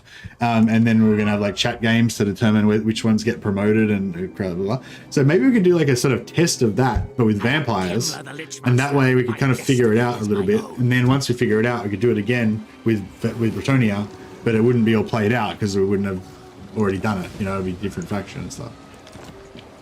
But yeah, so I was thinking like go. Yeah, the problem with this thing is we can't really get in. You can't get like immediate allegiance. You can't get an immediate alliance with the Vampire Coast unless we want to send. Oh, actually, we get free Necros, don't we? Do we get free Necros or? Yeah, we get free Necros. We only need like one Necro, right? So we can send one Necro to Noctilus and one Necro to Solostra. So then we'd have two. Oh yeah, and the one that we sent to Noctilus, we could also send it to Luthor. So we'd have three. Are there only three? Oh, there's Aranessa as well. He's down here, yeah. So yeah, we could probably get Solostra would be the fastest probably, and then Noctilus, yeah. How many necromancers do we want to spend on this though? So what do we get? We start off with 2, right? Yeah. I suppose we don't really need a necromancer, do we? Or do Kemler's got, does Kemler have Kemler's got master. Yeah, Kemler does everything a necromancer does, Kemler already does, right? The only thing he doesn't do is he can't get Mortis Engine or he can't get like Mortis Engine or Do you need fresh troops?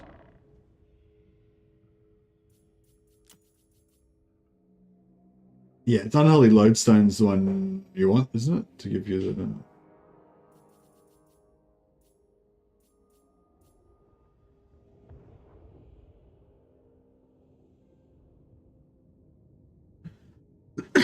yeah, so I could send my 2 starting necromancers. I could send them both. Yeah, exactly. Yeah. So I send one necromancer to Solostra. You reckon Solostra is the closest? Wait, we can actually test it, can't we? Where's Solostra? She's there? Or she? No, yeah, she's there. Twisted Blade. So it's like 1, 2, 3, 4, 5, 6. 6 turns to get Solostra. It's pretty good. Or we could go. Is that it there? Yeah, that's it there. There's like 1, 2, 3, 4, 5, 6, 7. 7 to get Noctilus or.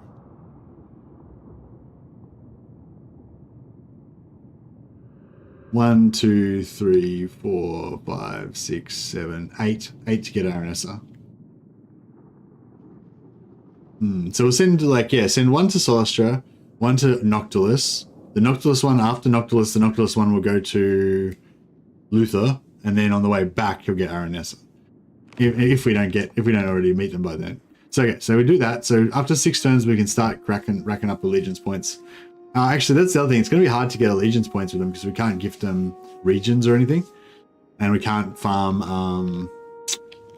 Oh, and none of them will actually have any of the units that we want. Crap.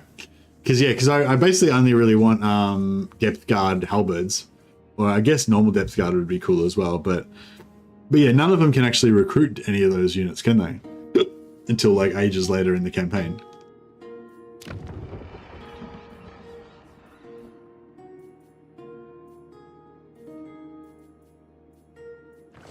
But yeah, normally what I do is I get Kemler and I like just occupy all these settlements down here until I reach down to where Red Duke is, and then I gift all those settlements to Red Duke, and that gives him like plus 200 relations or whatever. And then maybe even take Marienburg, and yeah, like take Marienburg, Fort Berbers, just all this stuff in a line, like all the way from there, all the way down to here. And then I gift all of that shit to Red Duke. And then because he's so long, he basically ends up in wars with like everybody, but it doesn't really make him that strong. And then you end up getting the Confederation fairly early. That's my go-to strategy for confederating Red Duke. I haven't tried it in the last patch, but it used to always work pretty reliably, as long as he doesn't die. But that's why it's kind of cool, because if you go down here and gift him all the regions, he's got heaps of regions, which doesn't necessarily make him really strong, but it means that it's hard to kill him, like get rid of him, and, you know, to wipe him out. The fact that Vampire Coast has better infantry than Vampire Counts is so janky. Graveguards are so sad.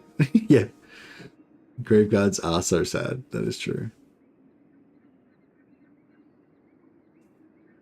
Truly Zeech's boy, infinite potential, but nothing to explore, yeah. Yeah, so I don't know.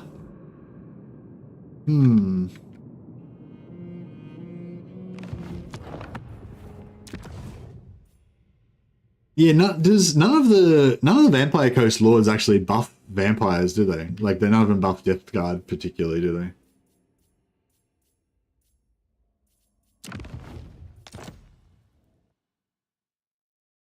Which vampire lord is the Blood Knight lord in the lore?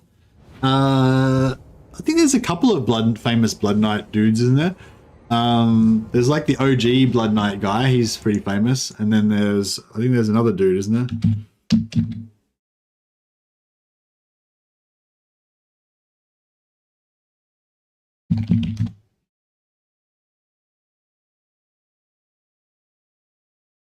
Abarash. Abarash is like the OG one, right? Or is he the other one? Is there two, or is there just the one guy? Am I thinking of the same guy?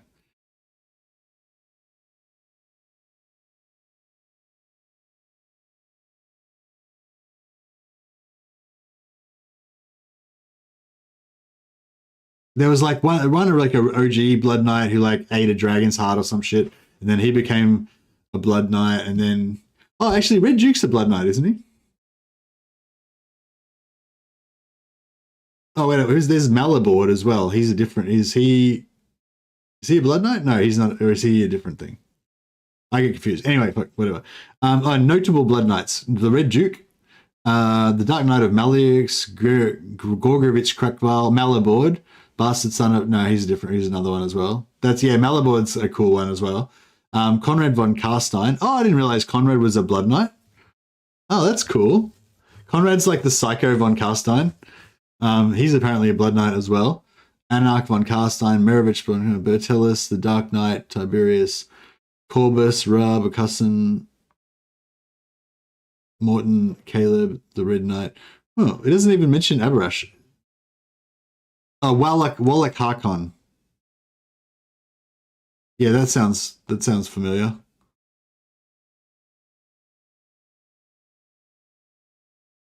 Hey, I'm like, it depends what faction, depends on the day.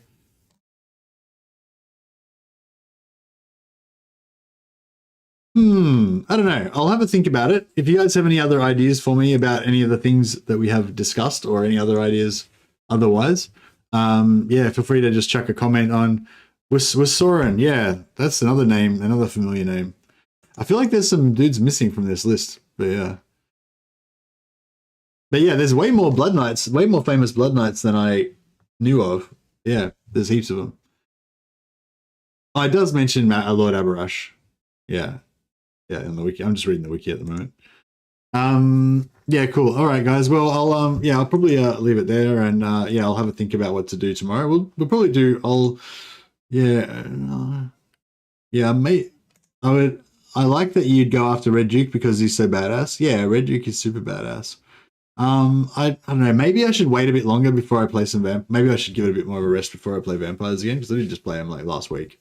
So there's also the Beastman thing. Still trying to figure out, yeah, some sort of Beastman co-op, like not co-op, but like ally with Chaos type of deal, maybe. I don't know. Figure it out. Yeah, actually, that could be kind of fun. What about Beastman? Like the Beastmen are trying to get favor with Nurgle. So basically, the whole campaign's theme is like around basically allying with Festus and trying to get like allied units from Festus and being Nurgly. Maybe, I don't know. I know there's a lot of people who love the stinky stack, so we could try and do that. I don't know. Anyway, I'll have a think about it. If you guys got any ideas, chuck a comment on the Discord, on one of the videos or stream, or just jump on the Discord. If you want to join my Discord, there's a link in the details below.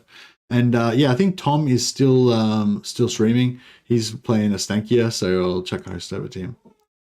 All right, guys. Thanks so much, and yeah, catch you next time. And and thanks, special thanks to the people who chucked some super chats out to us today. Raw Westby, thanks again, buddy. Penguin, Senti, and was there someone else? No, that's it. Yeah, Penguin, Senti, and Raw Westby. Cheers, guys, and thanks everyone. All right, catch you guys later.